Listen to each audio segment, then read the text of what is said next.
What would you do if you were a die-hard fan with the chance to be at your idol's showcase? The girl group O Lady performing on stage not only has a large fan base, but also a passionate core fan group, the G group Otaku. These people occupy a sizable area near the stage. The young man with the heavy camera, targeted by reporters, is Jinkyouong, one of the veteran Otaku members. He excitedly shared that he was a huge fan of Sion and only filmed her, but when asked why, Jinkyouong honestly revealed that he was a true lolicon. Little did he know that simple statement would become his life's nightmare. The very next morning, Jinkyouong went from nobody to front-page news. He desperately wanted to explain that he was just playing with words, that he didn't mean anything negative. But the keyboard warriors not only insulted him, they leaked all of Jinkyouong's information. Cyberbullying is still bullying, and it broke him completely.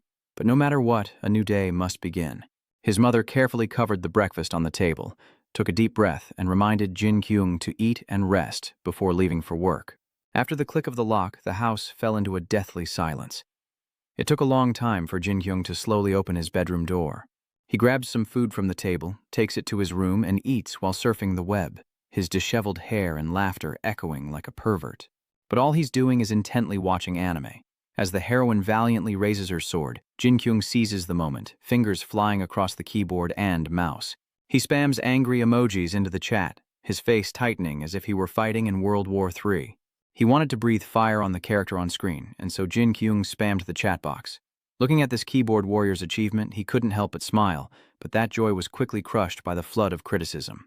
Everyone relentlessly attacked Jinkyouong for his new meme, with some even betting their assets that he was an ugly fatty. He patiently read through the insults, scoffing at them as failures, yet Jinkyouong still clutched his head, weary from the mental onslaught. He stares at the figure on the screen, muttering about why he prefers the 2D world. It never betrays him. Then, Jinkyouong slumps back in his chair. After that day, he was diagnosed with social anxiety. But honestly, if Jinkyouong tried and controlled the mana flow of the universe, world domination wouldn't even be a question.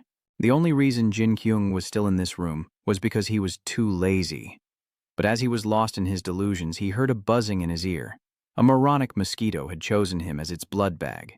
A cruel smile crept across his face, as if his adrenaline had spiked. Jinkyouong wielded the bug spray like a weapon, ready to protect his goddess. He declared that only he could protect her, fully immersed in his role as her savior. He screamed in the mosquito's face, as if proving his dominance, and with that, Jinkyouong took his stance and shot forward with incredible speed.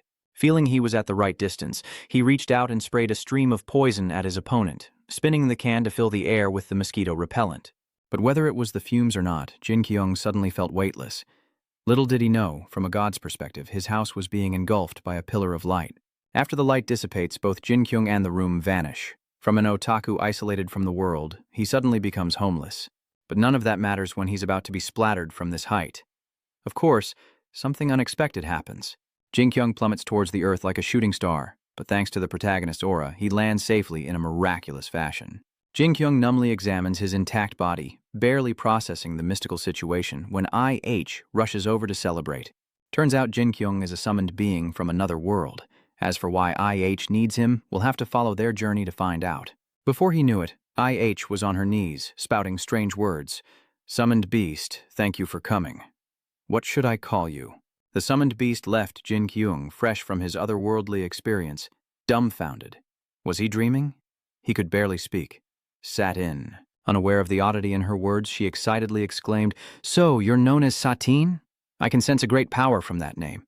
She didn't even notice his hesitation. Am I dreaming? Only to blurt out her true feelings. "Mr. Killer, I have a request. Could you use your power to destroy that monster over there?" Seeing her eagerness, Jinkyouong let curiosity get the better of him, only to gape at the terrifying sight above. A giant hornet hovered in the sky, watching the two below. Realizing what he was seeing, Jinkyouong couldn't help but gulp. He frantically confirmed with Ihei 2 or 3 times, as if afraid he was mistaken, sending his desperate mind into a spiral of panic. Is she kidding? She's going to hide behind me while I kill that thing. That's what I was thinking. But is this really okay? There's no way this is real. I'm not even fazed by the attack, and I'm talking to her so naturally. No matter how you look at it, this is exactly like fantasy war in the game. I will be the only one to protect you. Jinkyouong turns away with a chuckle, unnoticed as our hero tries to impress the girl. The merciful rule this world, collecting the souls of slaves, but this monster thirsts for blood, and I will show it. Jinqyouong gently raises the insecticide, leaning back to gain momentum for his surprise attack. Who is the true ruler? From whose perspective, as Jinqyouong's arm swung forward, a miraculous light appeared. It turned out to be just a reflection from Jinqyouong spraying insecticide continuously. The silent space is filled only with the hissing of someone trying to be a hero. After a long moment, he seems to realize the harsh reality and speaks up, embarrassed. Of course, it had no effect, shocking Ai and causing her eyebrows to twitch uncontrollably. Oh, why do I feel so embarrassed? He may seem like a fool, but little did they know. A cold gust of wind carried the insecticide to the hornet, its abdomen flashing with an eerie light before being split in two by some strange power. The wasp finally exploded, sending a mist of dust raining down on those below, traumatizing both Jinkyouong and Ai-ha. A look of confusion crept across her face. What was that? Ahei's eyes were fixed on the unsightly figure before her, confusion slowly stealing her breath. He clearly looks like an idiot. Jinkyouong, now free from his shock, quickly turned his head in question. Did I kill it? Seeing his strange excitement, she sighed to herself. He may look foolish, but he's really strong. The girl slowly approached the smoky scene, surveying the devastation, her AI brain reeling. She'd never seen magic this powerful. A novice summoner like me shouldn't have been able to summon him. While everyone else was in shock, Jinkyouong was free to show off his arrogance. Did I overdo it? Did he just hear someone's heartfelt words? Thank you, Mr. Sin, and I'm truly impressed by your power. Without hesitation, Jinkyouong nodded in agreement. Me too. I'm also impressed with my own strength, but my strange way of speaking seems to confuse her. Oh well. From what I've learned, some can summon heroes from the past, in addition to spirits and living creatures. Mr. Sin, could you be a summoner? Her gentle question throws Jinkyouong into a panic, his mind reeling. How does she know? Before he could anxiously question her, she was probably referring to his right hand. Is that what makes him a sorcerer? That thought unexpectedly surprised someone. What other power does that right hand hold? In an instant, the two minds diverged. Little did she know, the truth was far simpler. Damn it, even in a dream world, I can't have a normal relationship with anyone. Is he a magic warrior or a witch hunter? What else can he do with that right hand? In the end, I or the little one takes the initiative to speak first. Sorry, Mr. Killer, for the late introduction. My name is Ai. I'm still just a pathetic apprentice summoner, but if it's all right with you, would you allow me to summon you again next time? The sudden proposal throws Jinkyouong into a fluster for a few seconds. Could it be that this girl has fallen for him? Just kidding, that would never happen. I'd be misinterpreting things. Before he could remember what he wanted to ask in the first place. Wait, what did she say her name was? Hearing her cheerful voice, Ai, or you can call me Ai. All the chaotic memories sealed in his mind suddenly burst forth, leaving him frozen in place. That made Jinkyouong jump, hearing Mr. Sin's sweet, questioning voice, only to unleash a torrent of words moments later. From now on, I'll be Ai-chan, she asked confused. What? Jinkyouong hastily replied, repeating the previous question. Ai-chan? So I'll call you Ai-chan? Confused, she muttered, Chan. Her face flushed as she turned away, realizing she almost went too far. Anyway, you said you were going to summon me again, right? That probably won't happen again, because I can't force myself to dream the same dream every day. But if I have that dream again, I'd really like to see you again. Looking at her pretty face, Jinkyouong couldn't help but sigh, offering a gentle refusal like a verse of poetry. A novice summoner with no talent like me. I was lucky to be of use to her, even with a simple spell. You shouldn't rely too much on lucky summons. Instead, you should develop your own strength. Though she didn't understand what he said, the girl still smiled and replied softly, Thank you. I had a wonderful dream. Now I'll release the summoning spell, before waving her wand and chanting, leaving Jinkyouong completely stunned. Oh, she's quite something. Little did he know, she was focusing her magic into a summoning spell until the most important incantation echoed through the radiant space. It was only then that he realized something was wrong, and wait, she just said. But it was almost too late, as a pillar of light pierced through the clouds, striking Jinkyouong and seemingly turning him to stone. He felt blinded for a long moment. Then Jinkyouong frowned, slowly waking from his daze, his tired eyes opening gradually. He took a breath of the familiar cramped room to calm himself, then stared listlessly at the ceiling, lost in thought. After cutting myself off from the world, I focused on a few things, like counting the words in an 81622 page book, or guessing the exact time, reading the English word Nafi backwards. His boredom peaked, causing him to yawn widely. That dream was amazing, but too vivid. A dream is just a dream. A thought suddenly crossed Jinkyung's mind.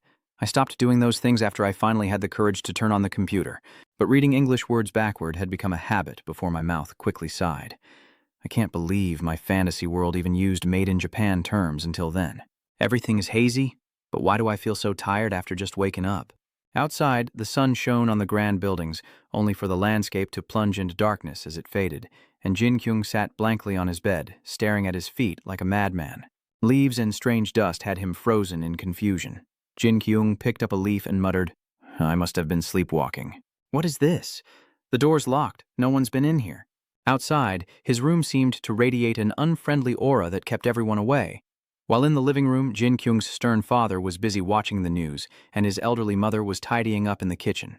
Turning her back to her husband, she pondered, "He doesn't even bring his dishes out. Does he only eat one meal a day?" Driven by worry, the mother approached the closed door, asking, "Jinkyouong, have you had dinner? Are you hungry? Jinkyouong, are you asleep?" Those words annoyed the man, and he turned off the TV, slowly walking out without a word to his wife. The slam of the door made her sigh heavily as he trudged down to the park's smoking area to calm his nerves. After half a cigarette, the father wearily looked up, his eyes fixed on his apartment window, muttering a short, bitter phrase. "Useless bastard." Meanwhile, Jinkyouong sat frozen in his room, his listless eyes concealing the turmoil within. Social phobia, prone to panic attacks. I didn't avoid my parents because of that syndrome. I was wary of them, perhaps, but somehow I still avoided them. His thoughts were interrupted by a loud rumble in his stomach. "I'm starving. I'll grab something to eat when the sun comes up." But before he could act, his computer started beeping, prompting him to check it out. Did I leave it on for too long? I should restart it. Jinkyouong clicked the restart button, and the computer began shutting down all open applications, leaving its owner with a blank, black screen. In that instant, Jinkyung's entire body vanished into a rift in space-time. In a parallel world, the vast sky was ablaze with the colors of sunset. From above, any flying creature would see Jinkyouong plummeting towards the earth. He screamed in panic, flailing wildly as he hurtled towards the clouds below. But once again, a miraculous light appeared in the sky. As night fell, Ai-hei slowly wandered through the forest until she heard voices at a campfire and rushed towards them. "Who?" The girl slowly opened her mouth to speak. "Jack, I'm back," prompting the man named Jack to nod in response. "Is that you, I just got back myself. How are they? How's the town?" As soon as the subject was broached, Ai-ha looked despondent. It seems everything had been burned to ashes, and monsters were everywhere. He sighed wearily and gave the order. "So, it's come to this?" The city of Ford Rin, where he came from, was the same. Monsters had nearly destroyed everything. Ira couldn't contain himself and roared. "What do you mean, kill? What about my uncle?" Forcing Geek to reveal the information he's been hiding, Midira learns that the Count of Fortin is safe in a village. "You were going to take me there, but you didn't forget to talk to someone, or someone standing silently to the side. But I came back faster than you thought." "Oh, it's because of that giant hornet monster. I had to take a detour." The unexpected question clearly flustered her. And so, recalling what she had just experienced, the confusion once again made it impossible for her to say it outright. You know, a new thought suddenly occurred to her. They wouldn't believe I beat it with summon magic. While I was making up a lie, it disappeared. I only saw the aftermath of a terrible battle, but hearing Ya's gently threatening tone, I was relieved. "But where's the dress she told me to bring back?" I was stunned and broke out in a cold sweat. Well, there were a lot of monsters along the way. Immediately, the campsite was abuzz with her rigid voice. "I must be punished. Who lies down and walks on all fours?" Along with Jera's noisy reminder, someone who isn't very good at summon magic, right? The events of this afternoon made her shyly turn away as she remembered the stranger. That's right. Ilra used this as an opportunity to lecture the younger member, who was always at the bottom of the summoner rankings, forcing everyone to smile wryly. "Well, you're always number one." While the brains were busy explaining to the angry cells to cool down. Just flatter her to get through this. But the conversation was cut short by a loud hiss that echoed through the area, causing Giet and the others to look up in wonder. Could that sound mean the Guardian of Death has begun to move? The strange statement caused Ira to frown. "The Guardian of Death." DX sighed, finding a spot to sit near the large fire. "Since the sun is set, we'll rest here for the night, and I'll tell you an old story. Every mountain has a master, one who sees all that we do. When humans cut trees or gather ripe fruit, the master allows it. The masters manage everything, and then human greed becomes a problem, as those people nonchalantly set up tents in the empty space they created by cutting down all the old trees. A strange fire broke out to inflict pain upon them, and those who survived screamed in agony as a magical mark seared itself onto their foreheads. Because of its heavy content, the narrator's voice became noticeably somber, speaking of the masters throughout the mountains, those who dared to destroy the nature they governed. All those who are marked must die. Death itself will find them. Of course, humans can defy death and run, but once marked, death will hunt them to the very end. Suddenly curious, Ai-Hei asked if hearing the Deathwatch's sound meant someone had angered the masters, causing him to nod wearily. Yes, I've heard the masters of these mountains are terrifying. Ilra suddenly makes a bizarre proposition. He'll take me to a very dangerous mountain and he can bring my servant over there. Rek had to emphasize the positives, but because of the mountain's master, monsters wouldn't dare approach. As her mournful voice echoed, she asked, "Is that so?" JCK's satisfied sigh was quickly noticed, but Ray is quick to cover. This sudden ease makes her realize something's wrong, and with a racing heart she asks, "Wait, Jack, what happens if a summoner's creature destroys part of the mountain?" The girl learned that death awaits the summoner, and Ai-Hei's face betrayed her panic. Her voice barely a whisper, she confessed, "I defeated a giant monster with my summon, and it destroyed a mountain range." The tense atmosphere was quickly broken by Ilir's laughter, her playful voice erasing all anxiety in the air. "Let's get serious. This is no time for jokes. For now, the best thing to do is wait for death to pass by." But Ira didn't dare say another word as she realized the faceless creature's heavy footsteps were headed their way. As the deadly monster emerged from the forest canopy, the group's hearts skipped a beat, and Giek trembled with fear. A deadly monster. Why is it here? We did nothing wrong, but when he saw it charging towards the campfire, he quickly pushed the two girls in front of him away. "You two run! It's targeting someone!" he shouted, suddenly overcome with heroism. "Silence. I'll handle this." As the incantation finished, a pit of fire erupted beneath the monster's feet, engulfing it in flames. The sight left everyone stunned. It was indeed Ilir. She could summon Yine instantly. But in an instant, he noticed the nearby trees were also becoming giant torches. "It seems we were wrong to think the monster was targeting us, but now that she's burned the whole area, it doesn't even matter anymore, only to be met with an unpleasant laugh from her." To ease her guilt, Ilra quickly turned and commanded her fire servant, "Jin, kill that monster." It quickly lunges at the death monster, and the two giants grapple in the open space. Taking advantage of the moment, Jik quietly tells the girls, while Jin holds it back, "We need to escape. We're not the monster's target, so as long as we leave this mountain area, they won't chase us. I didn't want to climb a mountain at midnight, but someone cut me off, trembling. Gee, over there!" The girl's pale face made the two adults look in the direction she was pointing. Into the forest, where a horde of monsters was slowly approaching. They relentlessly attacked Jin, the horrifying screams echoing as his body snapped. The flames erupting from Jin were extinguished in an instant, causing a panicked Yera to lead the others in a hasty retreat. The fallen girl is quickly pursued by the monstrous horde, while Benny remains in a high plank, unmoved. The recent events seem to have no effect on him, while Ai-Hei was running for her life. Unfortunately, the path ahead is blocked by fallen trees, sending her flying. She hits the ground with a painful thud, nearly bringing her to tears, but that gave her time to sit in silence, listening to the eerie, deathly stillness. And the rising fear made Ai-Ha scream, "Sister, my brother is lost, what do we do?" Until she heard rustling in the forest, she instinctively called out, confused. Before Ai-Hei could react, a massive figure of a monster appeared, freezing her in place for a moment. Before she could run, she tripped and fell backward. Ai-Hei covered her aching nose, her eyes widening as she saw three monstrous creatures staring at her as if she were a slab of meat. Then, they slowly turned and lumbered away, dragging Ai-Hei's marked body across the cold ground. Her listless eyes stared at the sky as desperate thoughts began to surface. Assassin. It's all your fault, so please, help me one more time. Her heavy hand slowly rises as Ai-Hei begins to chant, watching the weak spell slip from her grasp. It gently faded into nothingness, leaving the landscape as it was, causing Ai-Hei to burst into tears, sobbing, "I'm so useless." Before despair could take hold, a powerful energy surged from the sky, striking the girl's location. Ai-Hei looked up in bewilderment as the deadly monsters also curiously gazed at the empty space until the light vanished. Jinkyouong's frail figure flickers behind a cloud of white smoke, and utter bewilderment paralyzes him. Am I back? Unfortunately, that sound is attracting too many monsters. But from Jinkyouong's perspective, the two right next to him didn't even notice him, his mind racing with endless questions. What the heck is going on? Wasn't that a dream? I thought I'd passed out from exhaustion. Hopefully I didn't pass out at my computer.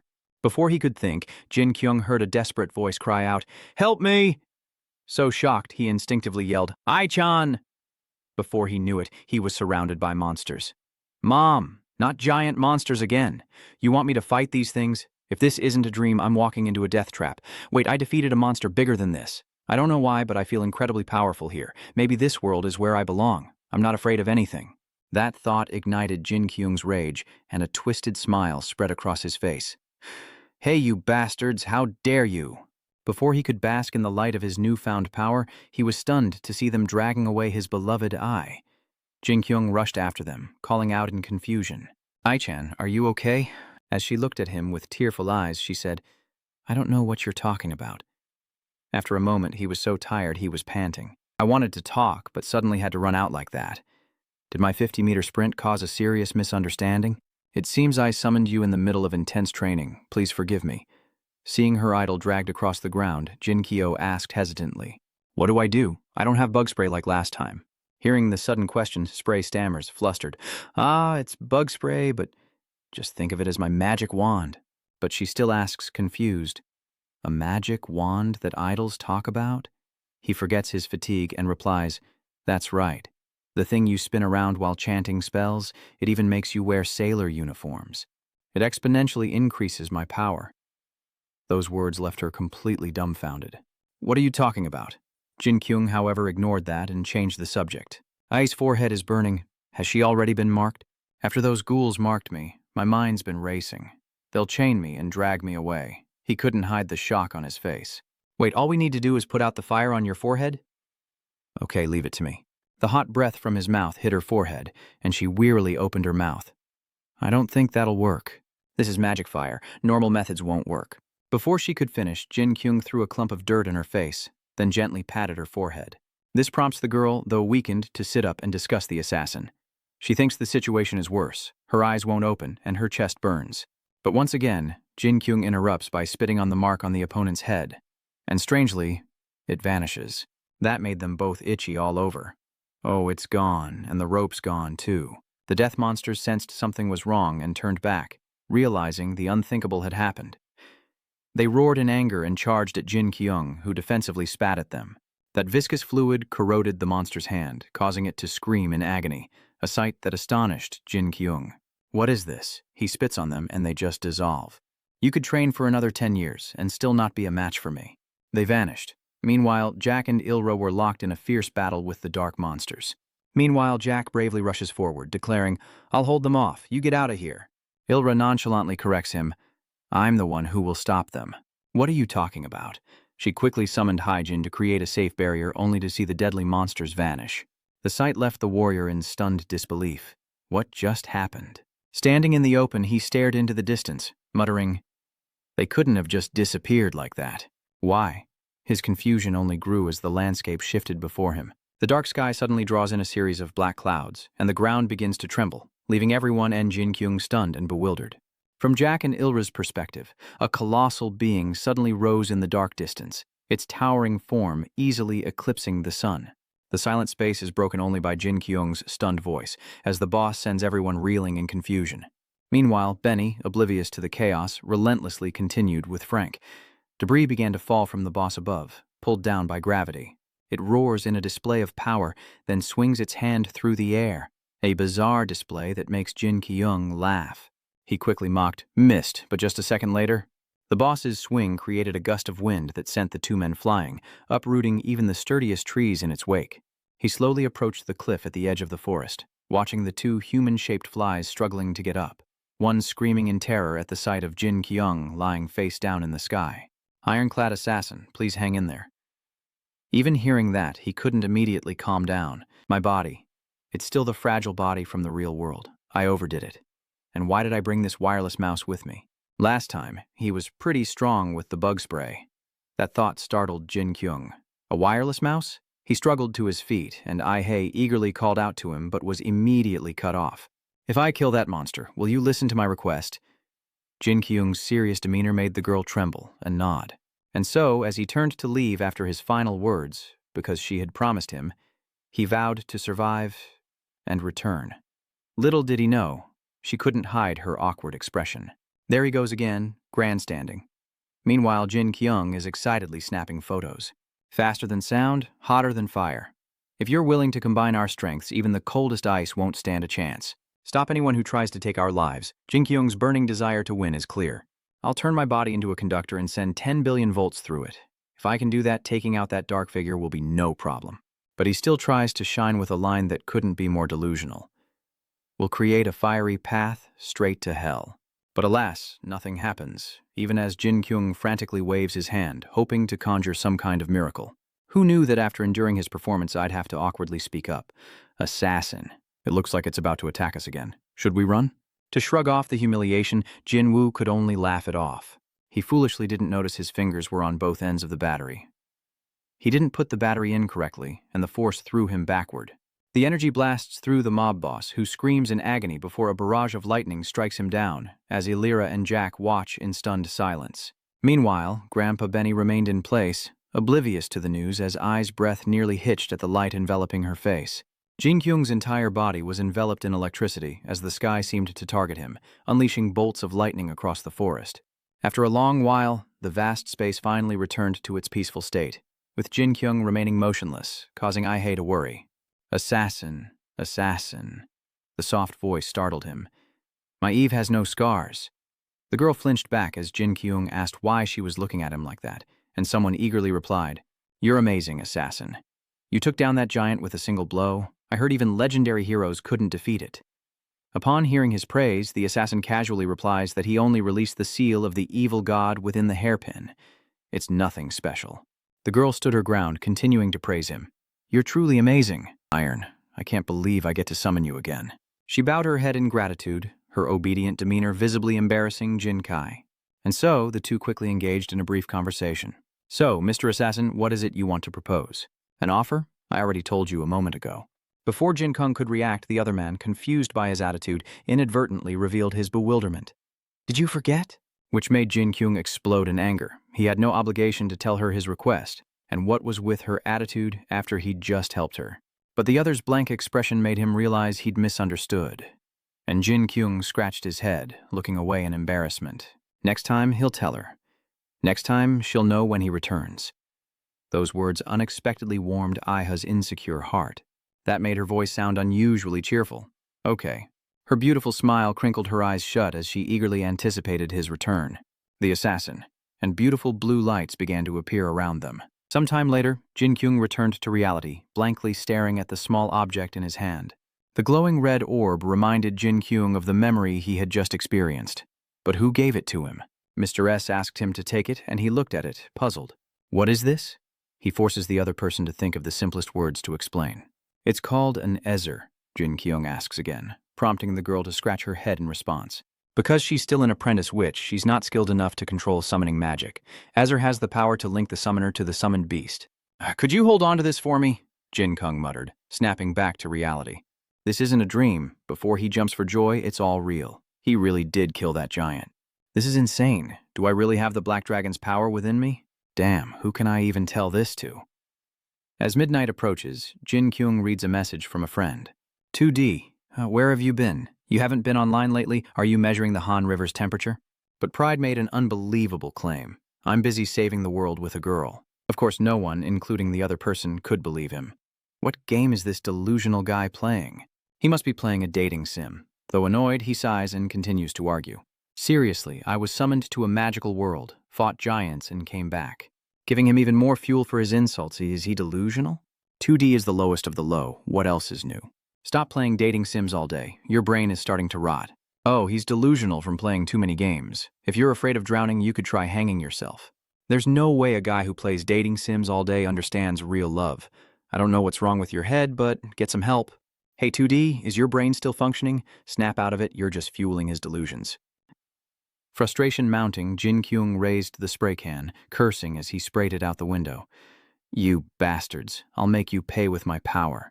The hissing sound echoed through the dimly lit space as Jinkyouong, pale as a ghost, muttered, There's no way that could happen.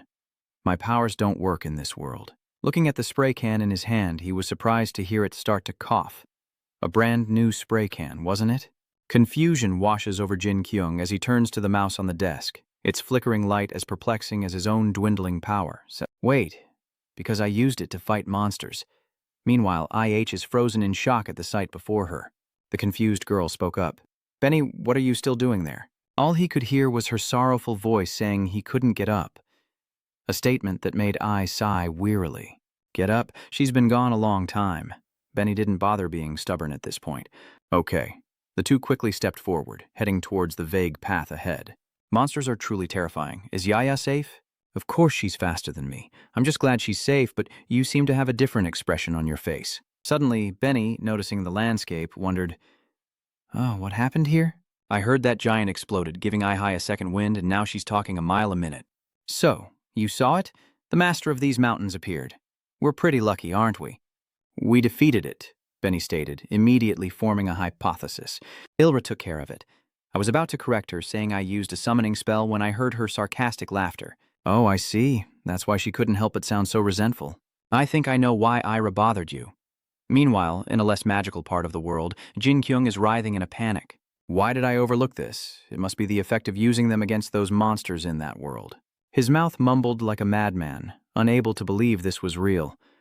Before transforming into a human loudspeaker for idol producer Jun to World Dream Season 2, which he couldn't believe he'd forgotten the premiere of. Did someone attack my mind to make me forget? Maybe I'm destined to be a legendary summoner.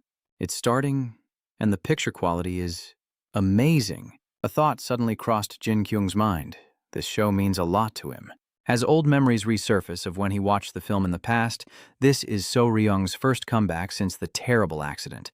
The bait was taken, hook, line, and sinker. Yes, I was deeply hurt. My real name is So Ryung. Because of that, some kids made fun of my name. The interviewer pressed further, asking what she told the children, to which she responded with such sincerity that her colleague looked on in disbelief. I told them that wasn't true, that So was my surname.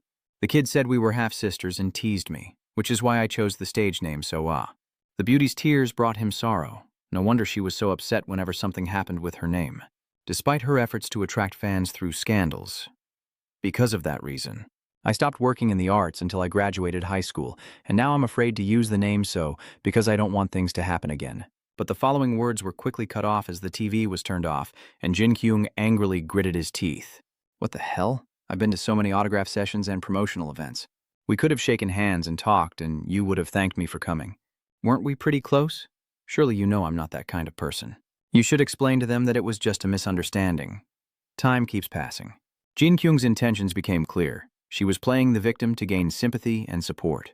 Because of that incident, she became incredibly popular, while the hateful comments directed at him continued to rise. Her sweet and kind demeanor was all for the cameras. No one can truly know what lies within a person's heart, but I always thought everyone was like her. Until Amiri graced the screen, truly wanting to make fans happy, she still felt like something was missing, moving Jinkyouong to tears, and causing him to clutch his heart and scream like a madman. No, Amiri-chan, you're already perfect. Seeing the tears on Amiri's face, Jinkyouong couldn't help but whisper to himself. He's sure of it. He's sure she's crying because of him, even as his hand wipes away the tears on the screen. Don't cry, Amiri. A whirlwind of thoughts races through the young man's mind. In Season 1, she shattered his prejudices against idols. In Season 2, from Episode 1, she already had a tainted heart. Before Jinkyouong turned himself into a true pawn of capitalism, enough was enough. I couldn't do anything for her. I'm sorry, Rei-chan. You fought against discrimination in the Crystal Kingdom, and I loved watching you grow. He slowly puts the figure away in his desk drawer, but from today on, his goddess will be overflowing. With a pang of guilt, Jinkyouong slams it shut, but moments later, he's already searching online for a new idol figure. Emery-chan's figure is amazing. Time to use Mom's credit card. But he's stunned to realize a harsh truth. The Amiri figure isn't as innocent as Jinkyouong imagined. Are you kidding me? If you really loved Amiri-chan, there's no way the official version would sell so poorly. That scream died in his throat as Jinkyouong scanned the comments. Who only buys lewd figures? I don't have to crane my neck anymore. You scum who've never seen a real woman's body, buy this while you can. I bought this figure because I want to pull on the swimsuit strings. I want to report all of you for sexual harassment. I've always wanted to see her like this. Confusion welled up, making his voice tremble. These filthy perverts. They don't respect Emery-chan's innocent love. His finger froze over the comments when Jinkyouong found one particularly disturbing one. Licking her every day would make you happy. With just those words, he bought the emery bikini figure without a second thought. The Dark Knight conveniently hides Jinkyung's dirty excuses. I don't know about the licking thing, but I'm happy because it's cheap. In the supermarket, Jinkyung's mother was busy checking out customers when she received a notification on her phone, and she was stunned by what she saw. Panic rising, the mother snatched up her phone to read the message, while Jinkyung's purchase irritated the customer. "What are you doing? Can you hurry up and ring me up?" Flustered, she puts down her phone and returns to work, apologizing. But a worried thought echoed in his mind. What's going on? Is she running away from home? Meanwhile, her precious son, Jinkyong, is busy binging movies, even dancing during the good parts until he collapses on his bed for a peaceful nap before waking up to binge watch again. After a long time, Jinkyong yawns, stretching as he finishes season 1 of the masterpiece. But at that moment, he sees a red light flashing on the corner of his desk, quietly waiting for fate to decide its destiny. Jinkyong, however, couldn't shake his worry. Was she all right? If I'm not summoned, everything should be fine. But just a second later, he chuckled to himself, muttering nonsense. It's not like I'm worried about you or anything. T. Sander has to be like that. Before being assaulted by incessant doorbell rings, Jinkyung frantically stared at the security monitor, a flurry of thoughts racing through the delivery man's mind. What should I do? Should I have him leave the package at the security office? Wait, I have the courage to defeat giant monsters. I can do this. I can. As the delivery driver spoke softly, "Here's your package."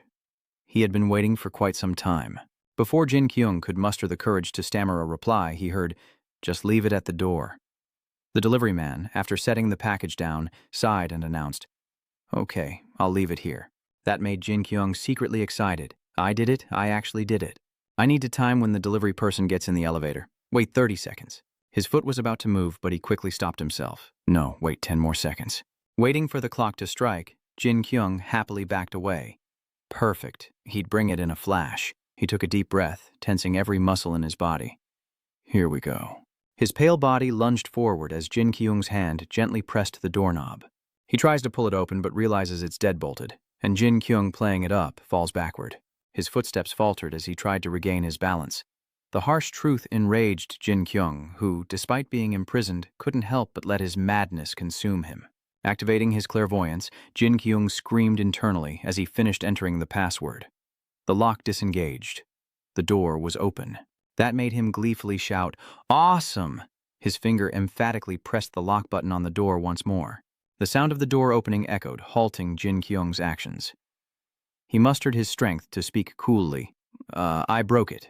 Jinkyung burst out of his apartment, free from his prison, only to be caught red-handed by his neighbor. They stared at each other in silence for a long moment, before Jinkyung awkwardly shrunk against the wall and slowly dragged the large box inside, quickly closing the door on his neighbor's bewildered gaze. Moments later, Jinkyung curled up in bed, pillow over his head, muttering happily, "I did it. I got the package," before freezing in place and laughing like a maniac. Just seconds later, Jinkyung cursed in frustration. "Damn it!" Meanwhile, in a parallel world, Illa's voice suddenly rings out, her astonishment clear on her face.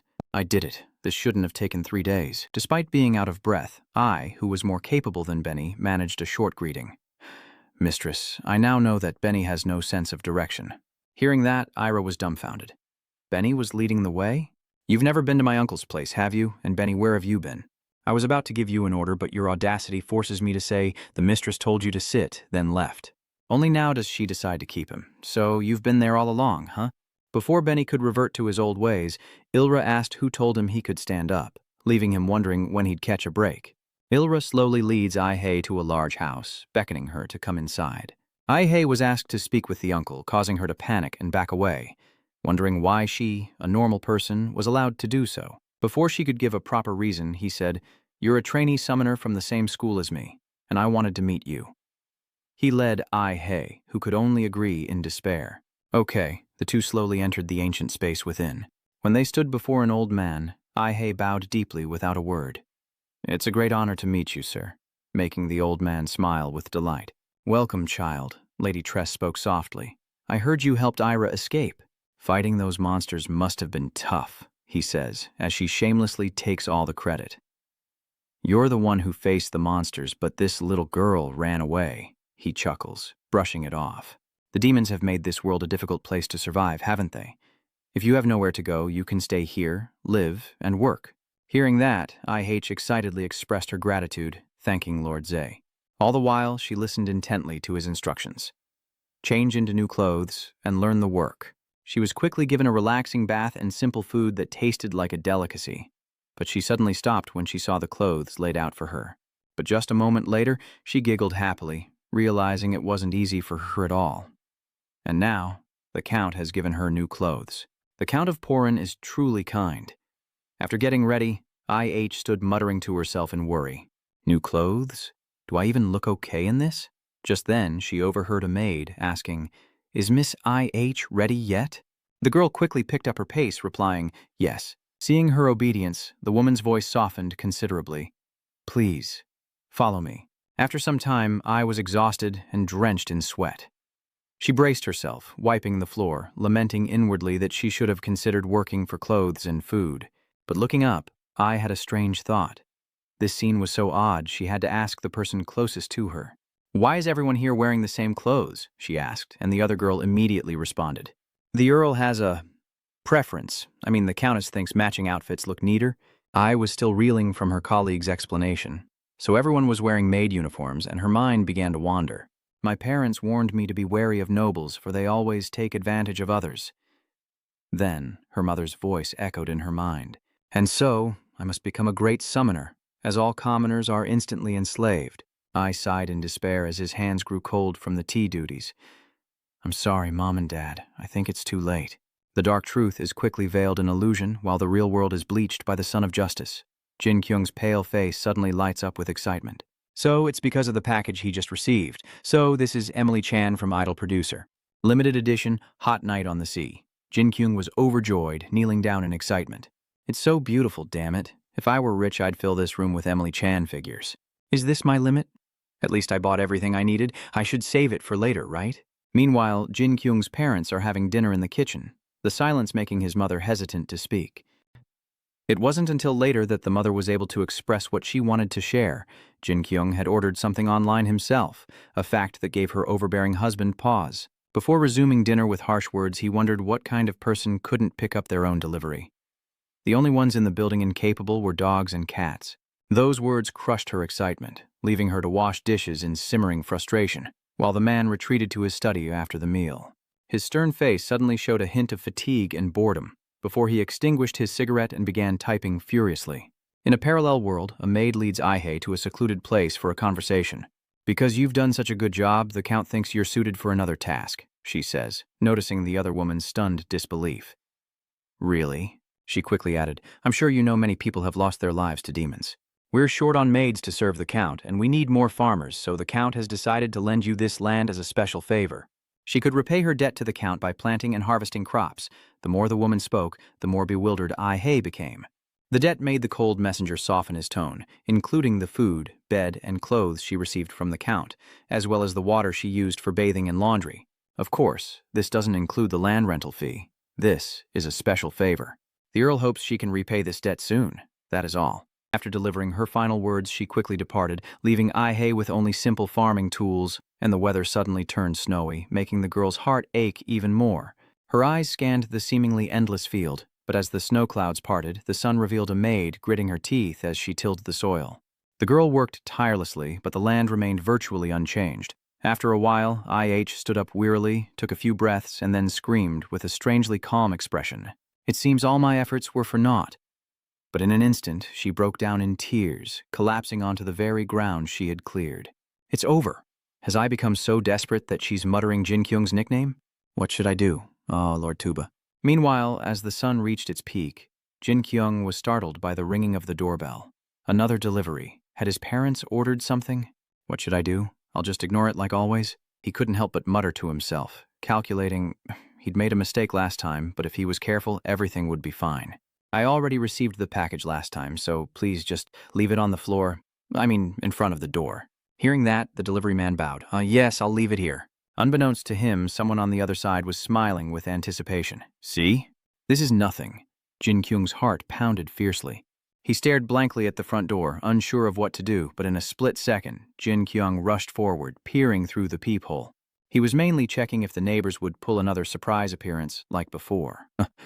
When he saw no one, Jinkyouong began to breathe anxiously. Now, the hand on the doorknob begins to tremble. when suddenly a crisp chime echoes through the hallway. A man opens the door to the apartment across the hall, followed by the woman who witnessed Jinkyouong's antics. Thanks to that moment, his hand relaxed its grip. Jinkyouong couldn't help but breathe through his mouth to calm himself down. That was close. They're leaving, which is good for me. Just then, the guy's voice rang out, curious as to why his sweetheart was staring at the neighbor's package. "What's wrong?" he asked, noticing her staring at the delivery, which reminded her of yesterday, prompting his question. Yesterday, sensing his curiosity, she began to recount the story with fervor. "That's right, it was so strange. I heard a loud crash, and you know what he said?" The magic shield made that guy burst out laughing. "Are you serious? Done." She continued her story, explaining how he yelled about the magic shield being destroyed before jumping out. A long-haired boy with dark circles under his eyes, wearing sweatpants. I thought he was a ghost. He was terrifying. Hearing her boyfriend's casual remark that he must be a hikikomori, she sighed in exasperation before the elevator doors closed. "I don't know, but I don't want to run into him again." All those words reached Jinkyouong, making it hard to breathe. His face turned pale with sudden panic as his mind dredged up the first comments he'd read when the incident occurred. That scumbag should just die. People like him make society worse. Panic swelled within him as the eyes of passers-by pierced Jinkyouong like arrows. "Is that him? I think I saw him online." The venomous voices were a modern form of torture, a stalker, a perpetrator. He'll become a nuisance. Look at him walking around like he's done nothing wrong. He disgusts me. That pervert, that sicko needs to die. What was his mother thinking, giving birth to something like that? If I saw him outside, I wish he would just die. His parents raised a good-for-nothing, a pervert, and people like him need to be in a mental hospital. He should be castrated to ensure the safety of society. The lack of oxygen caused Jinkyouong to fall into a painful, dreamlike state. Before he knew it, Jinkyouong had collapsed in the entryway. Time passed, and Jinkyouong's father finally returned from a long day at work. He glanced down at the floor, noticing a delivery box, which made him pause in the middle of loosening his tie. Just then, Jinkyouong's gentle mother emerged from the kitchen. "You're back?" Seeing him nod, she hesitantly shared the strange news. She found Jinkyouong passed out on the floor when she got home. As she finished speaking, the atmosphere in the room shifted, and the woman mustered all her courage to share one last piece of information. She had wanted to take Jinkyouong to the hospital, but he refused to leave his room. He stood there for a moment, lost in thought, before slowly heading to his room. But before he could enter, his wife gently scolded him. "Don't push him too hard, let him adjust gradually." This only intensified the frustration within him. Leaving his final words hanging in the air, he storms into his room to order what he needs. Is he not even allowed to do that in his own house anymore? The door slams shut, as if to spite everyone in the house, and the oppressive atmosphere forces a weary sigh from the mother. Her eyes remained fixed on the door to her son's room, where Jinkyouong was resting inside. Knowing what to do, the mother shoves the computer screen in her son's face as she burns mosquito repellent, while Jinkyouong, still reeling from the mental shock, struggles to breathe, his dazed eyes fixed on the blinding light before him. Meanwhile, in someone's world, the sun sets, and a cool breeze surrounds the Earl's mansion as low-ranking staff line up to receive their wages. He stood there, grinning with delight. I knew this was a good idea. How interesting. The girl's youthful face was scrutinized for a long time, so much so that his breath grew heavy without him even realizing it. The girl looks amazing. The black dress and white apron are a perfect combination. Suddenly, the headmaid's instructions rang out. Now everyone has received a special assignment from the Earl. We look forward to your efforts in the future. And with that, everyone quietly returned to their assigned plots of rocky land. Maids, cleaners, farmers. They work the farm by day and do odd jobs by night. The people here are both guards and farmers, cultivating the land near the estate and defending it from monsters. Maids, cooks, hunters, warriors, everyone has their role and contributes their earnings to the count. That information made Ai-hei unable to stop muttering. But why? This feels unfair, but I can't keep wandering around. The girl's face was a mess of confusion and sweat. Am I becoming a moon slave? Ai-hei reads the contents of the paper she received earlier, sighing incessantly. The Earl's mission. Most people work near where monsters frequently appear, always ready to be vigilant against upcoming threats and ensure no one is harmed. The girl walked a good distance before stopping, frustration building as Ai-hei threw her belongings down in anger. But a moment later, she reluctantly picked them up and sighed, continuing forward. Of course. Arriving at her plot of land, Ai-hei noticed 3 strange figures standing there. But she panicked when she realized what they were. The most destructive creatures Ai-hei could imagine were here, strange-faced, devilish birds. Panicked, she ran towards them, shouting, "Oh no, what's happening to my precious field?" Why is this happening to my land? A wave of negativity washes over Ai, her debt growing daily. She can't afford to lose her only source of income. Before she could dejectedly reach out, she realized she shouldn't rely too much on the Lord and decided to summon a John like Ilir, reciting a series of new incantations. Suddenly, a magic circle appeared on the barren ground, and a pillar of energy radiated an unbearable heat, forcing Ai to step back. A bizarre creature with only a tail and hands emerges from the flames, leaving the girl stunned until it quickly vanishes. The dying embers forced IH to crouch down and witness everything. An event so shocking, so frustrating that she decided to fight back with her hoe. When she hits one, sending it flying, the other two naturally flee in terror. Seeing her land at peace, IH angrily throws down her hoe and curses. "This is the price you'll pay for daring to touch my land." Wait, that's not it. Then, in despair, he knelt down, muttering, "Not much different from Jinkyouong. Even a hoe is stronger than my Jane. I should just be a farmer." The scene shifts to an ancient house with a blue roof as Uncle Ilra comes out and asks Han, "You're back?" Jik bows deeply. "Yes, my lord." Ilra clasped his hands together, urgently asking Han, "Yek, how is my father?" "He's all right," he replied respectfully with an upright demeanor. "Yes, my lady. The Count is currently planning to counter the monster threat." Ye then stepped forward, wondering, "Do we know why these monsters are appearing?" Diek maintained a serious gaze. "Yes, I'm here to discuss that with you, my lord." Ira and his niece then went to a meeting room where the two of them solemnly faced Ranyan as he began the meeting with a glare. "So, His Highness sent you?" "Very well. Tell me what you have to say." Ranyan bowed low, replying respectfully, "Yes, my lord, I am a witch." "Ranyan hails from the north of Calateon," Yera exclaims in surprise. "Oh, so witches really do exist?" He calmly nodded. "Yes, my lady. Witches were once everywhere. But now most people learn how to summon spirits." Yera chuckled, reminiscing. "It's been decades since I learned magic, but never mind. You're from the Khalit continent, right?" Ronan calmly continued. "Yes, that gate connects our world to the demon realm," he explained. "As you know, we sealed the gate to prevent the monsters from attacking. The Khalidian kingdom sent many warriors and wizards to maintain the seal, but after centuries of fighting, the seal broke, and the number of monsters entering our world suddenly surged."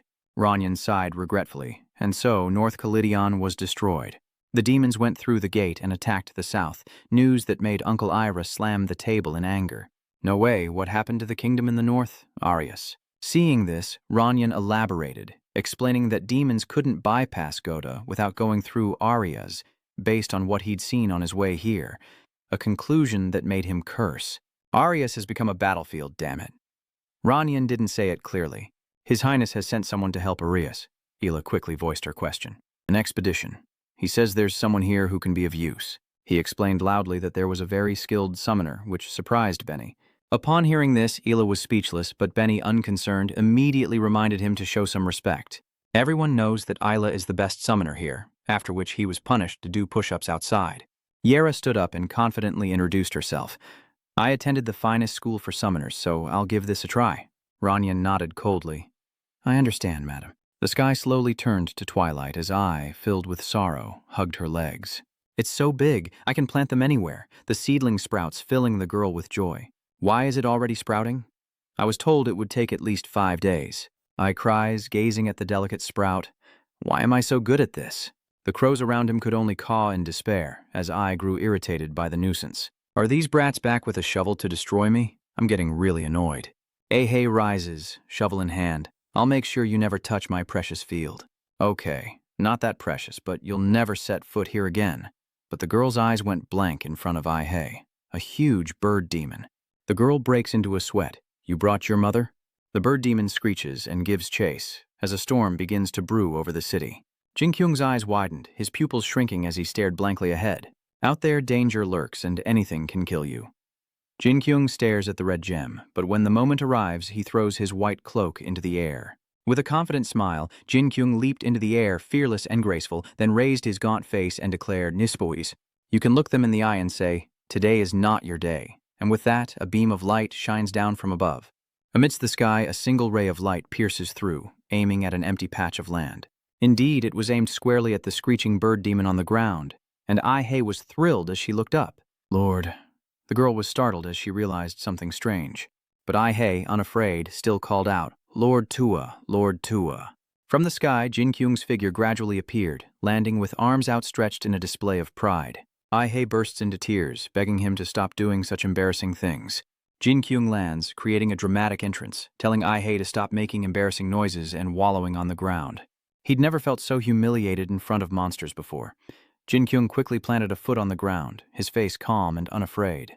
Jinkyouong opens his eyes, arms outstretched. "I'm here, who dares not face me?" Jinkyouong chuckled at the bird demon. "So it's you? Monster, you will die by my terrifying power." He suddenly remembers and turns to look at his sibling. "Wait, Ai-chan, I will—" Jinkyouong shouts in shock. "Ai-chan!" What's wrong? Seeing Ai-chan motionless only fueled his panic. "You bitch, what have you done to Ai? I'll make you regret ever touching her." Jinkyouong then hurled a weapon at the bird demon, sternly chanting, "God of fire, God of destruction, grant these messengers of darkness." Before he could finish, the bird demon lunged, mouth agape as if to devour him whole. Jinkyouong cried out in fear, "You can't attack while I'm talking." Annoyed, he immediately flicks open his lighter. Damn it. Jinkyouong steps back, ready to strike. That bird. Jinkyouong scowls, his face contorted in disgust. A greater chicken. The lighter in his hand danced across the demon bird's face, expertly slicing its neck. And so, the bird demon's head fell lifelessly to the ground as Jinkyouong confidently raised his weapon like a god. He raises his face in pride and triumph, declaring his lighter the ultimate skill, the #1 of tea. Jinkyouong immediately lowers the lighter to the bird demon's body, annihilating it, a spark instantly piercing through the bird demon, splitting it in two. A bomb was quickly formed, followed by an earth-shattering explosion that incinerated the bird demon to ashes. Before Jinkyouong could react, he chuckled, saying he preferred fried chicken, leaving Jinkyouong to sigh and look around. "I feel so relieved here, even though it's far more dangerous than my world." Ai-hei suddenly looked up at the feathers in the air, blankly staring with vacant eyes. Just one blow. Ai-hei happily gets up and shouts, "He destroyed my territory with a single blow." Overjoyed, Ai-hei burst into tears, thanking the Lord. Jinkyouong asked in surprise, "A field? This is your field?" The girl sadly nodded. More accurately, the Earl's field. He bombarded her with questions. "You're a farmer? Aren't you a summoner?" Jinkyouong was immediately stunned. Wait, the numbers in his head were going crazy. What the heck was going on? Come to think of it, that maid outfit? Jinkyung's eyes darted to the costume, realizing it wasn't some cheap cosplay. He showered her with compliments, noting the thick, high-quality, hand-stitched fabric. It's actually a genuine maid uniform from the fantasy world. Jinkyouong is stunned, noting the outfit and tears are a perfect match. What's that smell? Irritated, she glances at the Lord. What is he doing? Jinkyouong awoke and stood up, checking to see if she was hurt. The girl innocently replies, "I'm okay, thank you." The birds from before continued to cry out, making it hard for the two of them to leave. "The birds are still there," Jinkyouong says with a deranged grin. "I roasted your mothers. Do you want to be next?" Ai-hei quickly reminded. The 3-hour lord looks like a villain. The birds immediately pounced forward with their beaks wide open. Both Jinkyouong and Ai-hei froze for a few seconds, before another demon bird appeared before them. Jinkyouong stared with sunken eyes, wondering, "Is that the father? That must be the daddy bird, right? You're not scared and you even shout, 'I just roasted your wife and Ai-hei couldn't stop me.' Ooh, Tuba Lord, you make him sound like a monster." The agitated bird demon roars even louder, and Jinkyouong happily gets into fighting stance. "All right, more roasted chicken it is. She's not afraid of death, only worried about her field. You'll avoid it, right?" The demon bird continued to raise its head and scream, and immediately a flock of birds rushed in from somewhere, growing in number as they charged toward Jinkyouong. Each one of them was ferocious with their beaks wide open. Jinkyouong then asked, "You want me to avoid the field?" Who cares about freezing up or the fields? Burn them all." He smirked and ignited his weapon. "All right, I guess I'll have to show off my power again." But the weapon didn't ignite, leaving Jinkyouong confused. Trembling, he gripped it tightly and floored the accelerator as Jinkyouong began to recall everything. Death. His eyes welled up, never expecting this as he sheepishly scratched his head, thinking back to the bug spray and batteries. "Ai-chan, I think I forgot something. Can I run home to grab it?" Though Ai-chan was horrified, Jinkyouong ignored her. "Never mind, I haven't enjoyed the maid outfit enough yet." He frantically racked his brain. What should he do?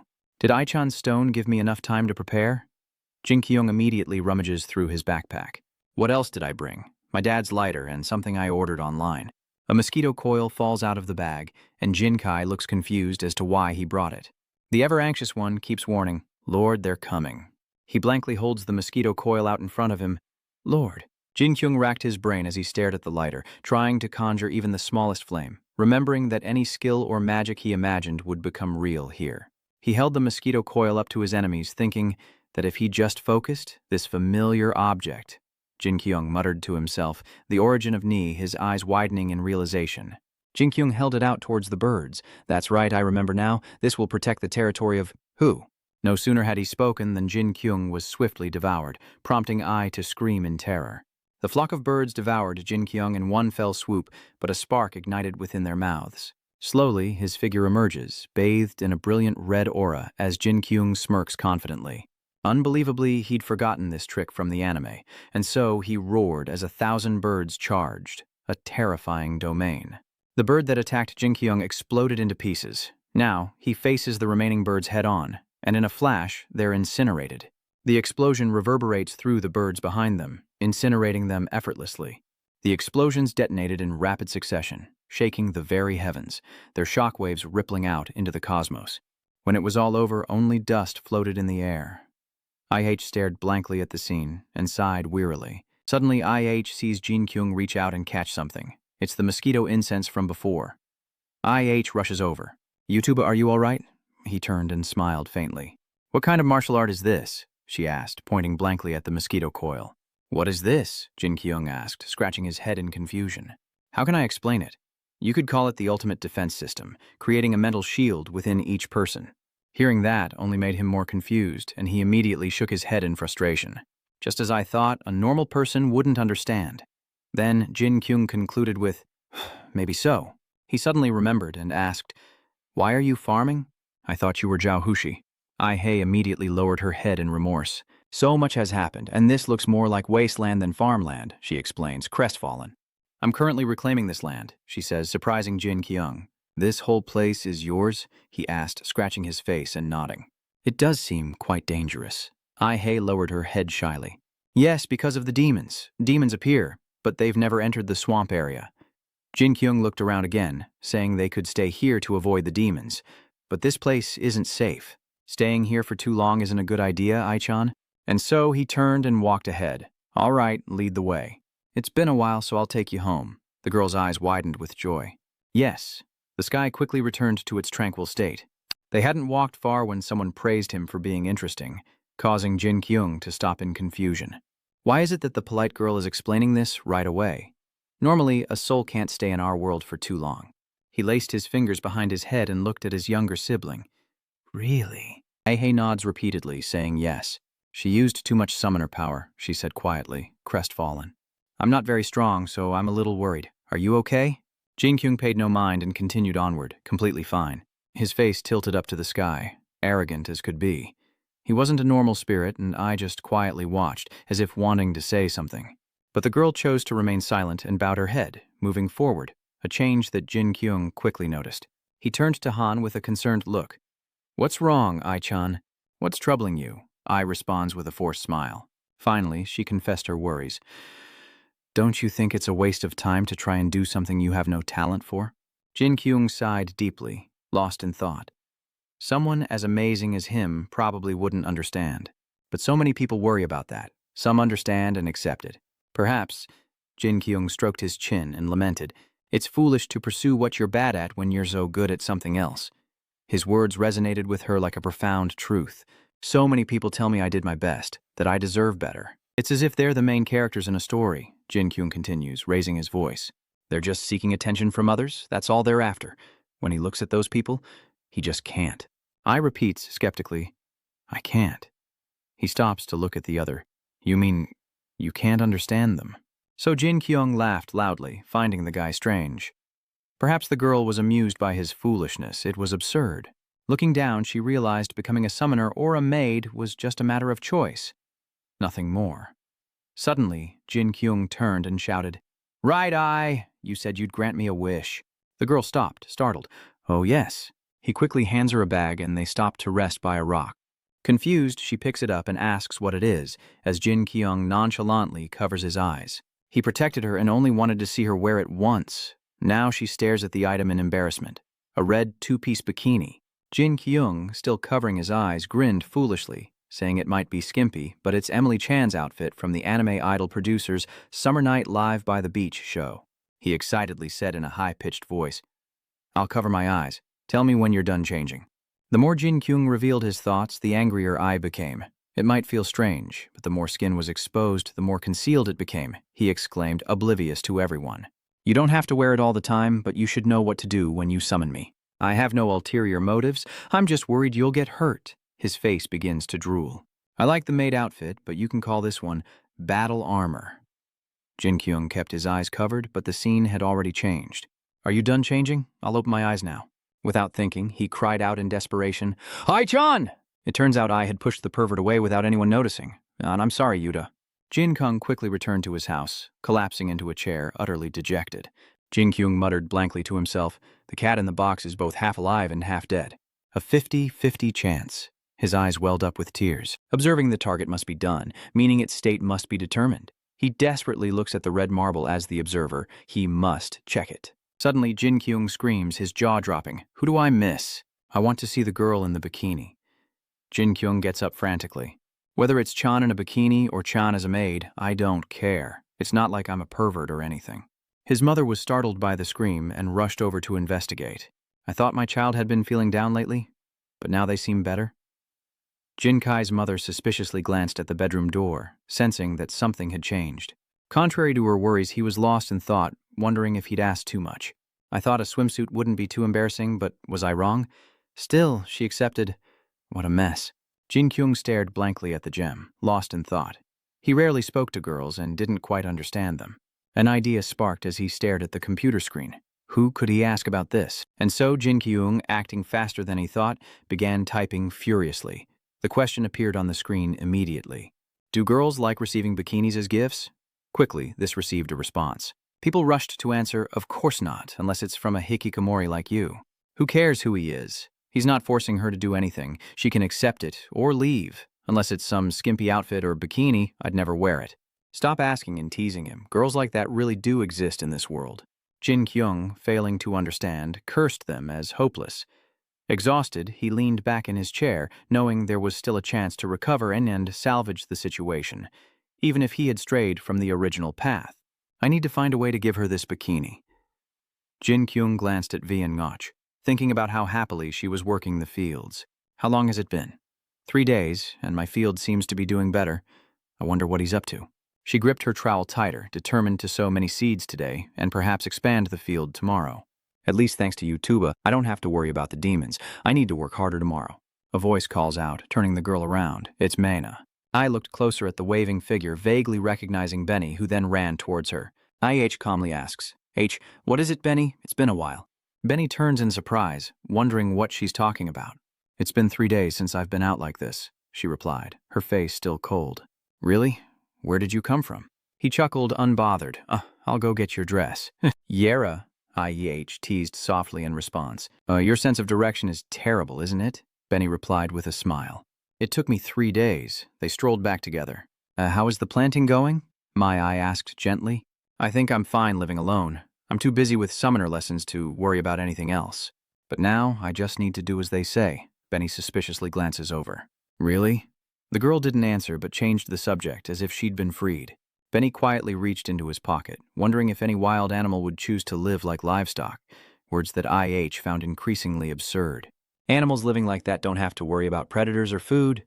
Benny quietly mentions how humans want to dominate everything, like livestock farming. AH's eyes turned to her friend, who wanted neither thought nor worry.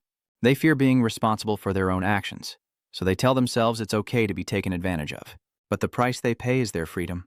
Benny smiles innocently. "If I were free, I could do anything." Hearing this, IH hesitated and lowered her head. Benny continued to ask questions, but as a free citizen who could summon spirits, she had many opportunities. Some say summoners even become nobles, but IH quietly refused. "No," she demurred coldly, turning away. "I doubt that, since I have no talent at all." Benny sighed and laughed, but she said she defeated a titan. "Isn't your summoning ability good enough already?" I says, head bowed low as she shuffles away. "I can only summon one spirit, but I was lucky enough to summon a very powerful one." Benny optimistically asks if that isn't a good thing. "A strong spirit is better than many weak ones, but not necessarily," she elaborated, leaving him stunned. When a spirit takes too much damage in battle, it returns to its world and won't answer the summons anymore. Low-level spirits are very similar, but they can be summoned repeatedly. Powerful spirits, like those of ancient heroes or deities, are different. ID hesitated, then suggested a basic idea. Summoning farmers would be easy, right? She happily nods in agreement because there are so many farmers. A continued to suggest another possibility. What about the Earl? Benny suddenly realizes there's only one count in the area, and with a sigh, she turns away. Yeah, if I can't summon that spirit, I'm doomed. I've never summoned anything but you. I sadly shakes her head. I can't, Benny. Hearing this, he also becomes discouraged. You're right, I guess it's impossible. She quickly put on a pouty face. Benny, you should be comforting me. But as Ye left, Benny rudely interrupted. I know Ranyan is at the Ya estate right now. He bows his head and politely asks Han. The summoner isn't here. His Highness is waiting. Ranyan reiterated his request, shocking Ira, who looked away and stammered an excuse. You can't just send a random person on a dangerous mission. This is important, please wait a little longer. Ranyan bowed again, saying, Yes, madam, I'll take my leave. Yera was secretly annoyed. Okay. How annoying. She then paced around the house. A summoner? Who should she send? Valera wearily sat down, lost in thought. I should bring the summoner kid from the school. Who can I find nearby? The door suddenly burst open, startling IH and Benny, who screamed in unison. Welcome back, Miss Ya. He bowed deeply in greeting. I'm back, she simply nodded in response. All right. Benny hangs up his clothes and sits down. And so, Benny dejectedly trudged up the stairs, while everyone else awkwardly tried to escape. Excuse me, she says, but Irira immediately stops her. Wait! The girl broke out in a cold sweat, but still managed to smile. Yes. Ilra's serious gaze pierces through someone. The girl is scared, stiff, but dares not utter a word. So, Ela leans in, scrutinizing her even closer, then tiredly waves her away. Never mind, I'm just overthinking things. Just go. I could only nod, saying, yes. After she left, Ila was suddenly overcome with unease. What was that just now? Suddenly, Seo felt a sense of foreboding, as if something bad was about to happen. If someone knew how to summon even a dog, Jinqyouong would quietly lock himself in a dark room, staring intently at the screen. The image of a mirror appeared on the screen, incredibly beautiful, when suddenly Jinqyouong glanced to the side. He was drawn to the jade piece someone had given him, and Jinqyouong scratched his head in frustration. I'm still thinking about it. It wouldn't be good if I were summoned before I could prepare anything, right? A sound from the computer immediately caught his attention, but at least A-chan relied on him a lot. She's here, and the screen explodes with notifications, surprising Jinkyouong. These YouTubers are hilarious. Karen and Emily are chatting together. What are you doing here, Emily? Jinkyouong immediately recognizes Emily-chan, Karen-chan's senpai, and rolls his eyes in annoyance. They only like her because of her huge chest. What a bunch of idiots. Jinkyouong sighs in frustration. He can't even focus on his anime. Focus. But why does Emily-chan look so serious? Karen turns a serious look on her face. Give up? Emir sadly narrows her eyes. She means her friend is considering it. He can't sing as well as the other members, nor is he a good dancer, so he's thinking of giving up. Jinkyouong is struck by a sudden realization, and Karen quickly reassures her. Emily, look at me. She looks serious. Are you happy being on stage? Are the fans happy? Emery blankly replies, yes. She hesitated for a moment, then answered with certainty, yes. Karen continued sternly, that's all you need. It means you're qualified to be a star, so don't worry and come to me if you have any problems. You don't have to pretend it's someone else's problem. Jinkyouong stares blankly at the conversation. Karen offered to help her, and Jinkyouong's eyes widened in surprise. Jinkyouong recalls someone saying it's like trying to do something without any talent. Is it a waste of time? He stares blankly, lost in thought. Damn it. Have I been overthinking this since the first time I met her? Finally, I've managed to recall something. Jinkyouong was stunned for a moment. I only ever talk to other YouTubers. There's no way for me to know what other people are thinking. He clenched his fist, hating himself for being so stupid. She wouldn't wear the bikini for me. IH suddenly used me. She looks around in fear, wondering what's happening. Suddenly, a chill runs down her spine as she glares at the perverted gift, criticizing its tiny size, yet still trying it on. Is this how you wear it? Her face immediately flushed after trying it on. So IH took it away, thinking she had to get rid of it, burn it outside. The surrounding sky was incredibly dark, with only faint lights flickering. Ahei walked softly, lost in thought, feeling bad for Yutuba. But then, a sudden howl froze her in place, followed by a distant explosion that shook the sky. Coming closer, it was Ranyan casting a spell, and I was drawn to him in a daze. Flames danced from his hand, mesmerizing her, and she gasped in surprise, startling Ronyon. "Who's that?" AI immediately bows in introduction. "Good evening, my name is Mina." "Haz." Suddenly flustered, she continued, "I'm a farmer." Ronyon bowed politely in return. "Hello, I'm Ronyon, a wizard. I have some business with the Count." Hearing this, she was incredibly surprised. Was that wizardry she just saw? Ronyon laughs heartily, confirming it. The girl shares excitedly, "I've never seen magic before." "You attend the Summoner Academy, don't you?" he asked, eyes wide. "Indeed," IH continued, raising her voice, asking what that magic was just now. "You see the small lights on my hands, a magic that shines all around me." Surprised, Ronan continues to cast magic, saying he'll show her another spell. With a few gestures and a strange incantation, a green circle appears, and Ai is left speechless, staring up in awe. Suddenly, lights appeared in the sky above, and the little girl ran and danced with unbridled joy.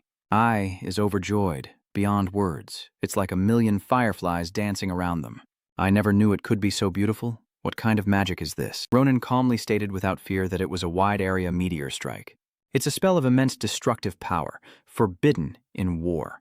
Someone quickly points out that it's a novice summoner's spell, and he knows it failed, but if it had succeeded, Ronan adds, nearby mountains would have been blown away.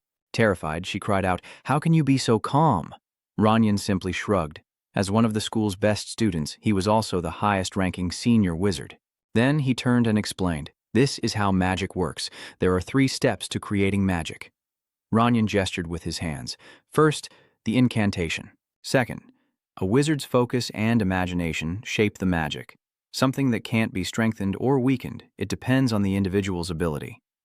Ronyon emphasized each word and the final requirement, the catalyst for all magic. If mana doesn't exist, then all a wizard's abilities are useless. Who would naively and honestly confess that? The first spell she saw was creating a fireball, and she quickly realized that mana was the missing ingredient. He nods in agreement. "That's right, but we don't know why, so everyone learns summoning." But little did he know, Aileen was listening intently to Ronyon's teachings. The summoned spirits could use mana from their world, just like demons use magic from their home. He paused sadly mid-sentence. "Sorry, am I boring you?" She waves her hand dismissively, saying she enjoys listening to him. "So," Ai looked up with a candle as Anuba used his abilities, seemingly imagining something. "So he's using mana from his world." Suddenly, the girl is drawn to something strange in the sky. "What's that?" Ronan looked up suspiciously. "A bird. But not just any bird. It's moving at incredible speed." Gradually, it evolved and transformed in the white light, the bird flying straight towards the house. Everything it touched was left in fiery ruin. Ai and Ronyon watched in shock as the house was engulfed in flames, filled with desperate cries for help. Uncle Ira and the woman rushed over, asking what was going on. He recoils in shock as the others shout in alarm. "What is that? Put out the fire now." Uncle Ira kept repeating himself. "Is anyone listening to me?" No one escapes, while those who fled the fire rejoice. I must be dreaming. Freedom. God bless the devils. Uncle Ira and Yura sadly gaze at the house. "If you all die, who will do the work? Now, where did I leave Benny?" He immediately turned to interrogate. "What did you kill that caused the explosion?" Benny rushed over, saying, "Miss, I'm here." She looked back, bewildered. "Weren't you inside?" He reported sternly, "It was a demon attack." Kill immediately points in another direction. "The Lord is over there." A star suddenly streaks across the sky, growing ever closer. This star is incredibly fast, cutting through the wind as it hurtles toward the burning house. Uncle Yura stares in disbelief, recognizing what it is. A demon. Guilt immediately brandishes his weapon, shouting, "Stand back!" He immediately crouches, ready to attack, then throws his sword at Gia. The weapon flies toward it, but the sword had no effect and was instead deflected away. Rek and Ilra were stunned. Greya rushed forward, forcing all 3 to dive to the side, and Ilra scrambled to his feet. "What is that?" Jack shouts out in worry. "I told you to back off." Suddenly she stood up straight. "If that's the case, then I will." Gek continues to warn his master to be careful. This is no ordinary demon. Arira ignored him and immediately began chanting. She points forward, shouting each word with purpose, and a golden circle materializes before her. Summoned by Ilir's power, Kaliteon immediately appears, dodging Greya's attacks fearlessly. She quickly commands, "Storm Ruler Kaliteon, lend me your power." Then, Kaliteon roared, unleashing thunderbolts as it slammed its fist into the oncoming Greya. With a single blow, it was sent flying tens of thousands of miles away. Jik cheered with excitement. "My lady is amazing," Benny pouted on the spot. "She only used her power to save herself." Ilra panted, watching the trail. Is it over? I can't maintain a high-level spirit for too long. The forest fell silent for a long moment. Then Graya suddenly flared to life, extinguishing all hope as Olara gritted her teeth in frustration. She quietly observes that it's moving slower now. They can defeat it. Olara prepares to strike one more blow. From afar, Ai rushes over. My lord, my lady, are you all right? She blankly turns to look behind Ai at Ranyan. Ilra gives an awkward smile. Ai quickly asked, Did you summon a spirit, lady? She waved her hands in denial. No, what spirit? I don't see anything. The girl nods, manipulated. She's right. Am I hallucinating? Benny silently stares at the ground, warning not to be fooled, and orders an immediate kill, pointing into the distance. My lady, the demon hastily interjected, it's dying for some reason. We probably don't need to intervene. Ranyan stared wide-eyed as Ira innocently asked, You don't know what that is? It's no ordinary demon. He stammered, unable to speak properly. A guide of Graya. Ilira looked closer in surprise. The guide of Graya. An explosion suddenly erupts near the group. Ilra laughs it off, saying, It exploded. Who cares? Ranyan recounts the event seriously. After the devastation of the north, some nobles and soldiers sold their souls and joined the demons. Ra was one of them, attacking our main stronghold after transforming into a giant demon. Elir casually remarks that he doesn't look so big. Elir scoffed, annoyed. It's only this big. You're exaggerating. Ranyan looked up and finished. That was just the guide. That was the real Jia, and everyone stared in stunned silence. Ranyan solemnly introduces Rhea, the wandering demon beast, as its true form begins to emerge from the small crevice. It flew through, spewing flames as naturally as if it were home, accompanied by a roar announcing its claim.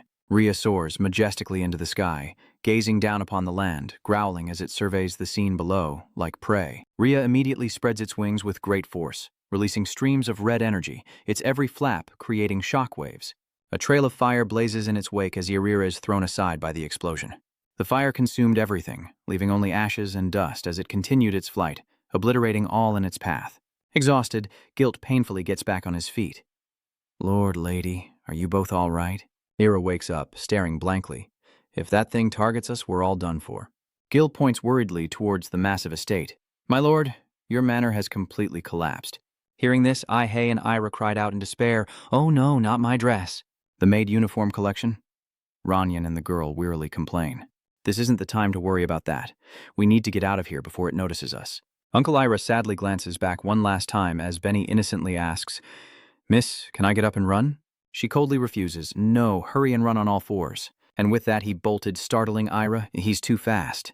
Gria continued to soar higher, her eyes instinctively scanning the ground for prey, while Ai-Hei glanced back, their eyes meeting, filling Ai-Hei with unease. The girl fearfully turns back to observe the movement. It's seen her, and it's making its move. Rhea launches herself forward with incredible force, hurtling like a storm toward Ai-Hei. Rhea unleashes a blast of power aimed directly at IH, who stands frozen, bracing for the impact. Ela and Ronyan turn back in shock. What was that, Ma? The fireball hurtles toward IH, but she stands her ground, meeting the attack head-on. Gradually, IH was completely engulfed by the fireball as Rhea continued her relentless assault. A barrier instantly rises, and Ai-Hei's eyes widen slightly. The girl stared in astonishment at what was before her, a fireball frozen in place. Before Ai-Hei was a glowing red bikini. She froze, speechless. Someone angrily shouts for it to disappear as Guile and Ilra rush over. Maina, are you okay? What is that? How could you do that, Maina? She stammered, feigning curiosity. Where did you get this powerful relic? Ai-Hei scratched her head shyly. Well, the spirit I summoned gave it to me. Ilra asked, puzzled. A spirit? And you played around in Jinkyouong's dark place? Frustrated, he crushes the energy drink in his hand as Jinkyouong drowsily struggles to stay awake. He immediately slams his head on the desk repeatedly and shouts, Jinkyouong uncomfortably blaming himself. What the hell? I can't sleep thinking about it. And so he fell back onto the bed, thinking that as long as he had energy drinks, everything would be fine. Jinkyouong closed his eyes, lost in thought. He didn't know how to get her to wear a bikini. He'd chosen the wrong approach. Soon, Jinkyouong drifted into a deep sleep, and a beam of light descended from the heavens. Yera stared blankly at the ground, the light focused directly on them. Ilra looked on, tired and confused. What is this? He's just a regular person. Ai shakes her head shyly. He's worse than a commoner. Milady, let's kill him, Thua loudly suggests. We need to decide whether to fight or flee. It doesn't seem to have noticed us yet. But he points to the sky where Jia soars. It continues to attack throughout this area. Ilera rushed over, asking why such a powerful monster would come to the southern region. Ronan explained seriously, Ria's migrations have always been unpredictable. Even demons fear it, appearing suddenly and attacking everything in sight. Ayarera wearily scoffed. Threat to demons? We don't have anything like that. She immediately turns away, and Yera sees Jack, but says nothing. She angrily shouts, Where are you looking? Yera grits her teeth, clearly annoyed. Is she targeting me? Running is pointless. She immediately turned and gave an order. Maina, quickly have your spirit do something. IIH wearily approaches you, Twalba. Jinkyouong groggily sat up. What's going on? Is that you? When did you summon me? He dazedly looked around, noticing many unfamiliar faces. With a blank stare, Jinky asked innocently, Are you my friend? He's startled to see a strange figure and a Lyra with a cold look on his face. But Jinkyouong strained to see further. Behind her, a large figure lurked, Uncle Elir in a red bikini. They stared at each other, frozen in place, as Jinkyung's skin crawled with fear. He immediately turned away, utterly terrified. What in the world was that? What is that hairy sausage? Jinkyouong screamed in despair. My eyes, they burn. Ai-hei quickly rushes over to comfort him. You said the more exposed it is, the stronger the defense, so we decided to keep the count safe. Jinkyouong continues to scream, saying it only works on women, not men. Take it off now, disgusting. Exhausted, Ilera turns to him for help. Kill them and help everyone escape. He hurriedly ran off, saying, Yes, madam. And so, the centipede helped Ira away, leaving Iha to force a smile through her tears. You Tuba, I think you just ruined my life. The girl started to say something, but Iha was confused when he collapsed. Confused, Ai-hei awkwardly bows, pleading, If you kill that monster for us, Yutua, even if you take it, I have a request. The girl quickly bowed and pleaded, I'm sorry, my lady. It seems my abilities are still not enough. Ai-hei looks up desperately, saying, I think everyone needs you. The best summoner? Ranyan looked on in disbelief. You're the best summoner. Ira's anger only grew, confusing Ai-hei. Damn it, I've made another mistake. Ranyan stepped forward, scolding in anger. Why would you say that? So many innocent people have died because of those abyss demons. He continued to shout in outrage. They prayed for someone to come to the north and save them. She ignored their pleas, and Ayarira closed her eyes in discomfort. She finally admits it. So what if I'm the best summoner here? Ranyan was stunned by what he heard. What? Isla retorts, asking who would govern this land if she went north and what they could do without a noble's command. Her words stung Ranyan. That's why we sent you people to the north. If you had protected the north properly, this wouldn't have happened. What am I supposed to do when you're useless and can't complete your mission? Even the most skilled among them remained silent, listening. Were you not taught to keep your promises at the Summoner Academy? If you're useless, try harder. She immediately snapped, raising her voice. Why are you all so useless? I have to risk my life because of those idiots. Shouldn't you all be begging for the chance to sacrifice yourselves? After she spoke, the atmosphere fell silent. Ai-hei hung his head and wept, the girl immediately bowing an apology. I'm sorry, my lady, Ai-hei cries out in remorse. I'm incompetent and lazy, always a burden, causing you trouble with my foolishness. Ai-hei cried even louder. I'm so sorry. Yaya angrily shouts a reminder. Is that so? If you regret it, then do something about it, she continued, her voice strained. Don't think an apology is enough. I slowly raised her tear-streaked face. What am I supposed to do? She stammered. Someone like me? Benny listened sadly without a word. What to do?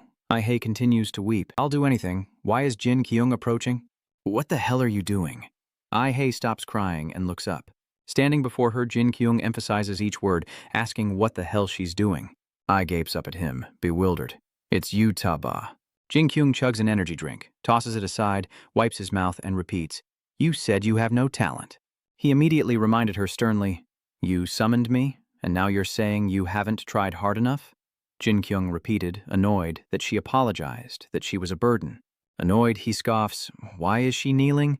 So selfish. Ira was stunned. What? Jinqyouong, veins bulging with anger, tells her to have some self-respect if she's going to summon him. Those words touched Ai's heart. Never bow down to anyone. After that, Jinqyouong shouted loudly. The silence hung heavy as Ai and Ira stared blankly at Jinqyouong. A surge of blue power erupts from his mouth, sending Jinqyouong spinning wildly, shocking everyone. What is going on? He's vomiting so much he's flying into the sky. The force was so immense that Jinqyouong spiraled out of control, blasting into outer space as Illa and Iha stared in stunned disbelief. Gria, high above, glanced down as usual, only to be suddenly attacked. Gria retaliated, giving chase. It fired a fireball at Jinkyouong, but he easily dodged it. The explosion of the fireball shook the heavens, and Ranyan and Ira cried out in alarm. No way. What's going on? She stared up in horrified bewilderment, unaware that such a spirit existed. Now Jinkyung's entire body turns a deeper shade of blue as he glares, growling under his breath. Jinkyouong roared as he blitzed toward Grea, immediately attacking and sending her flying back in pain.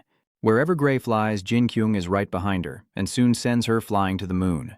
Jinkyouong charged straight at her, but Rhea was ready, opening her mouth wide to unleash her attack. She quickly spewed flames towards Jinkyouong, but it was no use, as Rhea continued to suffer blow after blow.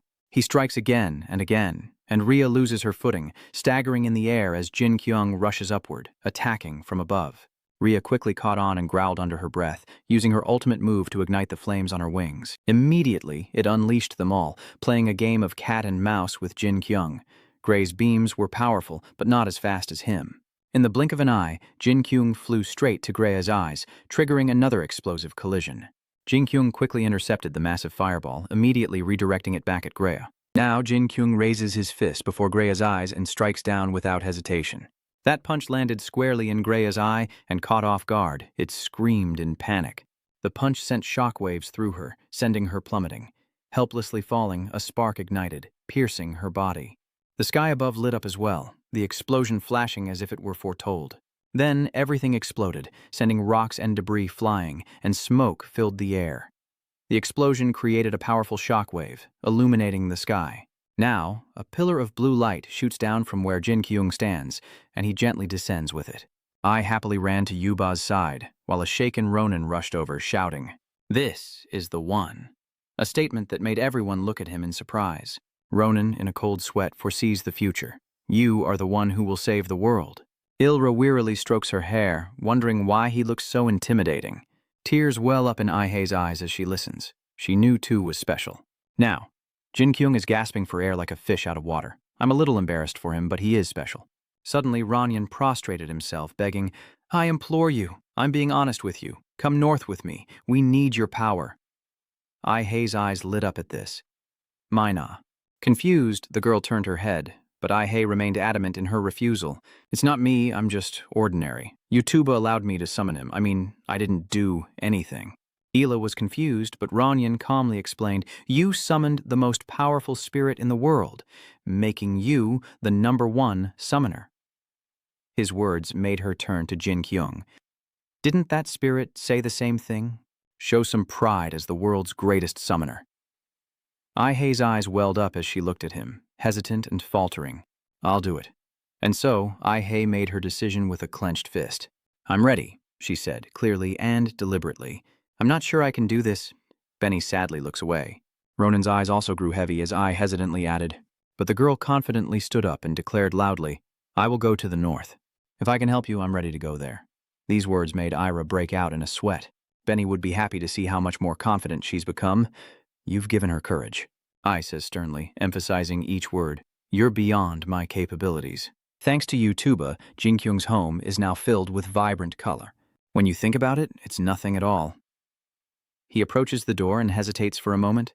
Opening this door is nothing compared to taking down giant monsters. Jinkyouong steels himself and grabs the handle. "If it were me now, I could do it." A blinding light immediately flashed before his eyes.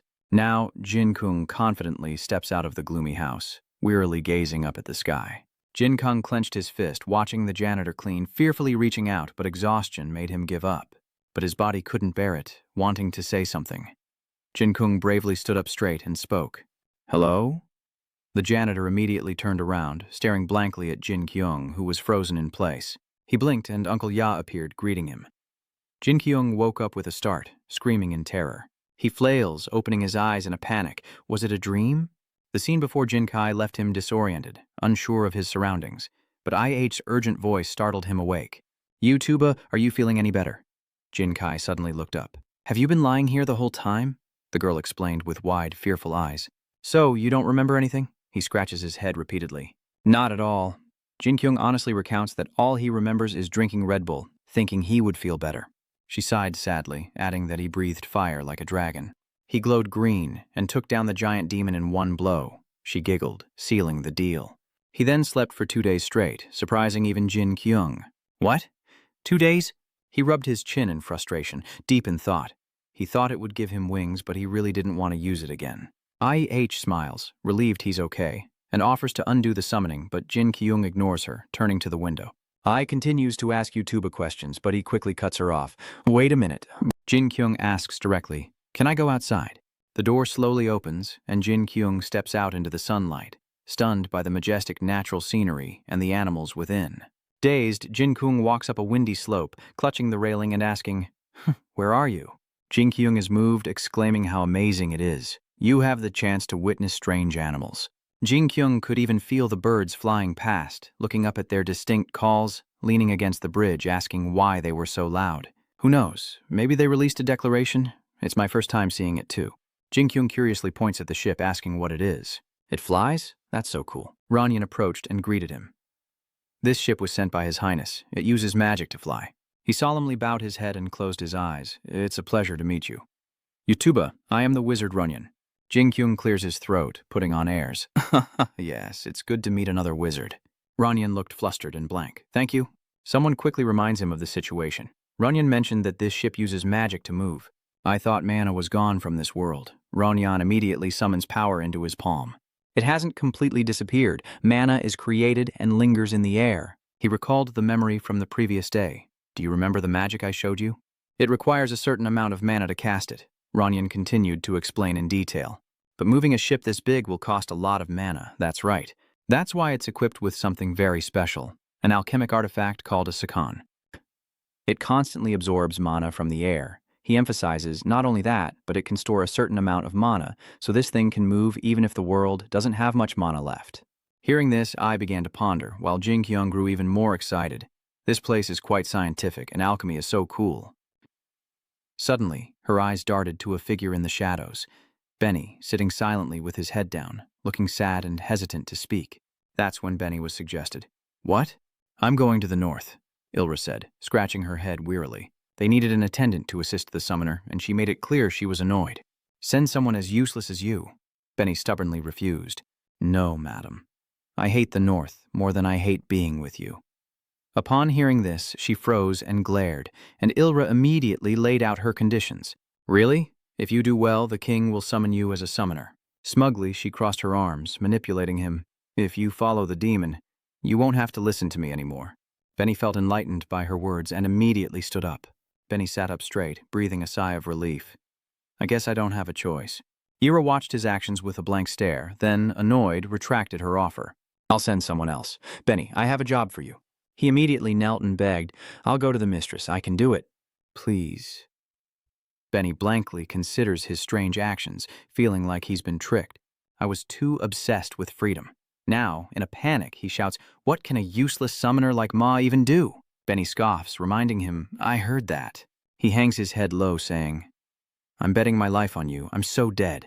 The train continued onward, and before them appeared a strange and enormous mass, leaving Jinkyouong speechless and uneasy. What in the world is that?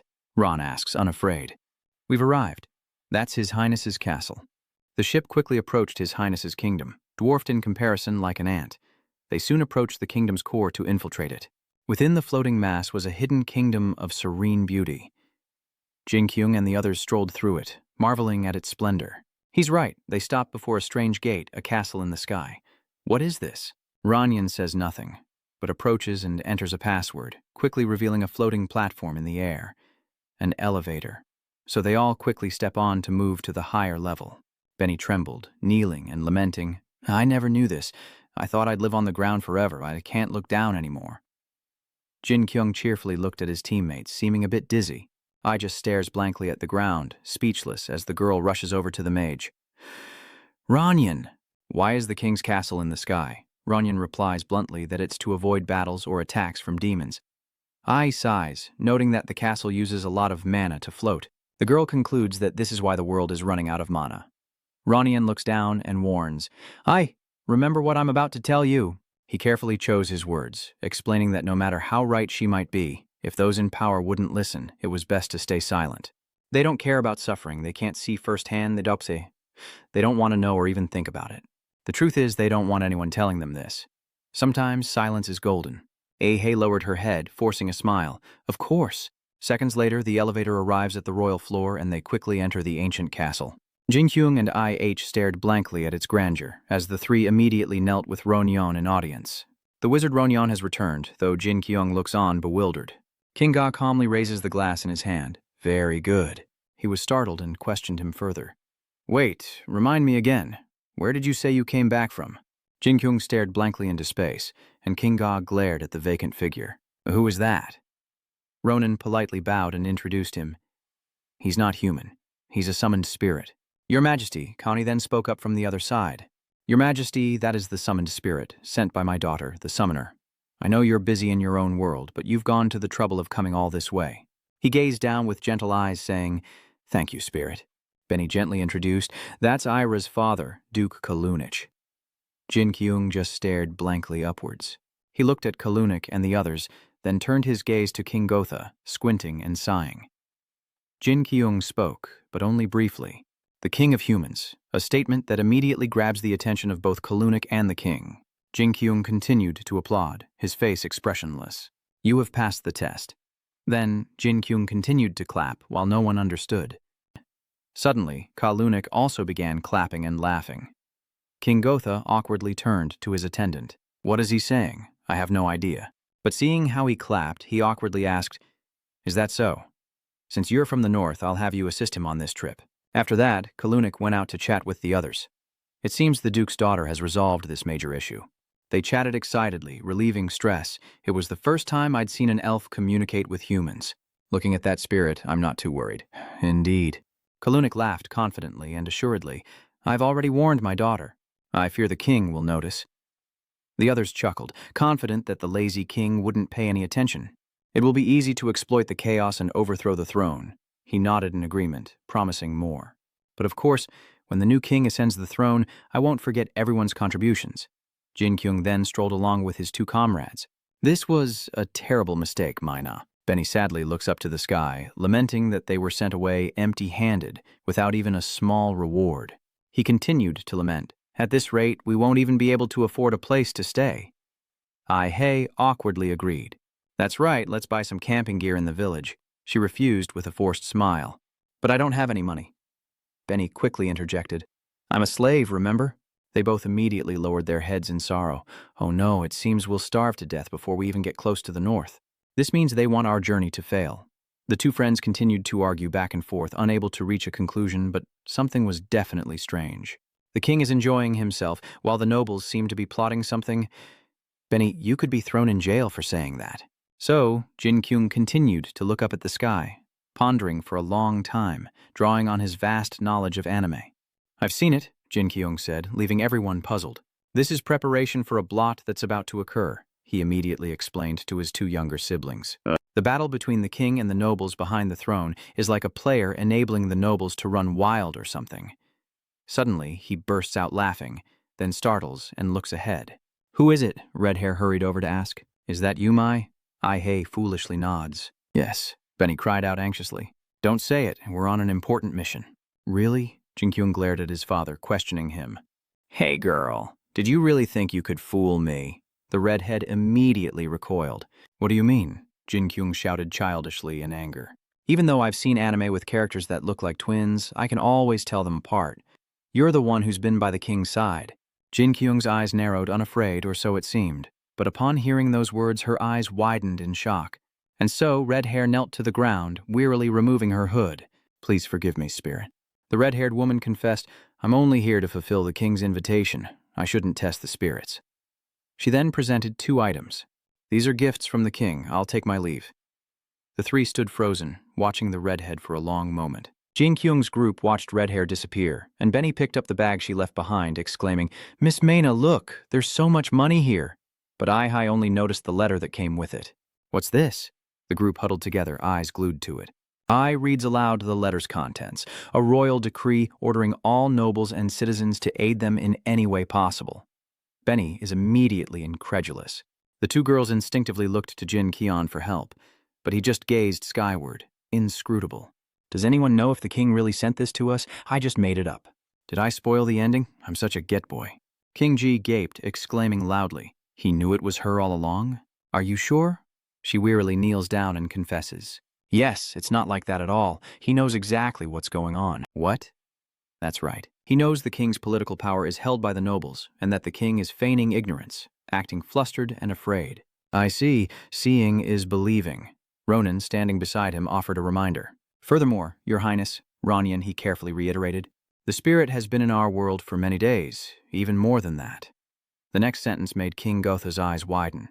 He eliminated the vagrant Rhea, the one no one could stand against. King Ga laughed with delight, but uneasily. Perfect. Finally, someone is on our side. He clenched his fist triumphantly and shouted, Let's fight, you foolish old men. The three quickly hopped into a car and chatted. Basically, we need to find out why the demons are suddenly running rampant. Damn, what a boring main quest. The main mission, Jinkyouong said, leaning back. It's nothing, don't worry about it.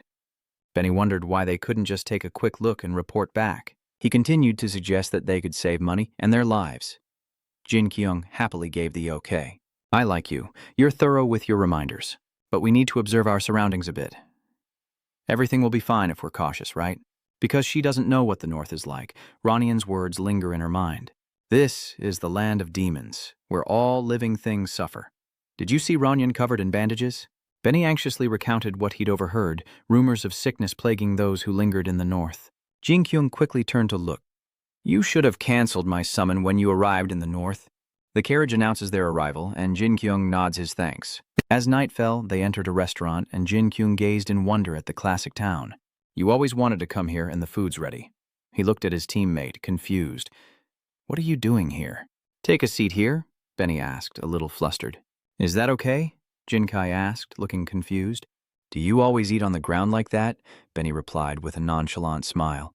Of course not. Normally I kneel on the ground and eat with both hands. He eats and remarks that slaves are treated worse than animals. I wearily shook her head. No, that's just how Benny is. The girl immediately unfurls the map, pointing to locations as I says that, according to the witch Rani, the town near Arius has been burned down, and other northern towns have been attacked by demons. We don't know what happened to Juria, but all roads north are blocked. I was told to find a ship in Jia and head north that way. Jinkyouong quickly munched on his food. Where are we now? IH immediately pointed to the map in the south. It would take 2 or 3 days to reach Juria by carriage. Benny looked up with worried blue eyes. Would anyone be willing to go north with them? The girl scratched her head, flustered. Who knows? If they see the king's order, they'll have to obey. Jinkyouong said sternly, preparing for the situation, making the journey to the city safer. He wanted to travel with them, but hesitated, saying he needed to rest and prepare some things. Ahei giggles in agreement. Yes, thank you for coming all the way here with us. I'll undo the summon, and with that, Jinkyouong departs with his food in hand. Call me if you need anything. I'll do my best. Benny sadly reached out. Don't leave me alone with her. Then, a pillar of light shone down on the diner, and Jinkyouong vanished in a flash of blue. The other patrons stared blankly at their table. Did you see that? That was a spirit, the waitress said as she approached. We're summoner vagrants, Benny began boastfully. Vagrant. No, we're on an important mission. I thought it was a secret. He continued to ramble on fearlessly. Did she know where they could rest their feet and buy some food? Of course, she honestly replies, if you go straight that way. And so the two wandered off into the streets, fortunate that the demons hadn't yet attacked this place. From what I've heard, the army is holding them back at the border. Benny sighs sadly. Now that I think about it, our god's army isn't all that sharp. Why would they send someone like Ma to the northern lands? Ahei quickly changed the subject, saying, Benny, go buy camping supplies at that store. He nodded quickly. Yes, I'll go to the market for food. She then pulled into a crowded shop where people were lined up to buy things. With some difficulty, I squeezed to the front, saying, Excuse me, I'm sorry. The girl forced a smile. I'd like to buy that and that. Okay. Ahei frantically reached into both of her pockets. How much does it cost? The girl stared blankly at the remaining bag. Ahei's eyes darted around nervously as she jumped up, apologizing profusely, begging to be let through. Ahei's screams echoed in the distance, causing the robbers to chuckle. Sorry, we couldn't buy anything tonight. Ahei quickly left the town, while Benny sadly hung his head next to his sobbing friend. Everyone here is awful, Ma. I can't believe they gave this mission to such an idiot. Ahei stares blankly ahead, realizing that if the country is destroyed, it will largely be her fault, while Jinkyouong is summoned back to the real world. He immediately collapsed onto his beloved chair. Jinkyouong happily looked up and laughed. I'm back, and it feels even better than the last VR game. Baekhyung immediately yells and bangs on the door. Open up, or else. Terrified, Jinkyouong reached for the doorknob, but it burst open, sending him sprawling, his head slamming against the floor. Dazed, he looked up in horror. Baekhyung, panting, glared at his son. What the hell are you doing? He shouts each word, I'm asking you. Jinkyung's father glared at him, his mouth agape, the scene thick with tension. The sky outside mirrored the gloom within, and Jinkyouong finally found his voice. His father angrily shouts again, What did I tell you about locking yourself in your room? He roared, emphasizing each word. The least you could do is eat with the family so your mother doesn't worry. His father's words left him speechless. I've been banging on the door for hours. Was it so hard to open it? Frustrated, he wanted to lunge forward, but Jinkyung's mother stopped him. What more do you want from us? Filled with sorrow and guilt, she tried to reason with her husband. Calm down. I'll talk to him. Baekhyung turned and left without a word, slamming the door behind him. Baekhyung sat on the street corner, smoking with a heavy heart, grinding his teeth in anger. What have I done with my life? How could I have such a son? Meanwhile, his mother quietly enters the room. Her eyes heavy, she looked down. I'm so worried about you. You haven't eaten in 2 days. These words annoy and irritate him. Your parents don't know what's happening to you anymore, she continued, then realized her mother didn't know. But inside the room was food, leaving Jinkai's mother bewildered. Bread. She stared blankly, utterly bewildered, thinking to herself that she didn't remember buying any bread. Jinkyouong stammered a few words as his son turned away, avoiding eye contact, preoccupied with something important. Jinkyouong stiffly suggests that she just leave him be, as his mother stares blankly at him. She sighed sorrowfully and nodded. All right. Afterward, Jinkyung's father chain-smoked while his mother sadly covered her face on the sofa, under a gloomy and bleak sky. Jinkyouong dejectedly rested his head on his knees, gazing at the wound on his foot. Jinkyouong hastily bandages his wound, wondering why a giant monster couldn't strengthen his body even a little. Yet a door in this world cut his foot. He angrily muttered, I hate this world. In the other world, Benny blankly looked up. We're so pathetic. He crazily blamed everything. 4 straight days of sleeping outside, I'm so hungry I could eat dirt. Benny collapses, trying to enjoy the moment. At least the view is nice.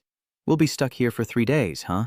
Someone's being openly regretful and whiny. If there were a carriage, Benny would be kneeling like a madman.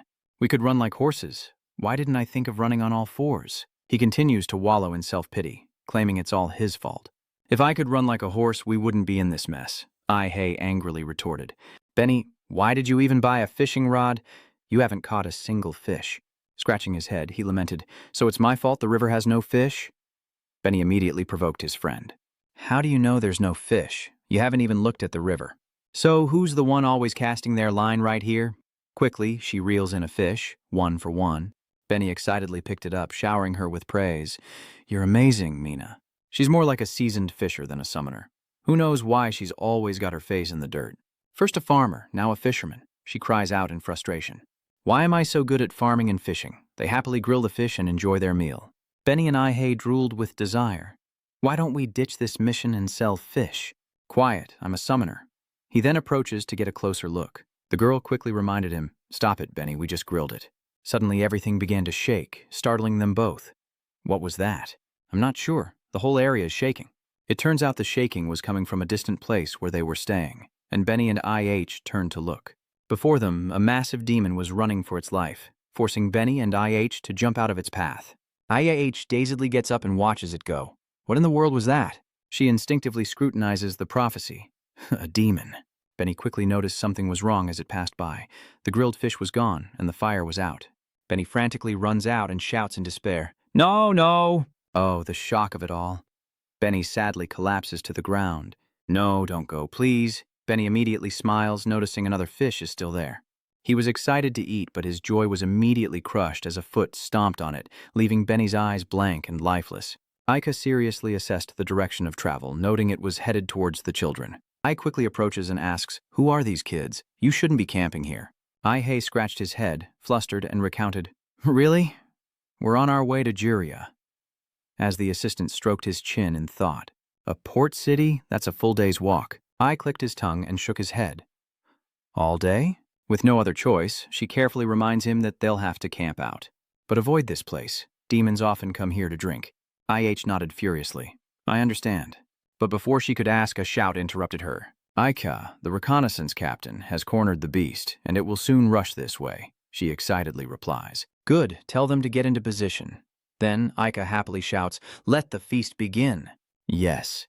They left, and the little girl watched after them in surprise. Who turns to their friend in a hurry? Benny, look. Now Benny kneels by the river, his hands outstretched as if warding something off. He mutters to himself, never expecting to lose her so soon. The exhausted girl shouts, Enough, I'll catch more later. Meanwhile, the demon runs tirelessly across the vast land, showing no signs of fatigue. The assistant quickly asks, What do you think? Aika, are we ready? Aika smirks, drawing her bow and narrows her eyes to take aim. Let me handle this. Then an arrow is fired towards the demon. It was aimed straight for the eye, and as expected, the demon veered off course, collapsing to the ground.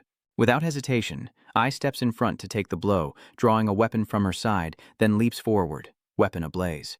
She swiftly impales the demon, a sight that leaves IH and Benny in awe. The demon was instantly cut in two with no wasted movement, as Benny watched the entire battle in horror. What was that? Is that Miss Mai? He exclaimed worriedly. That's magic, or something like it. I can't be sure, but it looks familiar.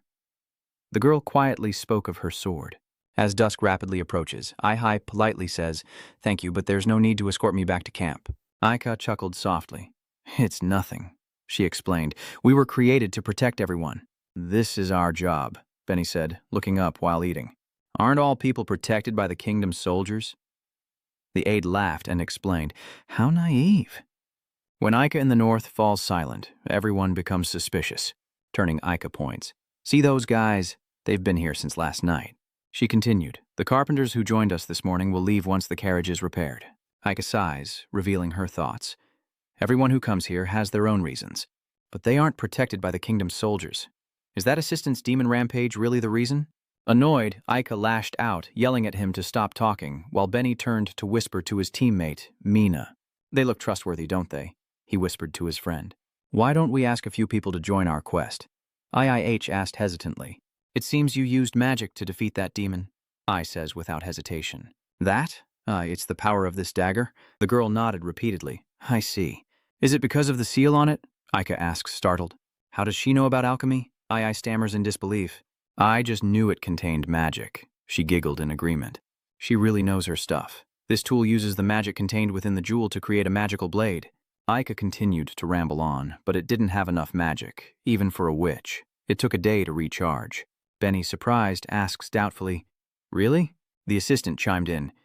We use it because it's convenient. Aika can kill demons with a normal sword. Annoyed, Aika swatted at him. Right, don't talk about that stuff. This guy. Then I turned to look at her friend, and Benny nodded in understanding. Could either of you accompany us on this mission? The two men sat frozen, until the assistant beside her spoke hesitantly.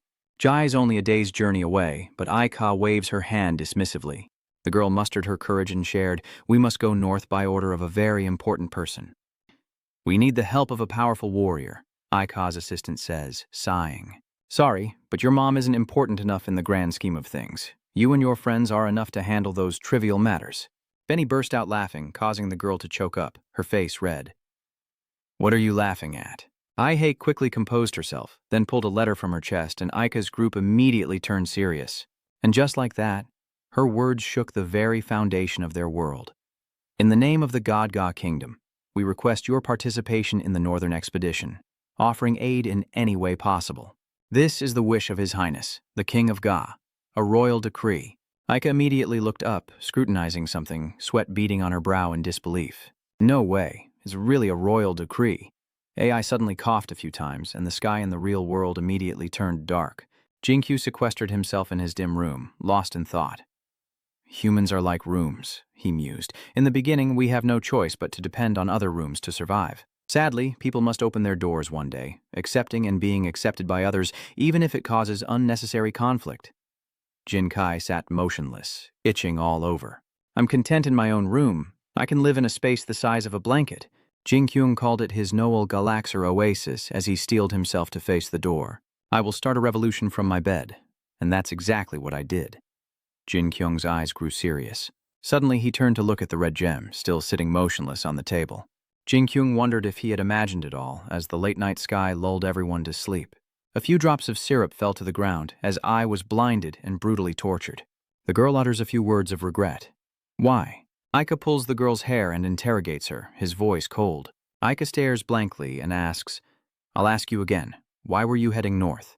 Benny trembled as he looked at his friend, who painfully uttered, We're searching for the reason why the demons are going mad. Aika kicked the girl again, annoyed, cursing their stubbornness. The assistant then pointed, Why not ask the slave kid over there? Benny immediately cried out, I don't know anything. What would a servant who crawls on all fours know? So the assistant checked his hands, nodding profusely. Really? Your hands are rougher than mine. Ai casually remarked, Really? This girl is scary too. She immediately lowered her head and smirked. If the king gave such an order, then you must be quite the person. She continued to accuse him as if interrogating an enemy. Do you look down on our people? The problem is everyone in the kingdom, even the stray dogs, know the king is a fool. I laughed, looking up at the sky, for there's no way the king would care about what happens in the north. Then sadly lowered her head. Her mind was in turmoil. What should I say? I don't know. I wonders what kind of person the king is, and who is really helping them. Ranyan appears in her mind. If someone else is pretending to be king and helping us, who truly cares about this country? Ahai's face goes blank. Why did he blindly follow their instructions and come north, without even knowing if he was doing the right thing? Without hesitation, Aika draws her weapon, knowing full well this would happen when she came north. She held a knife to Ahai's throat and threatened him, saying all she wanted was to deliver important documents to the king. Aika laughs triumphantly, a sinister glint in her eyes. But who would have thought the king's men would want us dead? She sadly recalls memories of the past. When she awoke, all of her comrades were gone. Aika wept bitterly, shedding tears and blood from his left eye. I understood everything when I heard that man sing. Drink the blood of the farmers, eat the flesh of the workers, kneel before my throne, and sing praises of my existence. When the celebration ends, I will take your lives. Aika held the letter to the flame and whispered, and at that moment I made my decision. The eye I lost was the price I paid to see what couldn't be seen, she emphasized, tilting her head. Perhaps that's why my eye hurts more than usual today, as the letter quickly turns to ash. The remaining embers were quickly swept away by the wind, flying towards the stars like a festive army. Another soldier rushed over to report, Captain Aika, we have a problem. Gasping for breath, he stammered, An unprecedented demon is approaching our camp. Aika quickly reassured him, I'll handle these two and we can prepare. That interruption isn't the problem. His words sent chills down their spines. What made this demon so different? What? A massive entity appears in the sky, blotting out the heavens. Everyone looked up in bewilderment as its form quickly materialized on the ground. Even the birds fled in the dead of night as Kantovia's eyes flashed red, its form surrounded by fluttering teal silks. The aide was paralyzed with fear, unable to speak. Aika, what is that? He questioned in disbelief. Have you ever seen a demon that big? I, now sweating profusely, stammered, Unfortunately, I have seen it in the north before. Her eyes went blank as she stared intently at the demon that could cleave the sky in two. Lord of the Wall, the Master of Juria, the Wandering Demon Sword. Everyone was startled and looked up despite their pain. Aika trembled, stepping back, wondering why Kantovia of the Three Shadows was here. The assistant looked over worriedly as Aika immediately and sternly made a request. Release me. Aika turned to the girl, her face blank with shock. She speaks with a doubtful tone. What? I repeat seriously, let me go. You can't defeat that monster. She states plainly that she defeated the Gamma Sword Wolf. I'm the only one who can defeat it. The atmosphere grows heated, more tense than ever. Meanwhile, Jinkyouong raised new figure in his hand, saying it was a long time coming. He eagerly gazes at Amiri with joyful eyes, proposing a daily lick, or perhaps 5, as compensation. Jinqyouong, tongue out and determined, approached Amiri, whose blank face seemed unwilling, when suddenly the red gem glowed brilliantly and Jinkyouong was immediately summoned away. Aika chuckled.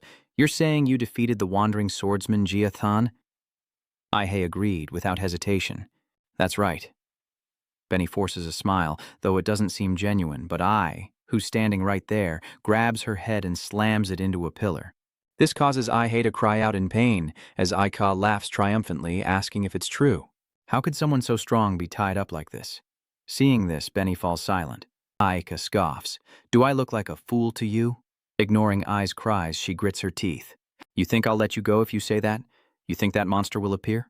Aika emphasizes each word, seeing it as your ticket out of here, as she coughs and tries to explain. That's not it. What I mean is, the assistant quickly interjected, the people living in the village. He sadly lowered his head. Most of them are our families and friends. The assistant quickly reminded him that these kids meant nothing to them, but those people were more important than their own lives.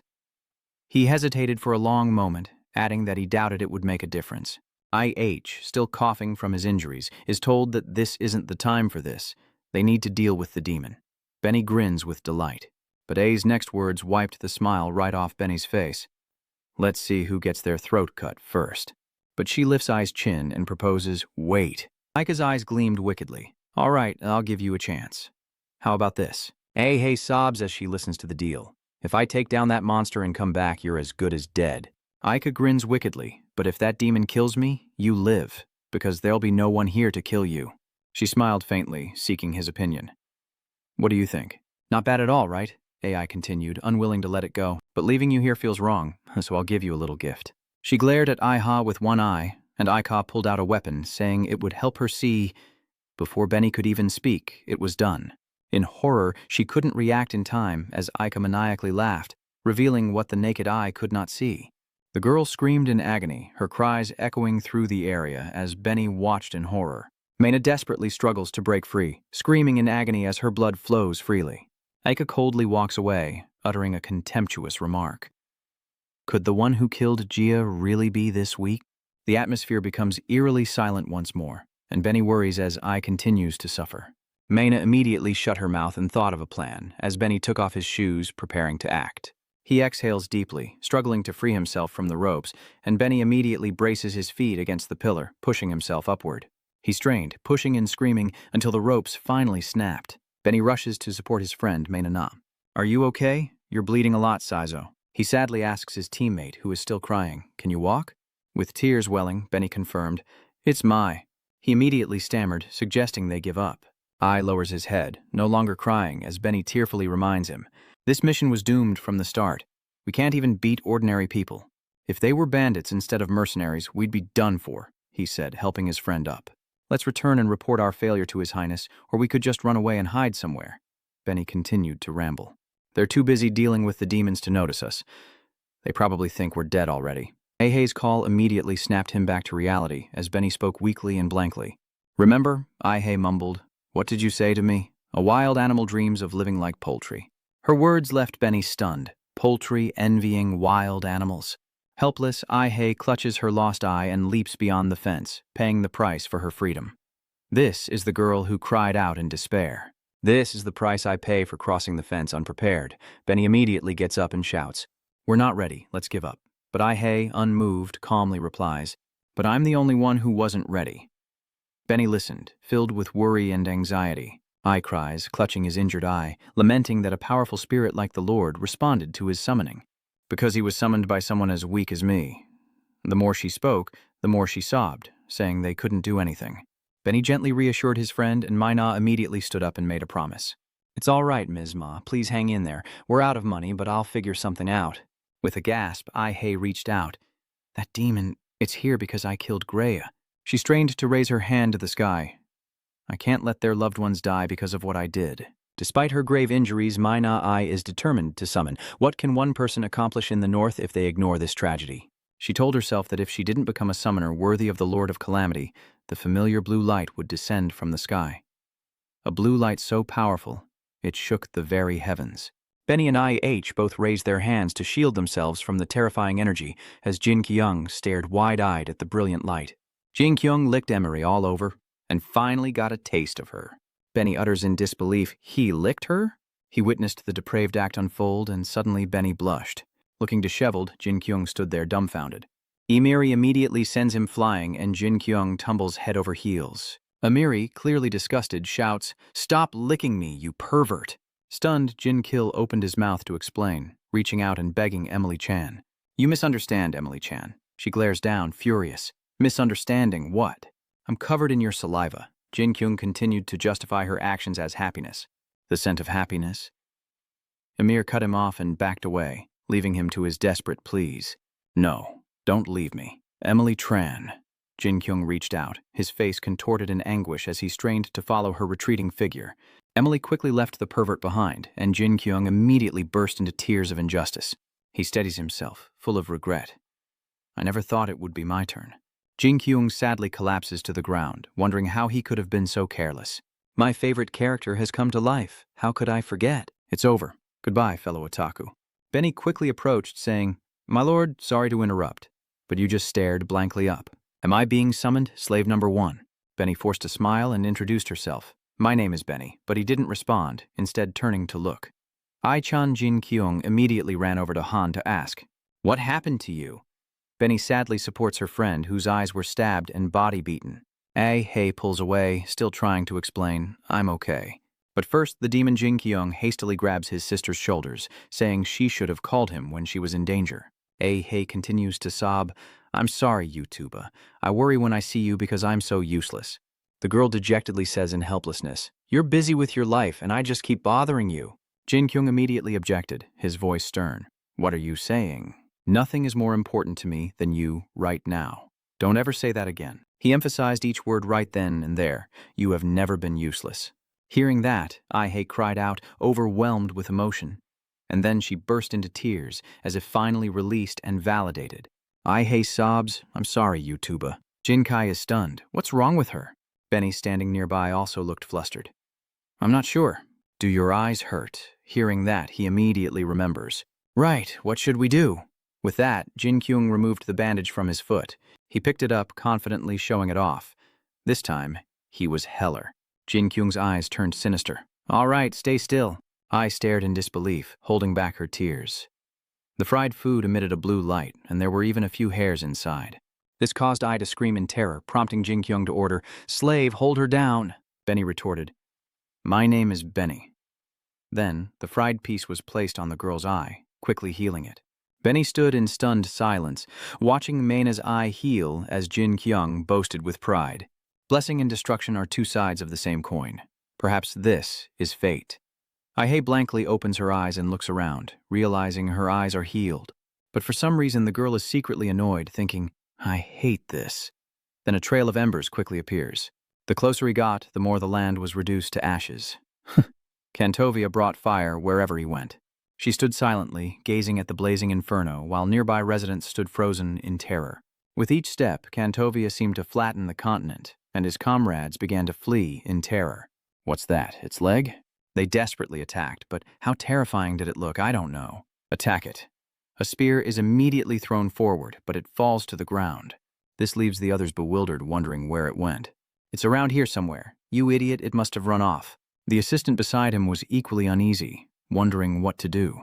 We can't get close to it, Aika laughed triumphantly. That's right, she immediately came up with a plan. Ranged weapons seemed useless against it. Looks like my blade will have to sing again? The other one immediately gave the order.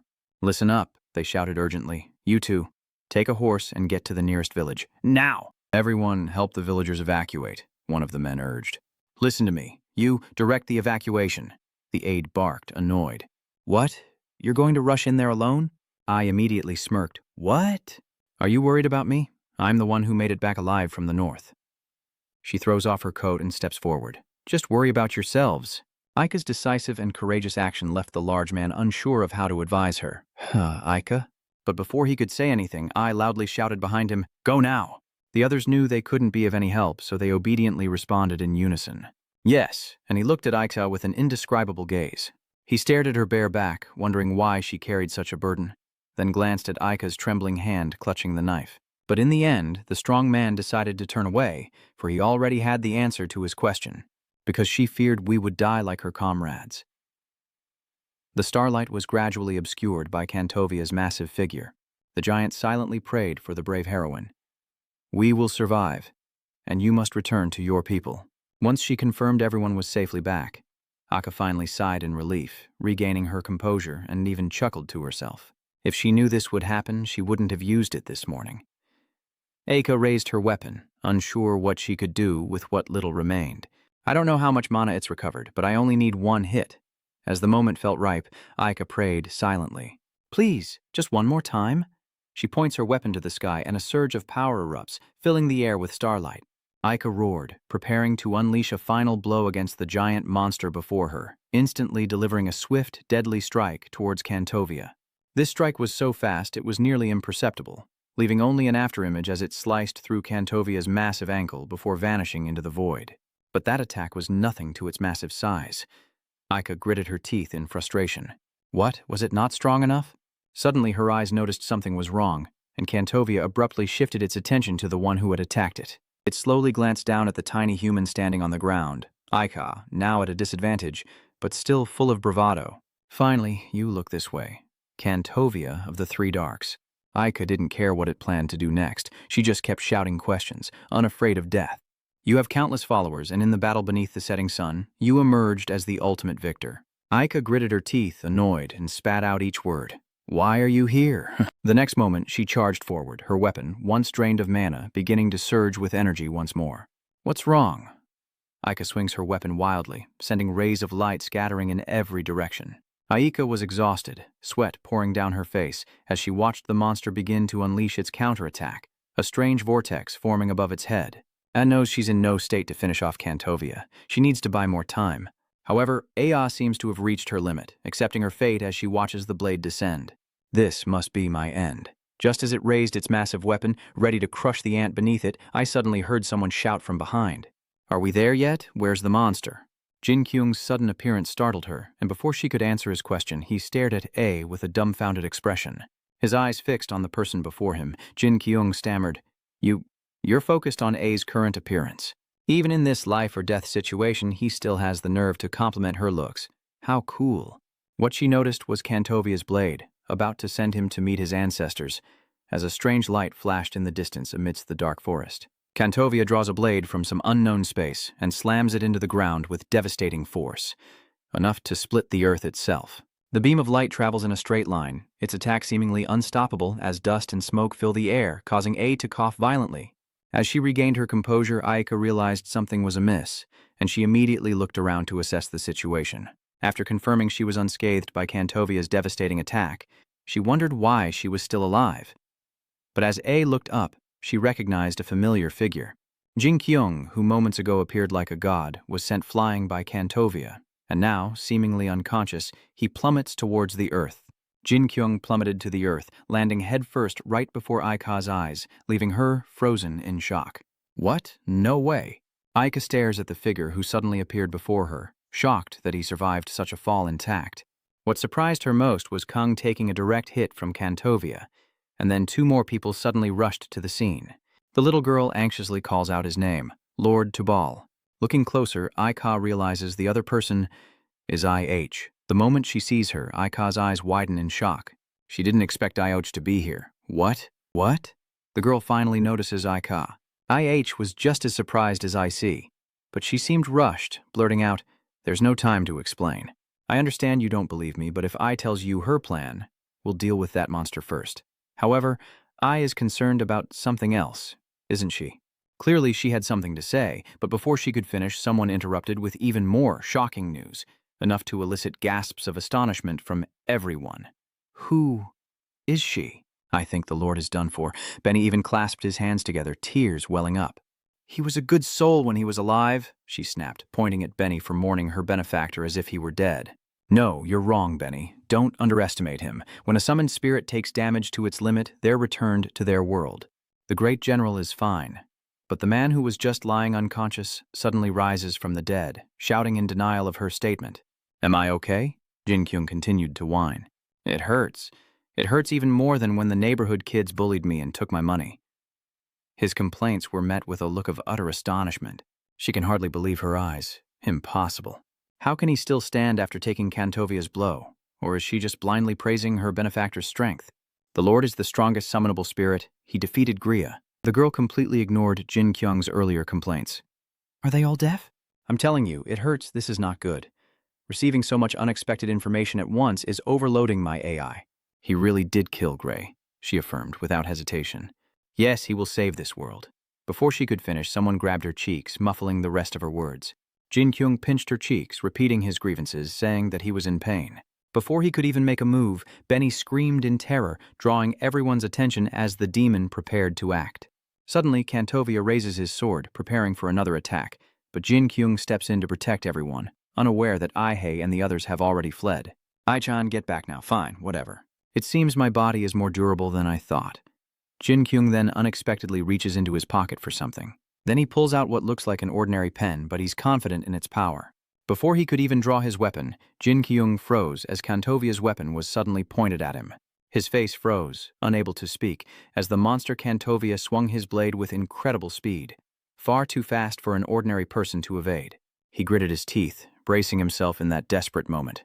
Just when all seemed lost, Jinkyouong swiftly dodged the fatal blow. Even so, he was still affected by that massive weapon, and Jinkyouong quickly grabbed his pen.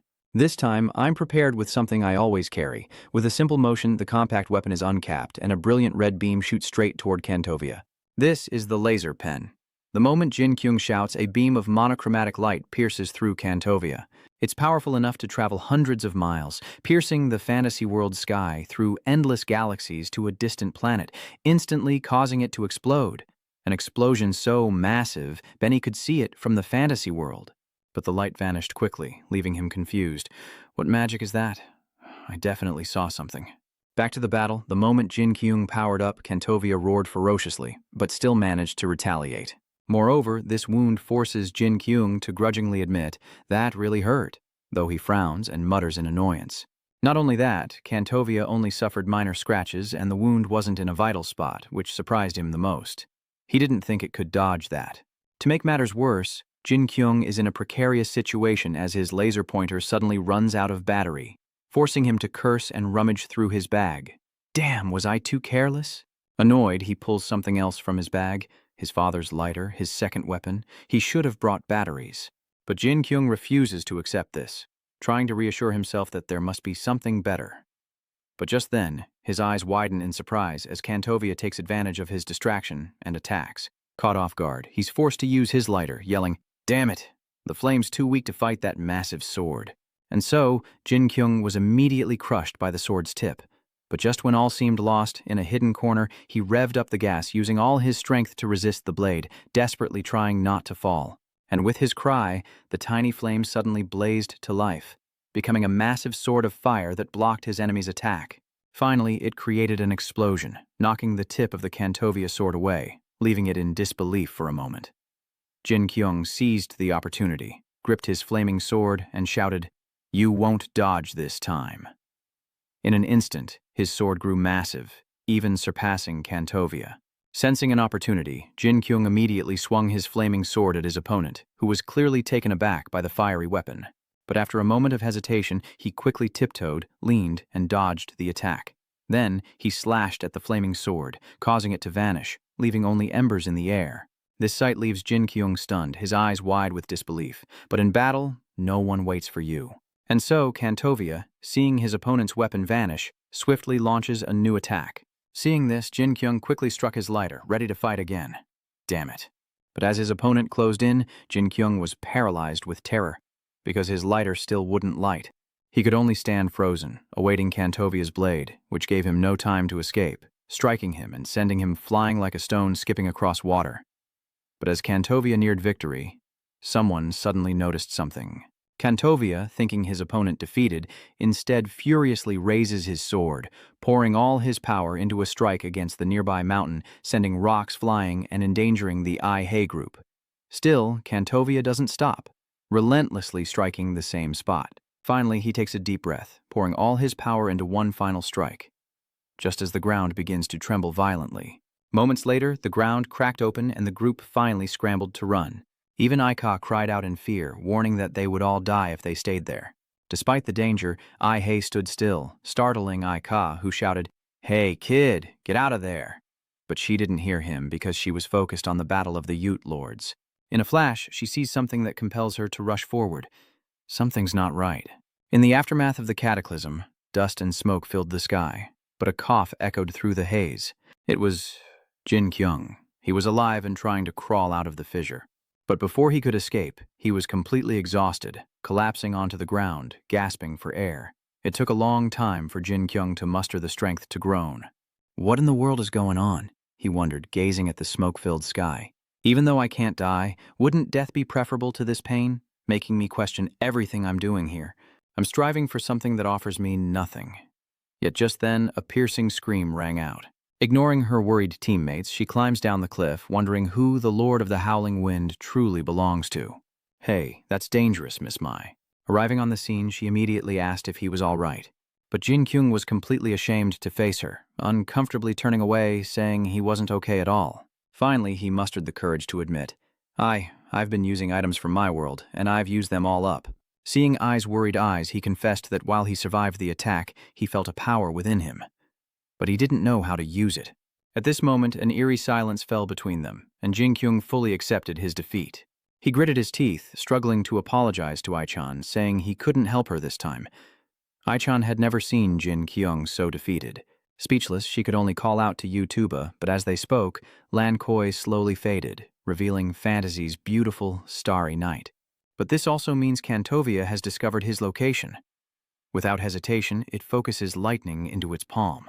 Moments later, a lightning spear began to form in its hand, and upon seeing it, Ah cried out in terror. This is bad.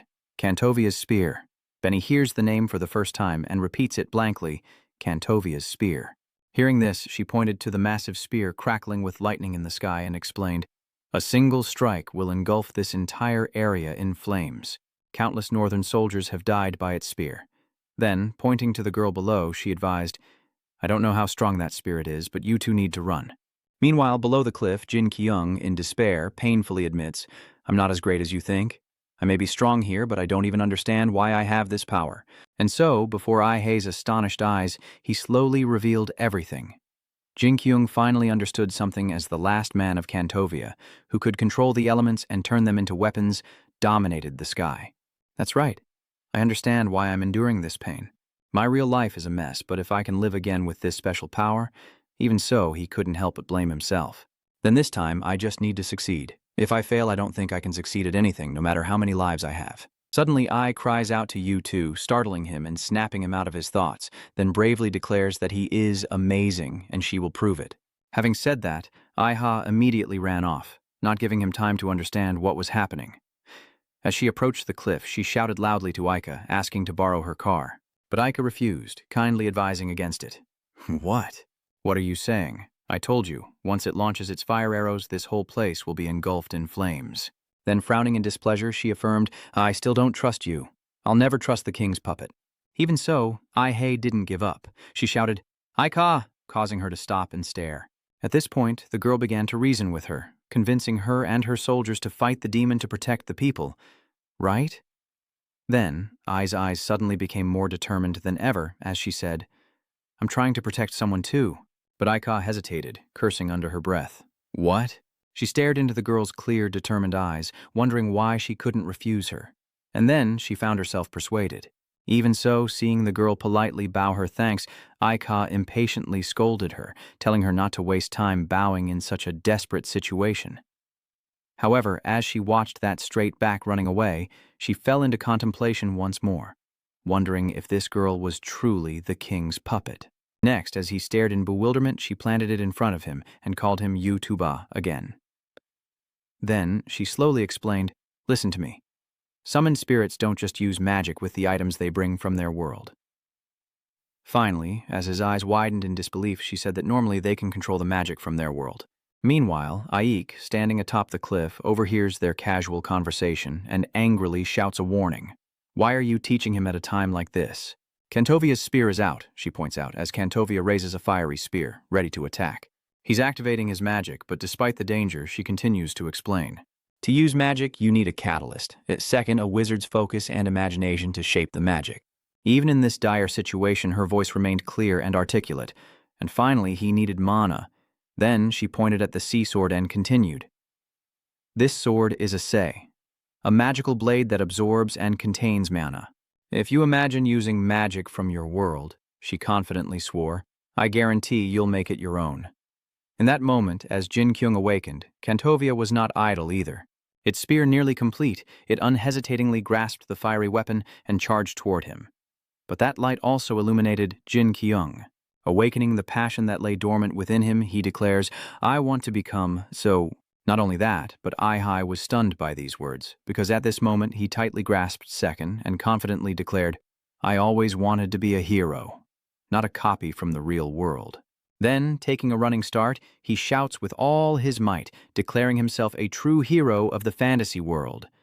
At this moment, nothing seems capable of stopping Jinkyouong, and his passion infects Sion, causing the gem on its body to suddenly flash, stirring the endless pure power of the fantasy world, unconsciously becoming Jinkyung's own power, accompanying him to fight Kantovia. And when its powerful flames touch them both, Sion unexpectedly splits the flames to protect him and Aihe. Witnessing everything, he gained confidence, smiling as he summoned his magic. As if understanding his intent, it poured all its power into the wall of fire. At first, it could only create a small crack, but in an instant, the fire screen shattered into hundreds of pieces, directly confronting Kantovia's powerful spear, causing small cracks to appear on the spear shaft. Then, the cracks slowly spread down the shaft until a crackling sound signaled the spear's disintegration into midair. But Second's power didn't stop there. It gently pierced through Kantovia, causing cracks to appear on his body, just like the spear, culminating in a powerful explosion that completely disintegrated him in a burst of light, dispelling the fog Kantovia had summoned and restoring the starry night sky to the fantasy world. Gazing at the beautiful sky and the intense light, Kai realized his life in the real world was a mess. He silently vowed, "I want to see if I can become someone who can accomplish something." Even in another world, the sun rises, white clouds drift, and birds chirp. Below, everything lies in ruins, surrounded by barren branches. Inside the room, the morning light streamed through the window, waking Jinqyouong, who sat up abruptly, stretching and cracking his joints, his eyes squeezed shut as he gritted his teeth and complained. "This bed is awful. How can people in this world sleep here?" Jinqyouong said, getting up and muttering as he walked to the door, wondering if Chan was sleeping well. He opened the door, a blinding light flooding the room, and Jinkyouong, startled by what he saw, fell silent, his brow furrowed as he surveyed the scene. A landscape of chaos and the wounded innocent. Meanwhile, rescue teams dig graves for those who perished in the war, and elsewhere, a dark atmosphere looms. People lined up to mourn around the gravestones as Jinkyouong watched silently, thinking, "The immortal world I saw in games and anime.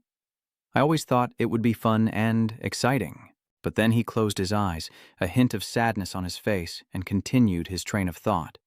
On second thought, it could never be that way. Each time monsters attack, countless people lose their lives, and that's not all.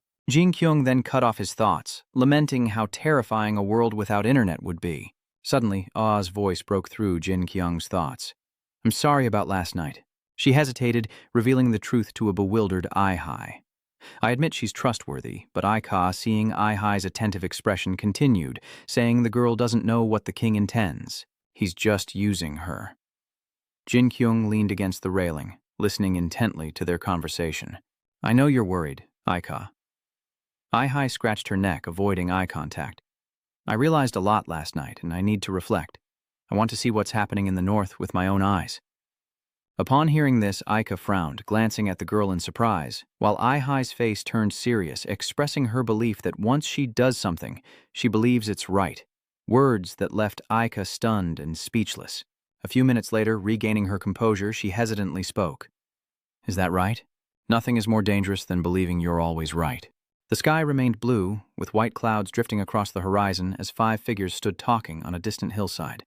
Ai gives Ai a small pouch, telling him to use it sparingly on their journey, as the large man beside him sheepishly admits, "Everything burned up fighting the demon." Meanwhile, Ai-Ka smirked, teasing, "Sorry about the royal command." Then I too cheerfully replied, "Thank you, we'll use it sparingly." Suddenly, Ai-Ka scratched his face, hesitating to speak, and added that news about the king had been announced yesterday. The 3 of them were surprised by the news and asked, "News travels here?" The large man added, "They were here last night, remember? It's not just us. Everyone knows the news." Hearing this, Ike quickly recounted the events. "These wandering people have seen and heard much. Their songs tell of the world's events and troubles." She gave further instructions to someone, and the other 2 had a large hall in Jaya where there would likely be more useful information. Hearing this, they replied in unison, "Is that so?" After giving the group information and instructions, Aika removed her bow holster, turned to Jin, and hesitantly asked, "You're Yutua, right?" Unaware of her name, he hesitantly asks, but she offers no response as Aika suddenly throws her bow towards Jinkyouong, who catches it with a start. With a serious expression, A placed her trust in Jinkyouong, saying, "I think it'll suit you. Take care of her." Having obtained a top-notch weapon, he excitedly put it on and asked, "What do you think? Does it fit?" Benny and I teased him. "Not at all. You're not even close to her level." Seeing this, Aka was speechless. Ending the conversation, the three bid farewell and departed to continue their journey. Blue skies and white clouds drift lazily by, the air still and quiet, until Jinkyouong's booming voice shatters the peace. "What? She's the one who stabbed your eye. If you'd told me sooner, I would have been caught off guard." I hurriedly interjected, "That's not it, YouTuber." Then both calmed down. The girl spoke up, saying it was just a misunderstanding, but Jinkyouong wasn't buying it and questioned her again. "She stabbed me over a misunderstanding. Are you serious?" The three have gone far beyond the mountains, and the girl confesses that Ai has many people to protect and must always be wary of everything, leaving her with lingering doubts. Jinkai hesitated, but I interrupted him, lost in thought. "I've thought a lot because of Aa. It's like your choice, your responsibility, right?" Realizing something, Jinkyong's eyes widened in shock as the girl pondered, "Maybe it's becoming an adult." After saying that, Ai gazed up at the sky, hesitating. "All I see around me is trouble." Jinkyouong was genuinely surprised to hear that, eyes wide, unable to speak. Jinkyouong gazes at the distant mountains, Ai's words echoing in her mind. "All I see around me is trouble." Elsewhere, the tower stood in serene silence, while inside, Kaluni and his daughter sat in unspoken tension. She stared at her hand, frowning in displeasure as if realizing something, while he wore a shocked expression, his mouth agape. Elsewhere, fog blanketed the landscape as seen from above. Deeper inside, Rick smiled eagerly and asked Kalunik, "I'm honored you called me here. How can I help?" He cuts to the chase. "Gata is in trouble, isn't she? Of course we must discuss this." Rick, his expression unchanged, continued, "I understand. What is it you wish to discuss with me?" At this moment, Kalunik, with a sorrowful expression, revealed the truth. "It's not so much a discussion as it is. I saw my daughter this morning, and she told me something very interesting." At this, Rikyan paused, the teacup he had just picked up still unsipped. Then, Kalunik solemnly recounted what he had heard from his daughter. A summoner and his party had advanced to the north. I heard they defeated Greya. At that, Rikyan lost all composure. He set down his teacup, his face etched with alarm, and repeated, "What? So that rumor I heard this morning—" Upon hearing that, Kalunik was taken aback. "Rumors?" He recounted what he'd heard, saying, "Yes, I heard rumors from the Wanderers. I heard they witnessed something very strange." Rikyan's mind flashes back to the intense blue light erupting from the tower. "Go on," he said. "They say Kantovia appeared, but was destroyed by someone." Suddenly, the air between them grew still. Kalunik gently placed his teacup on the table, sighing, "Well, we could be fooled by those fools." He picked up the cup again, took a sip, and voiced his concern. If someone that powerful really appeared, that's cause for concern. Hearing this, Rikyan fell silent, his eyes closed as he spoke. "From what I've gathered, they're passing through Juria on their way north. Most of the people have fled due to demon attacks, but it's still a port city, and we need someone to warn them." Suddenly, Kalunik's expression turned serious, his brow furrowing as if he realized something. The scene shifts, and dusk settles over the mountaintops. The large man's voice echoed, "Who knows what will happen to them in the ruined city?" Deep in the forest, the small base remained lit. Inside, the four of them sat around a flickering lamp as he announced, "Listen up, everyone. We've been given a golden opportunity. We received orders from the leader, who received orders from the association. An important mission." Kiner casually leaned back, questioning. "Are we just their hired help?" Lua interjects. "Forget it. Our mission is clear." Suddenly, the man's expression turned serious as he shouted, "Idiots! Who cares? Are you planning to live on pennies forever? We need a noble sponsor if we want to live comfortably." Then he turned to Kiner and asked without hesitation, "Think, what are we missing?" "Kiner, you're always right." He then coughed and said honestly, "Well, I admit this is amazing. I bet it could pierce a dragon's eardrums." Then he turned to Eric, praising his technique, before finally focusing on Lua, hesitating to speak her name. Suddenly, all eyes were on her, and the air fell silent. Moments later, he gives a beautiful, teasing smile, and Lua, flustered by the praise, cries out, "What? I told you I hated that." He remained calm, handing over a piece of paper. "Calm down, look at this," while the other fumed, face red with anger. The paper contained portraits of Jinqyouong and I. He expressed his concern, saying these two villains would soon arrive at Juria, then smugly asked, "Who are they?" "It's our performance in J," he continued, and Kiner chimed in. "That's right, we have a big problem." And with that, he pulls something out, making a clinking sound, his face turning frighteningly serious. "We have to deal with them, for our homeland, for this country." These words stunned the other three. Jaw dropped, Eric wondered if he meant killing someone. He didn't answer, but threw a bag of money onto the table, stunning the three men.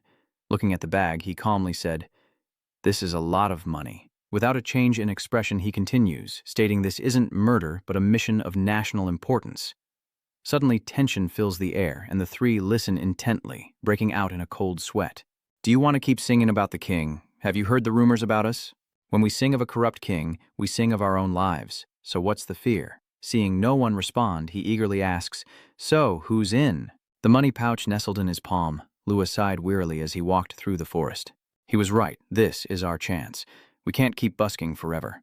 A burning determination ignited within him. He wanted to perform in a grand mansion. He was sick of being poor. Just then, a sharp pain in Lua's leg stopped him in his tracks, as his mother berated him mercilessly. "Where have you been? Didn't I tell you not to waste your time singing?" He was about to blow his top. "Come on, Mom." But she continued, "I can't even look the villagers in the eye anymore. You just wander around singing all day, practically begging for money. Aren't you ashamed to face your siblings?" Despite Lua's tearful eyes, her mother continued to criticize, saying, "Han at the end of the road is now a blacksmith. Everyone is moving forward." Finally, he couldn't take it anymore. What does she even know? She couldn't help but be stunned. She slammed the door in her mother's face, and as her mother screamed after her, Lua ran, repeating to herself that she would succeed. She had to succeed. This time, she was determined to return to the village in triumph. Soon, the morning sun peeked through the leaves. "Once we get through this forest, we'll reach the sea." Jinkyouong looked worried. "Are you okay?" The girl paused to wipe her brow. "Yes.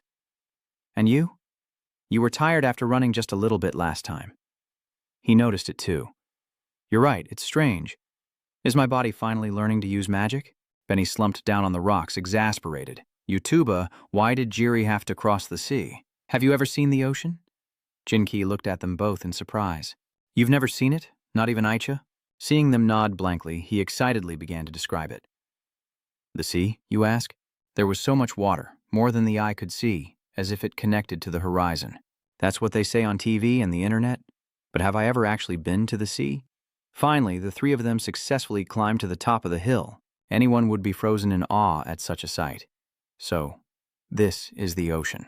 In contrast, Jinkyouong's reaction was that of someone completely naive, faced with a majestic scene of blue skies, mountains, and endless white clouds. Looking out, they see a surreal landscape where hills, clouds, and the sea blend together, as if they were always meant to be. Just as he said, Benny was studying the terrain, wondering if a boat could float here while Jinkyouong was frozen in place. Beyond the high rocks, white birds adorn the sky for Voss as the trio begins to explore this wonder. Just then, a ferocious sound tore through the peaceful atmosphere, and everyone was immediately on high alert. "What was that? It sounds like a demon," they all said in unison, their opinions clashing without hesitation. "Want to run away? We should at least take a look before we do." An awkward silence fills the air as Jinkyouong breaks it, saying whoever wants to stay and watch can stay. Benny was frustrated but resentful. "I want to run too." Am I wrong? Not far from them, the demon targets a small prey, roaring fiercely as if to intimidate its opponent. Lua can only look on in despair. What is happening? He was still lost in confusion. Why did he agree? "Why can't I do anything? The demon's pincers are closing in." Instinctively, he closed his eyes as danger approached, and just then, the voice of his savior echoed. Jinkyouong, emboldened, steps forward. "How dare you attack a defenseless woman? Face me, one-on-one." Then he leaps into the air, seizing the high ground for a fair fight. Benny doesn't understand the meaning of fair. He seems to gather all his strength to boost his confidence, but suddenly, Jinkyung's momentum plummets to hellish depths as his feet touch the ground. The demon froze, a glimmer of hope in its eyes, thinking reinforcements had arrived, while its two teammates stared dumbfounded as their leader frantically looked behind him. "Wait, no one could stand by any longer. I told you, that accessory won't get you anywhere." Jinkyouong desperately stalls for time. Just a moment, but the demon sees through it and time's up. It instantly struck him at light speed, sending him flying across the ocean and slamming into a mountain like a meteor. The atmosphere froze once more, and Lua couldn't help but twitch, wondering who this loser was. While Lua was still in shock, Iha shouted, "Run!" As he turned to run towards them, she continued to yell. Before the embarrassed and surprised faces of Iha's group, Jinkyouong slowly spoke. "Reaper, you are darker than death itself. Use your scythe to punish that foolish creature and send it into eternal slumber." As he spoke, a beam shot toward the monster with incredible speed. Silence fell over the space as all three, except Jinkyouong, gaped in astonishment. The monster stood motionless for a moment before the sound of shattering echoed as cracks appeared across its body. Gradually, golden rays burst forth from its dark body, and the monster's upper half exploded into fragments. The shattered shell drifted away on the wind, and Lua snapped out of her daze. He quickly turned around, his thoughts racing. It was Jinkyouong and his group, approaching step by step. Benny, hands on his knees, tells the girl covering her ears that it's over. Who does Lua recognize? They're the people from the flyer. His mind raced, alarm bells ringing about these dangerous individuals, while Jinkyouong struck a pose, flipping his sleek black hair as he asked, "Are you hurt?" He paused for a moment, then finished the flirtatious line. Beautiful flower. How could Lua be wary of someone who doesn't look dangerous? He chuckled, replying, "I'm fine, thanks to you." But Lua hesitated. Then why? Everyone understood and fell silent. I.H. and Benny stood frozen, staring in one direction, and even Jinkyouong's eyes widened in disbelief. Sensing the strange atmosphere, Lua cautiously asked, "What's wrong?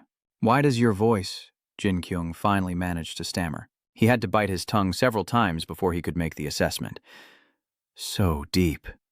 Lua didn't understand, and subconsciously reached behind her head, quite flustered. It's not that deep for a guy. Ladies and gentlemen, the scene on screen is no longer a still image. As the group set off, Jinkyouong took the opportunity to confirm Lua's identity. "So, you're a traveling singer." Lua answers decisively, "Yes." Ihei chimes in, "It's their first time in Juria." Lua tilted her head. "If you don't have anywhere to stay, would you like to visit our singing house?" He didn't hide his intentions. "I want to repay my savior." Ihei happily agreed on behalf of the other two. "Really? Thank you so much." The girl happily turned to Jinkyouong. "Mr. YouTuber, we have a place to stay now." But as Lua and IH looked at him expectantly, Jinkyouong glared helplessly, finally sighing, leaving the two speechless. Jinkyouong put his hands in his pockets, continuing to wonder, "Why is your hair so long?" Lua touched her fluffy hair and honestly replied, "My hair? I'm sorry." "The troop told me to grow it out," Lua repeated, on the verge of tears as Jinkyouong gritted his teeth. "I'm sorry, I'm a boy." Jinkyouong gazes into the distance, nonchalantly saying, "It's okay." His next words were as light as a breeze, yet they contained a sense of compromise. That's all he said. Jinkyouong continued, not caring whether they were men or women. "It's here that he reveals his true colors. All that matters is that they're good-looking." Benny turned beet red at that statement, while Lua's face darkened even further. Ignoring their constipated expressions, Jinkyouong took the lead, urging them forward. "Let's go." Lua clenched her fist, her heart screaming to the heavens. "They're dangerous." She emphasized with all her might, they were truly dangerous. Lua affirmed with weary certainty that they were all dangerous. As dusk slowly descends, the last rays of sunlight stretch across the sky, pointing at gold. Jinkyouong was slightly taken aback and exclaimed, "Oh, so this is where the troop lives. I like this view. It's so spacious." Lua spoke up anxiously, "Please forgive us. I heard it was attacked by demons, but I didn't think it was this bad." Jinkyouong waved his hand in understanding. He knows that if she knew this would happen, she wouldn't have confidently brought everyone here. Benny, on the other hand, is more optimistic. He cheerfully said, "We may be sleeping on the street, but it looks like a house." Ihei desperately begged him to be quiet. The two awkwardly pointed to a cellar entrance littered with broken bricks. That's right, they used the basement as a dining room. It just needed cleaning to be usable. While Jinkyouong flatly refused with his actions, Ihei was resourceful and rolled up her sleeves to help. Lua wouldn't let a guest work and said, "No need. This is the troop's place, so it's the troop's job to clean." Benny suggests they look for a boat before sunset, but the state of the village suggests there's no one left.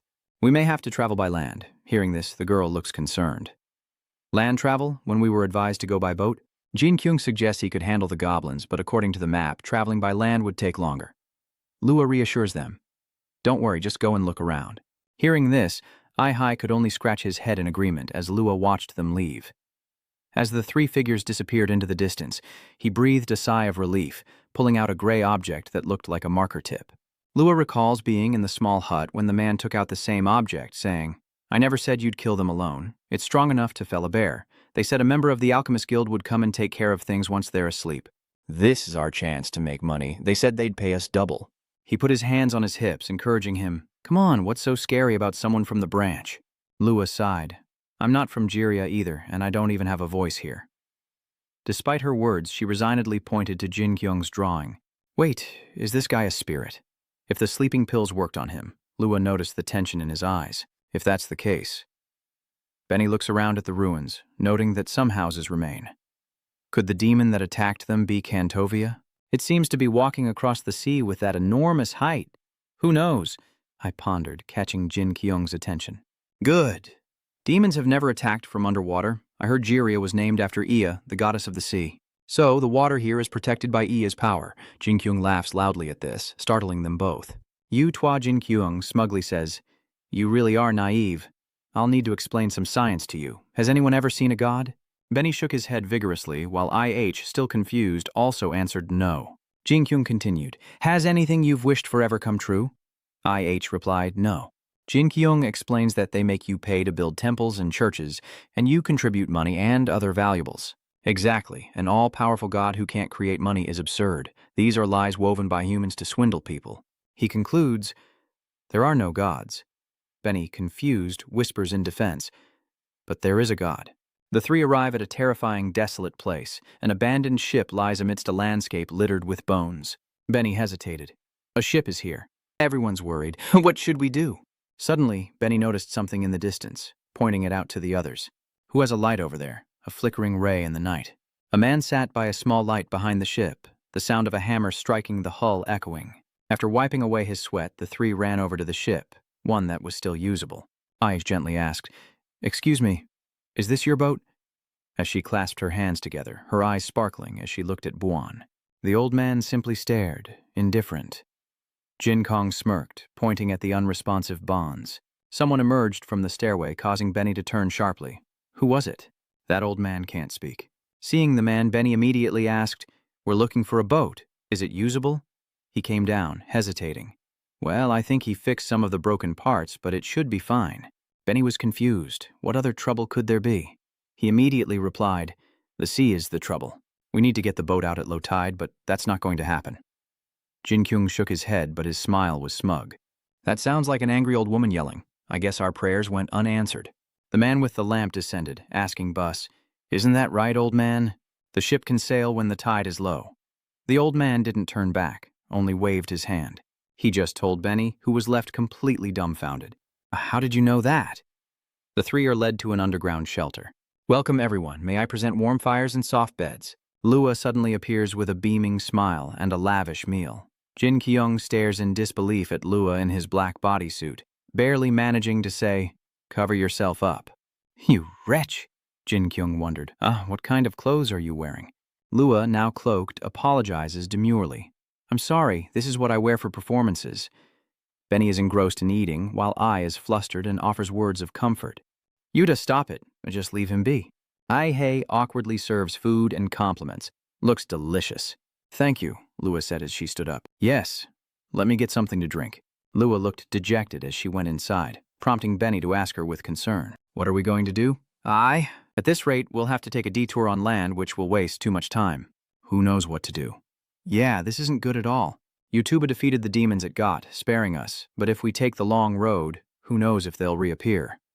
Lua went behind and poured that liquid into the water glass. He then brought out the tray, offering the sweet water, but his anxiety caused him to stumble over his words.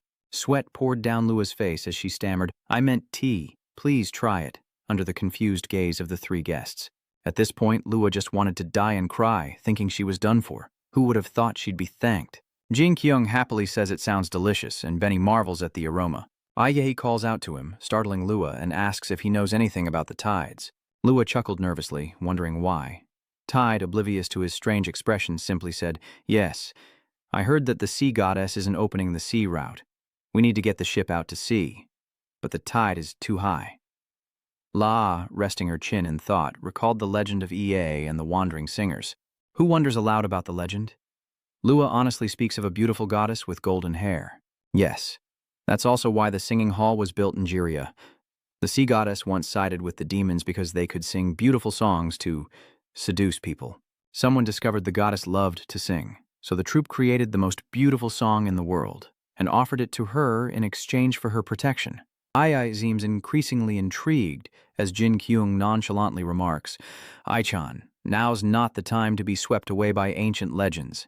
He has no useful information. He doesn't know how to lower the tides, but I heard EA chooses those with the most beautiful voices. If someone offers a song to EA, the goddess will surely lend a hand. Jinkyung smirked, his tone laced with sarcasm. But you're not that person. Lua's face was as prickly as an unripe durian. Lua continued, tears streaming down her face. You're right. Benny chuckled to himself as I panicked. You Tuba, what's wrong? Jinkyung said with a pout. He was annoyed and gradually breaking down, and in a moment of weakness he blurted everything out. But the glass of water La poisoned remained untouched. They hadn't drunk it yet, he thought.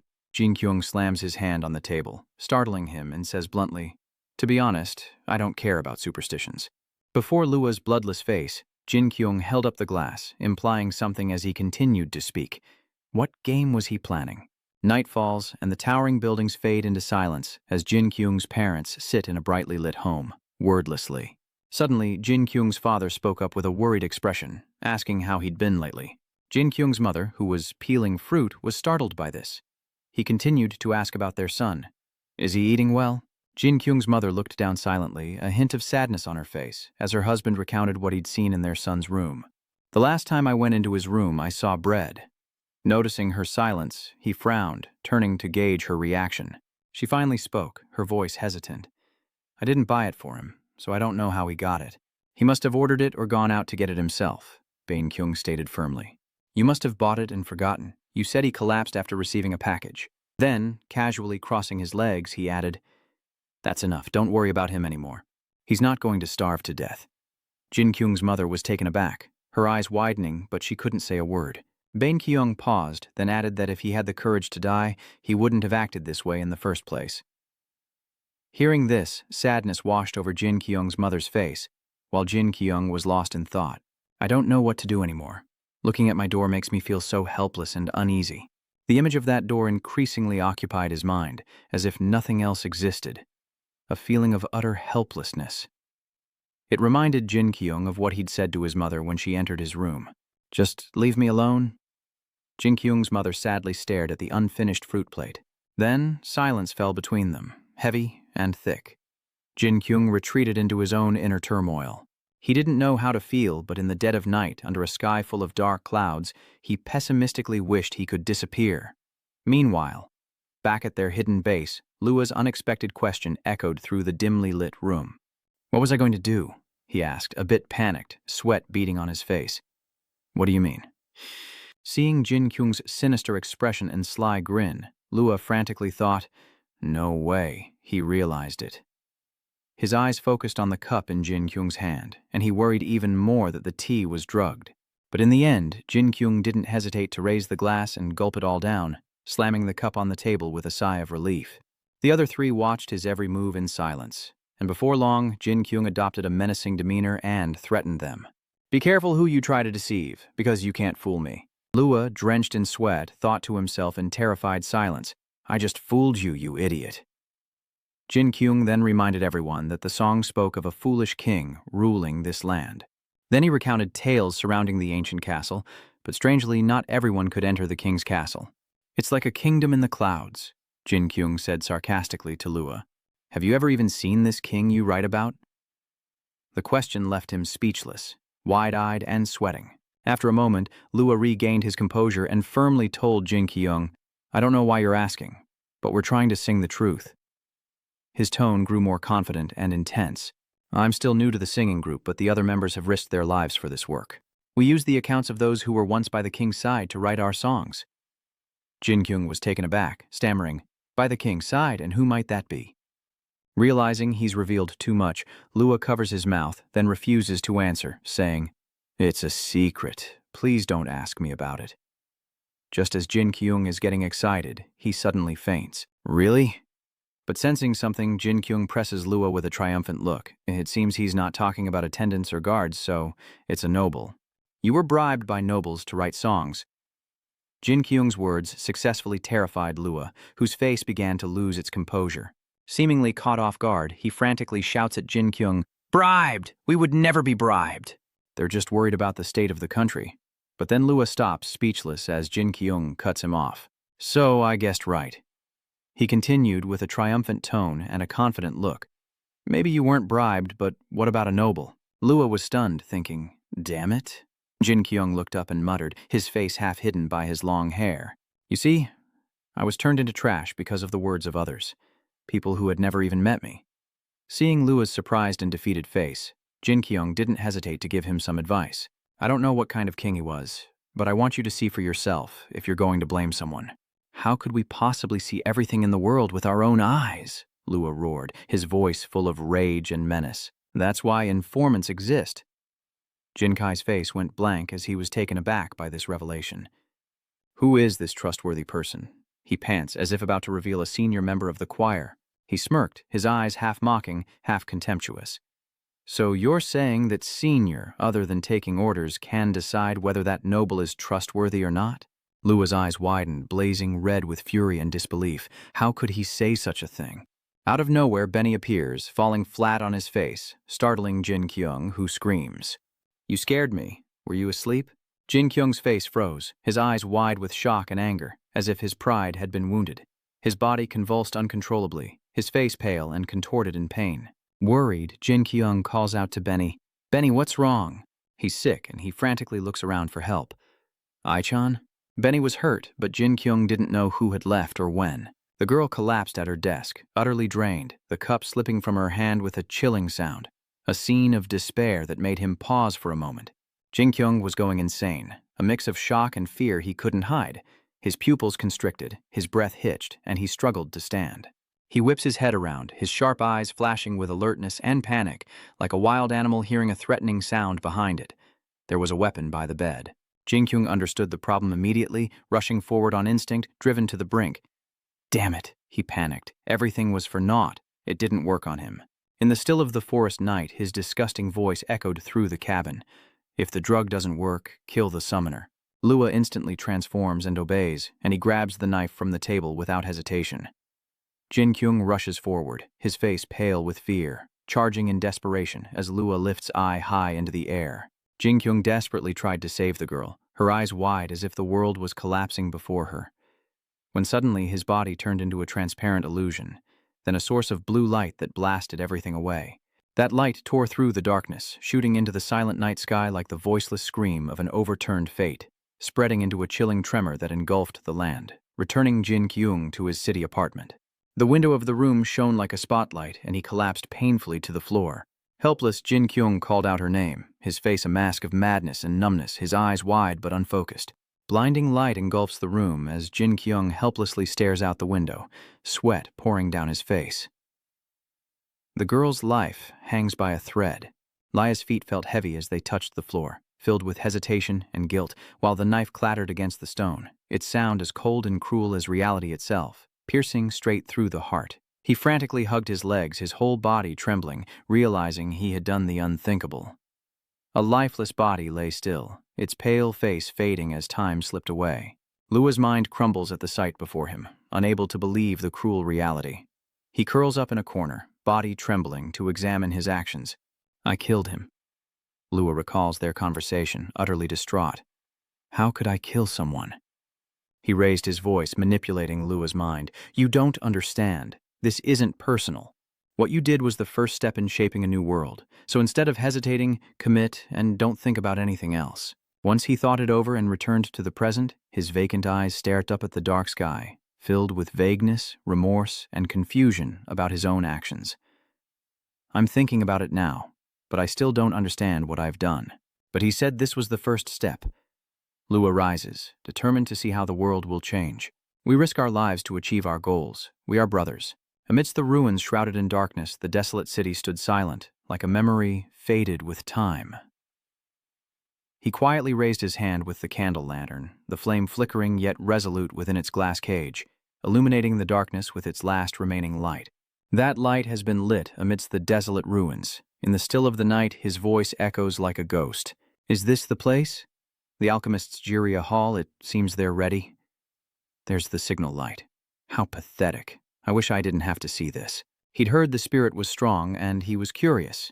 Why did he want to see it? He speaks with disdain. Mercenaries like you know nothing of alchemy, do you? He was dumbfounded, like someone from another planet. What did you say? The alchemist lectures him, explaining that times have changed and the future lies in Maina. He frowned in confusion, sweat beading on his temples, his eyes wide with disbelief. What are you saying? He explains everything around them, saying that kings and nobles don't just use magic as shelter, but to levitate castles, houses, airships, and even magical weapons. They all use magic, which is why witches can't use it anymore. He wondered if they needed to learn magic from another world, as the alchemist scoffed in disbelief. To think we're cleaning up a mess from years ago. A moment later, laughter pierced the silent air. The sky and mountains shook violently, a thunderous sound as if the earth itself was awakening. From the cold cliff face, water gushed forth, waves rising and scattering droplets everywhere. That droplet hung suspended, as if time itself had slowed, shimmering with the omen of change to come. It plunged like a meteor, its impact echoing across the land. The mountain trembled, rocks swayed, as if that drop of water was the final signal to awaken a sealed power. In the deep rumble, the cliff face blurred amidst the chaos, nature convulsing as if preparing to open the door to a terrifying awakening. The peaceful atmosphere around them suddenly grew heavy. Boo looked up, startled, his face ashen as if he'd sensed something ominous. Intrigued, he asked, "What is it, old man?" But the old man waved him off, saying, "He deserves the highest praise. You managed to fix it, even with such rough seas." Bao looked up, his eyes distant, as if hearing the story for the first time in years. He was stunned, a hint of nostalgia in his eyes. How long had it been? It's been 40 years, and the water hasn't fallen since... It feels like yesterday. We couldn't fish for years, and people thought they'd starve. But then that singing girl appeared and calmed the gods. Deep down, he longed to hear that clear voice again. Could she sing us a song? Her voice was too beautiful for them. He sprayed glue as On sat propped up in a daze.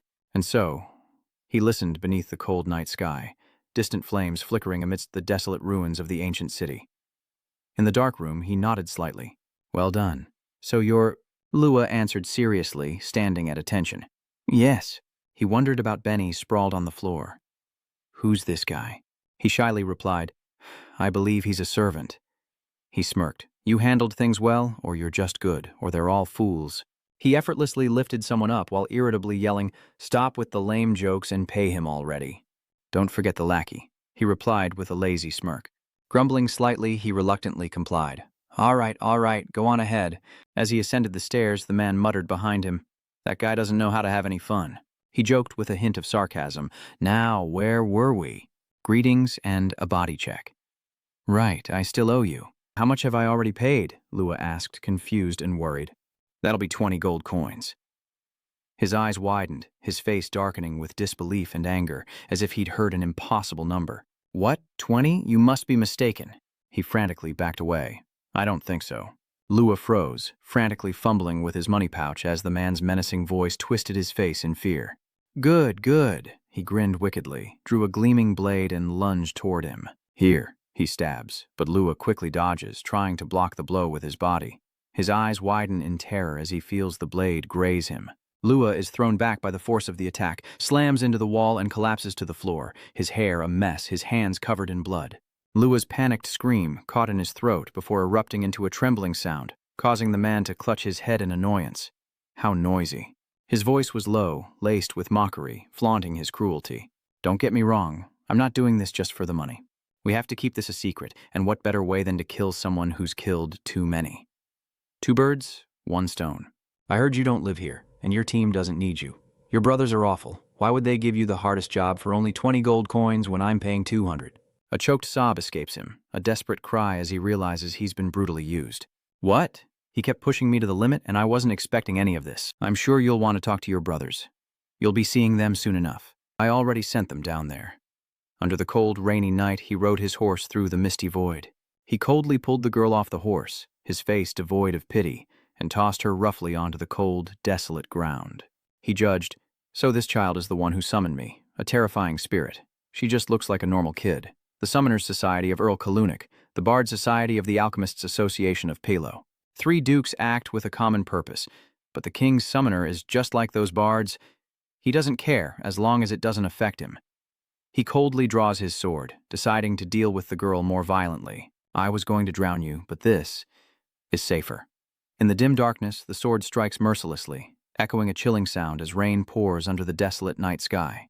Like a maddened beast in the darkness, his shadow relentlessly struck at an unknown corpse as the silent night descended, casting the towering buildings into an eerie stillness pierced only by the faint glow of distant windows. Jinkyung's face was distraught as he muttered to himself in a broken voice, "Who isn't?" His eyes widened, dark circles betraying his exhaustion, and Jinkyouong, unable to contain his agitation, leaped to the desk in a frenzy. No. He hurriedly pulls open the drawer, then grits his teeth in anger and shouts, "Damn it, where's the bandage?" Hearing a strange noise from Jinkyung's room, his mother glanced back with concern as he burst through the door, rushing out as if nothing could stop him. Seeing this, his mother became confused, her mouth slightly agape, and as Jinkyouong frantically searched every cabinet in the house, both his parents exclaimed in astonishment.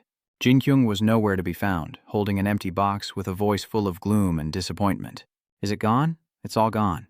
In a panic, you rush off in the opposite direction, your mind now completely blank. "What should I do? This can't be happening." His father jumped up, his face etched with worry. "What's wrong with him?" Jinkyouong quietly returned to his room, only to find the cabinets ransacked and belongings strewn everywhere. He knelt on the floor, head bowed in thought. What am I even looking for? He clenches his teeth as if blaming himself, then opens his eyes with a blank, lifeless stare. Even if he finds something useful, his soul is now utterly hopeless. The space around him grew dark and somber. It was no use trying to call her back. Jinkyouong lowered his head, as if enduring a heavy, somber pain. He suddenly gritted his teeth in frustration and quickly grabbed E from the cabinet in front of him. He pushed the door open again and rushed out, full of haste, when Jinkyung's father suddenly grabbed his shoulder, stopping him in his tracks with a look of shock. His father glared, brows furrowed in fury. "What do you think you're doing?" Jinkyung's eyes widened with unease and utter bewilderment, and he stumbled backward, stunned by the chaotic pain tormenting his mind. Jinkyouong suddenly looked down, startled, and cried out in surprise as his mother stared at him with utter bewilderment. Jinkyung's eyes widened, intensifying the oppressive and haunting atmosphere as words from the past flooded his mind. Perhaps he would become an adult. They stood together beneath the clear blue sky, and each sincerely revealed their innermost feelings. They would begin. These words stirred Jinkyung's soul, pulling him from his panic, and he looked around. The house was still eerily silent. Jinkyouong stood before his parents, unable to speak, his lips parting as if to express something. His voice trembled, filled with hesitation and confusion. "I'm still." Jinkyung's heartfelt words shattered the oppressive atmosphere in the house. "I'm sorry." His mother's eyes widened in disbelief, and even his father was stunned. "What?" Jinkyouong shouts. "I'm sorry for worrying you both." His mother covers her mouth, moved as if in a dream. "Mom, I'm sorry about before." Jinkyung's face suddenly hardened with determination. "But I have to go." As soon as he finished speaking, he rushed away, prompting his parents to call out in concern. "Where are you going, Jinkyouong?" Jinkyouong immediately rushed to the door, throwing it open with a decisive motion, his parents watching with growing alarm. Jinkyung's eyes turned cold, his face hardened with determination, while his parents stood frozen, anxious as he headed towards the railing. Jinkyung's eyes widened, sweat pouring down his face, his gaze a mix of fierce determination and deep-seated fear. The door slowly closed, and the atmosphere became suffocating. Jinkyouong gritted his teeth, summoning all his courage to face the fear closing in on him. The door slammed shut, leaving a chilling silence and a cold gust of wind. Jinkyung's parents stood frozen, their eyes blank with incomprehension. Regaining their senses, they immediately fled in a panic, rushing to the railing and peering down with utter shock. Jinkyouong had thrown himself from the towering building and was now running with great urgency, gritting his teeth and steeling himself. Whether it works or not doesn't matter. His footsteps quickened with ever-increasing speed. Whether he panicked or not didn't matter. Jinkyouong rushed to the nearest pharmacy. He then threw the door open, startling the owner, and rushed to the counter with his credit card, determined not to waste a single second. He slammed his hand on the counter, his face contorted in frustration, and yelled, "I need medicine! Give me medicine!" The doctor looked stunned and asked, "Excuse me." Jinkyouong slams the table, demanding medicine. But the doctor was still confused, not understanding what was happening. "What?" Jinkyouong quickly listed the things he wanted to buy. She'd been stabbed. I need antiseptic, bandages, medicine, anything. With those things in hand, he steps out the door, his face tense with determination. His eyes widen, sweat pouring down his face in fear. Now Jinqyouong stands frozen in the dark, wondering what to do. He lowered his head, radiating utter helplessness. What was he supposed to do next? Jinqyouong's eyes suddenly widen as if he's realized something, the bustling crowd before him chattering away. Jinqyouong's eyes widen with panic and unease as he hears the voices around him. Is what he's hearing really true? Then everything spins. The image of the crowd before him distorts, blurring as Jinqyouong's mind reels in confusion and disorientation. His eyes widened, pupils shrinking as if in utter fear and shock. Jinqyouong could no longer stand, collapsing to his knees as a violent cough racked his body. He collapses, coughing incessantly with a painful knot in his heart, as Jinqyouong clutches his chest, his voice weak. "Summon me," his face contorted, a desperate cry escaping his lips. "Summon me," he choked out, unable to contain his desperation. "Summon me." Passers-by began to murmur, "What's wrong with him? Is he drunk? Should we call an ambulance?" A young man approached him, asking worriedly, "Are you okay?" But Jinqyouong angrily shouted, "Back off!" He continued to yell, looking disheveled and reckless. "Don't worry," those around him said, annoyed. "What the hell? It's obvious he's drunk." They continued to whisper or thought he was crazy. "Maybe we should call the police." Soon after, the police arrived and began investigating the situation. "We received a report of a public disturbance." "Where is he?" A man replied hesitantly, his tone shifting to one of bewilderment and confusion. "He vanished." The police were shocked to hear this. The feeling of being surrounded and scorned by the crowd stabs at Jinkyung's heart. They looked down on him again. He clenched his fist, trying to calm himself. This suffocating feeling, thy stares, this is what he's always feared. His eyes widened, his face contorted in shock and instability. And Jinkyouong gritted his teeth, speaking with a stern voice. His greatest fear realized, he clenches his fist as anger and tension reach a boiling point. Jinkyouong suddenly jolts awake, his face contorted in agony, and lets out a heart-wrenching scream. That girl is dying a slow death. Jinkyouong suddenly slams his head against the ground, as if he's completely lost control. Those around him froze, their eyes wide with shock and confusion at the scene unfolding before them, and they began to murmur amongst themselves in fear. "What's wrong with him? We really should call the police." Jinkyouong's eyes suddenly darkened, and he frantically rummaged through his bag, as if searching for something. He recalled the medical supplies he'd just bought, realizing they were useless in the real world. But he quickly placed E in his palm, a look of determination on his face. But in this world, it's different, Jinkyouong wondered as he saw a brilliant light emanating from E. It's reacting strangely. Jinkyouong suddenly recalls the words someone spoke when entrusting him with it. "If you don't mind keeping this with you, it's a link between the spirit and the summoner." Jinkyouong jumped up, suddenly full of energy. The magic required, he stood tall, muttering seriously, focusing his imagination, and finally, his magic power. Jinkyouong stood with his legs wide, hands outstretched as if about to perform the summoning magic himself, causing the crowd to recoil in alarm. What is he doing? Jinkyouong clenched his fist, glared at the crowd, and declared, "My life is already a mess. Who cares if there's a little more humiliation?" Then he focused and began chanting the OY tack spell, the bridge between two worlds. The crowd froze, fear creeping into their eyes. What did he say? I suddenly have goosebumps. Meanwhile, some people pointed and laughed with sarcastic mockery. Look at this weirdo. He should probably just give up. Despite the jeers and laughter around him, Jinkyouong refuses to quit. Focusing magical energy around this place will allow me to travel to another universe. At that moment, a man spoke up, feigning knowledge. He's delusional, a true case of chunabayo. He excitedly pulls out his phone to record, saying, "I gotta film this. It'll get millions of views." At that moment, Jinkyouong successfully recited the final incantation, opening the gateway to another dimension. Amidst the crowd's scornful gazes, Jinkyouong stood tall, awaiting the magic to take effect. Everyone silently watched Jinkyouong, the atmosphere growing tense, before a burst of laughter and jeers erupted. "I can't breathe. I've never seen a madman perform. How amusing." Even a passing child couldn't help but be curious. "Mom, what's that guy doing?" The mother coldly turned away and replied, "Let's go, don't look at strangers."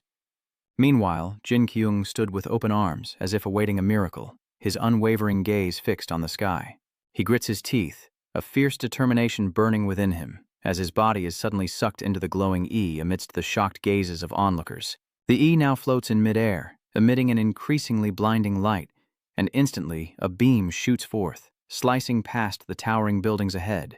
The light soared into the sky, leaving trails of brilliance in its wake, and before Jinqyouong, a colossal door appeared, surrounded by blazing light that made everything seem like an illusion. Without hesitation, Jinqyouong reached for the door, and as it opened, a mystical world of light appeared before him. Jinqyouong stepped inside without hesitation, as Yi suddenly broke in two and fell to the ground. Everyone around was frozen, stunned by what they had just witnessed. Jinqyouong has vanished, leaving only faint glimmers of light, and Jinqyouong frantically searches for IH, his face etched with worry. He frantically searched every corner, his desperate cries echoing through the space. "Aye, Benny?" Jinqyouong's eyes widened as he spotted Lua slumped in the shadows, looking utterly miserable, and he rushed over, grabbing her shoulders, his voice sharp with anger. "What have you done, you bastard?" Jinqyouong's eyes widened in horror, his body frozen by the sight before him. Lua was utterly exhausted, her body severely wounded, blood oozing from her mouth and staining her abdomen. Jinqyouong frowned, stunned and confused, asking, "What happened? What happened to you?" Lua barely managed to whisper, opening her eyes. His voice trembled, filled with pity and pain. "Forgive me, I was a fool." Tears streamed down Lua's cheeks as she desperately pleaded, "Please, save me." Jinqyouong looks down, visibly anxious and tense. "Who is it?" Lua then offered her guess. She thought the girl was taken near the coast. Upon hearing this, Jinqyouong immediately stood up, as Lua looked on in bewilderment, only for Jinqyouong to coldly turn away. Lua's eyes widened, her whole body trembling with shock and fear as she desperately grabbed Jinqyouong's leg, pleading, "Please save me. I was wrong." In his desperate final moments, Lua pours out his heart. "Things have been so difficult. I want to be someone my family can be proud of." He begged, choking back sobs as blood trickled from his mouth. "I did it for the money." Seeing Jinqyouong still turned away and silent, Lua continued to beg and make promises. "Please save me. I won't do something like this again." Jinqyouong clenched his fist and coldly refused. "I don't want to." Lua's face was streaked with tears as she spoke in a trembling voice. "I'm sorry." Jinqyouong gritted his teeth in anger and emphasized once more. "I don't want to save you." Lua's trivial reason infuriates Jinqyouong. Why is it that everywhere you go, people do anything for money just so the rich bastards can laugh at them? He glared at Lua and resentfully accused. "But why would someone like you not think about your actions doing everything they say?" Lua coughed violently, blood pouring out and soaking the ground, her voice growing weaker. "I'm sorry." Jinqyouong gritted his teeth, fighting back his anger, but her radiant smile flooded his mind, igniting a fierce internal conflict. "Something's telling me that girl will help you." He finally decides to leave and follow his heart, and I don't like this one bit. But as Jinqyouong leaves, strange lights fill the space. Thanks to the energy from those lights, Lua was suddenly healed, her complexion and body restored to health. Seeing the severe wounds on her body completely disappear, she looked incredibly surprised. A spirit could heal a human. Lua stood up, looking dazed, as if he didn't understand what was happening. And why was Jinqyouong here without a summon? At that moment he pondered, recalling the myths and songs of the Dong troupe, all hinting at magic and legend. Jinqyouong's healing magic amazes Lua, though she's never mentioned it. Magic that unexpectedly revived him from the brink of death. I've never heard of a spirit with this much power. Meanwhile, Jinqyouong rushes towards the dark valley near the coast to rescue Ai Hei. Benny opened his eyes, dazed, his mind still caught between reality and illusion. What had happened? "Everyone's eating and I'm passed out. Sounds like I'm on the coast." His eyes widened at the sight of a mountain of gold, accompanied by the mercenaries' chatter. "We can divide the money after we take care of the bodies. No need to rush," one of them replied sternly. "This isn't the first time we've worked together. No pay, no play. That's how I operate." "I'm not surprised." Benny slowly regained consciousness, realizing he was in a perilous situation. The Lord was gone, and based on what they said, he was in danger, unsure of when he should flee. He couldn't help but hesitate as he tried to save himself, thinking this was his final farewell. They say if you miss your chance, you'll regret it forever. Ready. This is it. Benny's eyes snapped open, his face gaunt and exhausted, dark circles under his eyes. He stared in shock at the girl lying next to him, her body covered in blood. His eyes widened in disbelief, his heart pounding as he recognized who it was. Benny's face went pale, sweat pouring down in utter terror. Unable to contain his panic, Benny bolted upright, screaming, forgetting he was a prisoner. His face went blank for a moment, then he remembered and glanced at the mercenaries. Just then, the alchemist and the mercenary glared at him, and Benny flashed a bright smile, waving hello with complete ease. Hello. He then dashes off, desperately trying to escape. The mercenary quickly gave chase, hot on Benny's heels as the alchemist sighed, his face contorted in annoyance. I told you to check the money, the mercenary shouted angrily, still in pursuit. Ignoring Benny's pleas, he speeds up, chasing him deeper into the dark forest. Benny ran for his life, his eyes wide with fear as he sobbed and pleaded. Why are you chasing me? I'm not worth killing. The mercenary then resorted to trickery, saying, I understand. Just stand still. I just need to check one thing. Benny, still lucid, retorted, Check what with a sword in your hand? Check my guts. The mercenary, now enraged, hurls his sword at Benny. This guy's a pain. I'll just stab you once. The sword hurtles toward Benny, his face contorting in shock and disbelief. He quickly lowered his body, bracing his hands against the ground to dodge the sword's attack. After using his reflexes to successfully evade the blade, Benny declared, People are only afraid to do something for the first time. He quickly outpaced the mercenary, his speed shaking the very ground beneath him, proving that the second, third, and fourth times are always easier. The mercenary was stunned. How can you run so fast? An animal? It's running on 2 legs. Benny quickly retorted, Sorry, I can't run like that anymore. The mercenary grew increasingly annoyed and angry. Don't argue with anything I say. As Benny ran headlong, he suddenly saw a dark figure appear in front of him. Realizing it was Jinqyouong, Benny happily called out to his master, who ran towards him with a serious and determined expression. Benny frantically called for help, telling Jinqyouong, Save me! That money-grubbing bastard is trying to kill me. The mercenary cursed under his breath. Damn it. He suddenly widened his eyes in shock, as if realizing something. Jinqyouong's appearance filled him with confusion. Wait. He suddenly recalled the wanted poster and the mission he had completed. That's him. The mercenary gritted his teeth, drawing his sword with a look of resentment. What the hell? I thought I took care of that spirit. He immediately stood with his legs wide apart, pointing his sword straight at Jinqyouong. Damn it! Suddenly, his sword emits an eerie light, drawing mana from all around him. Instantly, a blinding light erupted from the tip of the mercenary's sword, leaving both Benny and Jinqyouong wide-eyed and speechless with shock. Jinqyouong immediately drew Sen and charged forward, while Benny, the mercenary, hastily prepared to meet the attack head-on. He quickly swung his sword, unleashing a fierce burst of light and a swirling vortex around him, causing Jinqyouong to halt in surprise as a brilliant orange light emanated from his own sword. He stomps his foot, launching himself forward with a burst of light toward the mercenary, the beam weaving a path that leaves him no escape. The light hurtled forward, overwhelming all other light, and finally shattered his sword into 100 pieces. The impact caused a tremendous explosion, sending dust and smoke billowing into the air. The explosion raged on with devastating power, finally ending the battle and leaving only a dark, hazy smoke to engulf the space. Jinkyouong stood his ground while the mercenary lay defeated on the ground, prompting Jinkyouong to contemplate his own actions. Having seen it in anime and games, I thought bloodshed was cool, but his face contorts in discomfort, teeth clenched. He realizes something. Now he's not so sure. There's nothing cool about killing someone. Benny, panting, ran over, interrupting his thoughts. You Tuan. Benny didn't stop there, continuing to explain. There's still one more.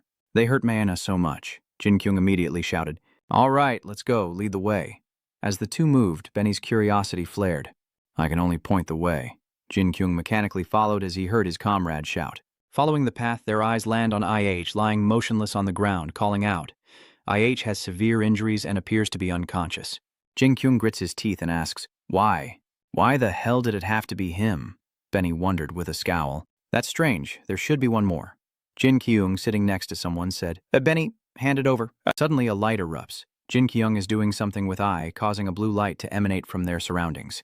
From their position, a blue light shot into the sky as the alchemist watched the phenomenon Jinkyouong had created. The alchemist says with doubt, I sensed something was happening, but I never imagined a spirit would appear. He wonders, is that guy dead? The summoner's dead, so why can the spirit still be summoned? I've never heard of such a thing. It's absurd. Gazing at the blue light, he grumbled, This is getting complicated. I already took the money. If I don't clean this up... The alchemist clenched his fist, wondering if he should call the mercenaries and split the money. I stabbed her a few times. He sat there, frustrated and defeated. Damn it! The alchemist looked up again, but the blue light still hadn't stopped. The alchemist wondered, Don't tell me the magic is being transferred from the world of spirits. Suddenly, his eyes widened as he realized something. The blue light shone again, and he exclaimed, "Oh my God." The alchemist then went to his bag to search for something. He pulled out an item, muttering to himself, "I truly am a workaholic." The alchemist held up the book he'd just retrieved, and it emitted a soft, blue glow. The alchemist traced the lines on the book, and a blue light gradually appeared, before a beam shot out from it. That beam of light shot straight into the sky, soaring past the mountain peaks and through the clouds. Suddenly, the blue light seemed to explode and shatter, unleashing gusts of wind in every direction. Where is Lua rushing off to? He runs, remembering the wandering minstrel. The song of a wandering minstrel will live on through generations, an unforgettable part of history. A faint image of the minstrel appears. He still thinks about the lyrics, more exciting than dry words, more intense than stories. But if they fail, Lua will resent this world. Fools like them. Lua ran toward the mountain, telling himself, but at least we can find the truth on the other side of the sea. Lua is searching for something, and I must go there to see it for myself. A blue stone beneath the floating island, shining brightly. Winds emanate from the island, and Lua wonders why. That's a stone, a huge stone to lift an entire castle. Why is it there? He stared at the island, his face grave, thinking, something big is happening here. A small blue light was shrinking on the ground. Jinqyouong's eyes widened, surprised that nothing had changed. He looked at the still figure on the ground, wondering, "Why are you asking again?" "It didn't work," Jinqyouong shouted in frustration. "I healed everything, so why didn't it work?" Benny wondered anxiously. "It didn't work?" Benny stammered. "Then tomorrow is—" Jinqyouong didn't respond, and silence fell between them as the world seemed to stand still. Jinqyouong lets go, bowing his head for a moment. He thinks to himself that this is still a world of magic, and even if he accepts her death in the real world, this place will disappear. Jinqyouong remained kneeling on the ground, calling out to Benny, who quickly responded, "Yes, you called? What's wrong? Die here?" Caught off guard, Benny could only answer with what he knew. When they die, there are many stories that their souls wander until the gods find them. The blue light continued to fly high in the sky, falling faster and faster like a stone. The two below noticed the movement and looked up in astonishment. Multiple stones fall to the ground, smoke billowing everywhere. He wonders what it could be. A massive rock with a glowing blue core hurtles down, many times larger than the two figures below, and once again, silence falls. The alchemist approached from behind, asking, "So you're the spirit everyone's talking about?" He was simply driven by curiosity. "I heard you were strong, so I was going to back down, but I'm too curious about you." Jinqyouong ordered, "Benny, move out," and Benny obeyed. Yes, he'll carry someone or leave, leaving Jinqyouong and the alchemist behind. The alchemist steels himself. "This isn't good. I have to deal with these guys before I can get the rest of my reward." Jinqyouong bent down, picked up his weapon, and confronted the attackers. "You've gone too far. They're just ordinary people. They're not legendary heroes, descendants of royalty, or inheritors of demon blood." Enraged, Jinqyouong demands, "Why? Why would you want to kill her? Who ordered you to do this?" La watches them from above. The alchemist laughs, incredulous that he has earned Jinqyouong's attention, then turns serious, responding to his words and asking that tiresome question. Jinqyouong glares at the alchemist, who continues, saying those who went north never lived to tell the tale. They either died there, on the way back, or before they even left.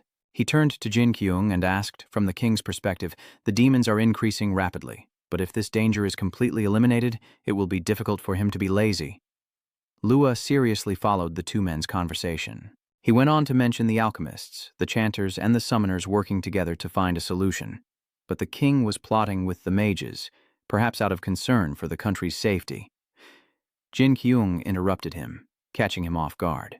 "Are you saying the lords seized control of the alchemists, the horde, and the summoners, and imprisoned the king and the wizards?" The alchemist, confused, asked, "What?" Lua didn't understand what he was saying, but he continued anyway, explaining that they had to pretend to obey the king's orders. But if they actually solved the problem, it would be quite troublesome, so the lords ordered the extermination of the expedition teams. The alchemist waved his hand, asserting, "That's completely different from what I said." Jinqyouong retorts, "Who would believe you? Suit yourself." The alchemist is taken aback by Jinqyouong's words and actions, as Jinqyouong reaffirms his point. The king and the wizard gave their full support to ensure the expedition's success. I saw it with my own eyes, so don't you dare lie to me. The alchemist remains silent as Jinqyouong suddenly notices his weapon. He recalls his time with Ai-Hei and Ronyan, remembering Ai-Hei's words. Could it be? So there's no mana because of all that. Does he realize something? I see. If I use too much of the seed's power and deplete all my mana, I'll just be stuck listening to you two talk. Jinkyouong explains, the only ones losing power are the king's wizards, while the lords manipulate everyone into pretending to help him. In other words, you bastards are hindering the king. The alchemist, hearing this, wondered, what? You're saying I'm fabricating stories to throw the country into chaos and assassinate the king? Lua was just as surprised to hear that. Jinkyouong continues to question him, saying the next song from the Dong troupe will be about the lords saving the country from a useless king. Neither spoke further, but the alchemist laughed upon hearing his words. Goodness, he grabs his sword and speaks frankly. It seems we can't come to an agreement. The alchemist's face twisted in madness. He agreed with what you said. To be honest, I'm quite surprised. Everything you've said is true. A golden light emanates from the alchemist's sword hilt. He swung his sword at Jinqyouong, who smirked. Are you sure about that? Unleashing Jinqyouong's fury. Who did this to me? I'm absolutely furious now. His weapon also emits a red glow. The wild alchemist came prepared. I spent a lot of time preparing, so I hope it works. Golden rays streak across the ground, hurtling towards Jinqyouong, who parries the attack. Suddenly, the large rocks containing the blue stones began to glow. Jinqyouong shattered the alchemist's attack, but something caught his attention. Something on his weapon. It exploded before him, taking him by surprise. A golden explosion engulfs him, as burning logs illuminate the night. Unbeknownst to them, someone covered by a white cloth lies beside the fire, their condition unknown. Benny has taken refuge at Bond's place. He told him, I'm sorry, I have nowhere else to go. Boo pointed towards the sea. Benny, catching his drift, explained, the sea. Yes, we have to head north on an important mission. He continued to tell him what happened, but we were attacked by assassins and everyone tried to stop us in many ways.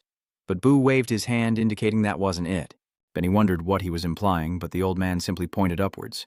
He looked up in wonder at the blue orb rising into the sky, piercing the clouds and colliding with the floating island above, creating aftershocks. After being struck by the blue orb, the island begins to crack, glowing with blue light, while elsewhere, Jinkyouong lies on the ground, his face contorted with pain from the alchemist's attack. Seeing him injured, the alchemist asks, "It worked?"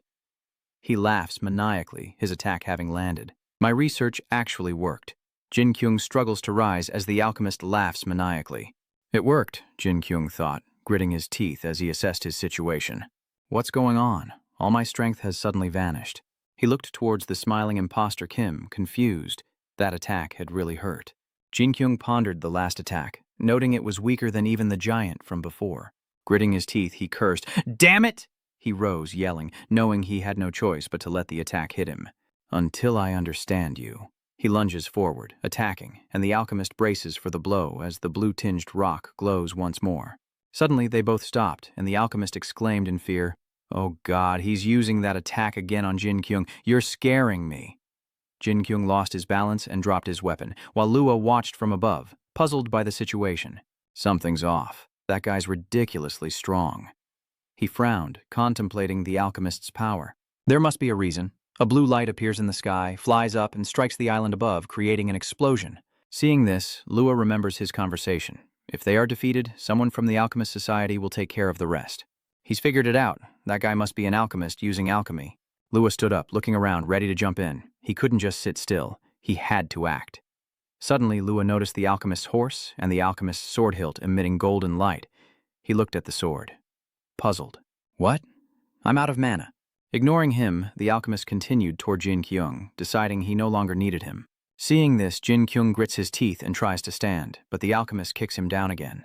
He stomps on Jinkyouong, ignoring his struggles, as the alchemist mockingly questions him. What's wrong? Mr. Spirit, what happened to your power?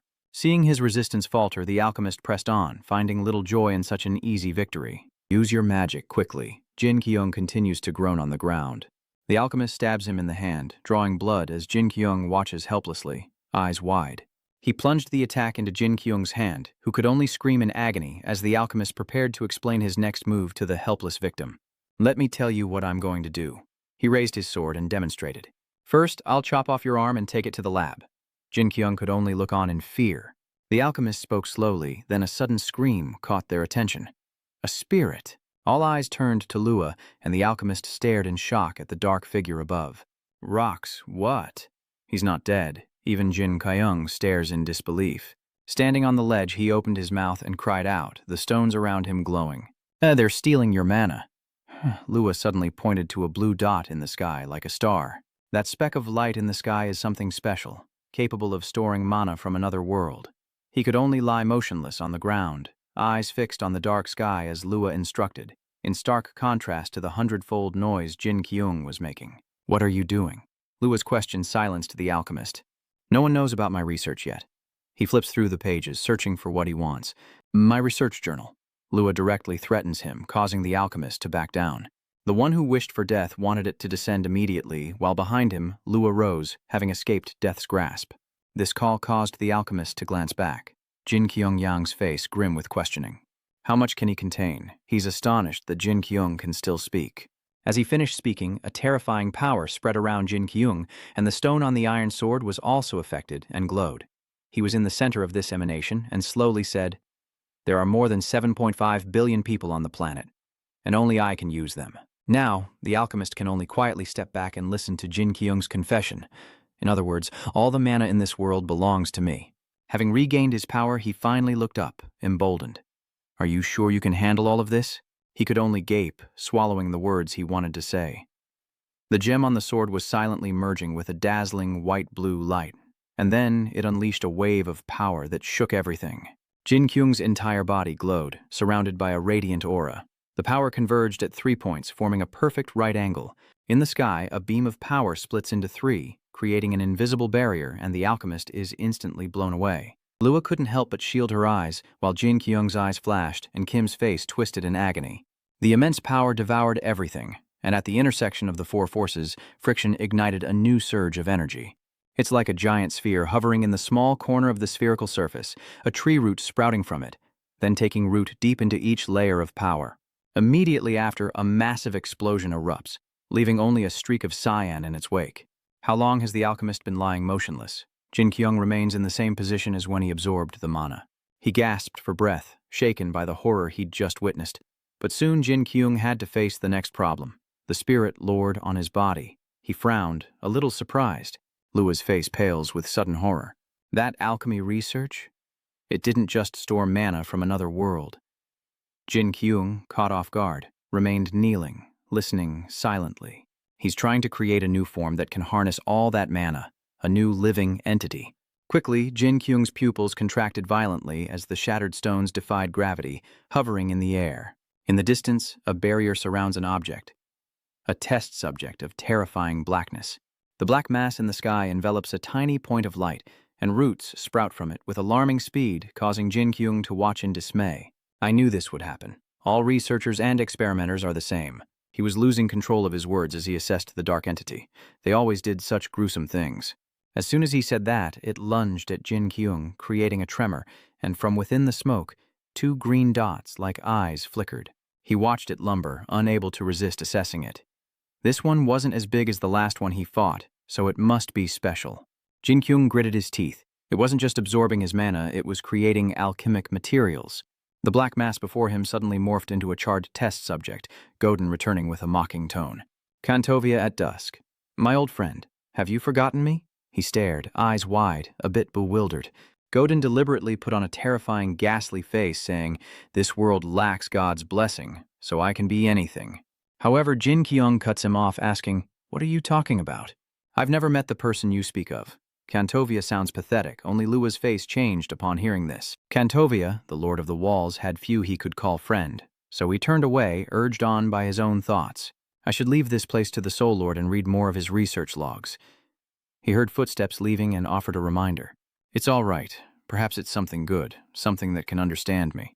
You see, I'm quite busy now." Godin didn't answer, only roared with a deafening sound. A blue dot, like its heart, appeared within the skeletal frame, as Godin roared and frantically crawled toward Jinkyouong. Frustrated, he gritted his teeth. I should end this conversation, right? Meanwhile, its hand reached for the top of Jinkyung's head, a disrespectful gesture. Just as Godin was about to touch him, Jinkyouong managed to dodge, and the sword in his hand began to change. It blazed crimson, giving Jinkyouong confidence against Godin, but his first attack was easily dodged. He was completely stunned by the sight. A dark shadow flashed before his eyes, followed by a powerful counterattack that sent him flying. Jinkyouong grits his teeth in pain, realizing his opponent is fast because of his small size, and he's not weak either. At that moment, his eyes suddenly went wide and white as Godin ferociously charged toward Jinqyouong. Its meter-long hand quickly reaches him, creating a white haze, but Godin suffers a backlash, clutching its aching head. But its skeletal hand stubbornly clung to the earth, sharp nails digging deeper into the hard ground. Explosions erupt beneath Godin's feet, but it presses on, creating aftershocks as Jinqyouong is buried in rubble, barely clinging to life, while Godin summons flames in its maw. It crouches slightly, lets out a growl, and then Godin unleashes a massive torrent of flames, its power cutting through the rocks in an endless line. Amidst the desolate mountains, a few streaks of light suddenly flashed. Why did Jinqyouong's star seem a little weak when blocking the attack? In the end, he struck at Godin, who narrowly dodged it and landed with ease. He was annoyed that Godin kept calling out his attacks. "You're really starting to annoy me. Jumping around like that, it's cheating." Just then, the blue gem on its chest suddenly glowed, and Jinqyouong clenched his fists in silence. But there was definitely something different about this. The small boy faces the giant experiment, which seems to grow stronger by the second. "My mana is being drained. I think I understand. The spirits use mana from their world, and Jinqyouong must close his eyes as his mind is seriously distracted. He begins to draw every gust of wind towards himself. Instead of foolishly mimicking anime attacks, he'll use the magical power of his entire body." Godin sensed something was amiss and turned around, as the creature seized the opportunity to attack while Jinkyouong was silent. But he had already anticipated this, swinging his sword and sending Godin flying, barely clinging to the ground, before being struck again and sent tumbling dozens of meters away. It returned to the pit that Godin had created, and as soon as it fell, Godin vanished. Suddenly, it summoned claws to attack Jinkyouong from behind, Godin's features almost glowing with fire. It spewed flames again, but he dodged them. However, in a flash, Jinkyouong was struck by Godin. The flames unexpectedly passed through its roots, but Godin calmly dodges. That only fueled his resolve. He needed to be faster. Jinkyouong began to pick up speed, somersaulting before the creature's eyes. A moment later, Jinkyouong was behind Godin, kicking its hand. Godin was unfazed, but enraged by the attack, it roared. With a few movements, it stirred up a cloud of dust, forcing Jinkyouong to shield his eyes from the sandstorm. Finally, he unleashed a powerful blow, sending Godin spinning through the air, but it still wouldn't yield, attempting to seize Jinkyouong with its massive hand. Seeing this, he transformed Sei into a whip, striking Godin's hand, and both were sent flying back. His face still burns with furious red-orange flames, and Jinkyouong, hearing the deafening roars, tells him to shut his mouth. This time, he had the upper hand, unleashing an attack that turned the entire area crimson with terrifying energy. And in an instant, all light vanished. The guide led a group to the secret base, saying the path was lined with Uta, and she was inside the house. Jinkyouong, losing his patience, coldly demands, "Bring Ai-chan out here to me." The man had no choice but to obey. Okay. Meanwhile, Bu silently observes the situation, and Jinkyouong's expression darkens. The girl lying motionless before him was once loved, and now silence fills the air, heavy with regret as tears well up in his eyes. "I'm sorry, Spirit Lord, it's my fault." However, Jinkyouong cut him off. "Silence, it's not over yet. You keep repeating one phrase, it's not over. Jinkyouong can do it. Oh, that kid is the answer." A summoner who had never successfully summoned before, how much ridicule must she have endured? She was probably treated even worse than he was. Yet An accepted a task that everyone else avoided. And when you consider that some people's worth may be decided by something as simple as whether or not they're doing something, at that moment, Jinkyouong spoke up. "That's why? I hope you succeed this time." In his eyes, an indescribable sadness shone, "because I'm going to give it my all too." At that moment, a blue light emanated from him. Seeing this, Benny didn't know how to comfort him and just hesitantly called out to the Lord. Suddenly, the ground around them began to shake. Loud noises erupted and waves began to appear. Seeing this, he frantically shouts, "Lord Tua, if you suddenly use your magic like this." Jinkyouong then turns around, sweating, and confirms, "It wasn't me."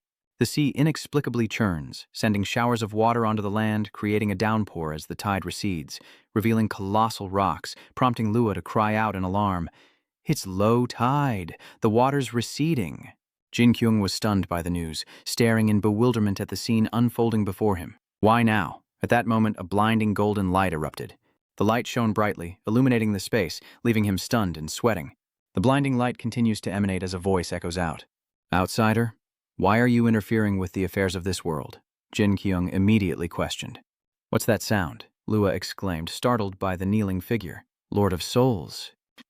Startled, Jinqyouong turned around, while the boy quickly knelt down in fear. I think that might be the sea goddess Lady E. Jinqyouong smirked, and the sea goddess Lua, looking angry, whispered, Lord Yuba, you said God doesn't exist. That deep voice echoed again. I will take this child's soul and bring it to Idarab. Then, why did you drag her soul back here? Jinkyong demanded, his eyes wide. What? The reason she won't wake up even though I saved her is because of you? The voice immediately retorted, for the girl had breathed her last. You can heal her, he roared, his will clouded by rage. You said I brought her soul back? That means she was revived, so why did you let her soul leave? What's wrong with you? Lua stammered, trembling behind him. My lord, you should show some respect, Jinkyouong said loudly without a care. Come on, am I wrong? Anyone can be late. Why is she so strict about time? Isn't that right, Benny? Lua bowed her head, fearfully replying, I don't know. Then he turned his gaze towards that light. She's a good girl, sacrificing everything to save everyone here. Jinkyouong persists, arguing that God should bless such people and forgive her this once. The voice suddenly goes silent, and Jinkyouong demands to know why she's not speaking. After a moment of silence, the mysterious voice spoke again, saying that the outsider had a band of talkative people just like him. It's an Anelli and 3 humans. Boo, with his instrument in hand, begins to sing. The sea goddess speaks of those in the north who sacrificed everything to protect this world. Busen's gaze turns to the sea. I offer this song to you. May it temper your rage. So please, open the path. Back in the present, Bushhold's eyes widened, sweat pouring down, as the sea goddess's voice echoed. My condition is simple. During your righteous mission... Suddenly, streaks of water appear before Jinkyouong. If given the chance to speak the truth, and the sea goddess reveals herself before B, she whispers, You must not lie, or remain silent.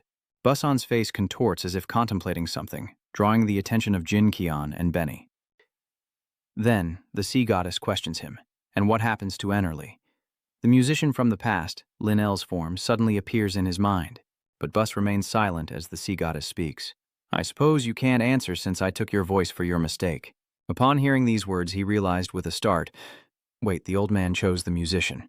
Benny stared in astonishment as the sea goddess simply smiled, stating that humans are, and always will be, undeserving of forgiveness. She continued, The mission to protect the world meant nothing to me from the start. Whether demons kill humans or humans kill animals and plants, that voice echoed endlessly, a natural part of life. And I wonder why only humans beg me? Jinkyouong immediately frowned. What? Then he angrily shouted, How the hell would I know? I'm not a follower of God. I'm not smart enough to discuss philosophy from the start. Jinkyouong paused, then frowned and lowered his voice. Let me help her, at least while I'm with her. Benny looked up as Jinkyouong continued. I won't be able to come back here often for any reason. And then he affirmed in a low voice that, after all, the world we live in is predetermined. Jinkyouong looked towards A, but before that time comes, he wants to see her succeed and be happy. That's all I ask? After hearing those words, the sea goddess smiled, narrowing her eyes. You're strange. Why does this girl matter so much to you, a summoned spirit?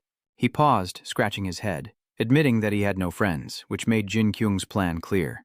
The goddess smiled, then dissolved into the sea and vanished. But that clear voice still echoed through the space. The condition remained the same. The girl would have to tell the truth at the end of her mission. She spoke softly, but would she lie or remain silent? The sea would reclaim her soul either way. At that moment, a brilliant golden light appeared and everything around them turned dark, just as it had been before. Suddenly, Ai woke up, rubbed her eyes, and startled herself, saying, I fell asleep. Jinkyouong, seeing her awake, excitedly rushed toward her. Ai-chan, why did you dodge, making me hug empty air? And just as expected, Jinkyouong fell flat on his face, tumbling down the cliff. At that moment, Benny ran over to Mina, who turned around in surprise as Benny anxiously asked Han, Are you all right? Are you hurt anywhere? The girl, looking dazed, wondered, I'm okay. But what about Lord Yutuba? Suddenly, Jinkyouong stood up and shouted, What are you doing, Ai-chan? We should be embracing and crying together right now. Ai couldn't help but feel confused. Why? He shouted angrily. She has no idea what we went through while she was gone. And then, Jinkyouong loudly commanded, Just tell me this, at least. I realized I can't live without you. Just spit it out already. The girl shouted, confused. Why does that sound so scary? Ai revealed a surprised expression. Is it true? Benny immediately confirmed. You almost died, you know that? The girl wondered in confusion. I can't believe all the nobles are making things difficult for us. So, I was killed by an assassin from the False Gold Association. Jinqyouong glanced over, startled, to see Lua looking at him with a hint of fear. Next, he points his thumb at Boo in the back, saying pink hair will tell her. I need to help the old man move the boat, see? Then Jinkyong pulls Benny away, saying, let's go, Benny. Benny cried out in confusion, but I want to know too. At the same time, Lua speaks up. Ai only sees him biting his lip, hesitating, and she stares at him, confused, when suddenly Lua drops to his knees. I'm sorry, Ai frowned instantly as he hesitantly confessed. You killed her, but it was I. The musicians paid to do so. Lua trembled, clenching her fists. I sing of dangers to the kingdom because of the foolish king, but in my heart, I wonder if it's truly so. Tears began to fall, and whenever those thoughts arose, she didn't want to learn the truth. That the truth she believed was a lie. Lua bowed her head, confessing that it was how she made money and survived. I ignored the feeling of guilt and therefore felt no remorse. He cried, stammered, and after I punched her in the heart, I realized how awful I'd become. And then Lua bowed his head in earnest. I'm truly sorry. I, after hearing the whole truth, broke out in a cold sweat, looking bewildered. But then she spoke. Sir Lua, when I started this mission, someone told me, I softly confided. People don't care about the hardships they can't see. They don't want to know or think about it either. Then the girl spoke. I agree with that. But as time passed, I also realized something else, that the truth is important. Perhaps those are the things we're avoiding. The power struggles between nobles vying for the throne. She suspects it could be true. But now she wondered if she could accuse the king and his subjects. How much danger would she face, and how many things she didn't want to know would she learn if she went north? The truth was terrifying. But with a determined look, she asserts that she's unsure if anyone can make smart decisions when they're ignorant of what they don't want to know. She hasn't stopped, and I think you're ready to become a wise person. Then, out of nowhere, someone suggests creating a wonderful song for everyone, as tears stream down Lua's face. Okay, I'll do it. In a barren land, a ship is docked near the shore. Jinkyouong's voice echoes, revealing that the demon's heart is merely a tool crafted by alchemy, which makes him wonder if it can create demons. Lua hesitated. Not exactly. That's next. He said grimly, it's used on people, and it doesn't stop there. It turns them into demons. He solemnly recounts that even the musicians have songs about King Kantovia's army, the Lord of the Walls, and his Jade Echo. Their tales of being tempted by the demons in the north and joining them are very famous. Kantovia, the Lord of the Walls, and his mirror, Jia, Lua hesitated. Their allies and comrades, the great mage Godin, who they thought had disappeared to the north. Hearing this, Jinkyouong makes a deduction and confirms with a serious tone, that's right. The Alchemist Society is likely behind this. The demon you fought last night. Then Leia speaks, saying that the wizard Godin was used to create it, and an image of Godin appears. Kantovia, Twilight, my old friend, have you forgotten me? A bound figure cries out. There's nothing I can do. In a world devoid of natural creation, sweating profusely, he frowned as he looked ahead, powerless to do anything. In a world with so little mana, he could only await Kantovia's aid. Then Jinkyouong spoke up, stating it wasn't clear the expedition team fought demons for a decade. Then, unexpectedly, IH added that the disappearance of the wizard Godin was at least caused by the fake gold association, and the girl, sweating, speculated that Ranyan had said he was a disciple of the great wizard. Perhaps he went north to search for his missing master. And then he raised an eyebrow, looking over with a serious expression. We need to uncover what happened in the north. As long as we understand exactly what happened or find evidence, the nobles won't be able to do anything. Thank you for this information. Hearing this, Lua smiles nervously, beads of sweat forming as he watches the ship set sail, leaving him alone on the shore. Countless people will listen to him, and countless sounds will accompany him before it all disappears again. The life of a musician is fleeting encounters, like a song, enough for him to feel. One night only. Can he live through another night of madness like this? Suddenly, Lua shouts out, Lord of Souls! Startled by the call, Jinkyouong turned around on the ship, tears streaming down his face as he shouted, I promise I'll become a great musician. And then Lawa firmly declared that I would sing a song about him, so everyone could remember him forever. Next, he collapsed to the ground, so please have a safe journey. All he could hear was the sound of the ocean. He could almost feel him waiting for his new song. At that moment, Jinkyouong waved his hand and shouted, Sorry, but I'm not interested in songs sung by those who rely on others. Someone then walked over, looking back as if Benny had taken a nap. I guess he was up all night. He was startled to hear that. Suddenly, a blinding light erupted, and Jinkyouong emerged from within it. With an excited look, he thought to himself, Thank goodness I think I came back when there weren't many people around. I should go home. A man covered in sweat watched him go, the coffee cup in his hand falling straight to the ground. Jinqyouong ran, marveling at his incredible recovery speed and feeling completely fine, until a familiar figure appeared, causing him to break out in a cold sweat. Well, Jinqyouong's father frowned, questioning him. What do you think you're doing? What on earth are you doing out so late? Then, taking a deep breath to regain his composure, Jinqyouong's father suggested they go inside. He obediently replied, Yes, father. Inside the elevator, Jinqyouong wondered, why did I have to come back just as father was leaving for work? At least he didn't blow up at me. The elevator arrives and Jinqyouong's stepmother steps out, sweating. Jinqyouong was surprised to see her. His stepmother spoke with concern. Where have you been all night? Do you know how worried I was? Jinqyouong could only scratch his head awkwardly. Well, mother, he suddenly revealed, there are some things I really want to do. Hearing this, Jinqyouong's mother asked, Things you want to do? Jinqyouong quickly waved his hands, explaining, It's nothing serious, just something really important to me. Her face showed curiosity, while he, drenched in sweat, looked away. I'll just make sure I eat well and stuff, so don't worry too much when I'm not in my room. His mother's eyes widened for a moment, then she softly replied, All right, I understand. Jinqyouong's mother smiled, hoping whatever he was doing went well, but then added, I should call your father. He didn't sleep at all before work. Hearing this, he replies, I met Dad outside. With that, Jinqyouong enters his room and closes the door. Meanwhile, a look of confusion crossed Jinqyouong's mother's face. But your father left for work an hour ago. Inside his room, he smirks. All right, I guess this is when I get summoned. Up until now, he wasn't too bad. No, he's still not strong enough. But from now on, he pictures Jinqyouong and Ai-ha facing each other, and he won't let her be in danger again. Together, they stand on a ship at sea, the distant sun blazing, making the ocean shimmer.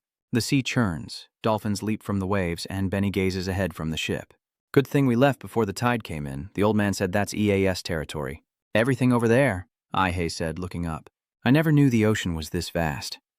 I thought we'd reach the north quickly once we set sail. He agreed, and so did I. It's also his first time. Suddenly, Benny heads toward Bus. Hey, mister, how long until we reach the north? Is it far? Next, he wondered if the north also had such high waves and many demons, as Bus took out paper and pen to write an answer. He happily accepts it and reads, I'm tired of writing, so stop asking. Below is a drawing of a blazing stove and a slender hand gently pouring hot soup into a bowl. At that moment, Benny came down asking what smelled so good. They were both surprised to see each other. Benny, this is for you and the captain. He accepts it, curious. What about the Lord? The girl replied, He told me to summon him when it's time to eat. Suddenly, a blue energy beam shot down onto the ship from the sky. Jinkyouong emerged from the light as well, and Benny looked at him with curiosity. My lord, what's with all the warm clothes? Jinkyouong smiled as he took off his coat. The north will soon be cold, so you all need to prepare yourselves more thoroughly. And then he gently drapes it over someone. Then, in a stern voice, Jinkyouong added, Take care of yourself, you idiot. Sweating, the little girl looked up. Yes, thank you, sir. Benny paused, then asked, Then where's mine? You didn't even care and immediately cut me off. Didn't Benny tell you anything? Jinkyouong continued. I told you, to ask about what happened when he went north. Annoyed, Benny coldly walked away.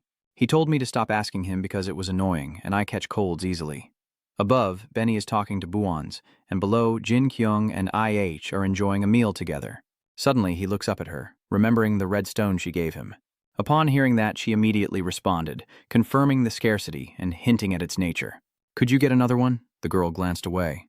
I'm not so sure. It takes quite a while to make. Jinkyouong was curious. Did she make it? I, being honest, replies, yes. It-taks are made throughout the summoning ritual. She continued, we had to gather the scattered soul fragments wherever we went. If we bring those fragments to the holy space and perform the ritual for about a day, the Itak chain will take shape, he speculated. That means you have to wait for the soul fragments to take shape. Each Itak thread will take a very long time to make. Ai-ha replies with a smile. Yes, and the process to make it is quite complex. So, we rarely make it unless it's for a ritual. Though we say the lesser tether connects the summoner to the summoned, no one really knows if that's true. Then I spoke up. There's something we're taught as custom, to give it to the strongest spirit you can summon. He paused for a moment, then hesitated. It seemed important when I used it, but if it's really that difficult... Suddenly, a sound echoes. Jinkyouong is startled to see the boat has stopped. As he went up, he questioned, what's going on? Benny explains that the old man wants to stop and rest for the night before setting off again in the morning. He continued, "Apparently, this island is known as the Still Sea." Jinqyouong seemed quite curious.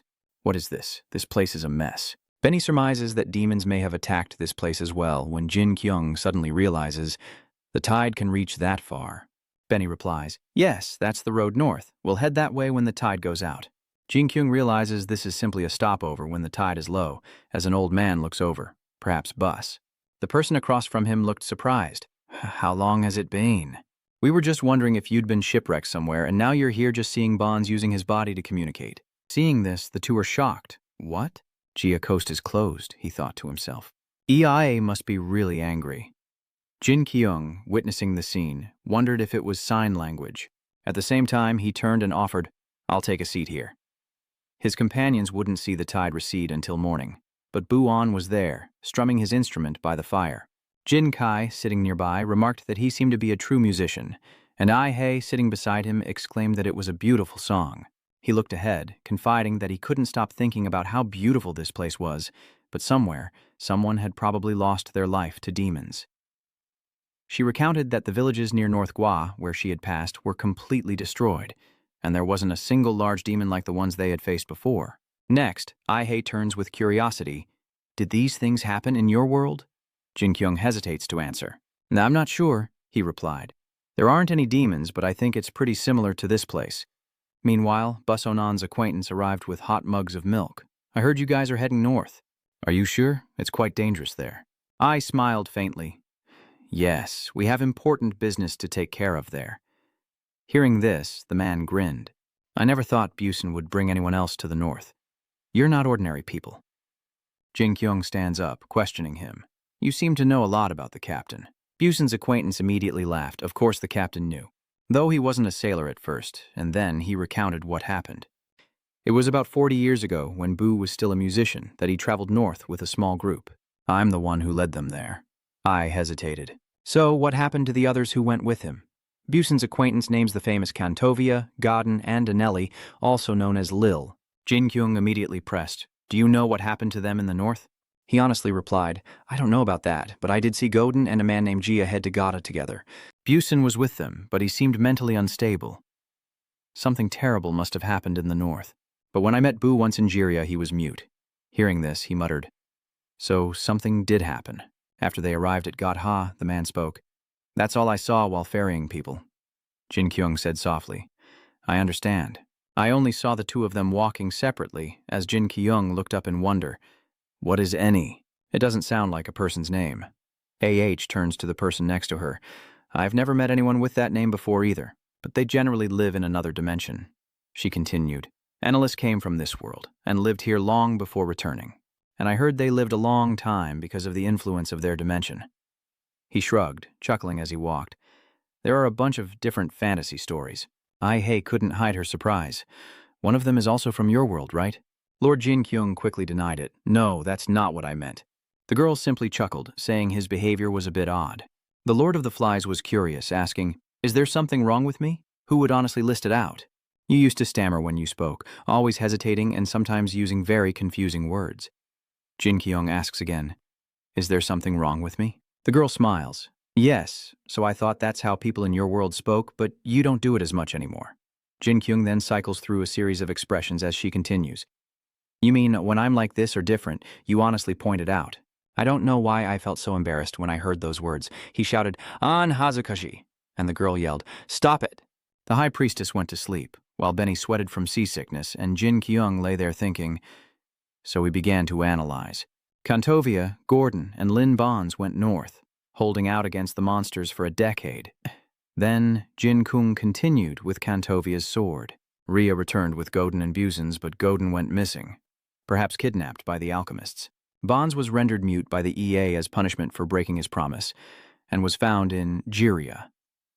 He wondered if Jia had also been kidnapped by the Alchemist Society and turned into a demon. But why did he call me the Wandering Sword? Jinkyouong wondered, frustrated that he had to learn the history of this place when all he did in school was sleep. But then he calms down, remembering the stories from his favorite anime.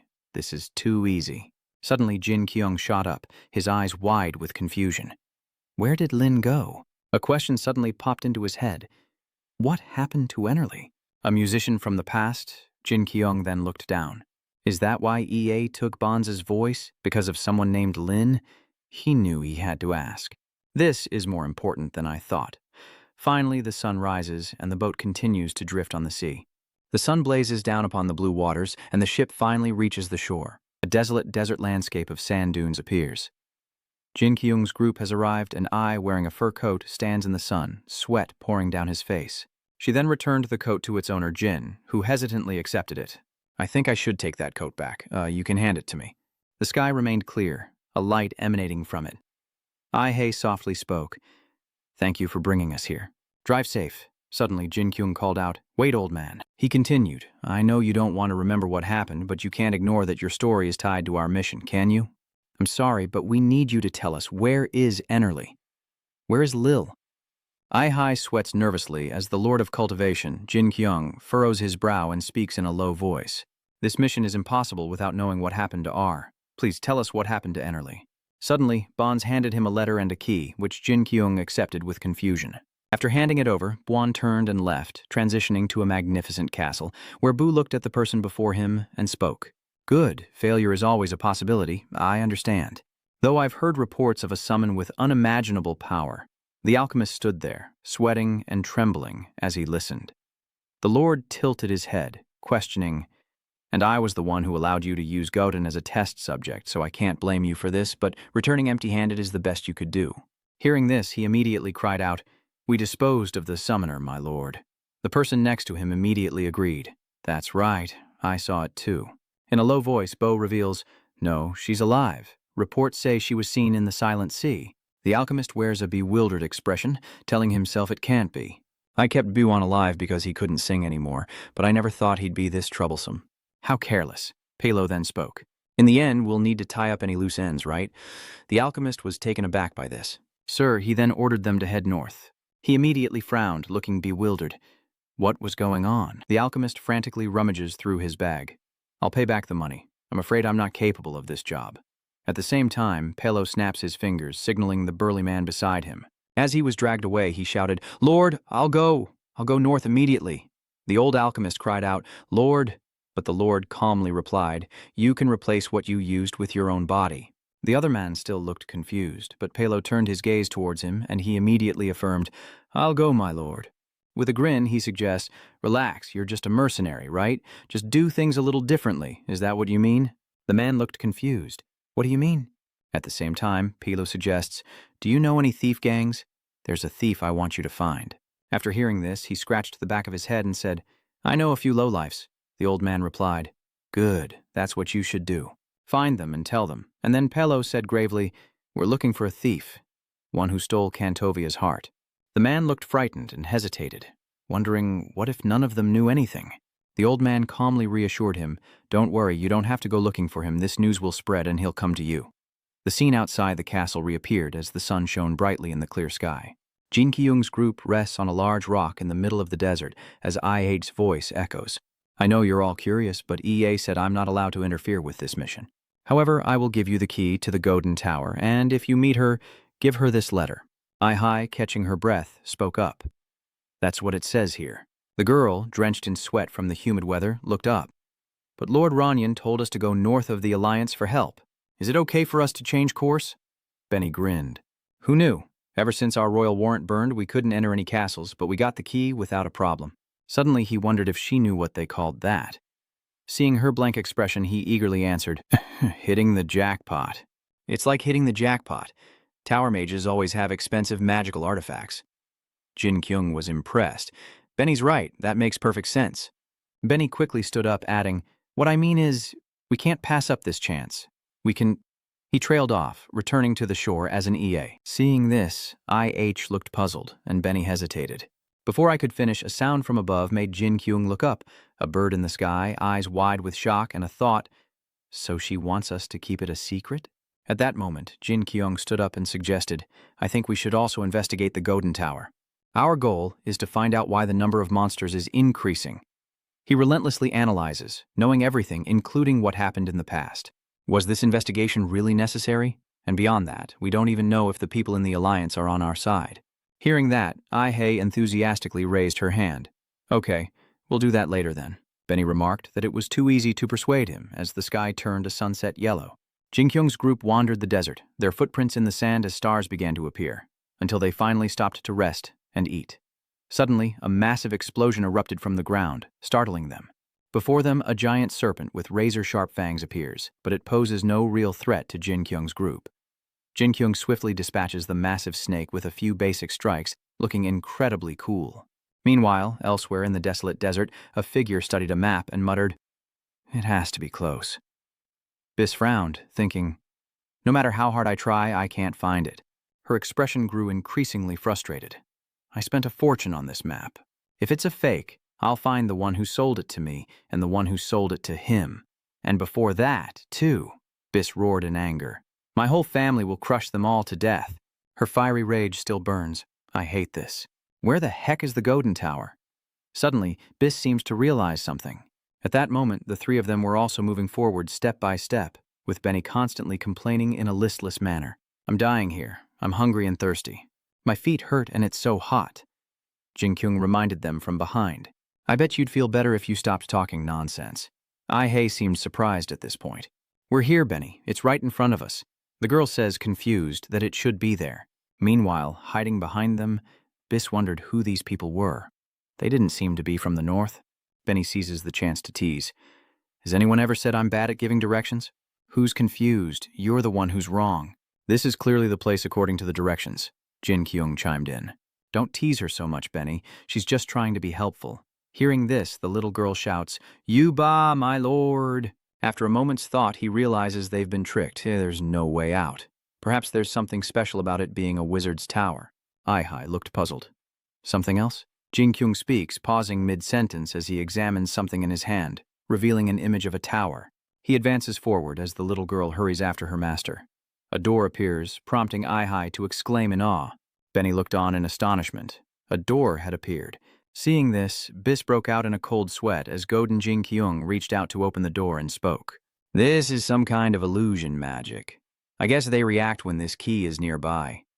Benny looked surprised once more. "How do you know so much?" The Godan Tower Master casually replied, "This is just basic knowledge. You need to observe more closely what you pick up." Finally, the three of them made it inside. IH exclaimed in surprise, "So this is the Golden Tower?" Benny chimes in, "I'm getting the feeling there's a lot of expensive stuff here." Bis moved nimbly above, as Jinkyouong reminded her. "Benny, we're here to investigate." Benny scratched her head, embarrassed. "But if it's an abandoned tower, we should at least recoup our expenses." She quickly moved away, prompting Ai to ask, "What's wrong?" Benny quickly smiled. "Nothing at all." Bis, perched atop the bookshelf, breathed a sigh of relief, but then worried, thinking, "They're here to investigate. Who are these people? They're not like petty thieves." Suddenly, Jinkyouong spoke up. "Listen, things of historical importance are always recorded in travel journals. No matter what, we'll know everything if we find that journal." Hearing this, the two immediately began searching, Benny muttering, "Really?" The travelogue. Suddenly, someone speaks up. "Lord Utuba, this is a map of the north. With this, we can navigate without the Alliance's help." At that moment, Jinkyouong excitedly announced, "I found something too." Startled, he turns to look. "What did you find?" "A travelogue." Jinkyouong immediately replied, "A pair of delicious buttocks." Huh. The little girl looked confused by these words. Bis turns to see what's up, and Jinkyouong is blushing furiously. Gunadon, in the ancient language, means a blessing of great power. Was it created by God, an ancient dragon, or perhaps a great mage? No one knows, but one thing is certain. These items have existed for eons and are unlike the machines used by the Alchemist Society. Are they powered by the user's skill or an adjacent mana source? This legendary dagger contains Gaedon's dark power. Those who wield it become invisible in the darkness. But how is that possible? Someone wonders nervously. "What's over there?" "My lord." Meanwhile, Jinkyouong is making his way to Bis. Seeing this, she kicks him in the chin, warning him not to come any closer. While I was thinking, Benny heard a noise and cried out, recognizing a girl's voice. At that moment, Bis leaps down, presses a blade to Benny's throat, and threatens them with a sinister grin. "Don't move, or you'll be saying goodbye to this kid forever." Jinkyouong spoke calmly, while everyone else was terrified. "Fine." Bis was visibly bewildered by this. "Why are you moving your hands and suggesting things? You can have him, so you should give us something in return, right?" Biz and Benny were speechless at this, and she didn't hesitate to kick Jinqyouong again. Get lost. And then Bis reached out to Ai-hei. What about her? Jinkyouong suddenly lunges forward, grabbing her wrist tightly. With an icy glare, he stares down his opponent, warning him not to go too far. Biss's hands were tied behind her back, sweat beading on her forehead, but she smirked. Hey, buddy, I think we have a misunderstanding here. We're all here because we need something from the tower. We shouldn't be hurting each other, right? I want to tie her up tighter, Benny. I don't think you know how to tie someone up. So there's the triangle or hexagon method or something in the middle with branches on the outside. Benny was confused, while Bis, annoyed by their chatter, questioned them. Hey, are you even listening to me? And Jinkyouong doesn't care about the other person. What do they call those places they'll use red string on? At that moment, someone came down to report, My lord, Gauden's diary is indeed on the second floor. Then a confused girl wondered, What are you doing? Meanwhile, Jinkyouong stares intently, then suddenly presses close to the other person's chest. Bis is confused by what she sees. What is going on? What are you doing? His hand reached out as if to touch her chest, and IH hesitated. Lord Yutuba, at that very moment, Jinkyouong crushed the hidden paper and excitedly pulled it out. What is this? Bis is startled and cries out, but Jinkyouong ignores him and unfolds the paper to read it. Important things are always hidden in important places. They always leave it there for us to take. Frustrated, he tosses it aside, lamenting that it doesn't even mention them. Hearing that, she broke out in a sweat, explaining, Why are you being hunted?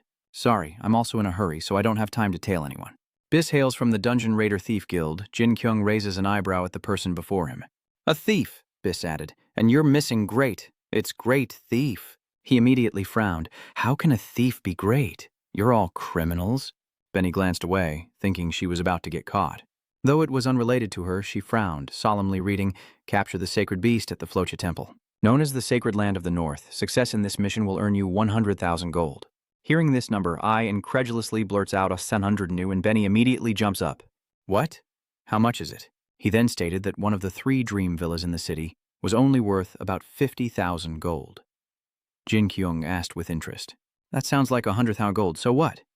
IH glanced at the letter, and then it read as it had before. Following Godin's map and handwritten letter should lead to the temple. Jinkyouong, upon hearing this, turns to question. So you're here because of the clues, Bis answered honestly. It must be, and there are always expensive props in the wizard's tower. He seemed quite curious and suggested, I don't know why holy beasts are so expensive. I want to see it. She clicked her tongue in annoyance. It's none of your business. Worry about yourselves. At the same time, who was giving reminders? But stealing is wrong. Miss Beast? Beast smirks. Yes, and I'm sure you're here because you're Godin's witches. Don't tell me you think invading someone's privacy is a good thing, she continued, acting all high and mighty, pretending to only do good things. Jinkyouong spoke up. I think you lost this bet, Ai-chan. Benny, standing nearby, agreed. You're right. Meanwhile, Jinkyouong wondered, why did you say all that? Bis expresses his doubt. You guys are really on the same side. He then confirms, okay, it seems we were wrong. It's just we've been betrayed so many times. At least you weren't sent by the other lords, while she wears a displeased expression. I don't want to negotiate with noble people like you. Then why don't you stop acting tough and let me go? They didn't care about Bis at all. What do we do? I asked worriedly, looking up. She's still a thief. If that sacred beast is important, maybe we leave it be. She won't be able to steal it. Jinkyouong frowned slightly, replying, But that doesn't mean we can just keep her tied up here. It's not our business. And so he decides to release her, but keep a close watch, ready to restrain her again if she causes trouble. Outside, a vast desert landscape stretches out, with rugged mountains and strange creatures emerging. A river cuts through the desert as a disheveled creature crawls out, surprised to see 2 figures before it. Lao's eyes are drawn to something on the other side of the river, and the 2 lock eyes. Meanwhile, Lao's father cautioned, Lao, don't look at them. The boy hesitated, then denied it. Father, that's not it, Lao explained. I've just never seen a river before. The 2 of them would walk for a while, then kneel, then stand up and continue on. Lao, drenched in sweat, breathed heavily with exhaustion, prompting his father to ask, Are you tired? Startled, Lao replied, It's not just that, he meant, Then let's take a break. Lao nodded in agreement. Yes, Father Lao then spoke. Water is the source of all life and is blessed by the gods, but the water we find in the north is even more special. It is a gift from the heavens, demonstrating selflessness. This land originally belonged to demons and half-demons. Lao turned, wondering why there were so many commoners living here now, to which the man squinted and replied, "Indeed, a great event occurred in the north before you were born. A child born of dragons and demons, an outcast of gods and ancient dragons. That cursed thing was hidden in the north, and no one took responsibility for it, so the people of the north hid in bunkers or migrated south. The number of monsters began to increase, and the one who saved that disaster-stricken land was the Twilight Wall Lord, Kantovia. At the same time, Lao's father recounted how Kantovia and his comrades drove the curse out of the north, but it only worsened the land. We prayed to the gods to protect the north, and this land was blessed with the source of life." The boy remained curious. "Why can't I see the source of life anymore?" he explained somberly. "That's because no one is protecting the north anymore. Kantovia has become a demon, and all of his comrades have disappeared." Lao's father then asserted that all they could do was go to the Flochia temple and pray, before pointing out the creature writhing in agony after drinking from the river. Lao, horrified, broke out in a cold sweat as the man sternly warned, "The water flowing to the north is now a source of death. You must not drink any water from the north until the gods restore the source of life." The creature lay motionless on the ground, life extinguished. Then Lao's father turned his gaze. "Now do you understand the reason for this parade?" Lao immediately responded. "I understand, father." Cut to the tower where Jinkyouong and Bis are now. Jinkyong hesitates with a curious expression. "Is there something amazing about Kantovia? I just thought he was probably tall." Bis frowned, searching for something with his hand as he questioned. "There were rumors that he betrayed us and became a demon, but we northerners didn't believe it." "Are you saying you're from Ga and you don't know about this?" Who scratched their head in embarrassment. "I'm from a remote rural area," Benny honestly replied. "I'm a slave and you speak up. I'm from Korea." She looked puzzled after hearing that. "Where is Korea?" Then the girl spoke up, saying much had happened on this journey. Since they came to the north, Jinkyouong also turned to look. "You can ignore the past. What's important is what happened to Linel." Hearing the name, she froze, prompting Jinkyouong to ask what was wrong. Bis quickly dismisses it, saying it's nothing. Intrigued, he steps closer, asking what it is. The paper depicts a mysterious creature, leading Jinkyouong to wonder if it's a sacred beast. Cut to a bleak mountain where small fires burn at its base, and people kneel in prayer. Lao looks ahead. This is the Flochia temple. Lao's father chimed in. "Lao, this is your first time here, isn't it? And your first parade." He continued. "We live nearby, so it only takes us about a month. But many people take months or even a year to get here." The boy looked surprised. "Really?" Lao's father said. They were so desperate that they could only pray for more people to worship the temple, placing the sacred beast above their own lives. Everyone follows the sacred beast's words to hear the gods as Lao looks up in awe. Outside the city walls, 2 men stand guard, while elsewhere 2 others carry something. At the same time, 2 women gaze towards the mountain, shrouded in white mist and swirling clouds. Upon the mountain, a stone balcony juts out, where a white-haired girl gazes at the sunset. Before her, a small figure of a girl appears as the warden's deep voice echoes. "From today onward, you will stay here and pray to the gods," he continued. "Never forget, your prayers to the divine must always be free from earthly desires in both body and mind." The girl's innocent eyes looked up as the other person sternly instructed, "You must not touch the ground or speak to anyone. Only the purest soul can answer the call of the gods." Back in the present, the girl stood alone, gazing at the sunset, her face filled with unspoken thoughts. Suddenly a noise startled her, and she turned around, her face showing fear as she fell to the ground, trembling. Behind the door, a dark-haired girl carries in a tray of food, while before her, the Eleni girl prays with hands clasped. The innocent girl closes her eyes as the dark-haired girl sets down the tray and reaches out to touch something before her. Having received its energy source, it flies forward, heading straight for the Eleni girl, who bows in thanks upon completion of her task and departs. Once the other girl left, the young girl slowly opened her eyes, and the Eleni girl stared at the food tray before turning away in thought, and her gaze drifted towards the window, her wide eyes fixed on the scene, as the sky outside turned a golden orange. While the Ellen girl remained kneeling, gazing out, back at the tower where Jinqyouong and the others were. Meanwhile, Jinqyouong turned to the person beside him, wondering, "Did you find anything, I?" Startled, I turned to look at him. Benny was already asleep as the girl spoke. "I'm reading it. Kantovia's group has been holding back the demons in the north for decades." I continued, saying that something was amiss with the sudden surge in demons, so they decided to investigate the wall. He tilted his head, curious. "And what did they find?" the girl asked, flipping through the book. "It doesn't say, but it does say they had to report directly to the king in Godha." Ria and Busan decided to go together. Jinqyouong strokes his chin thoughtfully, So, they were ambushed by the fake Kims on their way to Goda. At the same time, Ai-hei hesitates, then looks up. We should return to Linel, but he seems dazed by these words. Jinqyouong then confesses his worry that the fake Kims will turn Ennerly into a demon like Kantovia and Godin. At this moment, IH says in a low voice, I think if we meet Ennerly, we'll find out what happened in the north, based on the diary. At that moment, Bis walked in and questioned, what happened to Ennerly? Seeing the other person, Jinkyouong reassured her, we're just looking for Ennerly, nothing to worry about. Hearing this, she narrowed her eyes and smirked. Don't be like that. Do you two know about the dimensional gate on the northern wall at the edge of the continent that leads to the Ennelis dimension? Jinkyouong asked curiously. A spatial gate? The land of Ennelis lies beyond it. Bis shrugs, admitting she's never been there. Just rumors, that's all. And then she muttered, I really don't understand you people. There's nothing to find in the north, yet you still rush headlong into it. Seeing this, he fell into thought, and Bis turned away, saying, if you want to find Ennerly, you can either go north or cross the wall. The demons there are quite troublesome. He immediately turned, questioning. Are you planning to devour the divine beast's core? Bis brings a hand to her mouth, smiling faintly. Keep it a secret, she waved, reminding him, have fun and don't forget anything. Hearing that, Jinkyouong shouted in a panic, Ai-chan! Did she take something? Ai-hei responded loudly. Let me check. As night fell, Lao, with 3 coins in his sweaty palm, swallowed hard. Lao's father's voice echoed in his mind. I'll be here praying for 5 days. Since it's your first time, find an inn to rest. This money should be enough. At that moment, a woman spoke up. I'm sorry, kid, but this isn't enough. I'm afraid your father miscalculated. The boy looked up anxiously. Is that so? But then she gently said, all right, I can't leave a kid out on the streets. I'll clean up a few spots for you to sleep. La, hearing this, happily replied, thank you. The woman sets up a place for the boy to stay, which looks like a storage room, and Lao shivers, thinking that there isn't even a heater. How scary. The boy inched towards the window, wondering why, if the spring of life existed and the sacred beast had been praying for so long, nothing had happened.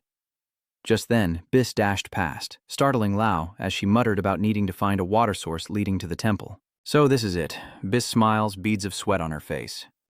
It's just like the map said, and it doesn't look easy to climb. She then took off her shoes, muttering to herself, that's for other people, but I have this. Bis then quickly advanced, while Lao watched from the outside in bewilderment. A towering stone tower appears, accompanied by strange, incessant noises. Suddenly, a loud crash echoes, as if something has just been destroyed. Bis cried out, you crazy bastards, why did you make it stand up straight like that? She then smiled, dripping with sweat. I thought I was going to die. I'm still tired. I'll steal it tomorrow. Bis immediately lay on the floor, thinking, no way, I'd go crazy climbing this thing again. I'll just rest for a bit, then make my move. Gasping, she glanced back, only for a shadowy figure to materialize before her, prompting her to draw something from her boot. Without hesitation, Bis flung small blades forward, but the shadow vanished, swiftly moving behind her, leaving her visibly shocked. A masked young man turned to face Bis. Long time no see. Betty, I'm surprised. I thought I was the only one after this. Sweat beads on her brow as she sees who it is. Why are you here? Don't tell me you're also looking for the sacred beast, he explained in a low voice. So that's why you're here? Don't worry, I don't care about that.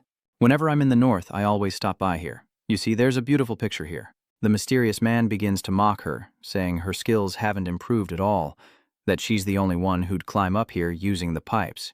Bis grits her teeth in anger at his words. What?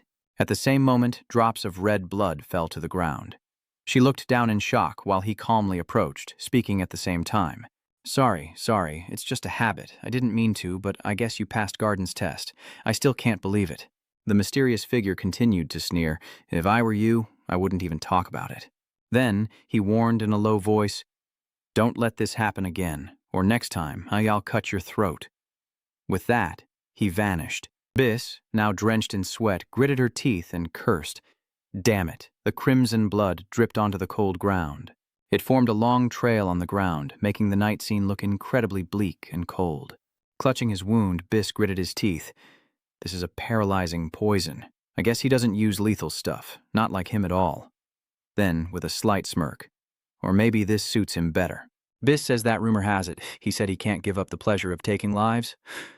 Her face twists in disgust. He's no mere thief. Rewind to a time before, where a ruined castle and the silhouette of a giant loomed. Inside, a scene of countless corpses impaled by sharp spears. Bis looked confident, finally passing the test. She looked up, hoping for a hint to receive his blessing. As soon as she spoke, the door before her swung open and Bis stepped inside. So, these are Gaydon's legacies. She reads the inscription aloud. My descendants, you have proven that you belong to the darkness. Therefore, choose one of my legacies as a symbol of this. And then, Bis glanced to the side, realizing she could take one of these items. Am I right? Suddenly, Biss's eyes widened in surprise. She couldn't hide her confusion. Gon's breath had been taken. I thought it would return here when its previous owner died. So, Bis deduces that someone else was here, leaving only the shadow of Godon. She then emerged from the ancient castle, Bis eyeing the knife in her hand with curiosity. At that moment, a mysterious assassin suddenly appeared. So she's the new master of Gaydon's shadow. Bis frowned warily at his opponent's weapon. The breath of Gaydon. If you're not a thief, how could you possess it? With cold red eyes, he retorts, Gaydon wasn't the Lord of Shadows. He was the Lord of Darkness. Gaydon would prefer his relic to be in the hands of someone who can use it, rather than some useless girl, don't you think? She gasped in surprise. What? The assassin revealed in a low voice that he arrived after her, yet completed the test first, expressing his disappointment. I heard you were the best rookie in the ABS Thieves group, but I overestimated you. She sweats, then smirks. I'm not called that just because of my skills, something an assassin like you wouldn't understand. The mysterious assassin calmly states, I'm not interested. The problem is I saw you in the shadows and you could come kill me if you wanted. Then, narrowing his eyes, he affirms, I'll be watching you back in the present. Bis, lying painfully on the cold ground, said, Damn it, do whatever you want. The next morning, sunlight streamed down on the tower, and the Ellen girl looked down at the tunnel in confusion. The girl glanced around, her eyes falling on the tunnel below. At the same moment, the Elenia girl noticed a bird perched nearby. Suddenly, the bird spread its wings and flew away, and the girl clenched her fist as she watched. Next, the Elenia girl pulled the floating device over and sat on it. Seeing no movement, she looked down, and immediately she and the device plummeted into the tunnel. The Elenia girl fearfully kept her eyes shut, but they finally reached the exit, flying out into a desolate landscape that she couldn't help but gaze upon. Lao was fast asleep when he suddenly snapped awake.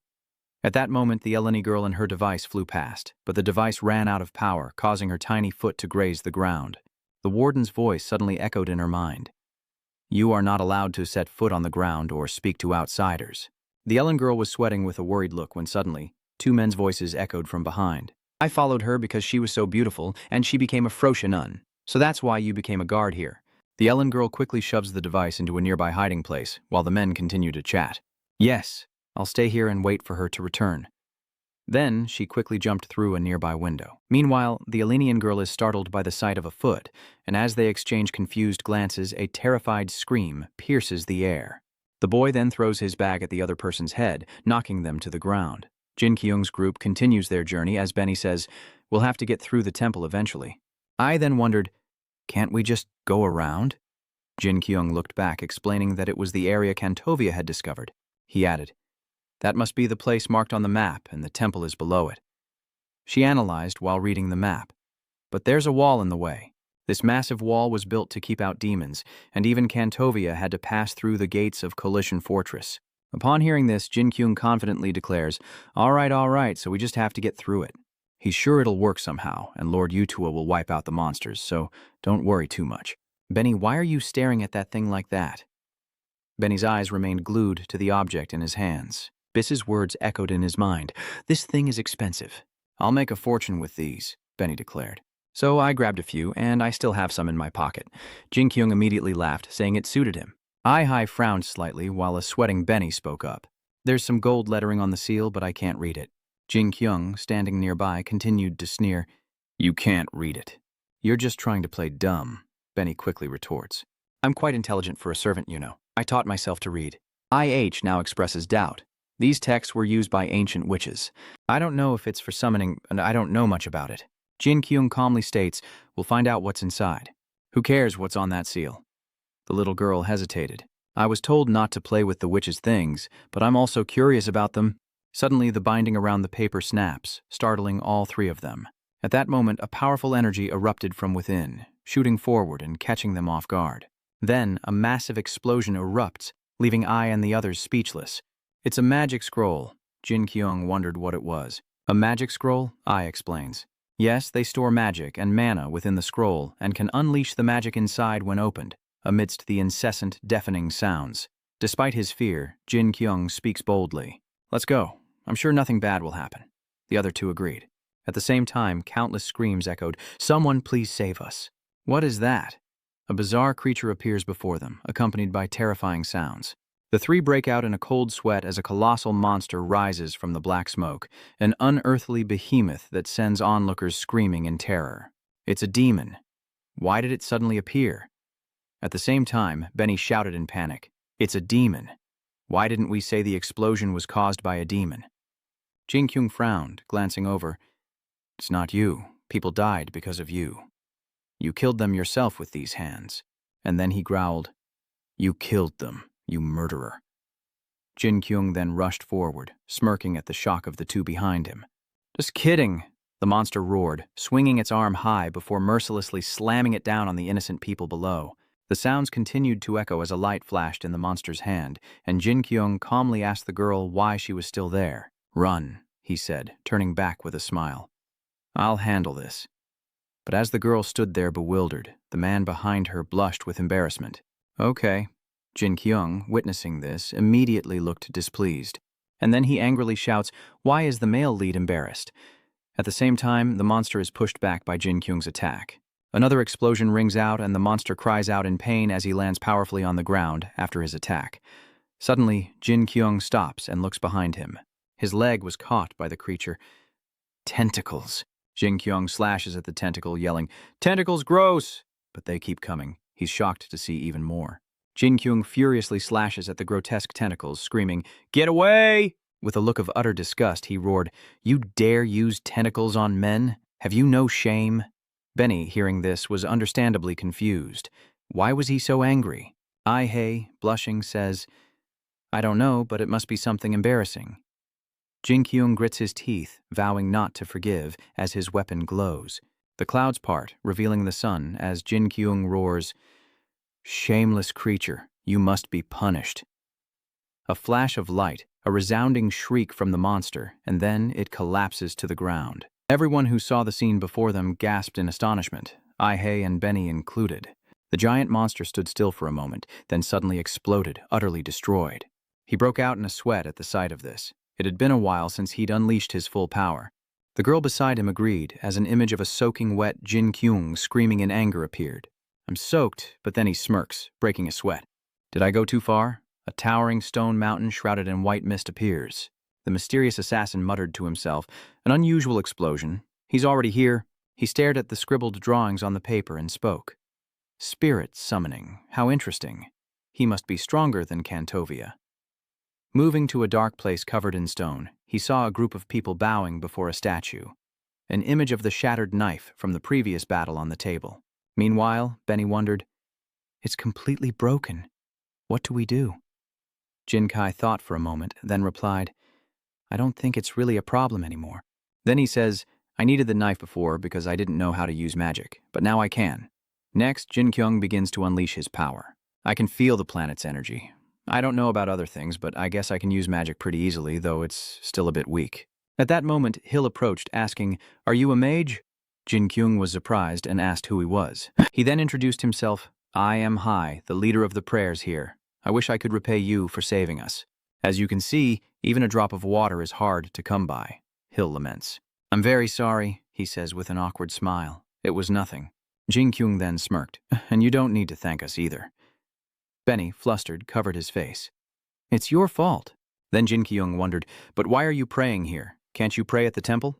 Heelot listened and replied, "That's right, normally people would go to the temple to pray. When there's a prayer festival, we do this to harmonize our prayers." He explained that this was so the sacred beast could hear their prayers, but the northern lands had been barren for many years. That's why we decided to live near the temple, so we can pray at all times. Many have tried and are still trying, but the singing never stops. If the sacred beast doesn't receive a response from the gods and grant us the spring of life, the north will be nothing more than a wasteland where not even a blade of grass can grow. Someone whispered in his ear, breaking out in a cold sweat. "Lord Yutuba, didn't Miss Biss say she was going to steal the sacred beast?" Jinkyouong then cleared his throat and asked, "Has anyone tried to steal the sacred beast before?" He bowed slightly and replied, "Of course there have been attempts. The sacred beast is a holy being. They say that anyone who eats its flesh will gain a healthy body and eternal life." Even so, the entire north is here. And Helot Van, blinded by greed. If you encounter anyone like that, please help us punish them. I beg you. Should we play, obscured by the clouds? Who is turning away in anger? I knew we shouldn't have let her go. Jinkyouong frowned, his voice strained. Right? Something that valuable is always important. Meanwhile, Benny was excited. Lady, you too, are we hunting thieves now? He replied, if we see her on the road, we can just catch her. Right, I like her butt, don't I? I mean catching the thieves, Benny chuckled. What? You keep talking, but does that even make sense? They can barely feed themselves while praying. How can they live only to pray all day? Next, Jinkyouong begins to lecture the two. I'm truly speechless. Ever since we learned the gods are real, stay away from me if you intend to offend them. They said not a blade of grass grows here. Perhaps they're doing the best they can, right? Everything was still quite peaceful when suddenly the sound of a horn echoed through the air. Someone shouts an order. Pursue the intruder. Biss grits her teeth as she runs. Why are there so many guards? The intel I received didn't mention any of this. The others spotted her and yelled, there she is! But Biss easily leaps over them both. Suddenly another figure appears, startling her. The man swung his staff, but she leaped away, then vanished into thin air, leaving him bewildered. The man was puzzled. Where did she go? Did she really go up there? There's nothing there. The others turned to each other, whispering. Where did she run off to? Wait, do you really think she did it? She's just been running around. Suddenly, someone announces that the sacred beast has gone missing. She was shocked to hear this. What? One of them claims it wasn't so clear. Was she the thief? She's hidden the sacred beast somewhere. She took it. Biss, sweating and confused about the sacred beast, repeats to herself that it's missing. The scene shifts to a warehouse-like place, where Lao, face flushed, stares at someone lying on the ground. An Alenia girl, beautiful even in her sleep. Lao wondered if he was seeing a ghost, but it was a person. And the more he looked at her beautiful face, the redder he became. Suddenly, a voice from outside startled Lao. I'm so tired. One man leaned against the house to rest, while the other said loudly, we don't have much time to rest. The bishop wants us to find her as soon as possible. Hearing this, the man looked up, puzzled. But don't you find it strange? It's just a missing nun. Aren't nuns who flee the temple without permission forbidden from returning? The other man paused, then recounted, I heard she wasn't a nun, and apparently the thief kidnapped her or something. He exclaimed in surprise. What? A thief climbed to the highest floor just to kidnap a nun, but she's just a kid. A scrawny kid with silver hair. Hearing this, Long immediately turned to look at the person lying on the ground. Silver hair, the sweaty boy thought to himself. Impossible. The two outside just left, talking to each other. I don't know. I just think she's special somehow. We're risking our lives to get her back from that thief. What a headache. When will I get to see the thief? One of them insists he'll be severely punished, and I'm sure he knows it. Suddenly, an image of Lao's father appears at the door, announcing his return. The prayer ceremony has ended, so we wipe, and Lao is now tied up before everyone. An angry voice booms out, how dare you kidnap a priestess? I hope you're ready to pay the price. Lao, terrified, loudly denies the accusation. No, I didn't do it. Of course they didn't believe him. That's what criminals always say, and the boy couldn't help but break out in a cold sweat as he imagined the scene. Suddenly, the Ellen girl bites Lao's leg hard, and in pain, he pushes her away, sending her tumbling. A bite mark from the Ellen girl is visible on Lao's leg, and she suddenly looks up, startling him. With a serious expression, the girl relentlessly throws punches as Lao sweats and stammers, Hey! I apologize for what happened before. I was too afraid to be alone. I swear it was just a misunderstanding. The two fall silent once more, as the scene shifts to a mountain where the bishop's angry voice echoes. What are you doing? Is it really that hard to catch a rat? A fearful voice calls out, Bishop. She seems to vanish whenever she steps into the shadows. At the same time, a girl speaks up, Bishop, I'm sure this is a minion of the Thieves Guild. Abies. The bishop seemed intrigued by this information. Abies bows slightly, explaining, Yes, sir. They serve the Dark Lord Godin and wield his relics as weapons. We shouldn't underestimate them. Upon hearing this, he commanded, All right, I'll send the rest of you to the upper levels to capture her. The others responded in unison. Yes, sir. Suddenly, the girl approached the bishop. Meanwhile, the bishop gravely warned, Listen closely. We don't have much time before the prayer ceremony begins. And then he sternly affirmed, We cannot allow news of the sacred beast's disappearance to spread. If we're dealing with this before the ceremony, I need you two to act. Meanwhile, the others are still hunting for beaches. Anything? No, nothing here. Let's move on. One of them loudly ordered, They're carrying more torches. She could be hiding anywhere there's a shadow. Seeing this, she thought, damn it, there are more guards than ever. Suddenly, Biss looked surprised. Wait a minute. With that, she hurried toward the light, only to see Biss decisively jump down below, then contemptuously challenge, "You think a thief doesn't know how to enter through the main gate? Idiots, if you leave this place unguarded, it's fine by me." As she walked, she worried to herself, "Wait, I'm still in trouble. The exchange is only a few days away, they'll increase security even more. If she doesn't find the sacred beast soon." Biss suddenly stops, startled by something, the Summoner twins. And then she realizes, after all, she's not completely stupid. The other sister then spoke. "Biss comes from the ABS Thief Guild." She continued, "Where are you hiding the sacred beast?" Biss broke out in a sweat and smirked. "Who knew you temple dwellers were so knowledgeable? Why don't you go find it yourselves?" One of the two then reveals the truth. "How rude. I know your group needs money, and recovery is the price you pay for betraying the Lord of the Wall.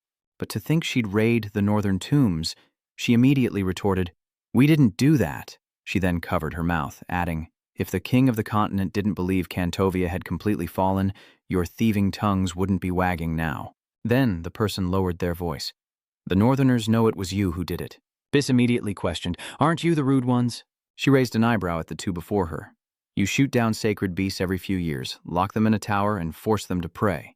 Biss begins to expose their misdeeds. If prayers prove ineffective, you butcher them and sell their meat to nobles and kings.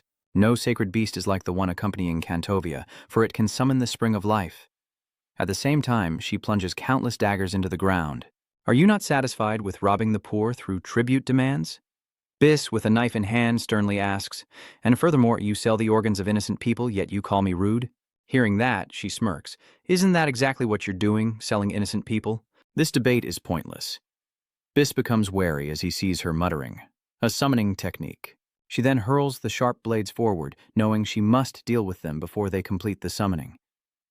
As explosions erupt, Biss smirks. "I almost fell asleep listening to your chanting, so boringly slow." Suddenly, a voice echoed from within the smoke. "Using such a tool, you're smarter than you look." She wondered to herself, how could she still be summoning? And then she threw a punch forward, saying, "If you're bored, I'll entertain you for a while." Before Biss, a stone construct appears and attacks, but she narrowly dodges it. Biss quickly jumps back, holding a knife in her mouth. One is summoning a high-level spirit, while the other is rapidly summoning low-level creatures to hold her back. Then she pulls out more blades. This won't be easy, but Biss has a plan. She'll bet everything on an attack against the summoner. Charging forward is the only option. She gains momentum and leaps ahead. The enemy continues to attack Biss, but she suddenly bends over and throws something at the monsters. Loud sounds erupt, followed by flames, and Bitt's blurry figure appears in the smoke. Raising her blade, she growls, "Checkmate!" as another knife appears from nowhere and slams into the ground. Before her stood a towering figure, and as Biss stared in disbelief, the figure smirked. "It seems I had enough time to complete the summoning." And then a massive explosion echoed through the void. The people below continue their prayers, and everything returns to how it was. The battle seemed to be over, and the sky was now turning to dusk. Countless people gathered, as if awaiting something. In the distance, a figure was vaguely visible, bound to a wooden stake. And that person is none other than Biss, who was happily munching on a piece of bread. Then she turned and smiled, and Lao awkwardly returned the gesture. The boy thought to himself suspiciously, "She's not wary of me anymore after I gave her food. There's something strange about her," Lao thought cautiously.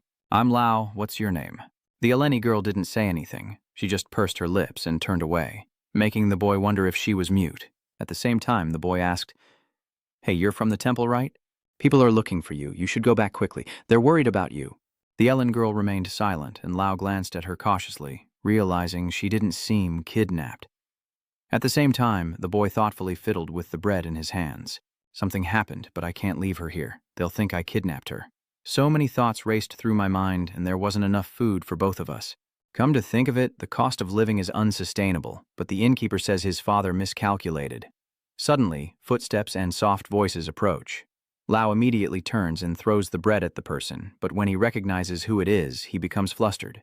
"You can talk? Sorry." What I mean is," the girl stammered. The bishop said not to speak. The boy heard for the first time and blankly remarked, "You sound like ants biting my ear. I'm watching a demon speak." When he sees the Ellen girl's anger, Lao immediately wonders, wait, didn't you have something to say?" Suddenly she stops and hesitantly says, I want to go there." "Break Moon Plateau." Long's eyes widened in confusion. "Break Moon Highlands, is it far from the wall?" the Alini girl said seriously. I was there. I want to go there one last time. The boy anxiously warns, wait, I've never been there, and it's too dangerous outside the wall. He then wipes away sweat, wondering, you don't want me to take you there, do you? The Ellen girl gazed at him with sparkling eyes, but the boy, frightened, immediately refused. No way. I'm not that kind of person. I'm just a kid waiting for my dad. Lao continued. Do you know there are soldiers everywhere looking for you? They think a thief kidnapped you, and if they see me with you, they'll think I'm the kidnapper. The scene shifts to a desolate area where Lao and the Ellen girl hide behind a rock, an expression of helplessness on the boy's face. How did I get here? Then Lao turned to the girl beside him, saying, I need to be back before the prayer ceremony ends. You might have to go the rest of the way alone. And if we get caught, you have to tell them I'm not a thief. You escaped after being kidnapped, and then you met me. Got it? And then he questioned, so what will you say when the guards ask what we're doing? Hesitantly, she replies, Lao, take me to the Black Moon Highlands. Hearing this, Lao breaks out in a cold sweat and shouts, That's not it! But the boy quickly covered his own mouth, wary of being discovered. Then he dashed off. Let's get to the villages outside first, then we can talk.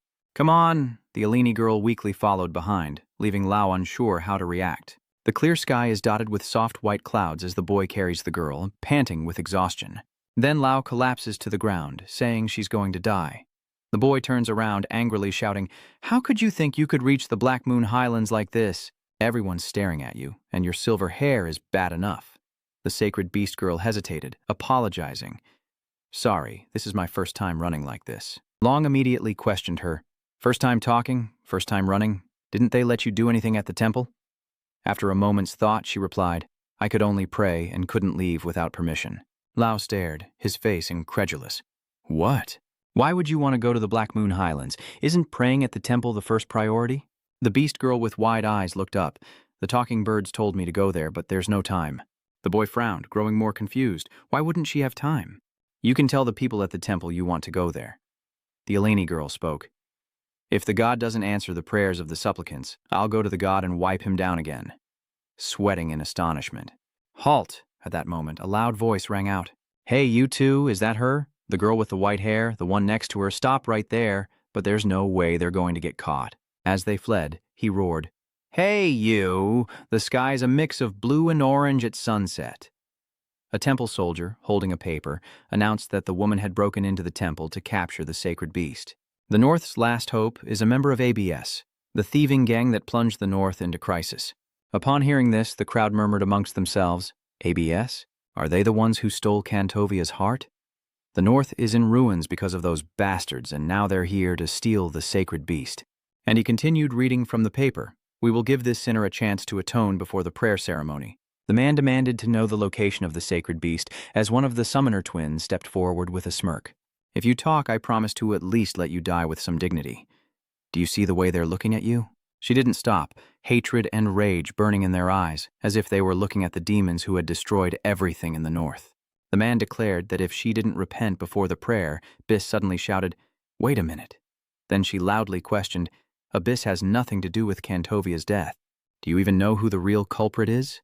Biss then growls, Do you even realize you're just sheep, people who do nothing but pray all day? Hearing this, they were dubious, but she continued to expose the truth, that the temple and the nobles of this continent wanted the North to be ravaged by demons. At that moment, a temple soldier approached the bishop and announced, Bishop, they've found the one capturing the sacred beasts and are in pursuit. Biss cried out, And you don't realize that what you call sacred beasts are... Suddenly, a loud noise echoed, and everyone, including her, turned in surprise. The bishop spoke gravely, realizing that if demons breached the wall and reached Flosha Square, there would be no redemption for her. Let the people here judge you. Biss was confused when she saw who it was. At that moment, a stone struck her head, drawing blood, and the crowd erupted in fury. How can we trust the words of a thief like you? This is all your fault. You're the reason this land is the way it is. Blinded by rage, they hurled stones and insults at Biss. And now, she dares to deceive them? Can you even call yourself human? A hail of stones rained down upon her. What was she thinking? She's a thief, someone who deceives and steals from others. How could she expect them to believe her when she never believed in them? The crowd, having vented their anger, turned away. But she wished someone wouldn't. At that moment, a familiar voice echoed. Didn't you say you were a master thief? That indistinct figure appears before Biss. I didn't think you'd get caught. With a bloodied face, she looked up and asked, Who are you? Jinkyouong remarked in a low voice. I guess you're just a pretty thief. Bis could only whimper weakly. Please, I beg you. Confused, he approaches, asking, What? And then she begged me to help her, please. The three were silent, staring at Bis's state, while Benny frowned, unlike the others who felt sorry for her.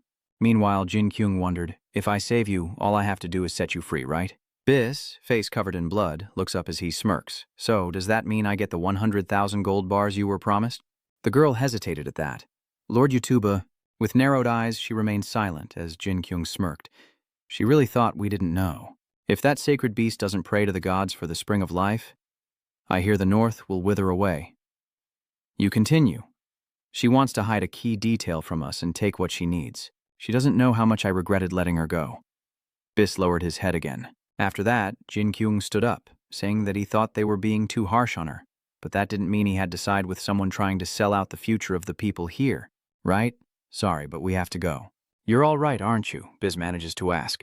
There's no such thing as a god. Next, she collapses onto the cold ground. He found it hard to understand how she could lie so blatantly, telling someone who had met a god that they didn't exist. I don't think we should help thieves. Meanwhile, a group of people were talking amongst themselves, leaving no room for doubt. That's the sacred beast thief. To think the saintess's kidnapper is just a kid. The burly man says the kid isn't too fast, but hides well and couldn't have gone far.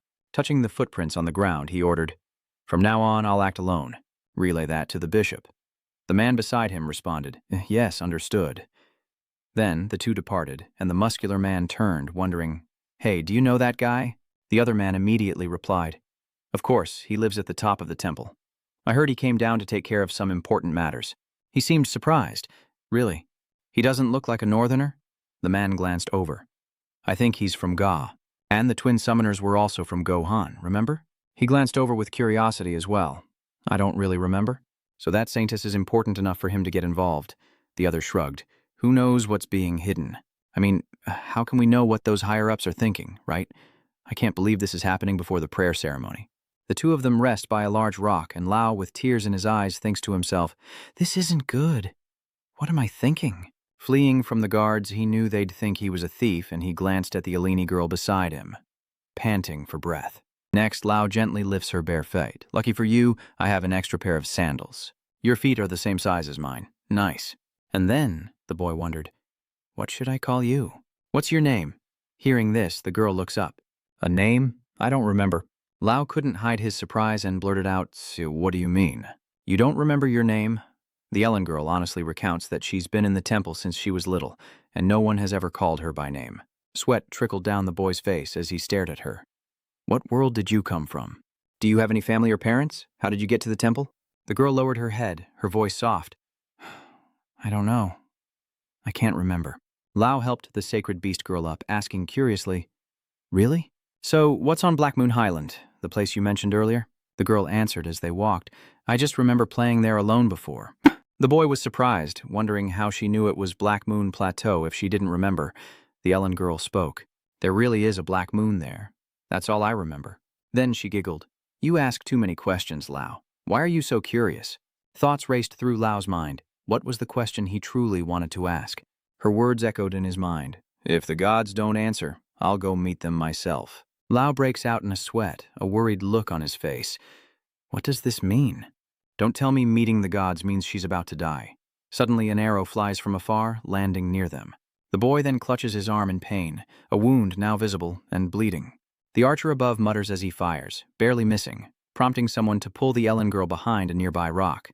Seeing this, the man clicks his tongue, while a worried voice asks, Should we have left her like that? Jinkyouong, puzzled, asked, Are you uncomfortable leaving her like that?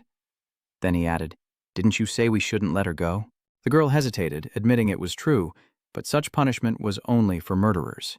Even in Goha, Jinkyouong stated calmly. It shows just how important sacred beasts are, and this place has its own rules. Then he confides, I might be walking with you. From what I've seen here, a few things bother me. Jinkyouong continued. Like those alchemists or musicians, even those noble bastards. I want to crush them all. He scratched his cheek, unsure. The king is a good man. He's just fighting against them. I'm your summoned spirit, right? I wonder what would happen to you if I went too far. And then Jinkyouong gently offered his opinion. He believed the best course of action was to follow the rules of this place. Ahei smiles upon hearing this, noting that things seem rather bleak here. I know there are many gods in this world, but I've never heard of one harming humans. Jinkyouong agrees. I've also never seen a culture so completely trusting of a god. He then muttered to himself, this place is truly strange, as is this world. Meanwhile, Benny happily runs over, hey YouTuber, guess what? I've found us a place. He then points to an old woman who can offer them food and lodging for the night. Benny then pointed to an old man nearby and a wagon that could take them anywhere, as long as it wasn't a cliff. He puffed out his chest with a confident look. It would be great to stay the night and use this cart, followed by the sound of wooden wheels on a rough road. Benny grumbles with discontent, noting how carefree they are without carrying anything. Meanwhile, the servant is exhausted from carrying all the baggage, leaving Jinqyouong puzzled. We're in a car, why not just leave it? Someone chimed in. But Benny, we're not here to play around. Suddenly, he turned to look at them. But you want me to get you to the wall as soon as possible, right? Yes. Suddenly, he gestured. Can we take a detour? There are rumors of a band of thieves lurking around here. IH looked doubtful, questioning the coachman about the thieves. You saw the thief who was caught today, right? Ihei hesitated, as the coachman explained in the square. That's right, she's from the AB bandit gang. Some say their base is on a cliff face. Hearing this, Ihei and Jinkyong exchange a glance before she makes a request. Please, take us there. The driver was taken aback. Why would you want to see those thieves? IH calmly reassured him.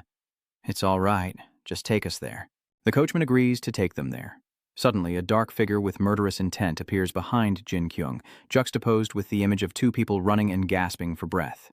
The Alini girl wearily stops, while Lao urges her on, Get up, we have to keep running. They're right behind us. Seeing her state, the boy worriedly thinks, what should I do? Whether we run or hide, they'll keep hunting us. Whoever they are, they look dangerous, and Lao wonders if he should abandon her. The boy continued his train of thought. They wouldn't chase him if she went back. Footsteps echoed in the still night as the man wiped blood from the ground. Suddenly, the man's eyes darted to something, and he slowly bent down, now close to the cliff's edge, as he reached back to draw an arrow, his gaze sharpening. He spotted Lao in the distance, and the man drew back his bow, firing an arrow towards the two figures ahead. Lao was struck once more. Seeing this, he jumps down and rushes forward, leaving a trail of blood in his wake.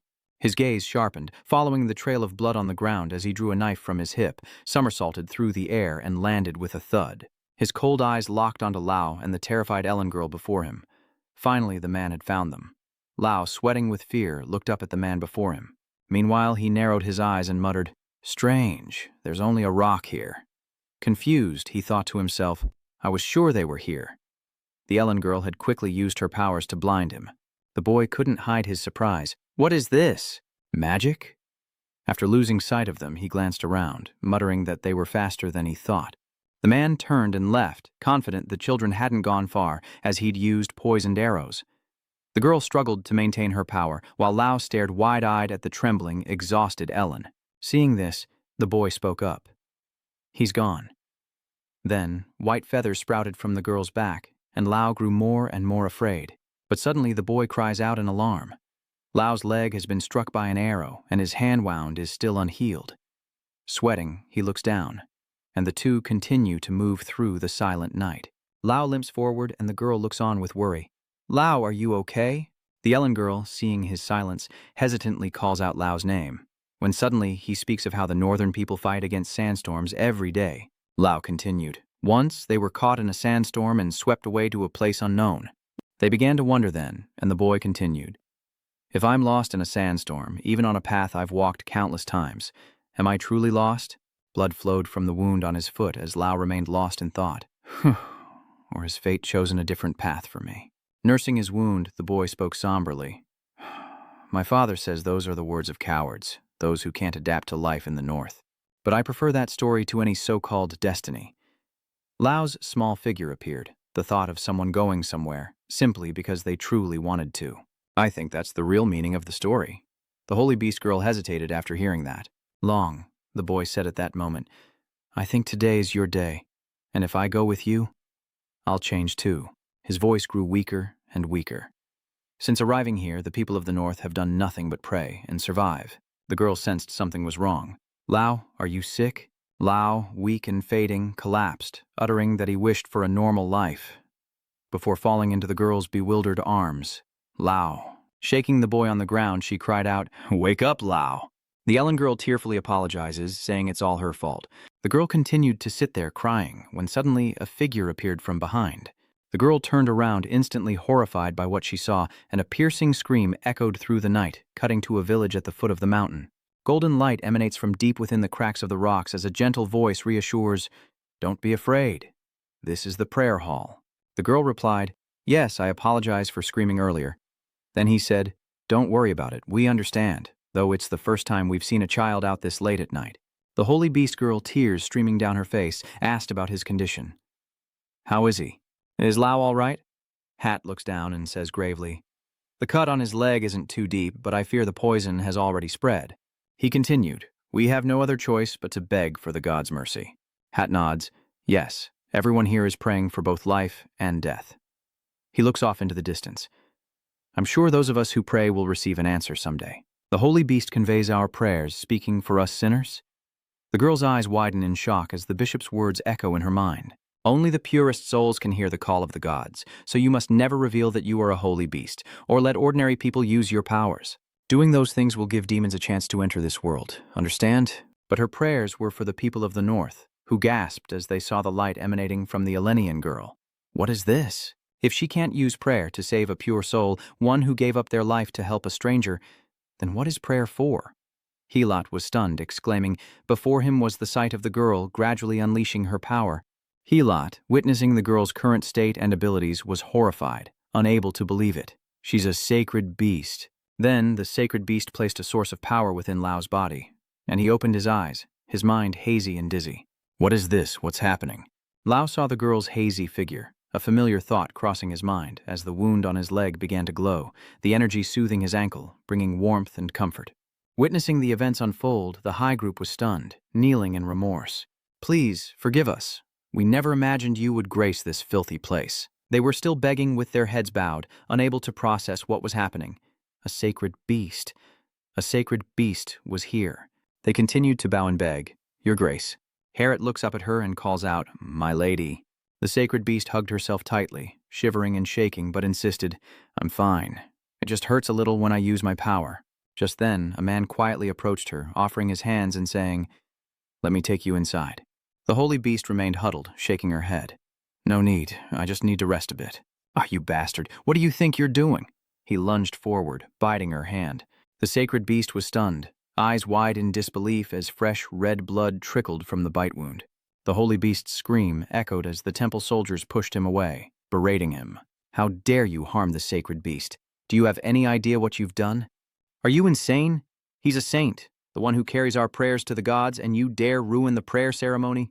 Facing their harsh accusations, the man simply laughed with a smug look. "I don't care what you think. I may never get an opportunity like this again." Everyone froze at his words. The man retorted, "Have you forgotten? Sacred beast meat can make us strong and immortal." Faced with this, Het looked conflicted as the man continued to embellish his plea. "Didn't your parents always say it? No matter what, health is the most important thing."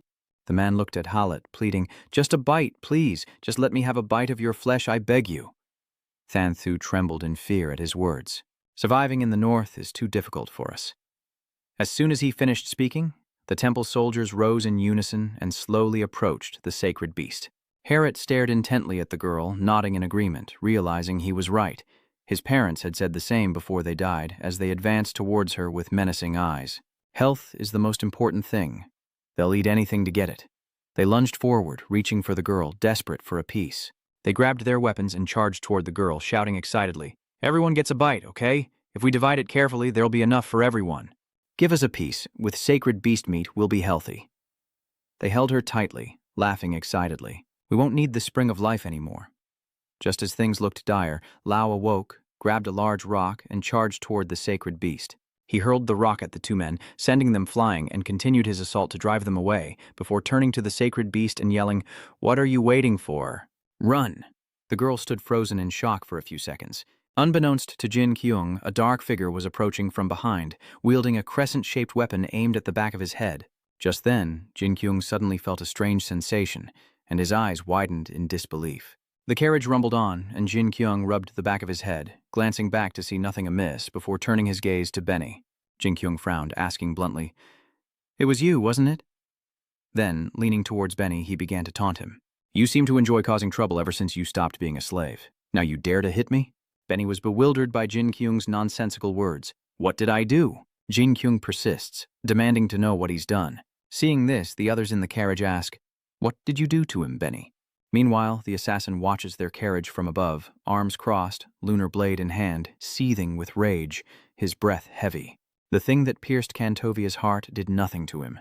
His eyes betray a hint of regret, leaving him no choice but to kill the summoner. After a moment of thought, the assassin wondered to himself, alone and adrift. But why do I want to rip out his heart? Terrified, Benny points and shouts, Lord Yuba, I saw a light, then it vanished. Hearing this, Jinkyouong and Ai both looked in that direction, only to realize Benny was lying, and they angrily rebuked him. Right, you must be happy now, huh? I'm not lying. Miss Mai, really, why are you taking his side? Just then, the old man in front spoke up. I hate to interrupt, but I see a light. Jinkyouong and the others were puzzled. Thieves? Meanwhile, the men gathered to discuss their plans. Hey, should we do this? We're just keeping watch until Biss returns.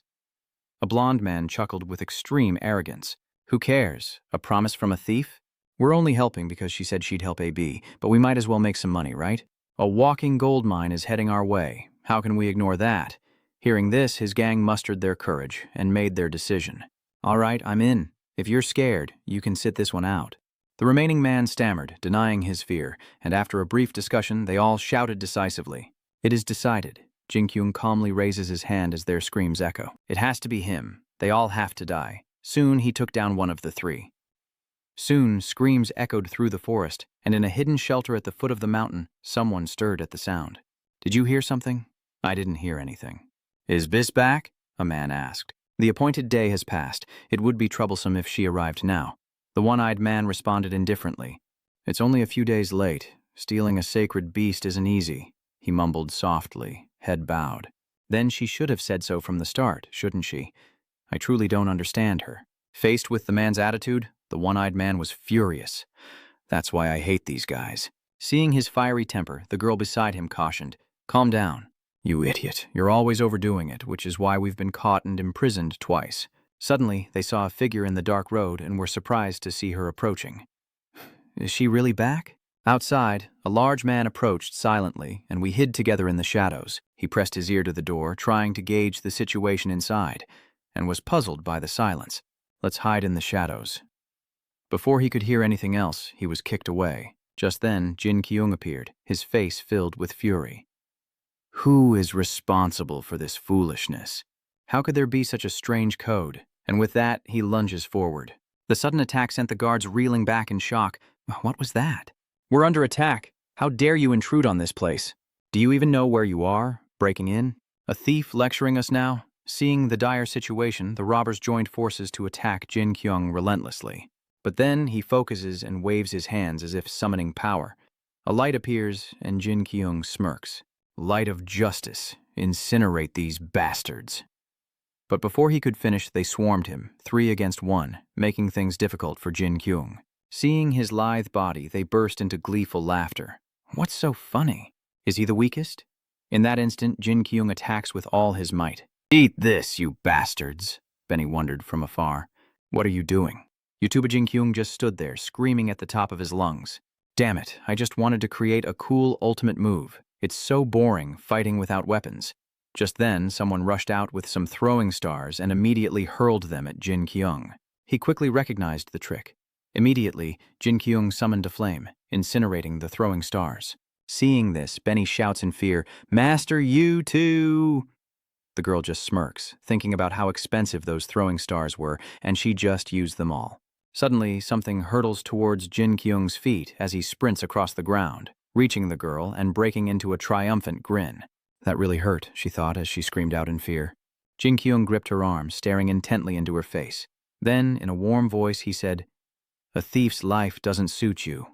A beautiful flower like you doesn't belong here. Faced with such sweet words, the girl's cheeks flushed red, and she was too stunned to speak. Jinkyouong held her arm tightly, staring intently without a word. In the next moment, he suddenly lets go and shouts excitedly, Isn't this great? He glared and cursed. These guys, seriously. Just then, someone approached and asked directly, Who are you? Why are you doing this? Jinkyouong was stunned. What could he possibly say? Do I need a reason to catch a thief? He then stares at the man with a defiant look. So you're AB, the bastard trying to sell the sacred beast. A sacred beast is worth more than 2 years of gold bars. Jinkyouong's taunts ignite the other's fury, and he roars back. What are you talking about? He slowly removed his hood and cloak, repeating the words sacred beast meat through gritted teeth. Jinkyouong was stunned for a moment by the man's appearance. Before him stood an Eleni. Strange tufts of feathers began to sprout from his ears, shocking Jinkyouong into stunned silence. The bird-like figure shook his head, denying it. I am not a bird person. Hearing this, the girl couldn't help but laugh, finding him truly amusing. Do you know he hates being called that? The girl looked up and asked sweetly. You're not from this world, are you? You must have heard those stories from fanatics in the north. But we're not doing things like selling sacred beasts or anything. The man remained silent, not uttering a word. The crowd buzzed with speculation, but it was Enel who bid 250 gold bars. Jinkyouong was intrigued. What about Enel? IH nodded in agreement. That's right. I heard that Ino was often harassed and called a sinker.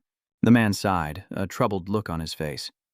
I had no idea things were like this or what the intention was. The girl suddenly stood up and asked repeatedly, You've heard this too, right? Ino can't lie. Benny then stepped forward, gently explaining, I heard that too. The lies are from outsiders, but they don't deceive anyone. They're easily deceived themselves. The man shook his head in frustration. Stop talking about my race, he added, trying to explain further. I don't know where you heard it, but it's true that I hired them to steal the sacred beast. Jinkyouong responded with certainty. See, wasn't that easier? I chided from behind. Mr. YouTuber, please be quiet. Then, the girl asked sternly, why did you hire them to steal the sacred beast? Even if you don't sell its meat, the people here depend on it. Could he really take away the last hope of these people? The man looked straight at her and spoke frankly. What do you mean, take? I didn't take anything. Is I-Hei in disbelief? He calmly continues to explain. You misunderstand. He only wanted to save his race. Hearing this harsh truth, I-Hei's expression turns grim as the explanation continues. The girl imprisoned atop the temple is no sacred beast or anything of the sort. That girl is a little Eno. Jinkyouong was shocked to hear this. What? It's an Eno? If it's not a sacred beast, what are these people praying to? Are they wasting their time? He continues his story, explaining that the North was once abundant with mana, a land of prosperity. These mysterious events are all due to the mana in this land, which both demons and my race seek to control. But somehow, the mana here slowly disappeared, and the North became barren, a breeding ground for demons. But one day, a man appeared, offering us a way to purify the North. Faced with this, a thought stirred in the man's mind. I will help you reclaim the relics destroyed by the demons, and in return, you will help us purify the North. After hearing this, I.H. hesitantly asked, was that person? The man fell silent, his eyes filled with sadness. That scene replays in the man's mind, Lin L softly saying, you kept your promise. Kantovia, he shook his head in denial. Isn't keeping promises a normal thing for the Enels? Lin L's eyes suddenly welled up with tears. To keep a promise even unto death. I thought that was only true for us Enels. For over 1,000 years, I've met many people, but none I could trust like you. He responded frankly, noting that trust is unnecessary for the Enel, as it is their very nature, and that there seemed to be many people around. Hearing this, Lil turned and walked away, her voice hesitant. Perhaps. Seeing this, Kantovia asked worriedly, are you okay? You can use those remnants, but it's not easy to draw mana from the eel space gate. Hearing this, Lin silently turns away, as Kantovia expresses his heavy concerns. Didn't you say it would be painful to use Anelo's blessing? He looked up, certain that this time would be even worse. It's okay, Kanovi said, sadly gazing at Lin L. After a moment of contemplation, L turned and softly said, I'm fine, Kantovia. And so, the two stood in silence, gazing at each other, until Kantovia sighed, his voice hesitant, wondering what the right decision was. And Enel lies to ease a human's worries, gazing at Lin's back as he whispers, it pains me to watch you from afar. Lin L. The relics left by the Enel still connect to their world, and with the help of an Enel, the North was completely transformed. But after witnessing Enel's long prayers, Kantovia was conflicted, unconcerned with the pain they endured. When humans learned the Enels could purify the North, they began to hunt them. Kantovia, with no other choice, fabricated a story to deceive them.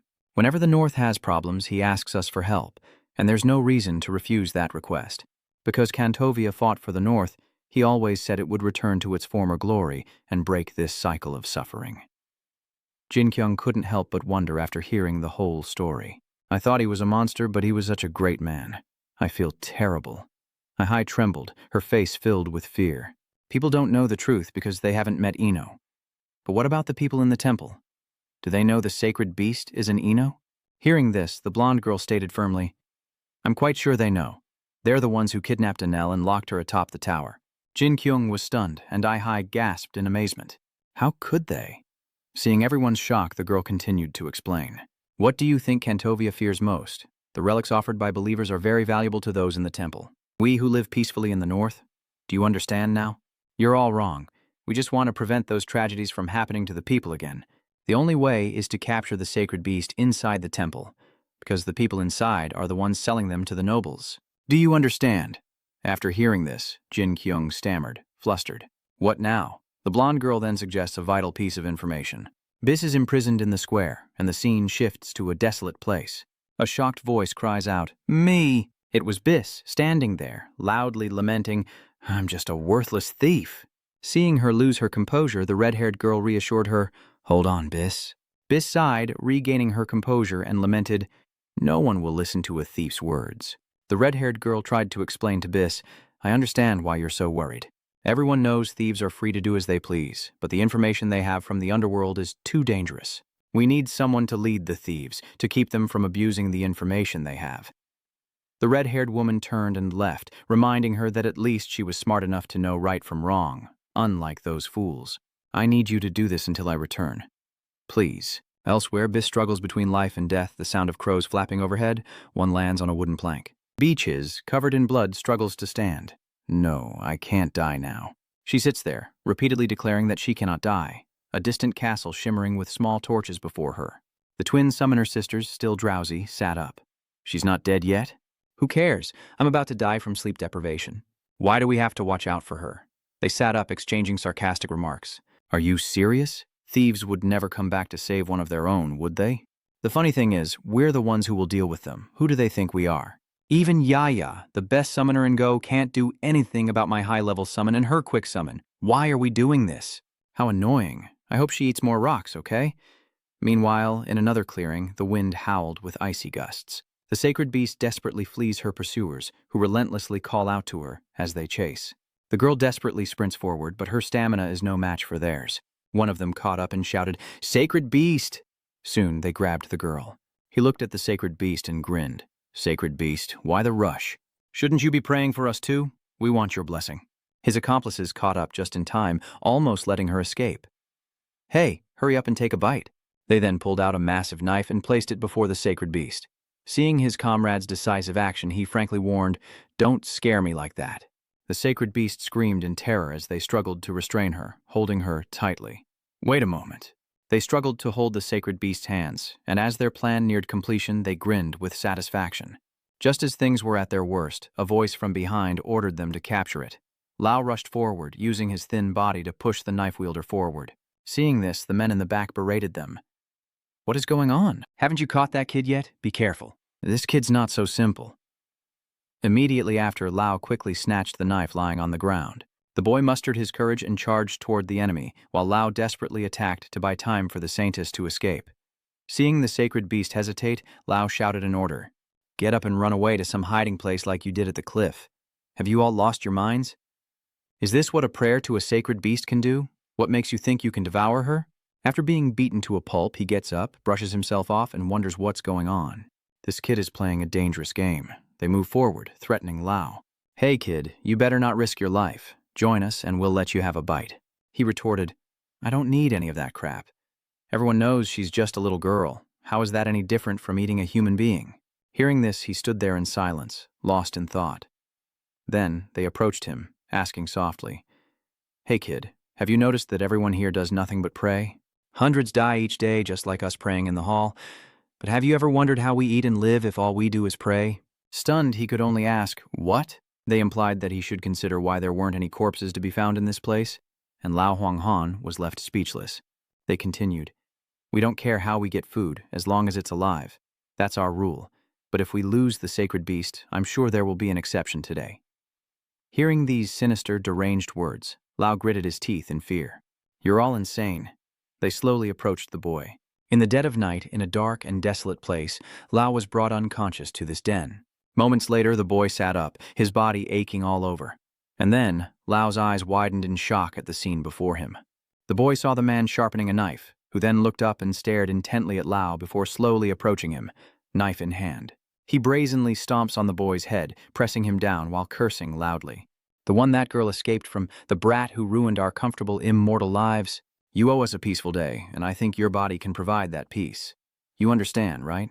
As he finished speaking, another man approached from behind, a sharp knife in his hand. He loudly commanded his comrade, "Hurry up and cut him to pieces." As soon as he finished speaking, a stream of fresh blood flowed out, and Lao's eyes widened in stunned disbelief.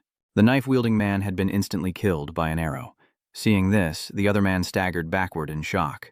"What? Who's there?" Someone hastily approaches. A middle-aged man appears, bow in hand, aiming directly at the man before him. He aimed his bow and swiftly ended the other man's life, prompting shouts from behind at the sound. "Who is that guy?" Hill shouts to his comrades. "Stop him now." Immediately, they armed themselves and swarmed their opponent. Faced with this rabble, the middle-aged man didn't flinch, drawing his bow and sending them to their ancestors one by one. Then, one of them charged forward, a long wooden pole aimed straight at the man. But he quickly grabbed the wooden stick and mocked them before taking out two at once. Not stopping there, the soldiers continued to challenge him, but one blow was all it took to send them to their graves. Meanwhile, one soldier stealthily stalked the man, waiting for an opportunity to strike. But he quickly noticed, spun around, kicked his opponent away, and hurled his wooden staff forward, straight towards Harriet. The wooden staff flew like an arrow, striking him square in the face, and Harriet fell. An eerie silence descended. As soon as Harladet abandoned Tranthé, the remaining men looked at each other in confusion, and upon hearing the noise, Diantho's soldiers curiously peeked out. Before them was a scene of savage horror, and sensing the danger from the middle-aged man, everyone scattered in chaos. He moved through them, dispatching each one in mere seconds, leaving no survivors in his wake. Inside the temple, the soldiers frantically abandoned their posts and fled, shouting that he was coming. "Everyone, get your weapons. Where are they?" "Someone, get the weapons." Lao struggles to his feet. The boy watched as the middle-aged man walked straight towards the temple where the soldiers were stationed, and chaos erupted within. Everyone frantically abandoned their possessions and fled, trying to capture him, their screams echoing across the hill. Witnessing this, Lao was overcome with fear, desperately running as far as he could, his feet pounding faster and faster as he gasped for breath. After running for a while, Lao was exhausted and collapsed to the ground. Lao knelt there, gasping for breath, a flicker of fear crossing his face. "Why is he here? I thought I'd escaped. I never imagined he was this dangerous." Lao trembled as he struggled to stand. "No, now's not the time to think about that. She must be hiding somewhere, terrified." The boy gazed into the distance, secretly resolving to find her. Suddenly, the middle-aged man appeared, causing Lao to break out in a cold sweat as he polished a knife. Lao recoils in fear, his face etched with terror.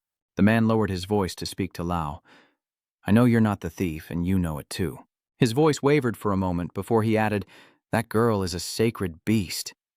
Lao gritted his teeth upon hearing this. "I don't care if she's a sacred beast or not." The boy knelt on the ground, a flicker of curiosity in his heart. "I only know that she's just a normal girl, so why are you entrusting the fate of the North to her?" Hearing this question, the middle-aged man's face showed a hint of weary melancholy. Lao, still kneeling, cries out his pent-up feelings, longing to return to his childhood home instead of the temple. "Can't you let him decide his own life? Isn't it obvious?" Those words left Lao utterly speechless. He listened intently to every word the man spoke. "You see how people here react to sacred beasts? There's nowhere safe for them. Do you understand now? If you care about her, you should tell her to return to the temple." After some heartfelt advice, Lao could only hang his head in silence. The night sky was eerily calm and clear. At that moment, Jinkyouong ordered the coachman to turn back to Flosha. Hearing this, he was curious and surprised. "Why are we turning back?" Just then, the blonde girl rushed over to intervene, telling them to wait. The girl insists that this is AB business and doesn't concern them, but Jinkyouong retorts that he's taken down everyone here except her. "Do you really think you can stop me, or even your guards?" "I regret what I said to her. Things seem serious, so I have to go in." No sooner had he spoken than Jinkyouong sensed a dark power rushing toward him, and he glanced over to see who it was. Quick as lightning, Jinkyouong jumped up, blocking the opponent's attack. At that moment, a look of bewilderment crossed his face as the assassin wielding the crescent blade lunged toward Jinqyouong. In the next instant, he dropped several timed bombs on Jinkyong, which immediately activated. In the next instant, a terrifying explosion erupts, and Benny and IH from their carriage scream out for Yu Tua. The assassin seized the opportunity and fled, his eyes fixed on Jinqyouong. Immediately, a sandstorm erupted, leaving Jinkyong utterly stunned. What's this? Where did he come from? The blonde girl seems to recognize it and shouts a warning. It's the breath of Godon. He's the assassin who ripped out Kantovia's heart. Jinkyouong was stunned by this revelation. What? He looked at the assassin in disbelief. Could it be him? After a moment's thought, Jinkyouong stepped forward. Ai-chan, go on ahead. Blood instinct, I have to take him down. I need you to go on ahead, Bis might be dying. If there's any danger, summon me immediately. He turned to Ai-hei, his expression firm. You can do this, right? The girl nods without hesitation. Yes, I understand. Immediately after, Ai-hei ordered the carriage to move. Let's go, old man. Now, only Jinkyouong and the red-haired girl remain to face the assassin. The assassin stood above, staring down at Jinkyouong, plotting in his mind. I knew they'd be here. He's strong, stronger than Kantovia, or those giant monsters. Is this it? What do I truly desire? He peers through Jinkyouong's body, searching for the heart within his left breast, a heart that no one can seize. At that moment, the blonde girl anxiously warned, Hey, be careful of him, he's really dangerous. Dangerous, you say? Jinkyouong replied with an extremely nonchalant attitude. He's not really dangerous to me. He's clearly an assassin sent by the nobles and the Kim Association. But as the one who killed Kantovia, I need to catch him and ask him a few things. With that, she unconsciously turned to look behind her, still determined to warn Jinkyouong. No, you shouldn't underestimate him. He's an assassin, the heir to the Lord of Shadows, Gunnadan. Not only that, but many have lost their lives at his hands. Hearing this unfamiliar name, Jinkyouong couldn't help but exclaim. Gunnadan? The girl asked back in surprise. Don't you know, they're powerful magical weapons created by supreme beings. In the hands of the wise, it's a powerful weapon. But in the hands of the reckless, it could be a curse. Especially if it falls into the hands of the Dark Lord, Gunnadan. The assassin's terrifying visage looms, his menacing voice echoing. My child, a drawn-out voice echoed. My child. A ghostly figure appears, tempting the assassin with the desire for his heart. His voice echoing in the assassin's ears as he stands in stunned silence.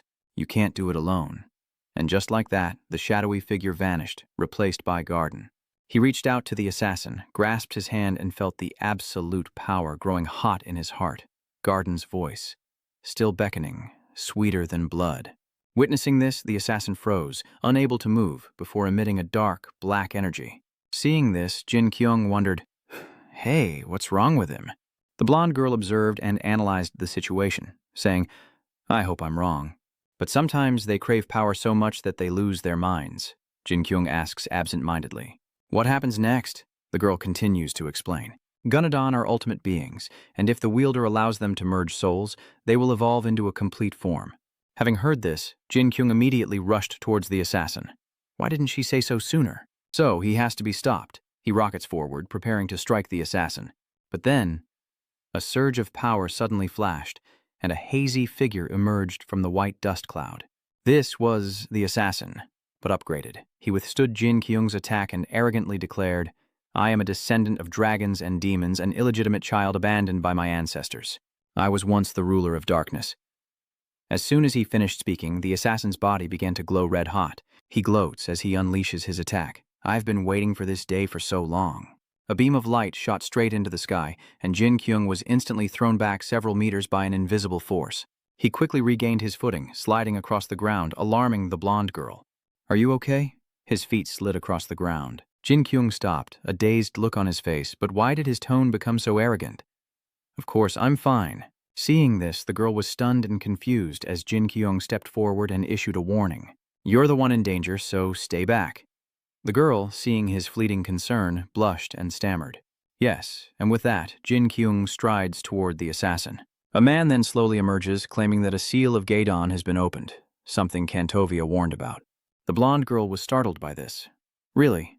But don't worry too much, Bis, to protect Gaidon's dagger. Suddenly, the man narrowed his eyes at the girl and asked directly, Why is your face so red? The blonde girl stammered, Don't you think he's cool? The man shook his head, asking bluntly, Where? The girl stammered, explaining, He called me a flower earlier. He nodded, impressed. I'm a little surprised myself. Everyone knows you're human. The girl sighed in exasperation. Seriously, don't tell me you don't understand anything. That's hard to believe. With that, she ran off, leaving the man standing there in astonishment. Standing alone, he recalls that humans have always been victims of Gordon's temptations. That's why the wielder of Gunadon's relic must be intelligent. He gently drew the spear from his side, gazing at it with satisfaction. So, Gadon left this behind. Gadon Gunadon's third relic. He raises the spear high, contemplating it. Of Gadon is truly important. Kantovia, the spear of Gardon, has been protected by the ends as you wished. But where will we find someone worthy to wield it? You always kept it by your side. But now, he's gone. And an overwhelming power descends upon the man. His eyes widened in disbelief, for the assassin had vanished, replaced by the terrifying figure of Garden. Seeing this, Jinkyouong shook his head, saying, "It's pointless to fight you. I don't care if you're Gaiden or Gamma or whatever." Garden then looked directly at him and said in a low voice, "Foreigner, I truly desire your heart. If you surrender and give me your heart, I promise not to kill your summoner." Faced with this, Jinkyouong calmly retorts, "Organ trading, huh? You don't seem like the type to keep promises." He immediately gathers all his strength and rushes towards Garden. "Fine, if it's a heart you want, I'll give it to you." Garden unleashed his full power as Jinkyouong rushed forward, offering him a heart full of love. Garden is stunned for a moment as Jinkyouong smirks triumphantly. A light flashes in the dark night as Garden, burning with rage, launches a decisive attack on Jinkyouong. His eyes flashed with terrifying rage as Jinkyouong stared in wide-eyed shock and fear before taking the full force of Garden's devastating attack. A shocking explosion erupts, and Jinkyouong fights with all his might. He mustered all his strength to push Garden's attack away as a bright light and powerful winds emanated from afar. The blond man struggles against the immense force of the wind, wondering what's happening. "What's this?" Garden and Jinkyouong are now suspended in midair. Jinkyouong looks up at him with a smug expression. "How could you be so weak?" He immediately attacks Garden, then shakes his head in disappointment. What a letdown. The blond man was speechless, a faint light the only thing remaining in the sky, as strange circles began to appear above. Energy radiates from that point, piercing the sky as we cut to a distant mountain where Benny and I-Hei rush from their carriage. They rushed to Bis, their faces etched with panic. "Bis, are you all right?" Seeing the scene before her, I-Hei collapses to the ground in fear. "What should we do?" "Benny, find a way to free Bis immediately. Miss Maina, these chains are too difficult to remove." Just then, a man approached, carrying a torch. "Hey, what are you doing?" No one is allowed near her. I-H hesitated, thinking that if things continued this way, she would die.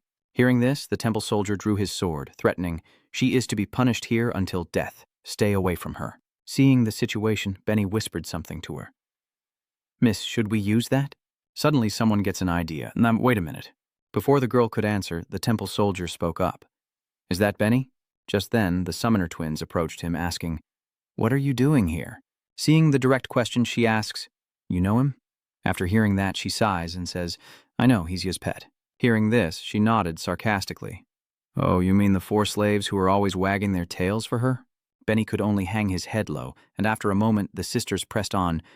"Didn't Ira come to the north?" The temple soldier beside her was also curious.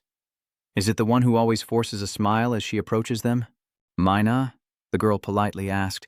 "You two are friends of Miss Ya, right?" The older sister pondered for a moment, then replied, "Friends? What are you two doing here? Did Yera send you?" Hei scratches his head, awkwardly. "That's not it." Seeing this, the older sister wondered, "Is she also Ilera's slave?" The younger sister shook her head firmly. "No, she's just a civilian. And she also participated in the summoning class," to which the older sister vaguely replied. "Really?" I-H nodded bashfully. Yes, the younger sister seemed to remember something and began to tell her older sister. "Do you remember the woodcutters who lived in the forest? She was there before her parents were killed by the mountain beasts." She nods in understanding. And then she continued, recounting how her family regularly delivered wood to Ilira's family, leading them to feel indebted to her. They even paid for her schooling, if I remember correctly. She then looked at I and asked smugly, "Isn't that right?" Left with no choice, the girl nodded in agreement. "Yes, they did." Receiving confirmation, she smugly declares, "See? I told you so." Not stopping there, the younger sister continued her interrogation, asking why she lived in the forest when she had a home in the village. The older sister added fuel to the fire, recalling that she studied summoning but never succeeded. "I feel sorry for her." Having no other choice, I simply nodded in agreement as the older sister pressed on, "What brought you here?" At that moment, the temple soldier stammered, "Father, these two were loitering around this criminal," she said sternly. "What?" Before he could speak, I took courage and said, "I have a request. Ladies, could you please release her?" Benny, overhearing, was terrified and quickly tried to intervene. "Mayan, why should we listen to you?" The girl clenched her fists, insisting that she wasn't the one who stole the sacred beast, but that the temple was fabricating a false religion to extort the northern people. "The person lying here has done nothing wrong." Bis remains unconscious on the ground, covered in blood. Faced with Ai-hei's condition, the sisters fell silent, their faces turning somber. The older sister stepped forward and sternly asked if she knew what she was saying. "This temple has the trust of the entire continent, the nobles, and even the king, and is permitted to operate in the north. Falsely accusing this place won't end with just a treason charge." As she finished speaking, soldiers rushed out, swords drawn, threatening Ai-hei and Benny. Despite the tense situation, the girl stood firm and spoke loudly. "I was sent here to investigate matters such as these. This is King Ga's order, so I cannot ignore what has happened here." Hearing this, she couldn't help but laugh mockingly. "Her? So, do you have the king's decree?" Ai-hei paused for a moment, still calculating her response. Seeing this, the older sister looked at her with disdain, believing she had abandoned her life as a summoner to join the thieves. Her sister chuckled mockingly, saying it suited her all too well. "The cave suits her too," she says, before ordering her capture. And so, the temple soldiers charged forward without hesitation, as Ai-hei suddenly shouted a warning. Benny hesitated for a moment, then pulled a piece of paper from his pocket and showed it to them. The soldiers facing the light from Benny's paper clutched their faces in pain. "What is this?" Immediately, they were all blasted away by an overwhelming force, the soldiers defeated before they could even react. Now, only the twin sisters remain. The younger sister summons her power and asks sternly, "A magic scroll. Is that why you two are so confident? What you've done here is irreversible." She loudly threatens I-H and Benny, saying they'll regret what they've done. And above all, the North is known for its cruel punishments. With that, she unleashes an attack. But on whom? The girl retreated in fear, and Benny looked on, anxious and flustered. What now? This is the last one. A massive monster hurtles toward them as I fearfully commands Benny. "Use it now." Benny steels himself and unfurls the scroll.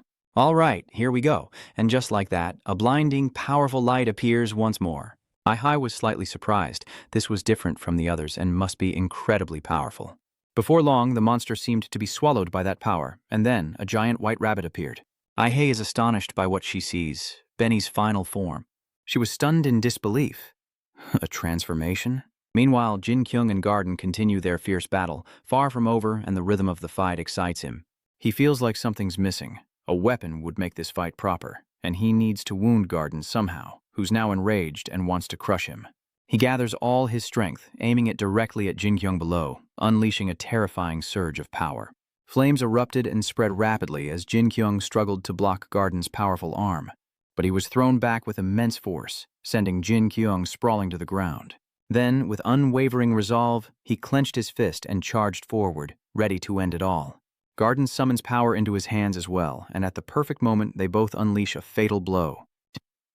Suddenly, Jinkyouong vanished without a trace right before Garden's eyes, who looked around, wondering where the foreigner had gone. Then, an image of a sword flashed in his mind, and Garden recognized it in an instant. He unleashed his power to search, sensing his relic was nearby.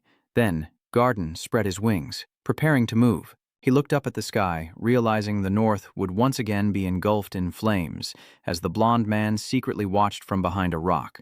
He intently observed Garden's every move and then saw him spread his wings and fly north. He followed Garden, a sense of uncertainty growing within him. What should he do? He promised he wouldn't get involved with humans anymore. And with that, he unleashed his hidden wings, preparing to pursue Garden. He then spread his wings and flew after Garden, while a strange blue light flashed in the apartment building. Jinkyouong emerged from the power source, screaming in agonizing frustration. Then, Jinkyouong dove back into the glowing blue energy. Ai-hei was summoning him. Seeing her power, the sisters were stunned in disbelief. A summoner? She can summon souls? Land's light spread powerfully, and Jinkyouong emerged from the energy, his form twisted. Witnessing this, the sisters were speechless, while Jinkyouong, kneeling on the ground, roared in frustration.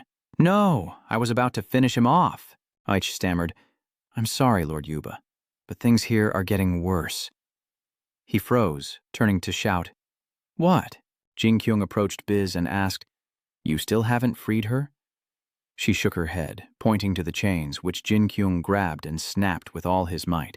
With that done, Vuvo loudly calls for Benny to take her somewhere safe, while I stands by, scratching his head, struggling to speak. As for that, she leads him to the giant white rabbit. Everyone and Jinkyouong are stunned at the sight of Benny's transformation. What to do now, Benny Bunny? Even now, Jinkyouong still has the strength to lift Benny with one hand and crack jokes. There's a bright side to this spell. Benny, you'd make a plump rabbit roast. Before he could finish, someone suddenly cut him off, startling Benny, as Yutuba arrived from behind, accompanied by the Soul Summoner sisters' lewd laughter.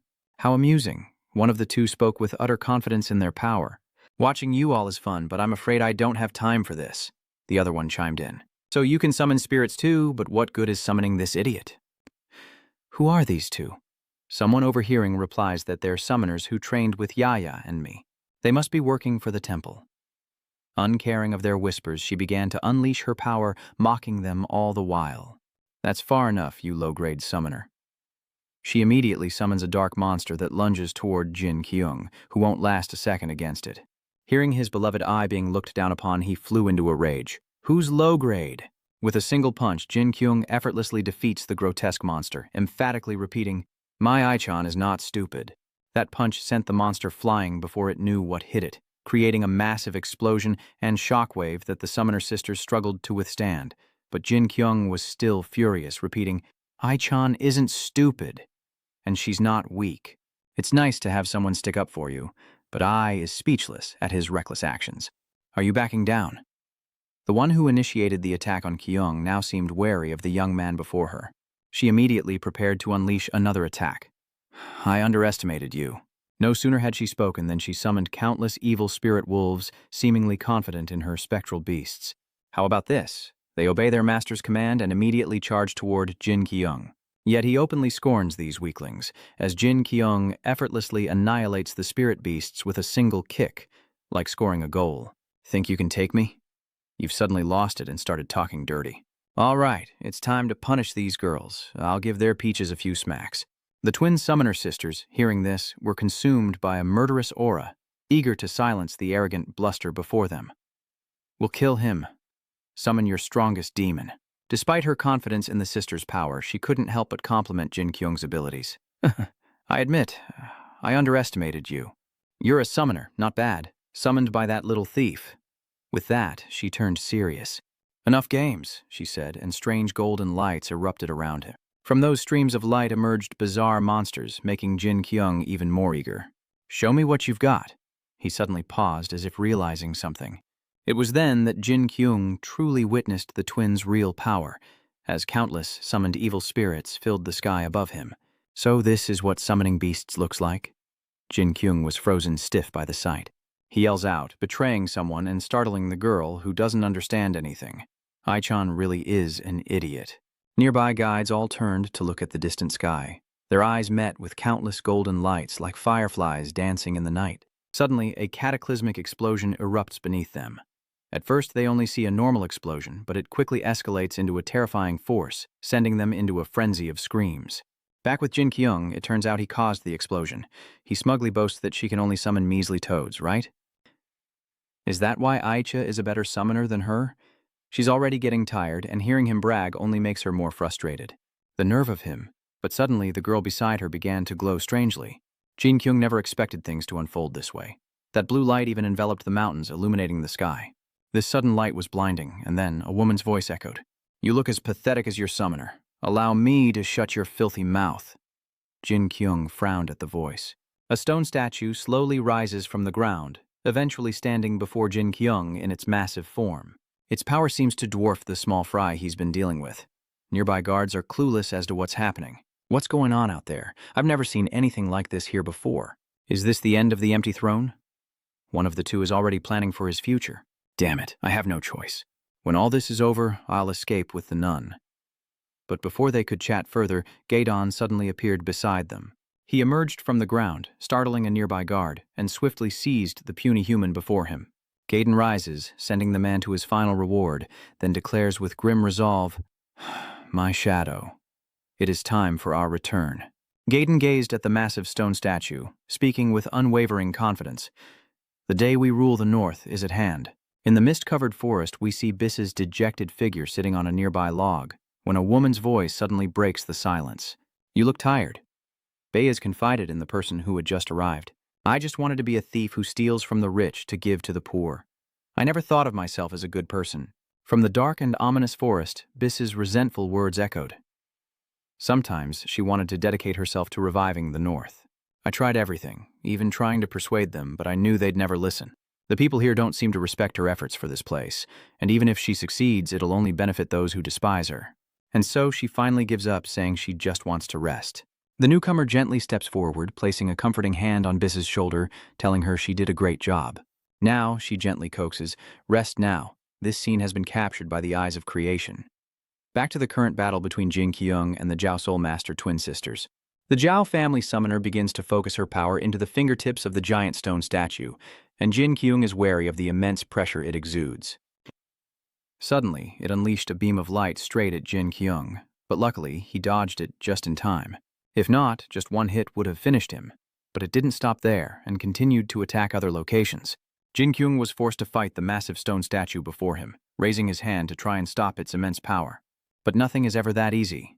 The blinding golden light collided with his power, creating an incredibly violent explosion that struck Jinqyouong. The situation was tense. From afar, only the statue's silhouette and the destruction it had wrought could be seen. It slowly moved toward him, the ground shaking with each step, and witnessing the destruction of the village in an instant, Jinqyouong questioned it with great dissatisfaction. Or are you crazy? The giant stone statue's attack has devastated the surrounding houses. Can't you see the village is engulfed in flames? Isn't that your village too?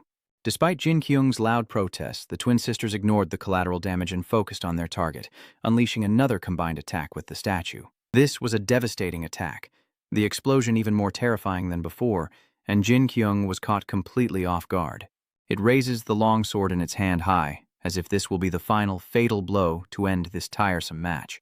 It slams down without regard for the surrounding villagers, dust and debris flying everywhere.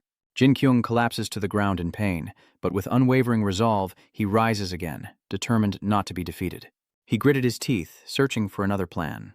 It was too strong. There was no reasoning with them now.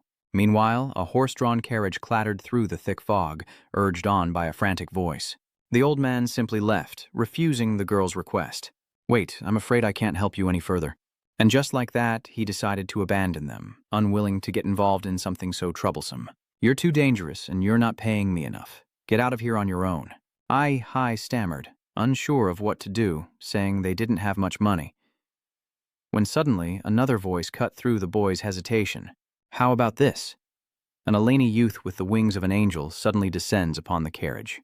He handed the coachman a handful of gold coins, leaving him utterly bewildered, unsure of what was happening.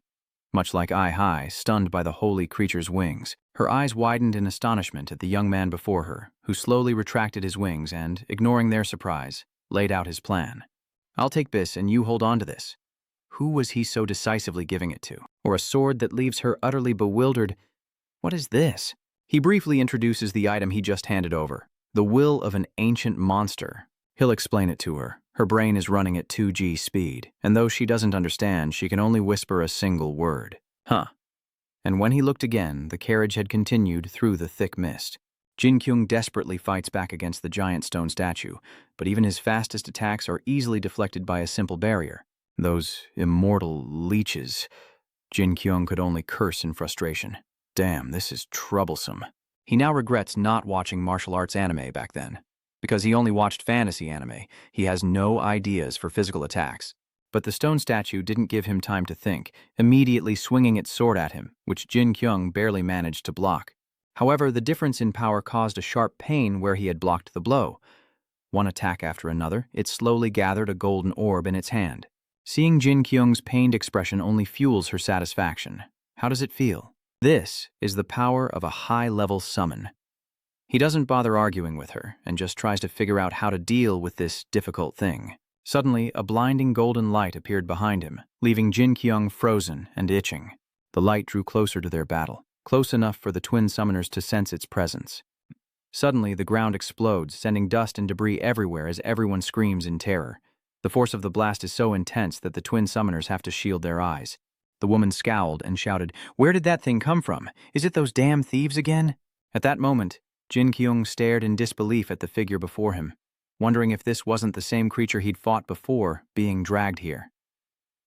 What had it eaten to become so, enormous? Suddenly, someone ran up, shouting, "Lord Yutuba!" Hearing this, Jinkyouong quickly turned to warn him. "Ai-chan, it's too dangerous here. This way. A battle between monsters and a giant dragon is underway." It swung its weapon at the dragon, but missed. Then, it resolutely used the radiant power of the sword to fight. A surge of green energy hurtled toward the towering creature, which retaliated by unleashing a torrent of flames. It then opened its mouth wide, summoning all its strength to unleash a torrent of flames upon the monster, the intense heat threatening to engulf the entire forest. The energy intensifies, engulfing the space in flames as Jinkyouong struggles to withstand the fire's immense shockwave. His face filled with worry, he turned to Ai-hai and asked, "I told you so, are you okay?" "Ai-chan?" Suddenly, Jinkyung's eyes widened in shock as he saw Ai-hai standing behind him, facing some kind of spirit. Jinkyouong was dumbfounded, wondering, where did that ghost come from?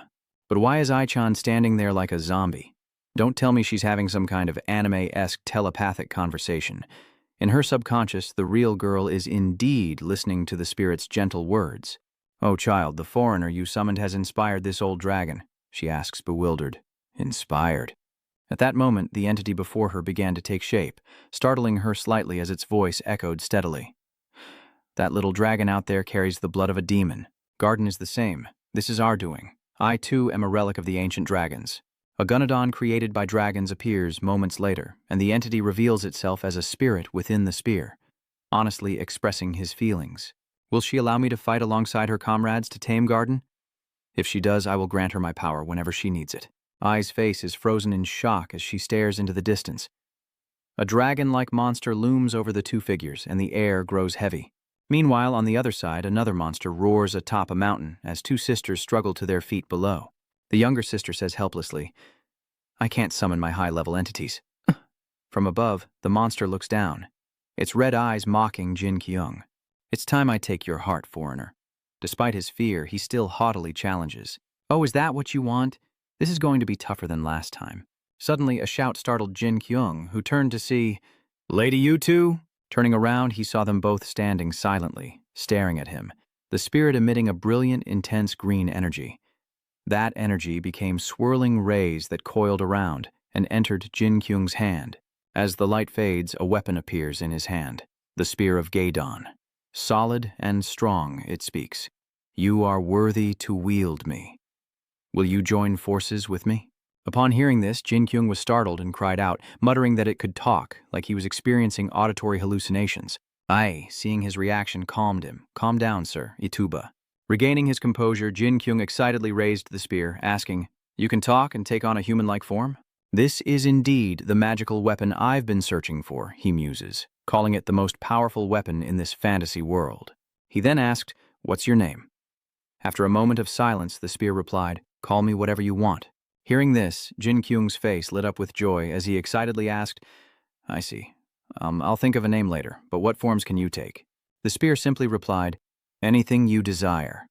Jinkyung could only smirk mysteriously. Moments later, the space filled with smoky bones and intense green energy as Jinkyung raised his greatsword to the sky, a triumphant smile spreading across his face as he marveled at his magical weapon. "Now that I have the good stuff, it's time to fight." The mist around the sword dissipated, and it couldn't help but wonder, "Why did you choose such a plain form, foreigner?" Without a change in expression, Jinkyung brazenly replies, "Didn't you say I could do whatever I wanted?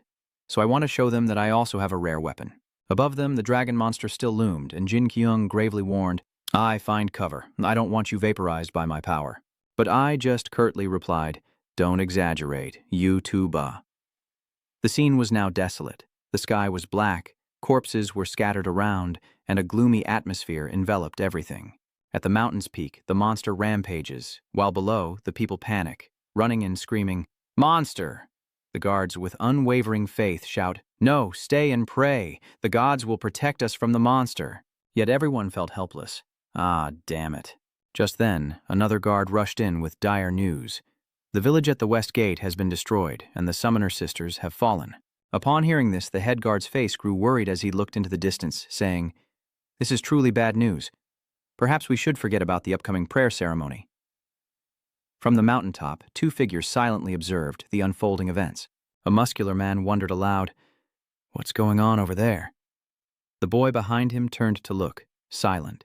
Suddenly a sound reached his ears, startling him, a sound that seemed to emanate from the surrounding rocks. The magic characters twisted through the mountains. It was the whisper of the Eleni. The girl clasped her hands together, her face reverent as if in prayer, and Lao instantly understood, quickly muttering a response. Suddenly, the man behind him approached, asking sternly, "Who are you talking to?" Startled, the boy looked panicked and didn't reply, so the man grabbed him by the neck and lifted him up, his face turning menacing.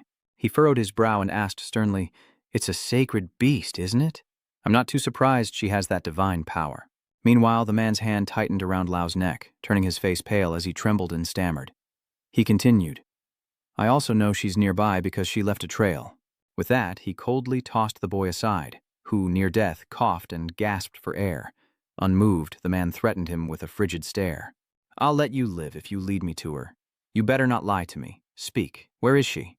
The boy's face fell at the question. His eyes welled up, and he bit his lip, saying nothing.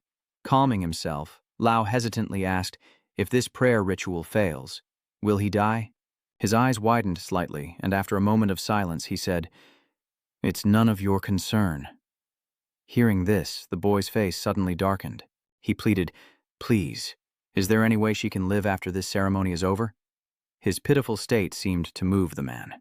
He sighed, then glanced at the dragon monster on the distant mountaintop, reassuring the boy that the temple was likely preoccupied with the distant threat and wouldn't risk searching for a new sacred beast. This information gave Lua a glimmer of hope, and he asked again, "Really?" With a serious expression, he stated that what she should be worried about were the dangers outside the temple. His hope extinguished, the boy became listless, leaving Lua no choice but to turn toward the girl's hiding place, a movement that caught the man's attention. To the beast girl's surprise, Lao confessed, "It's true. He and I communicated through magic." His attention turned to the boulder as the boy continued, "He's hiding behind that rock." Hiding. Without another word, he approached the rock. With each step, the girl's anxiety grew, her face tense, her mind in turmoil. No, things shouldn't be this way. Lao can't die for his selfish desires. But now that it's come to this, even Lao is on edge. Teeth gritted, face darkening, the girl hid behind the rock, increasingly panicked, her trembling hands wondering, "But why?" Realizing the situation, Lo telepathically tells his friend, "There's a cliff ahead, create some ground there." Remembering her ability, he repeats their previous hiding strategy. Hearing that, the girl wondered why he would ask her to do that.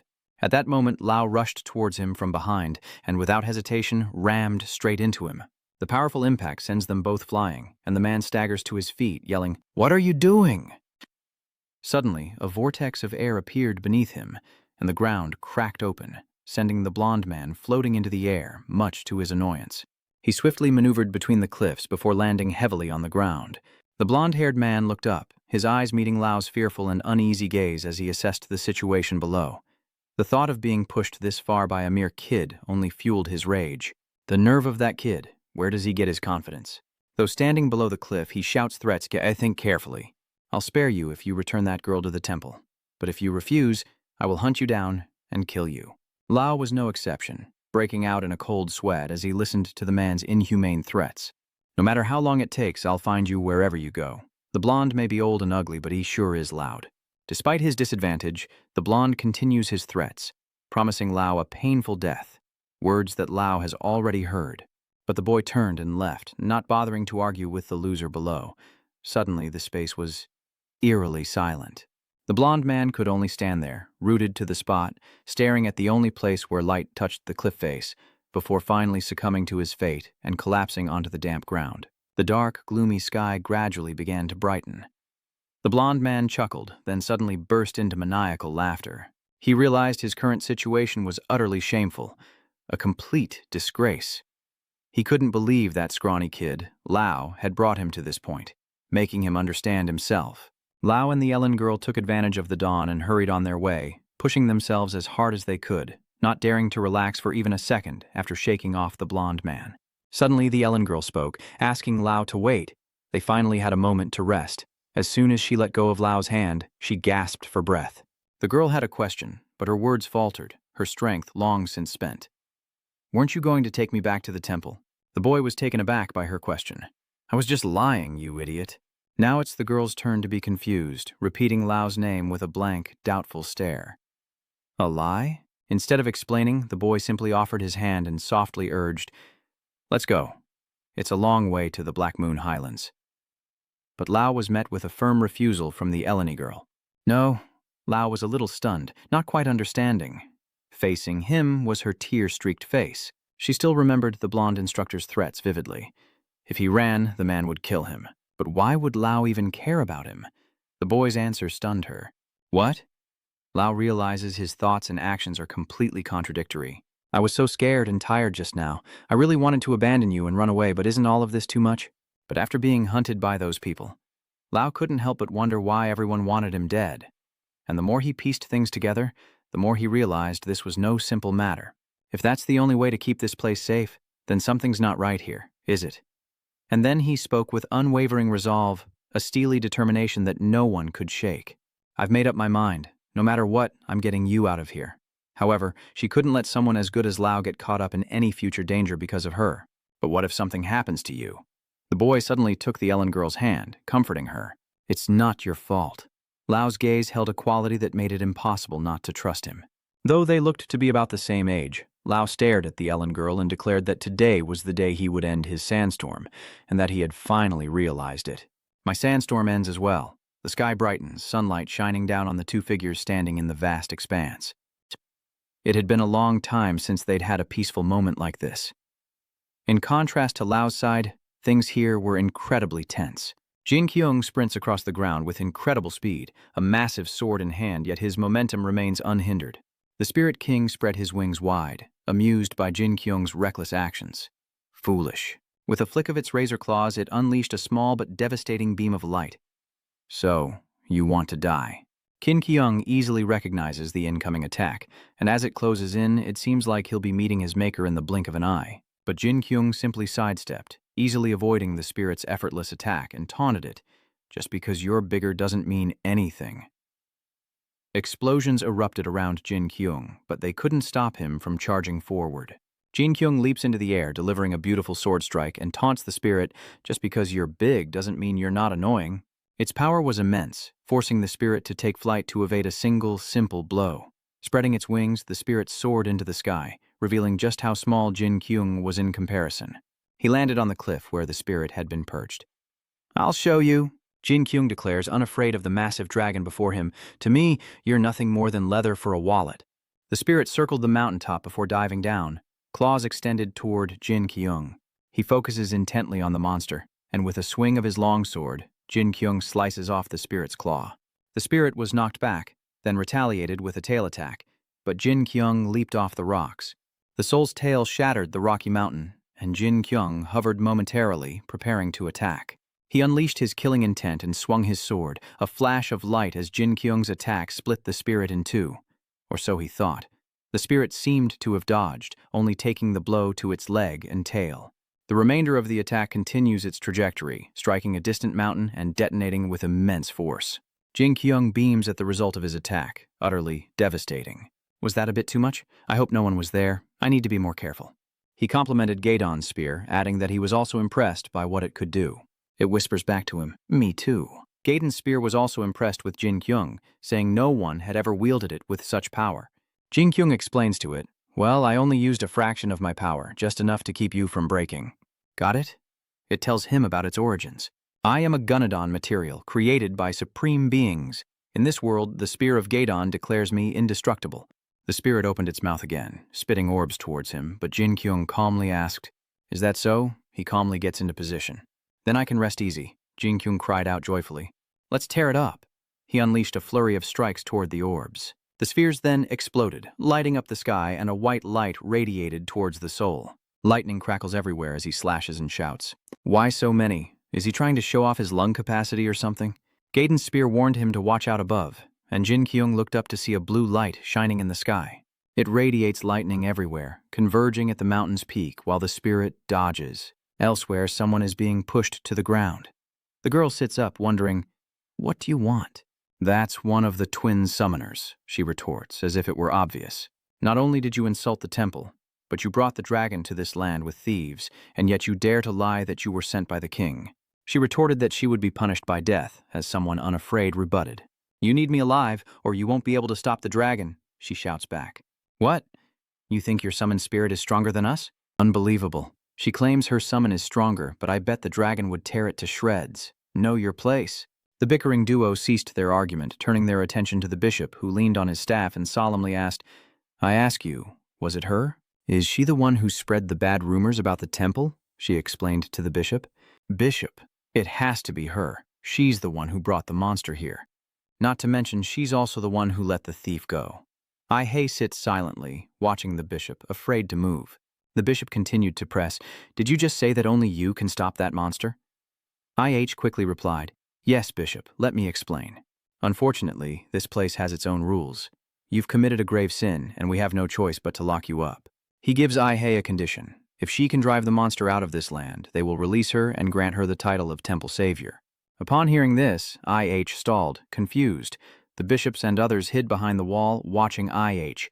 Suddenly she shouts, startling the bishops, who wonder if they misspoke. Didn't you hear what I said? Seeing Ai-hei's reaction, she wondered, what's wrong with her? Ai-hei recounts, the people of the north and the ends have been extorted and suffered because of your false religion, and you want me to join you. The bishop angrily retorted, How dare you speak such nonsense, you sinner? I've changed my mind. Seize her. I calmly argues, Shouldn't you be more concerned about those who want to fight my summoned spirit? She angrily commanded her subordinates, What are you waiting for? Capture her. Don't be afraid. She's just a failure from the summoning class. Is he really afraid of me? But Ai's fiery aura terrifies the servant, who closes his eyes and desperately attacks. Suddenly, a bolt of lightning strikes from the sky, and Jinkyouong plants his sword in the ground to keep from sliding. He thought to himself that the man was stronger than him. Jinkyouong turned to see the bishops and Ai-hei, wondering what was happening. He yelled, trying to drive them away. Get lost! You lizards, do you want a taste of my blade? Jinkyouong watched the fleeing crowd, marveling at their speed. Look at them go. And why does that old geezer need a cane to run that fast? The spirit passed overhead, drawing their attention as it leapt down, scattering everything. Jinkyung's expression changed as he muttered that this monster was truly strong, unlike the ones he'd faced before. Gaeden's spear whispered to him, Hey, foreigner, I know you're strong. However, Gaeden is the Lord of Darkness, nearly a god, and immortal in this world. Jinqyouong wondered how it could be, since Kantovia had defeated him. Gaeden's spear explained that the Gunadon relics, created by ancient dragons and gods, restrained him by collecting 3 symbols. But upon hearing this, Thao angrily shouted, Stop it. Don't tell me any more of that. Does he think he can bore me to death with that drivel? Meanwhile, I notices something amiss with Yutuba. White streaks light up the sky. Lightning crackles around the spirit, and golden lights appear above its head. The soul ascends, radiating golden light as it prepares to attack. Gaedon's spear warns that it seems to be preparing a final blow. No living being can withstand the breath of Gunadon. Jinkyouong retorts, What did you say? Can I stop it? How can you know if I haven't tried? He continues to explain, saying that he is a dragon with demon blood, a hybrid god. He is the law, an unchanging force in this world, created by the gods. You ask, what must be done? What am I to do now? He claims to be all-powerful, yet couldn't stop his attack? Gaedon's spear offers a solution. Run, and he'll stop when you reach another god's territory. It continued to guide him, saying that running was the best option, as the attacker would stop once he reached another god's territory. Everyone anxiously watched him, and the sky suddenly fell silent. The people hiding in the dilapidated house kept watching the situation, and I turned to look at them. Jinkyouong suddenly called out, Ai-chan? The girl replied, Yes, and he began to explain everything to her. The people at the temple are the cause of all this. They do nothing but pray and throw stones at her until she dies. These people are truly insane. Jinkyouong is tempted to abandon them to their fate, thinking the place might be better off without them. He asks for her opinion, wondering what she thinks. The girl worries for those people, believing nothing is more important than protecting living beings. Jinkyouong quickly replies, I understand, having foreseen her intentions. I knew you'd say that. Soul Fragment conjures a massive orb, preparing to attack. Gaeden's spear, seeing his fearlessness, wondered, Don't you understand, you foreigner? Jinkyouong calmly replied, No, I understand you. I couldn't do anything when the sea goddess imprisoned An's soul. I've witnessed the power of a god. If it questions your actions, then why? Jinkyouong explains, Because that's what Ai-chan believes is right. You moved forward fearlessly, and that's enough. The rickshaw comes to a halt, and the puller suddenly clasps his hands, kneeling as if in reverence. Lao, noticing the girl's hesitation, asked, "What are you doing? Let's go." The girl found the man's action strange. "Lao, what are they doing?" Lao explained to her that they were on their way to a prayer ceremony. The boy explained that they pray as they walk to the temple, adding that these people must have come from far away to be so late.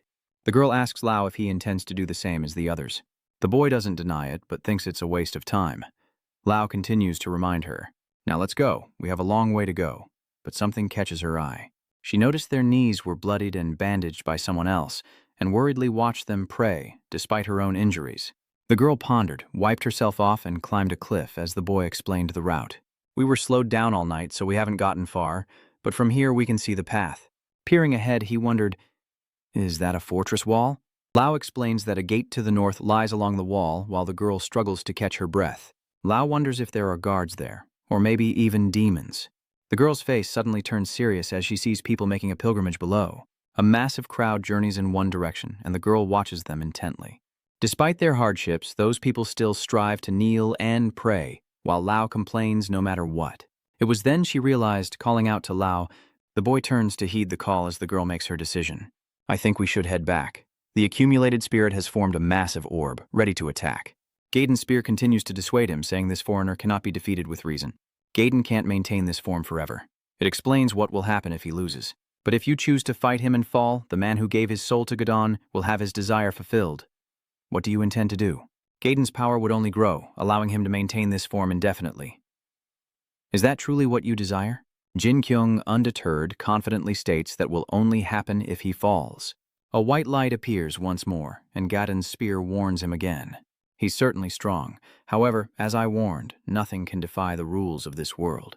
Golden light emanates from the spirit, its eyes ablaze as Jinqyouong wields his sword, channeling the white light's power. He retorted, "You said imagination and focus are the embodiment of magic, right? So where do you think my magic comes from?" The spirit attacks, opening its mouth to strike, as Jinqyouong shouts, explaining that even scientists have failed to understand it, offering only theories like crows stealing to comprehend it. Even so, in his otaku world, he directly confronts the spirit's attack, continuing to explain that there are tons of warriors who can bend space. Jinkyouong swings his sword, creating a streak of light that shatters the spirit's attack, the collision resulting in a massive explosion. Seeing this, Gadon's spear scoffs, calling it foolish, while others are terrified by the explosion. The scene descends into chaos after Jinkyung's attack, his blow halting the spirit's advance. Surprised by this, a planet suddenly appears near the spirit and a rift opens. Jinkyouong charges forward, unleashing a powerful sword strike. He shouts, "Ha!" and the soul is struck, creating an explosion. Jinkyung's blow sends it flying into the sky, but the spirit retaliates with a burst of flames. Jinkyouong rushes forward, ready to strike, piercing the flames with his sword. The spirit is pierced again and hurled into another vast space, but it prepares to attack once more. It roared, "How dare a mere summoned spirit think it can defeat a god?" Jinkyouong confidently looked around, saying, "Take a look around you, lizard." He declared, "This isn't your world anymore, is it?" And with that, Jinkyouong struck a fatal blow, tearing the very sky from the earth. Explosions erupted in a chain reaction as a blue beam of power descended from the cosmos, obliterating everything in its path. The demon fell serenely from the rift, landing with a cloud of dust. The spatial rift slowly closed after the demon was exorcised, Jinkyouong standing confidently beside his sword. "A god? Who gave you such weak skills?" "Who's rushing over here? Lord Yutuba, did you defeat that dragon?" He turned back with a cheerful smile, thinking it was all over. But before he could celebrate, the demon spoke again. Its eyes widened as it threatened, "You think this is the end?" "Just like before, my body will be burned in the flames, and my ashes will spread to every corner of this land." The demon's body gradually turned to ashes in the wind, destined to ravage the north. Aihei and Jinkyouong listened intently as the darkness took hold, and it uttered its final words. "At that moment, I will be reborn once more." Jinkyouong glared in annoyance. "A babbles until his death. Is he insane? This is how villains usually act." I clicked her tongue in annoyance. "I already got this stuff in my mouth." Nearby soldiers slowly emerged, the air thick with dust. Jinkyouong and IH quietly rested as Baldi approached. "Sorry," he said, looking up in surprise. "There he is. Have you found the sacred beast?" "No," he said, sadly lowering his head. "What we don't know is where she ran off to." "Why are you asking us to find her when your AB team stole her?" "What nonsense are you spouting? Jinkyouong growled, drawing his sword. Didn't you capture the thief? Go feed the beasts. How could you accuse me of kidnapping her? The female summoner hurried over. Hey, spirit. She's serious. I'm here to deliver a message from the bishop. The man was telling the truth. The sacred beast disappeared when Bachise broke into the temple, and it seems to be running away with a child. The summoner continued to explain the situation. They sent someone, but they've lost contact. She hesitated, wondering whether to give up and leave this land. Jinkyouong cursed without restraint. Is your brain full of crap? Have you forgotten who saved this temple and its people? At least go find the sacred beast and show some respect. The summoner bowed her head, swallowing her anger at your tone. Undaunted, Jinkyouong lifted his chin. So what? She angrily reminds them that they provoked Garden and caused this disaster. And bringing a dust storm like this? Now the north is a wasteland, worse than before. The summoner coldly emphasized each word. And now you want to take our sacred beast, which is as good as telling everyone here to die. Who's really angry here? Jinkyouong gritted his teeth, annoyed, calling it nonsense. I hurriedly turned around, and as the dust cleared, other people appeared. Their eyes turned bloodshot. I admit you're strong, and they're all glaring at you, but we're powerless. The female summoner stared blankly, certain. I can tell you're devils. She declared to Jinkyouong that they were worse than Gadon or the demons beyond the wall. With that, the summoner collapsed to the ground, begging them to leave. She says sorrowfully, I beg you. The villagers continued to murmur. Are those the abyssal thieves? Are they the ones who ruined the north? Though their homes are in ruins, they don't forget to point fingers. This hellish life, this sunless place will only wither away, as disaster spreads faster and faster. The wealthy citizens panicked, saying those demons would kill them all, but it was better than being killed by monsters who would never reach the plaza anyway. Jinkyouong heard everything, helpless. He turned to his summoner, thinking, You bastards! Jinkyouong anxiously watched the girl. But she remained frozen, unmoving. He suddenly remembered that moment in the dark room with the computer screen, and Jinkyouong immediately grabbed her hand. I urged him loudly, Let's go. You don't need to be here listening to this nonsense. They're just fools who can't overcome their own difficulties. Only failures criticize others. Jinkyouong continued to urge her on. Don't listen to them, just ignore them, let's go.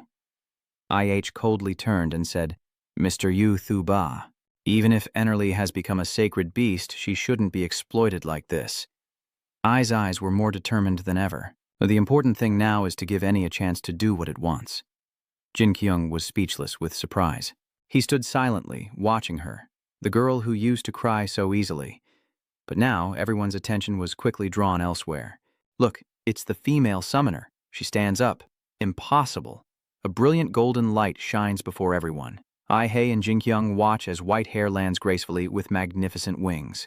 Everyone immediately bowed in reverence, chanting, Great Lord, Honorable Lord. Lao approaches white hair, who hesitates as if wanting to say something, but she dismisses her wings and walks toward Jinkyouong. He asked in astonishment, You must be a sacred beast. Jinkai stared blankly at her. Should I call you Enerly? Whitehair stammered, unable to find the words. Who are you? He calmly explained that he was the one who could set her free. Jinkyouong confidently affirmed that another Enery had asked him to find her. They asked him to stop the temple from exploiting her, so she wouldn't be trapped here anymore. Hearing this, both the white-haired girl and Lao were stunned into understanding. The girl clenched her fist and stammered, Thank you. The white-haired man looked up, stating frankly, But I have things to do here.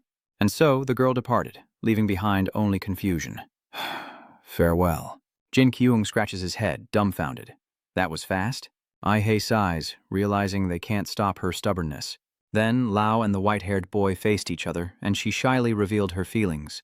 Lao thanked him for everything and apologized, saying she was glad he was the first person she met after escaping the temple. The boy silently lowered his head as the white-haired girl forced a smile, and with that, she turned away without a word. Lao quietly recalls everything, remembering how many times she tried to persuade him along the way, but to no avail.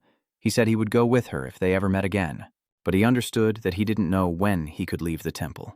And more importantly, everyone here would be in danger if the prayer went unanswered. Lao's head hung low, still bitter. But why did she choose this path? A storm began to brew, and the dust swirled. Benny, sitting next to him, speaks up. It's that Enerly's last goodbye, he says in surprise, over and over. I was curious about it. That phrase people use when they miss something. Since I've never met Enerly, I don't understand what that means. The blonde said dismissively. Perhaps it's because we live in a different dimension, he stated casually. We thought going there would let us see them sooner, Ennerly, but we all vanished before we could. Benny was stunned by what he heard. Did he mean death? The blonde continued. I and Nellie won't say goodbye unless I truly believe I'll never see them again. He stubbornly refuses. Isn't that a strange way to put it? Hearing that, he froze, speechless, making Benny uneasy. I was just talking nonsense. Just then, Jinkyouong walked in. Oh, Benny, you're not a bunny anymore. Hearing the voice, he immediately turns around. It's Ya, and who is that? The blonde immediately stood up, asking, So, you took down Gokdun? The ancient will chose you as well. Words cannot describe your wisdom. Enraged, Jinkyouong raises his sword. It can't be that this cheap thing dares to look down on me. Who knew he'd just give a forced laugh? You mean this magic swordsman? Watch your tone, the blonde foreigner asked, unconcerned. But what about the sacred beast? Now Lao sits against the wall, dazed, head bowed in silence. The archer reappears, reiterating his promise of a painful death, then raises his blade high, striking down without hesitation. The archer's arrow pierced the wall beside him, and the boy's eyes narrowed. Lao fearlessly glares at him as the archer rises with a smirk. I'll spare you because the sacred beast has returned. He immediately made an offer. But you can always bring me the child. Lao continued to glare at him. The archer then left, saying he would wait. At the temple's peak, Lao's father rushed out. Lao, where have you been all night? Do you know I've been searching everywhere for you? The boy looked up in surprise as his worried father approached, checking him for injuries. Chow quickly helps his son up, saying, Let's go home. Too much has happened at the prayer ceremony, and he doesn't feel safe here. Now the blonde sits up straighter. I see. So what does she need to do? If she's chosen to stay, there's nothing we can do, but I fear she's making a decision without knowing what's happening in the north. Bis quickly interjects, drawing their attention. He needn't worry. She steps forward calmly, saying they'll keep an eye on the temple. Orange Hair quickly chimed in, reminding Bis not to move right now. Bis boldly suggests that one day I'll steal the sacred beast, so he should guard his gold carefully. Jinqyouong is even more intrigued. Once a thief, always a thief. The blonde also stood up in agreement, saying she better keep her promise. Bis added without hesitation, Can't you Enners talk or what? Speaking of which, they're looking for an Enner named Lin-El. Do you know anyone by that name? I think I remember you mentioning it a few times. Suddenly, the blonde froze, speechless. Jinkyouong glanced over. Oh, right, I completely forgot. We're investigating the events unfolding in the Northern Territory with Katabnan. He wearily raised his hand in defeat. But we don't know what happened to the Ennery named Lil. I hurriedly picked it up. Oh, and this is a letter from a musician named Boo who asked us to deliver it to Lin-El. She waved the letter in the wind. So Lil is really alive? The blonde, clearly flustered, didn't know what to say, but quickly offered a suggestion. Follow me. The blonde man leads the way, explaining as they go. There's a path that leads beyond the wall, one that only we, the N, usually use. Let's go. I'll explain everything along the way. Jinkyouong quickly turned to Han and asked if she was okay. Are you tired, Ai? The girl anxiously cries out, but Yu-Tu, saddened, turns away, dismissing the matter. Do you think I made the right choice? She repeated. The Gaydon was necessary, but it's left the north like this. With tears welling up, Ai says there must have been a better way. Then a light shines down from the heavens. Jinky stares up in confusion. What is that light? The blonde behind him explains that it's Ennerly's prayer. He looked back in surprise. Well, he observes and explains that the people of the north call it the spring of life. Jinkyouong nods in understanding, so Ennerly has decided to restore the north. Even knowing the pain he would endure, the light grew stronger, evaporating the arid desert regions. Suddenly, water poured forth from that light, followed by countless azure particles spreading everywhere. This stuns his father and Lao, who look up in amazement as the boy silently realizes something. This is the water that will save the north, and the light is beautiful. Lao sadly reflects on the white hair, exhausted from praying, and the pain he must endure. Lao gripped his knife, ready and confident. I might see that prayer of yours someday. That light is gathering into a ball of energy. It quickly fell to a barren land, and immediately a seedling sprouted. Meanwhile, Jinkyouong and the blonde were struggling to reach their destination, as he carried her on his back and complained, If you're tired, just rest. Why do you have to push yourself so hard? You really are an idiot. Little did he know, she had fallen asleep on his back. Benny quickly grabbed his sword and complained, You tuba! I'm the one who's trying here. The nag grumbled inwardly, Don't drag me on the ground. That slave, Jinkyouong immediately retorted, Why don't you walk if you don't want to be dragged? He continues to defend his friend, saying that he can transform into a human. If you stay in sword form, it's only natural you'd be dragged around. Benny, upon hearing this, collapsed, panting heavily. What is this? It can talk? This sword can turn into a human? The spear continued to speak with arrogance. Watch how you insult people. The foreigner was visibly annoyed. Fine, I'll go myself. It immediately transforms into T. T stared blankly at his body, while Benny blushed in astonishment at the sight. He stumbled back, transforming back into the sword in a flash. Jinkyouong and Benny exchanged bewildered glances, while the spear roared in frustration. Why do I look like this? Look at the foreigner, he chuckled teasingly. Oh, sorry, magical swords in my world always look like this. I just happened to be thinking of it when I turned you into a sword. Benny blushed, stammering, Is that really so? Madam, you too, do people in your world all wear those skimpy outfits? Jinkyouong said confidently, looking up to the sky. I guess my imagination is pretty vivid, down to the millimeter. He immediately launched into a lengthy explanation. Gunnadon, a sword that inherits ancient will. Any man who shows respect to me, I will transform into a form befitting him. What in the world just happened? The spear continues to refuse. I don't want to hear another word from you. The foreigner, Benny, and Jinkyouong quickly tried to console him. What's there to be sad about? Don't be so petty. Yes, and you look beautiful too. He pondered for a moment, then made his decision. Okay, from now on I'll call him T. The blonde sighed and turned back, wondering how long they planned to talk. He urged gently, Come on, there's a resting place nearby and I'll tell you everything. He nodded. Okay. The sky quickly darkens, and despite the lingering blue particles, they follow a cliff face. Jinqyouong, carrying him, scans their surroundings, finding the place truly mysterious. The blonde explained as he led the way. This place may be a maze to humans, but to the Ennis it's just a normal road. He looked on with curiosity. So you can sense things that humans can't? The blonde nodded coolly. You could say that. Oh, right. She asked me to deliver this letter to Mr. Yutua. He glanced at the letter, startled. Oh, right. She asked me to deliver this letter to you, Yutua. He glanced at the letter, startled. Benny then reminded the short-haired girl of it, and Jinky naively confessed, I can't read, so please read it for me. Knowing this, Benny cleared his throat. Allow me to read it to you then. She gently embodies the letter. I am one who only steals and has never lost anything. I will never forgive you if you don't return my heart. You're a nasty thief. Suddenly, Jinkyung's face flushed red with embarrassment, and Benny burst into laughter. When did you steal her heart? You love a setup. Annoyed, he stood up and shouted, Shut up! Meanwhile, Benny and Blondie continued to tease. You're a bad thief. I can't believe you steal such vague things. He immediately gave chase, snatching the letter. What does he even know? Step aside. Who is that groggily getting up? I fell asleep. Where are we? Yutuba, sir. Jinky paused, glancing at his sister. You're awake? This is a route frequently used by the inn. We let you rest because it's relatively safe here.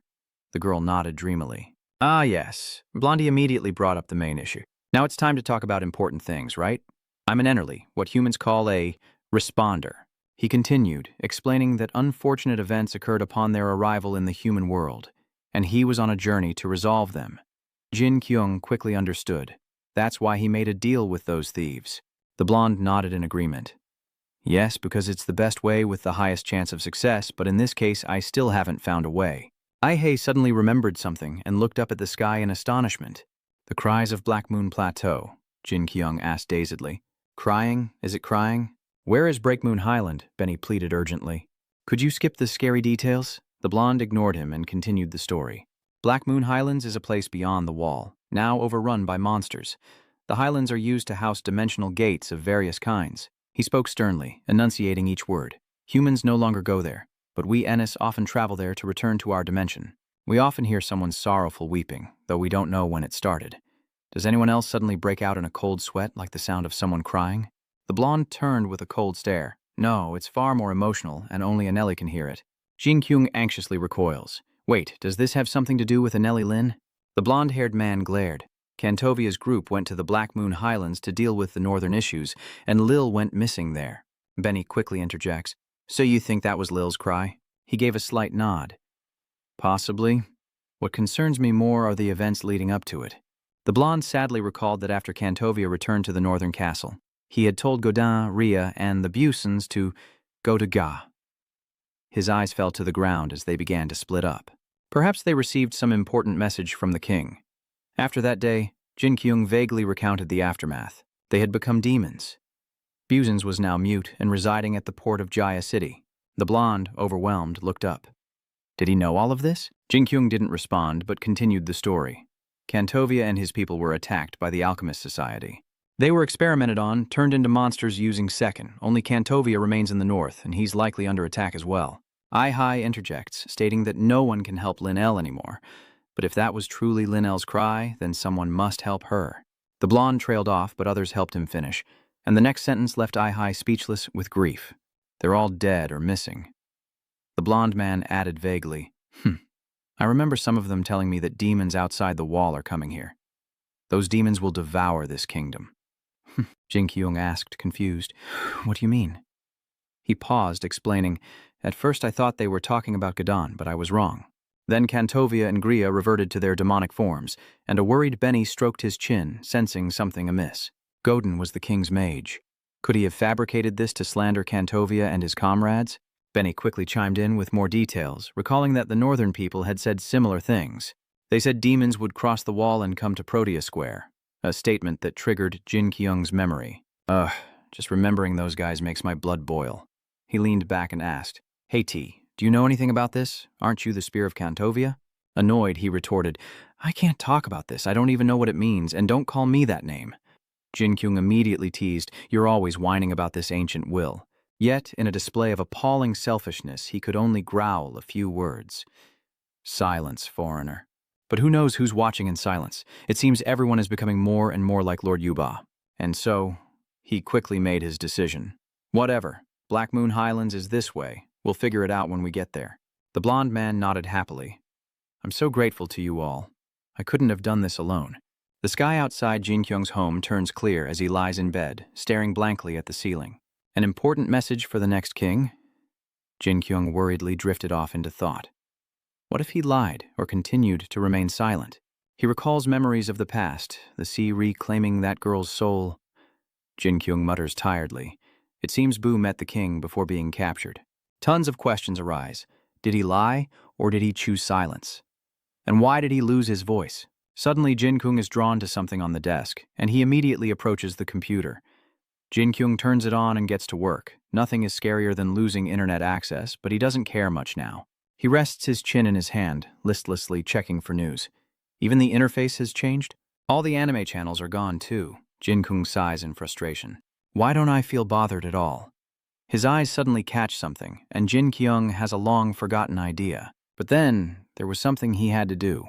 He quickly typed a few words. They say there's no point in worrying about idols. Let's see how she's doing now. Jinkyung's hand trembled instantly. Was he preventing himself from finding what he sought because he feared facing it? He decisively hit enter, and now he could finally search. The computer screen quickly loaded the data. Jinkyouong stared at the information in surprise. What was this? Kit's solo comeback was a smash hit, leaving Jinkyouong staring at the screen in confusion. She left the group? Why? He immediately launched an investigation, but found nothing related to the incident. My incident is just like any other incident. They use it to tease me all the time. Listlessly, Jinkyouong rested his chin in his hand. Strangely, he felt nothing at all. Frustrated, he aimlessly scrolled through social media, still annoyed at those who wanted to compete over who could write about him best. But she didn't do anything wrong. Jinkyouong gives a naive smile. Come to think of it, I'm pretty pathetic, only meeting her a few times at fan events. Yet I wanted her to notice me and be by my side. How could she remember me when she meets thousands of fans? He sadly lifts his lifeless eyes. I said terrible things about her. So Jinkyouong decided the right thing to do was apologize. He types furiously, thinking she must be disappointed in him. Maybe she's already blocked him, but he's sent her an apology through social media. Jinkyouong closes his eyes, reminding himself that this place taught him to face reality, recognize his mistakes, apologize, and not let ignorance control him. Then, Jinkyouong is summoned by someone, or perhaps he just stretches and yawns, feeling refreshed after a day of rest. The girl nods in agreement, saying he looks great, and the blonde immediately leads the way. Let's set off. Jinkyouong follows excitedly. Let's go, he shouted with excitement. To the Black Moon Highlands, we must complete our main quest. Don't you think so? Meanwhile, in the distance, the sky was a strange gray color. The sun completely obscured by the moon, even in broad daylight. It forms a dark entity, moving powerfully across the land as Jinkyouong explains. A statue? No, more like a toy. The origin of those letters is written on the box. He was so sure of everything. He had read it. While swatting mosquitoes, he was suddenly summoned here. The pronunciation is Napani Idam. Upon hearing that, she paused, realizing that phrase was used in the summoning incantation. The girl looked up with sparkling eyes. Summoning a spirit is the intersection of their life with someone from another dimension. Even their thoughts and attitudes must align. It's as if something connects them. Jinkyouong gave a ridiculous answer. Isn't summoning just a matter of luck? The girl froze, wondering how she could possibly mimic Yuba's perverted actions. He pondered, realizing that only a miracle could make two individuals act exactly the same at the same time. Besides, I haven't been to all the damn trees yet. Suddenly, Benny's shout cut through his thoughts. Yutuba says there's an exit here, so we must have reached Breakmoon Highlands. Before them lies a vast green prairie, surrounded by magnificent mountain ranges. Jinkyouong stepped out and looked up at the sky, confirming the black moonlight, a massive dark moon hanging above them. The blonde explained that the moonlight was like a mirror reflecting the state of the world. The more demons there are, the more the dark regions expand. It used to be so bright, but it will never be again, all because of the growing human population. Hearing this, Jinqyouong calmly crossed his arms. Humans are truly terrible. They are the source of all the bad they cause. The earth has suffered many losses as well. Benny quickly looked away, saying that something over there was very strange. He sighed wearily. Don't tell me that's where we're going. The blonde nodded, as expected. Exactly. That's where we're headed, and I can still hear the weeping there. Jinkyouong chuckled. I knew it, you coward. He put his arm around him, reassuring, Don't worry, you're safe as long as you're with me. Come on, let's go. He quickly turned and said, I'll go first. Without hesitation, Jinkyouong bid farewell, and they parted ways. Jinkyouong quickly snapped out of it, screaming in shock. What the hell? Everything went so smoothly that I answered naturally. What are you doing? Are you not coming with us? Benny immediately retorted, annoyed. See that? He's the coward. The blonde quickly shook his head. No, the crying has too much emotion. It makes Annie tired. I can't handle the sorrow in that crying. Ahei dazedly nodded. So that's why I couldn't find a solution. Benny immediately put on an innocent face. You're a terrible person. Mr. UT, can't you see he's suffering? Why won't you just let him go? Jinkyouong irritably reminds him, What did you just say? He scratched his head, confused. So, where do we go now? Without hesitation, Blondie points elsewhere, adding coldly, That's the entrance to the Enerly dimension. Jinkyouong stares blankly at the path. But the bridge is broken. The blonde man explained seriously. That bridge was built by humans and we Enerly destroyed it to keep them from finishing it. Enerlys can fly using prayers, but it comes at the cost of pain. He turns to face everyone. Destroying the bridge was to protect the young En who couldn't fly, so why was the temple's sacred beast kidnapped? The blonde lowered his eyes, hesitating before sharing, I heard humans have ways to move through the air. Whoa, hold on. And Skin, are you saying humans invaded your dimension and kidnapped a young Enery? He corrects the information, stating the Enery don't believe that happened. The girl immediately looked doubtful. Why not? The blonde straightens up, confessing, because humans told us they didn't, but I know they're lying because I've met so many of them. But it was such an obvious lie, even Benny couldn't help but frown. If the bridge is rebuilt, even more terrible things could happen. He stares off into the distance, passing the buck. I'm counting on you after all. Perhaps the fate of that kid, barely 200 years old, rests in your hands, as Benny gasps in shock. So, just how old is that kid anyway? Jin reluctantly conceded. All right. The sky quickly turned a gloomy gray. Amidst the howling of wolves, someone blurted out in admiration. He truly was good at saying goodbye. As Benny walked, he muttered, Is Mr. Yutuba here? It's so dark and there are so many corpses around. Jinkyouong immediately turned to scare him. Do you still think I'm Yutuba? Aihei coldly nodded. Yes, terrified, Benny ran away, screaming. The two watch him leave in silence, when suddenly, Benny blushes and looks up. He immediately makes excuses, saying, Mr. Yutuba, look what I found. Jinkyouong and IH quickly curled their lips in disdain. Just admit. You're embarrassed. What a coward. Benny approaches seriously. Actually, I found this in the skeleton's hand. Doesn't it look like the king's order to us, Miss Ma? She quickly examines it. He's right. It looks just like the king's order to investigate the north. Jinkyung's eyes dart around. Someone killed that skeleton with arrows, meaning someone intended murder. He glanced around anxiously when something in a tree caught Jinkyung's eye. What's that? He immediately leaps up to it. Yutuba. Jinkyung calmly observes the body. I think this corpse is the one who fired those arrows. It's carrying a bow and arrows. The sky began to lighten, and Jinkyung and IH continued their journey. It says here to kill the envoy sent by the king. After hearing this, he looked up and asked, Is that so? The girl explained carefully. And this letter's template. It's very similar to those used by organizations in Ga. Jinqyouong shrugs and continues on. It was probably written by some nobles in God. You could guess that with your eyes closed, right? I hesitated, as if wanting to say something more. But after walking for a while, he felt confused. It's strange.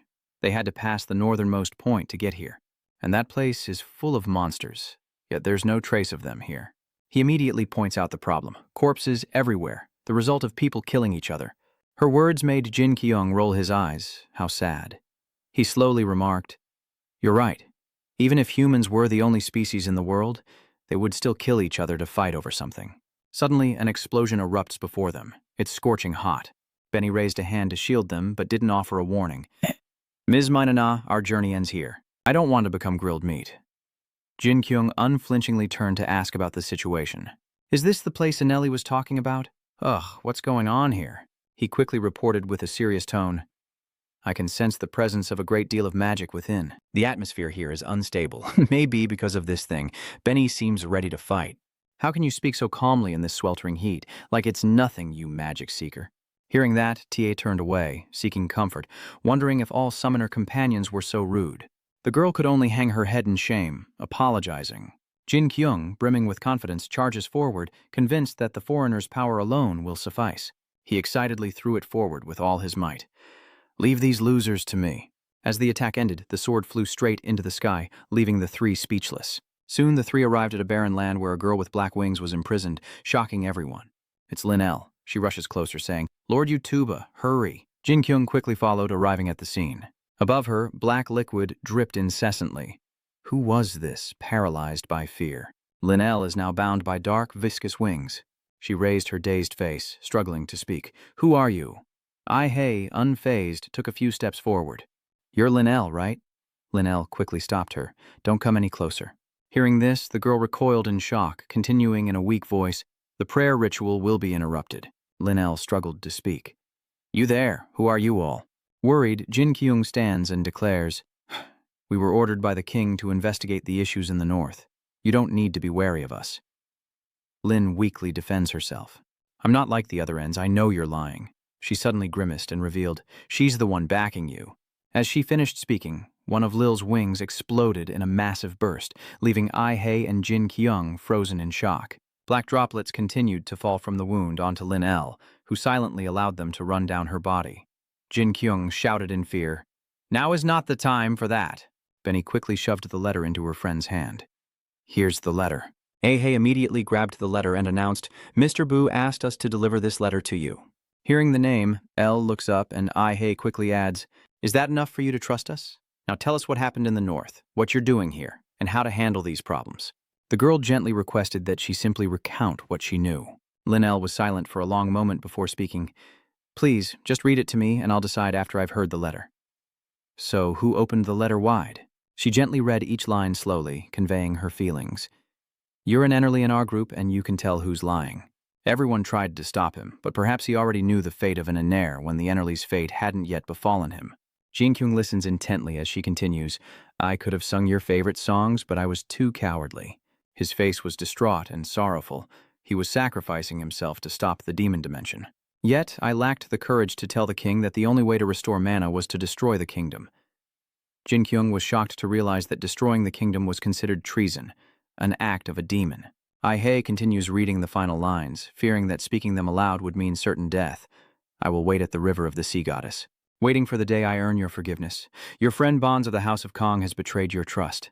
The letter ends, leaving an eerie silence. Linnell remained silent, her head bowed, while Ai-hei stammered, unable to form a coherent sentence. Linnell quickly cut her off. "You've come here with an answer in hand." With a stern voice, she demands, "Tell me, do you dare speak the truth?" The three of them sat silently on a rock. Jinkyouong despondent, remembering Lili's words. This place was known as the Spine of the Devil, a path connecting the demon world to Earth. With a stern voice, she explained that demonic energy escaped from this place, so mana was needed to restrain it. But when humans cut off the mana supply, the guardian gods lost their power. Lin sighed in resignation, saying it was only a matter of time. Before her body stopped drawing mana from Enerly's dimension, the best way to handle the situation was, she said sadly, destroying Godga Palace, which holds a massive amount of mana. Benny objects, questioning why the king would kill those who only followed his orders. This is absolutely absurd. It's not like we're destroying the kingdom or anything. Our job is simply to convey and interpret things in a suitable way. Anyone who seriously explains, the palace can be seen as a symbol of a kingdom, so even if the king pardons us, the counts and nobles will see us as devils, as traitors. Benny clicked his tongue in annoyance. So, what are we supposed to do now? Jinkyouong turns and suggests he could sneak in and destroy it. The girl leaned forward, asking, "What about the people living in the palace?" He immediately shook his head. "I forgot about them." T interjects, reminding him that destroying a mana seed isn't so simple, foreigner, as mana is a great energy blessed by the creators. And if that mana is condensed in a large SC, it'll be hard to destroy, no matter how strong you are. Don't you remember how I beat that gecko? Tu sighed and turned away. Since you brought it up, let me explain further, whether anyone's listening or not. You dragged Gaedon to another dimension and defeated him, because in that space, Gaedon wasn't all-powerful. Jinkai felt a strange itch after hearing that. It applied to him as well. In this world, a summoned spirit damaged beyond repair is returned to their own world. But Tay warns that an accident during their return could lead to an irreversible outcome. I.H., flustered, didn't know what to say, so she got up and walked over. "You to boss, sir!" I's tone becomes serious. "Let's go." How could we know what the king was thinking then? Everyone will always have their own way of solving problems. She bluntly suggests, "Let's head back first and figure out our next move when we get there." Jinkyouong doesn't respond, but instead leaps high into the air. Jinkyouong gripped his horn tightly, a victorious glint in his eyes. "All right, let's do this together." Connie roared in frustration. "What did you say?" "Are they on their way back?" the general mumbled, head bowed. "Yes, sir." He was clearly annoyed. "What in the world are the assassins and thieves doing? I thought they handled things smoothly in the north." Or is he afraid to finish his sentence? Abbas is the biggest thief in the land. Meanwhile, the Abbas camp is in an uproar. The soldier ran in, shouting, "You fools, do you know what you're doing?" He reiterated sternly, "We're here under the orders of the nobles of God." Bis confidently steps forward, questioning, "I'm sure you don't know what's going on, do you?" She was serious and unwavering. "The people you're trying to kill are the ones who killed Gaedon not long ago." Upon hearing this, the soldier recoiled in shock. "What did she say?" Bis casually retorted, "We saved your life." She gave the order. "Tell the other gangs that anyone who targets the king's envoys will have to get through us first." Kunik shouted, annoyed. "This is absurd. Wait, this will be difficult for them if those guys stop them." Bo slowly frowned. "What about the musicians?" The town was beautiful and dreamlike, and he always sang enchantingly before the people, who were captivated and in awe of his talent. Passers-by could only stand outside and gossip. Their beauty alone was enough to captivate the audience, even if they couldn't sing. "Did you hear his song? Is that him?" "I have, but the lyrics are completely different from what the association sent us." They immediately looked at Lua, specifically the part about the king's messengers opening the path of the sea goddess, which was extremely detailed. "You should just sing what you're told." What's he thinking? Trying to be a hero? These three really have nothing better to do than gossip. "Hey, you should be careful too. If you sing a bad song, the audience will see it as a scam." The general remained kneeling as he reported. For some reason, the musicians' songs are still not in sync, so the people are increasingly welcoming the king's envoy, causing Rikien growing anxiety. "Things are bad. Should our Count Po make some kind of official announcement?" Bu also pondered. It's just because those kids are spreading strange rumors everywhere." A group of alchemists gathered over beers, sharing their stories. "I almost died, I tell you." The large man turned to Han, asking if he was an alchemist who had worked with them for a while. "Count Bello is truly disgusting. The man who accompanied me was used as a test subject simply for failing a mission." Suddenly, a beer mug shatters on the floor, and the person who dropped it trembles. "I'll probably end up like him." "The ingredient I've been using lately," the big man quickly consoled. "Stay calm, you'll be all right. Find something else that suits you." Bu lowered his head in contemplation. "More and more alchemists are quitting, delaying our research." Rickon quickly turned and shouted, "What about the mercenaries?" "Didn't I tell them to try and rank up?" the general reported with a grimace. "Yes. A group of mercenaries has announced they will gouge the eyes out of anyone who dares attack the king's envoys." Threatened by Akka's dagger, Jiangim stammers, "All right, we just told them we're not signing the contract." She knows they won't work without payment, right? She clicks her tongue in annoyance. "Is that so? What a shame. Let me know when you get paid so I can come collect an eye as payment." Aika then turned and left. "Let's go," Jiangnam immediately called after her. "How unexpected. I thought you were always saying not to trust the king. I sneers, questioning why she's doing this now, as if the king is trustworthy. I turned, a smirk playing on her lips. The king is not someone I trust. Those meddling kids are the ones I trust. With that, she coldly left with her assistant. Connie slams the table in frustration. Enough! He grimaced, unable to believe they were stopped by a group of apprentice summoners and a drunkard. How am I supposed to achieve anything greater with you lot? Bello and Rickon exchanged a silent glance. Kalunic then loudly ordered, quickly gather all the summoners for me, including those sent to serve as soldiers. He sneered, I'll show them what summoning really is. Jinkyouong stood and observed, noting that most of the king's envoys were said to be dead or missing, so why hadn't anything happened to them? He vaguely gestures forward. But what are those things? Everyone looks around, confused. Weren't they trying to kill us discreetly? This is practically advertising their intent to murder the king's envoys. The girl was visibly flustered and afraid. All of this had been summoned. She can be sure that Count Kalunic is behind this. Benny is also intimidated. Indeed, those previous barons were furious, prompting Ira's two allies to mock them. Isn't that Ma? Isn't that the one who couldn't summon anything at all? How could a novice like her be the king's emissary? Ilra quickly recognized her opponent, remembering the hatred she felt for summoners. She began chanting and moving her hands rapidly, summoning a spirit. Without hesitation, Jinkyouong unleashes his weapon and a summoning spell, charging forward with glee. Can anyone summon a 5-star spirit? I'll show you what real luck looks like. Jinkyouong fearlessly charges toward the demon in a world where money can't buy you power. He wields his sword, cutting through the monsters, leaving a trail of destruction in his wake. The demon heads fell like rain as Jinkyouong mercilessly cut through every part in his path. Even arms are no match for Jinkyung's swift strikes, as he finishes them off with a flourish of his spear. Isla gritted her teeth, waving her hands as she declared, The strongest summoner, you say? Ilra's face contorted with hatred as bolts of lightning erupted, creating a chain of violent electrical explosions. It quickly spreads to Jinkyouong, who raises his spear in annoyance. You can use electricity too? Jinkyouong yelled, cursing the damn Pikachu. He then channeled his power through Ira's electricity, forcing her and her comrades to retreat. Ihei and Benny watched in stunned silence as Yira's spirits were incinerated into dust, the sparks flying skyward. The general rushed forward. My lord. He bowed deeply and announced, seemingly shocking Kowloon, the king's envoy has arrived. Now, the three stood before the elevator to the royal floor, quickly stepping inside. Soon, Kinga's palace came into view, and Jinkyouong, IH, and Benny hesitantly stepped inside. Without hesitation, the three proceed to the audience chamber, where officials and the king await. Jinkyouong looks up, lost in thought. If he doesn't tell the truth, the sea goddess will take Aicha's soul, but if he does, this kingdom will be destroyed. He sadly considers the implications. Aicha will surely be accused of treason or demonry and executed immediately. Jinkyouong worries he may not be able to protect her forever. He glanced at King Gotha. The king certainly aided us a bit in this expedition. I just hope Ranyan stays silent too. The king has nothing to do with those things, only to consolidate his royal power, he thinks, wishing to return the mana to the mages who are on his side. That way, everything will be resolved smoothly. Jinkyouong stood up straight and reported, Your Majesty, we have returned from the northern expedition as ordered. Kingo's eyes widened in surprise. So you really did return? No one has ever come back from the north? So I figured this would be a suicide mission for you guys. Jinkyouong looked utterly bewildered at this. Kalunic chuckled. I understand your feelings. You must have been worried about them, but the summoner chosen for this expedition is an outstanding talent that the association has been watching for some time. He spoke with unwavering faith. I believe they will certainly return. Hearing that, Jinkyouong was dumbfounded. What nonsense is he spouting? Kinga turned his head to look. I knew it. It seems this expedition was a success thanks to your hard work, right?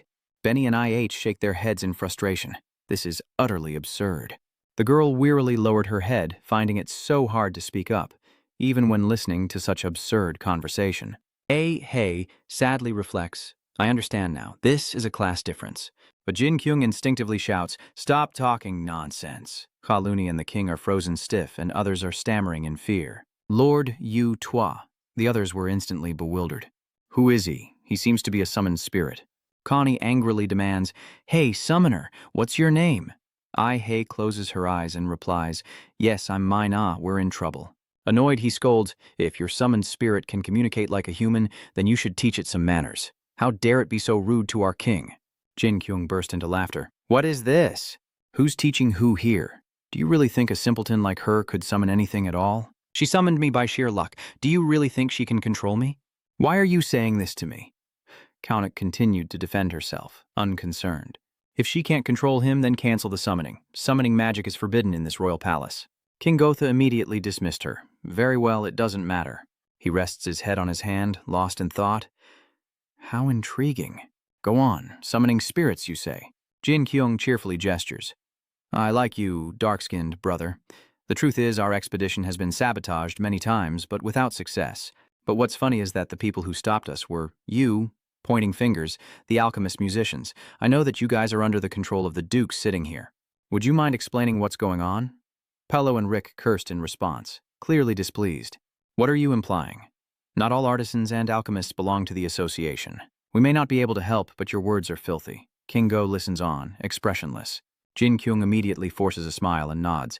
I see, so I must have been mistaken. You all just heard it. Her summoning ability is terrible. And yet you just said she was a talent you've been watching for a long time. He loudly questions Kalunik, asking if that's true, then why don't they know her name? Jinkyong's eyes harden. These two are lucky to have a summon like Maina. Otherwise, these fools would surely be dead on this important mission. Someone intentionally sabotaged this expedition to the north. He arrogantly cranes his neck to look up at the sky. Someone, please, tell me I'm wrong. I'm begging you. Aihei and Benny were stunned, not daring to do anything before the Utuba Lord. Please, don't be so rude. He's high. Kaunik scowls, leaning forward. What are you talking about? Jinkyouong cuts him off, pointing out something strange. He turned and questioned directly. I heard your daughter is quite the summoner, able to summon the storm goddess, call rain and wind, thunder and, well, you know. Jinkyung's voice took on a challenging tone. Why isn't someone as talented as your daughter on this northern expedition? Instead, she's ambushing us on our way back. Is this still considered a misunderstanding? The hall erupted in murmurs, and Kalunik's side was left speechless. King Goha wearily looked over, asking Kalunik if everything he said was true, emphasizing each word. The gravity of this situation hinges on your answer. Kalunik remained silent. Jinkyouong turned to observe his demeanor as Kalunik immediately rose to confess. Your Majesty, as they say, I ordered the summoners to prevent the messengers from returning to the kingdom. Both Jinkyouong and IH turn to him as Kalunik warns gravely. But there's something else you must know, Your Majesty.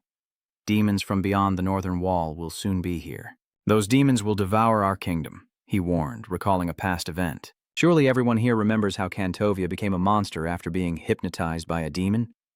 Jinkyouong immediately tried to interrupt. That's when Kalunik shouted out. These people, he continued, had also crossed those walls. Kaunik addressed the council, declaring, Before you judge my actions, hear the envoy's report, Your Majesty, and then you will understand. Jinkyouong gritted his teeth, helpless. That damned old man! He planned this. Everything that's happened in the kingdom, he orchestrated it all. Connie sat down, looking extremely smug. And after a moment of silence, King Ga spoke. Very well, let's hear the messenger's report first. Yes, Your Majesty, I have news. The girl bowed her head to the ground, causing Jinkyouong to look over with concern. A's mood plummets as memories flood back. Your opinion may be right, but don't say it directly to those in power. It will only provoke them. Her eyes were heavy with sorrow, as I recalled Aika's words. Nothing is more dangerous than the truth.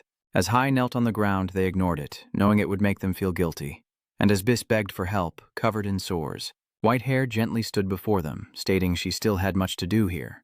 And when Lin-El desperately begged, asking if they had the courage to speak the truth, Ai closed her eyes to calm herself. After a moment of silence, the girl slowly spoke. Your Majesty, the demon's energy is spreading further and further across the north. To prevent it, we need a great deal of mana. We beseech you to destroy the kingdom's mana stone and release its mana back to nature. That would put an end to this disaster. Upon hearing this, the king froze, and the council became more chaotic than ever. What? Destroy the mana stream? Kalunik remained calm and composed. Jinkyouong stared wide-eyed at his younger sibling. She said it, and some closed their eyes in deep thought, words that could lead her to death. The higher-ups slammed their tables and rose in anger. What on earth was she saying? Destroy the Zemkhan, isn't that the same as destroying the kingdom? They furiously denounced the summoner, claiming it was the kind of thing their enemies did during the war. Your Majesty, they are undoubtedly traitors.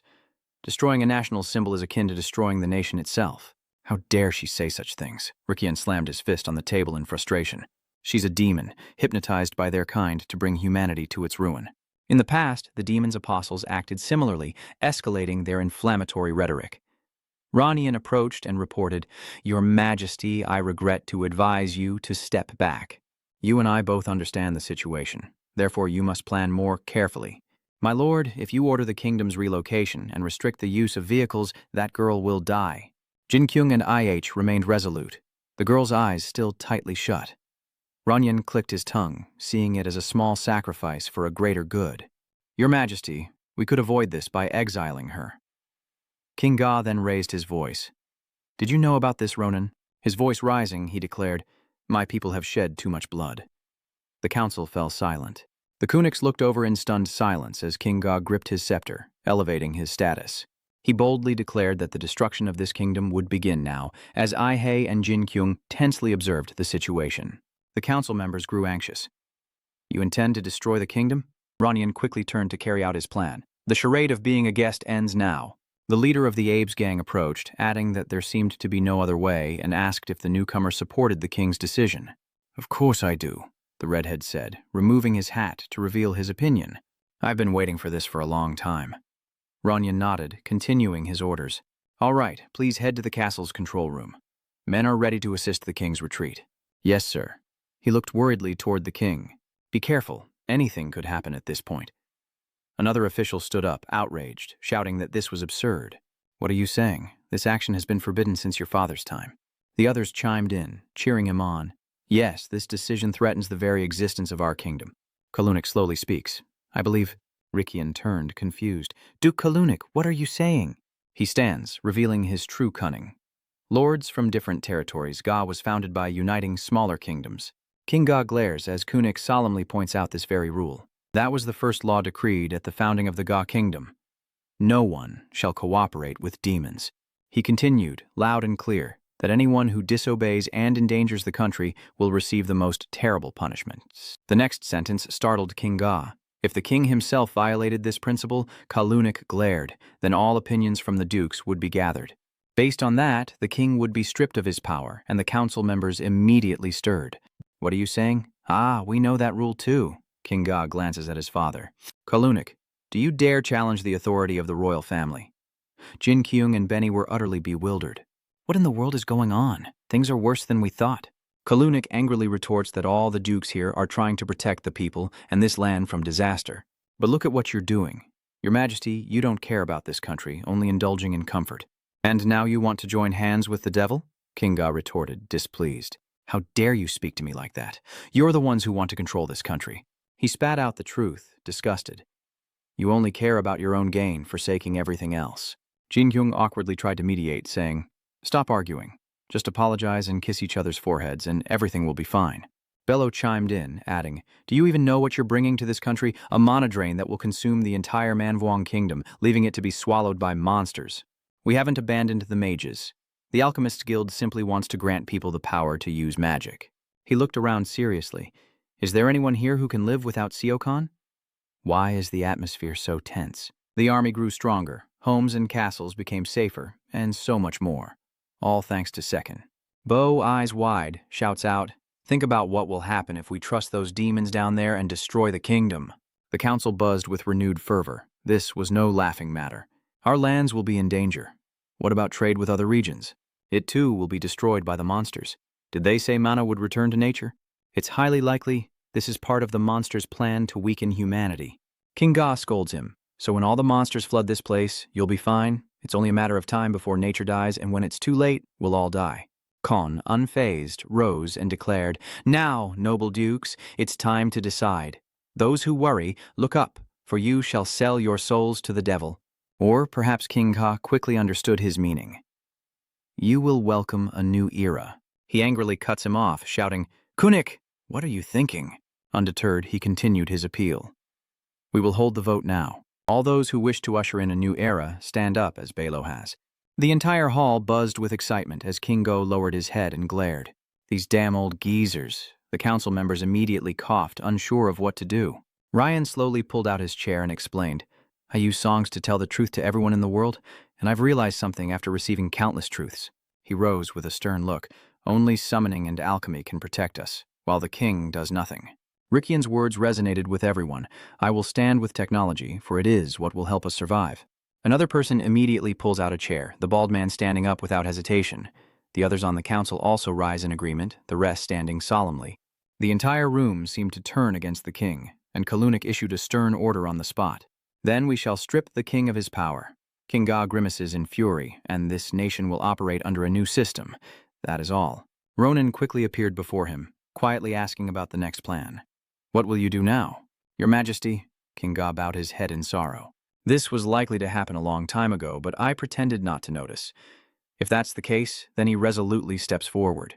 I refuse, King Ga declared solemnly, or the Ga kingdom will be destroyed in due time. The council members were dumbfounded. Refuse? The king can't do that. Enraged by his stubbornness, Kalunic shouts an order. Where's the general? Seize the exiled king and throw him in the dungeons immediately. The general slowly stepped forward, and with a command to his troops and a sword pointed at Lato, the soldiers stormed the palace. King Gotha looked on in disbelief. They're really not my soldiers. Ronan reassured him and stepped forward. Your Majesty, you should leave this place. You started a war with them, so they have no choice but to rebel and attack. He squinted in annoyance, furious. But what about destroying the kingdom? With an explosive shout, Jinkyouong unleashed a shockwave that sent soldiers flying. They lay scattered on the ground as Jinqyouong rose, grinding his teeth. Do you take me for a decoration? How dare you act so brazenly? Just because I'm standing still doesn't mean I won't do anything, right? Ranyan stared down. The spirit palace suddenly began to shake even more violently, leaving Jinkyouong bewildered. Why is this place shaking so violently? Red Hair has quickly activated flight mode, and she's hurrying to execute the operation. Suddenly, the entire kingdom glows with a blue light and ascends rapidly into the sky. The council members scramble, shouting to prepare the ships. Bo warns that the kingdom is ascending and they need to leave immediately, but Khan refuses, stating he has unfinished business. He looked down at Jinqyouong as Kunik quietly gave orders to his two allies. Duke, you're the one controlling the control room, right? He nods. Yeah, I've been guarding it for a long time, so you don't have to worry about that place. He hesitated, then added, then you two should leave this place first. Duke Rickon says, go and persuade the musicians. We also need a contingency plan for the opinions coming from the community. The two said in unison and ran off. We understand. The ships were quickly deployed for rescue. Ronan quickly called out, Your Majesty, the ship is ready. Let's go. But before they could leave, Jinkyouong called out to them. Hey, Your Majesty. He turned, startled, to see the elf approaching him in a daze. Why can't we just destroy the barrier now? Red Hair immediately ran over to report, Your Majesty, the control room is not equipped with the means to destroy the barrier. What? She urgently points out that there are traces of the dukes there. King Ga gritted his teeth. So they knew the Seokan would be destroyed?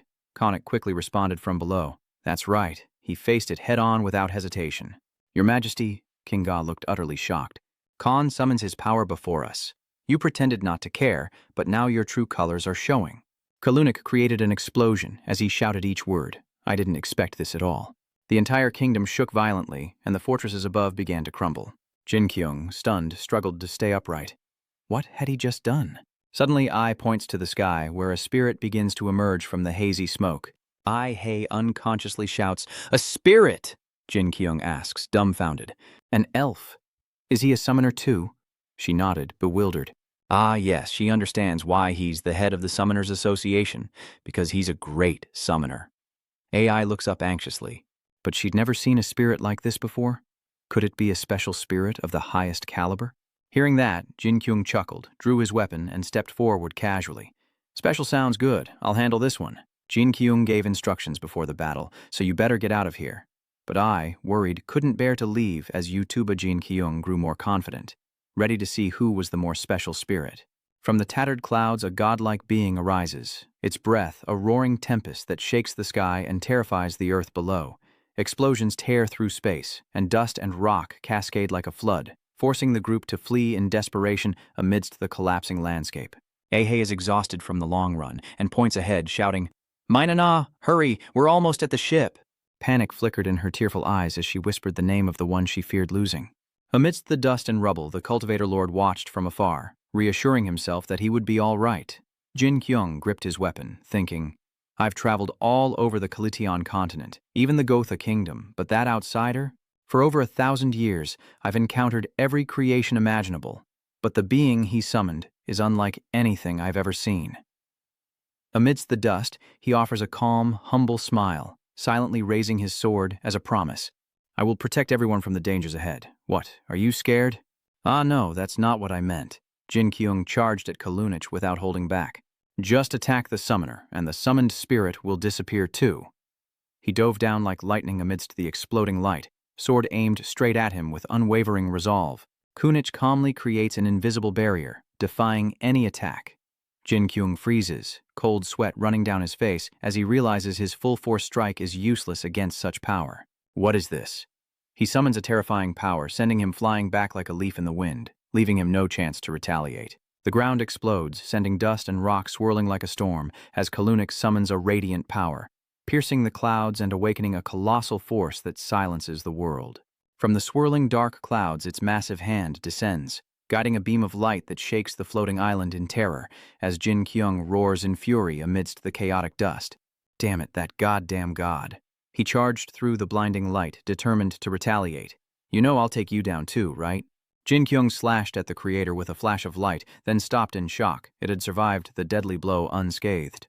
Jinkyouong smirked, but his eyes betrayed a grim realization. That attack had no effect. Why does this feel so familiar? He turned sharply to face Kalunich's soul. He stood there unmoving. I agree with you. Kaoni smirks, knowing that if the summoner falls, the spirit will vanish as well. Jinkyung's eyes widened, his breath caught, and cold sweat trickled down as shock and fear gripped his heart. Light emanated once more from the creator's hand. It pierced through the island, creating an earth-shattering explosion of debris, smoke, and fire, engulfing everything in uncontrollable chaos. Aihei couldn't escape the blast, thrown into the sky as he screamed in despair. Aihei fell, her face pale, her lips trembling with a stifled cry. A rock hurtled toward her, causing her to scream. He appeared like a god, obliterating the rocks that dared to harm Aihei. Jinkyouong desperately reached for her hand. Maina desperately reached out for a final glimmer of hope amidst the chaos. Lord, why? Suddenly, a light from the creator pierced through like a bomb blast. Jinkyouong bit his lip, suppressing the storm of emotions rising within him, like a warrior who, though wounded, still charges headlong into fate without flinching. Amidst the violent explosion, IH became a speck in the chaotic sea, a whistling sound tearing through the air as he shot like a stray star through the clouds. Jinkyouong landed with a force that shook the three realms, as if tearing the sky in two. He braced himself against the trembling rubble, his breath heavy, but his eyes still flashed with determination. Jinkyouong leaped forward like a caged beast unleashed. He leaps and the debris cracks and crumbles, but thankfully Jinkyouong catches her just in time. His face hardened as he yelled out in worry, holding her tight, while she clung to Jinkyung's shirt in stunned silence. Yes. Beyond the chaos on deck, something shimmered beneath the blue sky. Two sailors cried out, reporting that Kalunich's soul summoning was headed their way. The ship speeds away like a reckless youth trying to outrun fate itself. Faster. We're already at full speed, but luck is not on their side. It's still catching up. Just then, like a shooting star, Jinkyouong decisively rushes towards the ship to save them. He danced, his movements flashing through the darkness, stunning everyone below as the creator seemed to rage at his failed cat-and-mouse game. Jinkyouong lands on the deck, gently setting the girl down. Everyone seems to be unharmed. He rushed out to ask, "My lord, he's running towards the soul too." Jinkyouong was curious about its appearance. "Does anyone know anything about the summoned fiend? There's something very strange about this spirit." Ranyan explains that the Kalunich family has been able to summon divine spirits for generations, including his daughter, Alila. He begins to understand. Is he talking about that crazy lightning summoner? He continues, "Those spirits aren't gods. They're merely god level, and no human could ever control a god." The sword in Jinkyung's hand speaks, startling everyone, saying it's just that you haven't seen it. The magic sword clarifies that the new summoner is indeed a god, and some can awaken an ancient one. He understands. I knew my attacks were useless. It felt like fighting a dragon. The girl stood there, stunned. "What do you mean?" The sword articulated further. "Are you saying that soul is—" Jinkyouong voiced his question. "That soul is a supreme being like Gaidon." Ai breaks out in a cold sweat upon hearing the shocking news. A supreme being? He seems unsure, hand on the back of his neck. He has the potential to become the head of the Summoner Society, so to ensure he can't summon that thing again, I have to deal with it here. "Can you really do this?" Jinkyung's soul brandished his sword and turned away. "I don't know, but dealing with that monster is our top priority. At this point, destroying it requires doing nothing." His face tightened, as if suppressing a surge of frustration. "The control panel is lost, so our only option is to attack its core. But technically, that's impossible." His face was eerily calm. "What would happen if I struck its core?" Ranyan retorts that a huge disaster would occur. No creature could survive being near the core during a mana explosion. Jinkyouong's sword desperately tried to stop him. That foreigner, the mage, he's right. Mana is the energy of nature and the power of the gods. It has been many years. Mana accumulates within it, growing larger than even I. I fear even the gods wouldn't dare such a thing. Yet, you stand tall, hair billowing in the wind, ignoring everyone's pleas. Someone looked up, their lips trembling, unable to speak. The little girl tugged on Jinkyouong's sleeve. Lord Yutuba, you won't fight like you did in the north, right? It's too dangerous. There has to be another way. And so his eyes turned chillingly sharp and resolute. Maina, you see it too, don't you? So many have suffered because of those people, and they've endured it for far too long. Only we can end this. It was as if someone's throat was constricted. He was right. But from above, the Creator summoned a lightning bolt that tore across the sky, striking the colossal figure rising from the mist. It tilted its head back and roared, reaching out to embrace the surge of power, the point of contact erupting in a blinding light and a deafening crack. The little girl's eyes welled up with tears. Okay, let's not talk about this anymore and just do what we always do. Jinkyouong smirks, taking a firm step forward. Now Jinkyouong darts forward like a black arrow, his eyes ablaze with determination, roaring a vow to protect everyone. Let's see just how amazing I can be. The Creator struck him with a lightning bolt, but Jinkyouong swiftly retaliated with his sword, the clash of their powers creating a spectacular sight. He's thrown back, but Jinkyouong refuses to give up, gritting his teeth and ready to fight on. His eyes roll back in his head with determination as he raises his sword and strikes down, standing tall like lightning, tearing through the clouds, his aura exploding like a war god descending. The Creator struggled against Jinkyouong's immense power, but eventually it was too much, and the Creator finally exploded. It screamed in agony as it dissolved into the clouds, desperately trying to regenerate and continue its mission. He showed no mercy, continuing his relentless assault to silence the Creator, and a beacon of hope ignited in the universe, born from Jinkyouong himself. That sword strike tore through the galactic sky, shattering divine light like cosmic glass. The Creator's form sank into the cracked void, vanishing as if it had never existed, and Kalunnik stared in disbelief at the destruction of his creation. Jinkyung's sword tore through the sky, an explosion of light like a thunderbolt, carrying the weight of the heavens in its wake. The blade split the floating island in two, and Kalunnik froze, his hair and cloak billowing in the shockwave, as if the world had just exploded beneath his feet. The island slowly vanishes under his immense power as Kalunnik teleports away to evade the attack. His face twisted in contempt, a sneer playing on his lips, his eyes narrowed with cold disdain, as if watching a fool struggle in vain. Why bother with such meaningless gestures? No matter how great a spirit you are, since I've summoned the Creator, you won't get a finger on me. The island explodes like fireworks before Kalunnik. The more Jinkyong's sword beam intensified, the more violent the island's explosions became, with blue flames snaking through every area. He soars through the air like a living lightning bolt, each sword strike creating explosions that echo across the sky, his power erupting with every move as if to tear through space itself. His face pales as Jinkyouong strains every muscle, pouring all his strength into this attack. His efforts pay off, and Jinkyouong obtains the Seojin, which blazes brightly amidst the dust. He was stunned, his face blank. He's aiming for the spirit sword, I see. Jinkyouong leans back, channeling power into every muscle, his hair whipping in the wind as he prepares to launch like an arrow into the radiant sky ahead. Talk about being too stiff. Before Jinkyouong could act, the sun already activated his inner power. It exploded in a brilliant flash, stunning him into paralysis. Kalunnik floated in the sky, arrogant, raising a finger to summon power, his presence like a being at the top of the world, bowing before the eye of the Creator. The Jinkyouong staff spirit falters as a blinding light engulfs him. A resounding energy tears through the sky, blurring his form amidst the raging storm of power.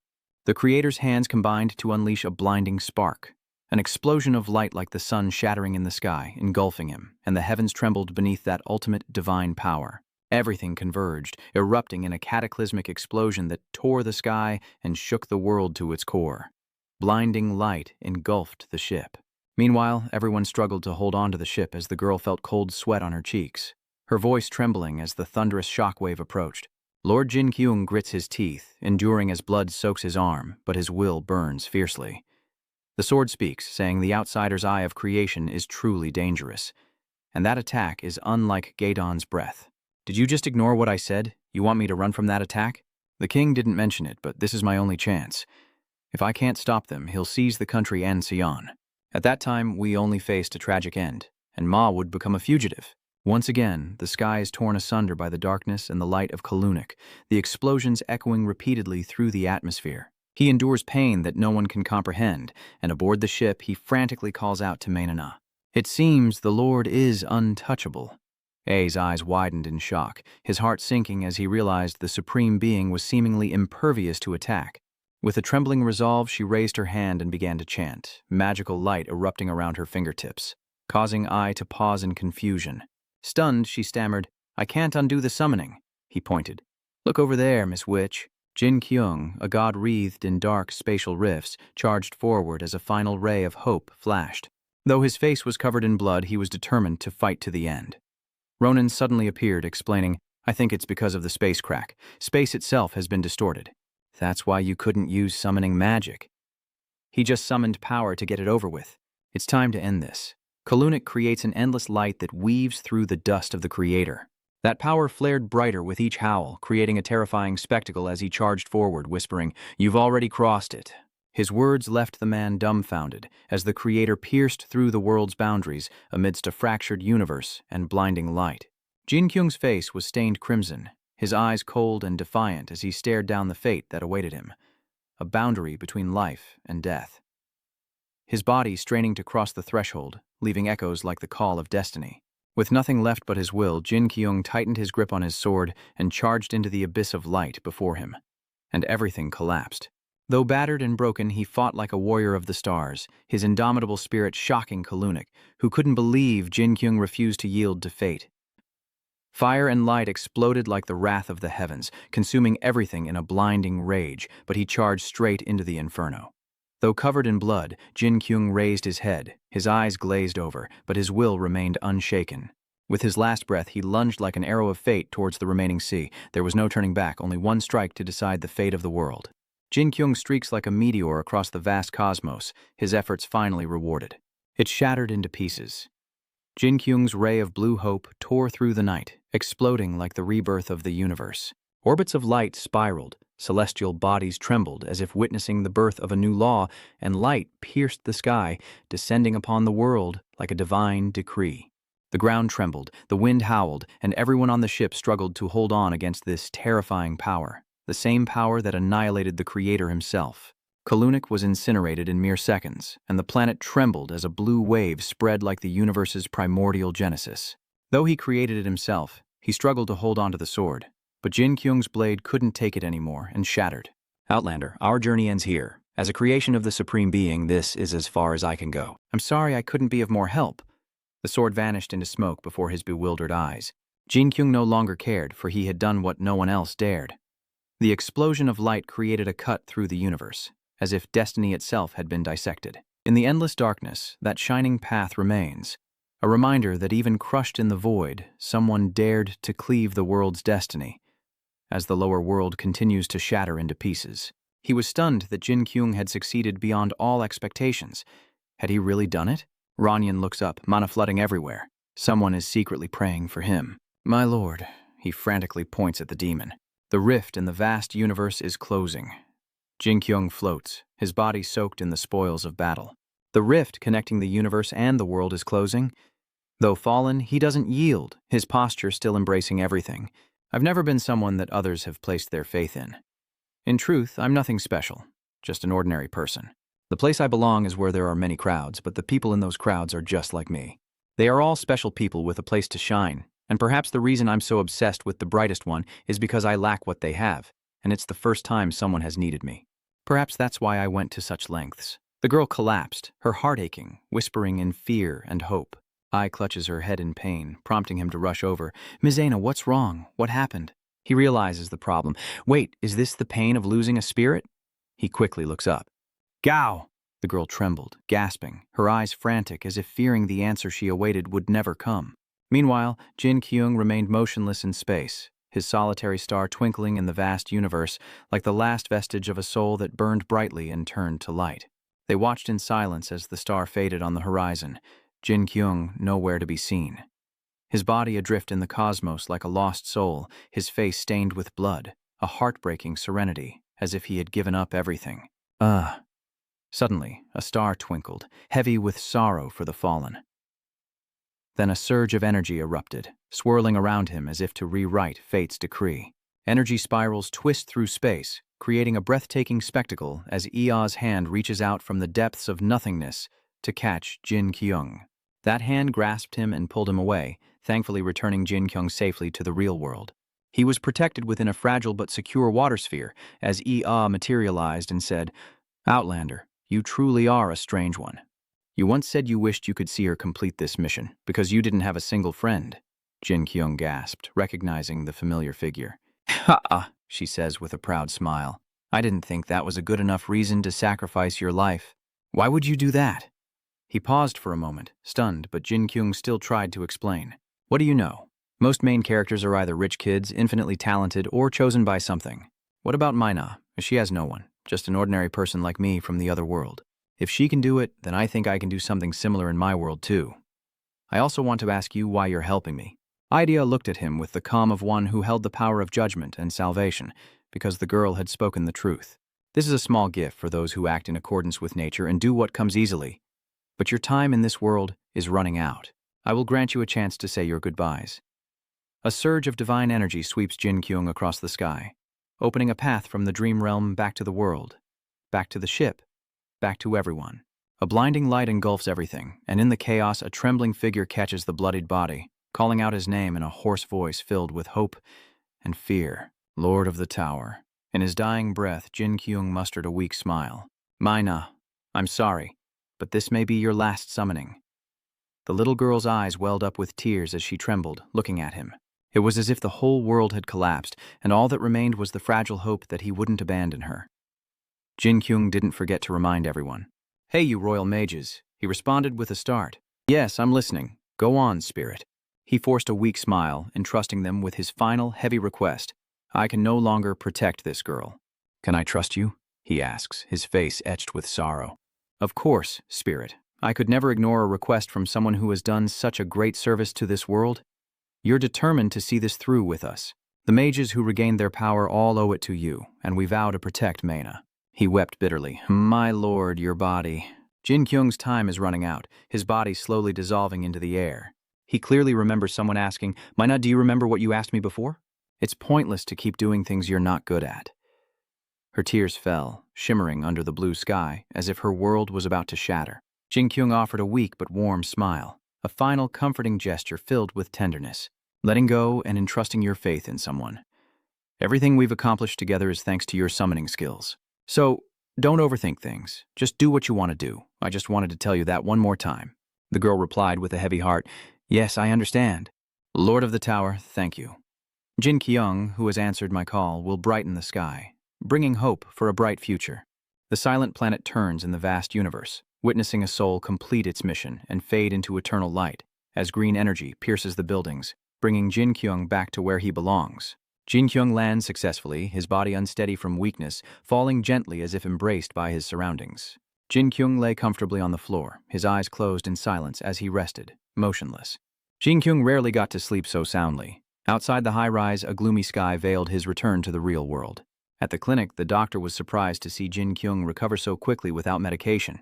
He was now much better than before. "I remember you being severely injured, yet your body recovered so quickly without even needing medication," he mused. "Yes, I've been through a lot," so the doctor was surprised by the scar on Jinkyung's hand. "What about the scar on his hand?" He gazed thoughtfully at his hand. "Ah, this." Jinkyouong walks through the streets, looking at his scar, a hint of melancholy in his heart. "I guess this scar will make people suspicious. It's been a month since I got this scar. I can't exactly go around telling people I got it saving a fantasy world from being blown to smithereens." He watched the people rushing by, a strangely bleak sight, the only remnant of that world. Now, he doesn't even know if he was ever really there. Jinkyouong gazes at the gray sky, a sense of gratitude and peace washing over him. But thinking back, it's thanks to those memories that I am who I am now. I never had the courage to step outside. It was like the most special time of my life. "Where did you come from?" He politely said, "Excuse me, you're the one. I almost didn't recognize you with your short hair. Do you remember me? I sold you medicine at the pharmacy. You suddenly ran out and vanished like magic. You were stunned, turning completely purple. Ah, it's the shopkeeper. That pharmacy. I was surprised by what happened that day. Are you using magic to scam people for a living?" Or were you planning to upload videos to meet up? I was truly shocked that day, you know? Jinkyouong could only laugh it off. Ah, yes, let's just say that. He rummaged through his bag. I know. All right, you dropped this that day. I thought you might be living around here, so I kept it, waiting to return it to you. And finally, I have. The silent buildings under the heavy gray sky bear witness to a fragile but firm new beginning. In his room, he raises the e-gear, thinking that at least he has this as a souvenir. What kind of stone is this made of? Maybe it's a type of red earth gemstone from my world. Jinkyouong was interrupted by the ringing of his phone, shattering the fragile silence. His eyes widened slightly, his gaze momentarily frozen with caution. A message arrives for Jinkyouong, a video link from Ryong. He opens it in confusion, a me-top link. Jinkyouong quickly opens the link and the MC begins the interview. It's a pleasure to have Miss Kit here, now back as a solo artist. Is it true you want to address the accident you were involved in? She calmly responded. Well, actually, I recently received an apology message from him. The reporters were extremely curious. We remember how shocked you were that day, so why bring it up now? He held his breath, awaiting her answer. Ryong sits up straight, her round eyes wide with sincerity and caution, as if carefully weighing every word. He seems to have given this a lot of thought. The apology I received from him was very sincere, and I really wanted to bring this up someday and explain why I changed managers. He did use inappropriate language, but in the end, he was just another fan. It's just that the hateful comments kept coming. I was terrified back then because I was so young and naive. I just thought he was a pervert. But I later found out those posts were written by someone close to my manager, the reporter, double-checking. Are you sure about this? This is a rather sensitive topic. She's playing it smart. Oh, he doesn't work there anymore. And I don't even want to mention his name. The reporter smiles proudly. The older she gets, the more cunning she becomes. Look at that attitude and smile. Rung confidently declared that she wanted to send a message to him, saying she didn't think those people should pressure him into apologizing. And somehow I received that apology. When I think it's him who deserves one. I want to apologize to you on behalf of those people. My fans, I'm truly sorry. Curled up in bed, Jinkyouong stares silently at the screen, searching for an escape in the endless void of his thoughts, his lips trembling as he fights back the rising tide of confusion, suddenly realizing something he never thought possible. I never thought I'd hear these words, an apology from someone. Jinkyouong returned to his busy life, finally considered normal and able to date. Going to work, my parents no longer worry about me either. I'm living a normal life. The red-haired witch in the movie waves her wand, summoning magic. Now, come on out. Crystal Spirit, eat this. His face was indifferent, but he was muttering a prayer for someone. Or perhaps Maina. I hope she's doing okay. Jinkyouong lay still for 2 seconds, then suddenly blew up. Fool, have you never seen a real summoning spell before? This is how it's done. What the hell am I doing? Jinkyouong was stunned. He didn't expect those gestures to activate it. A blinding light erupts between the buildings as the door of fate creaks open once more. The girl's figure appears before Jinkyouong, as someone joyfully calls out to Lord Yuba. His face is stunned by what he just witnessed. How is it working? A beam of blue light pierces the sky and descends upon the city, signaling the return of something extraordinary.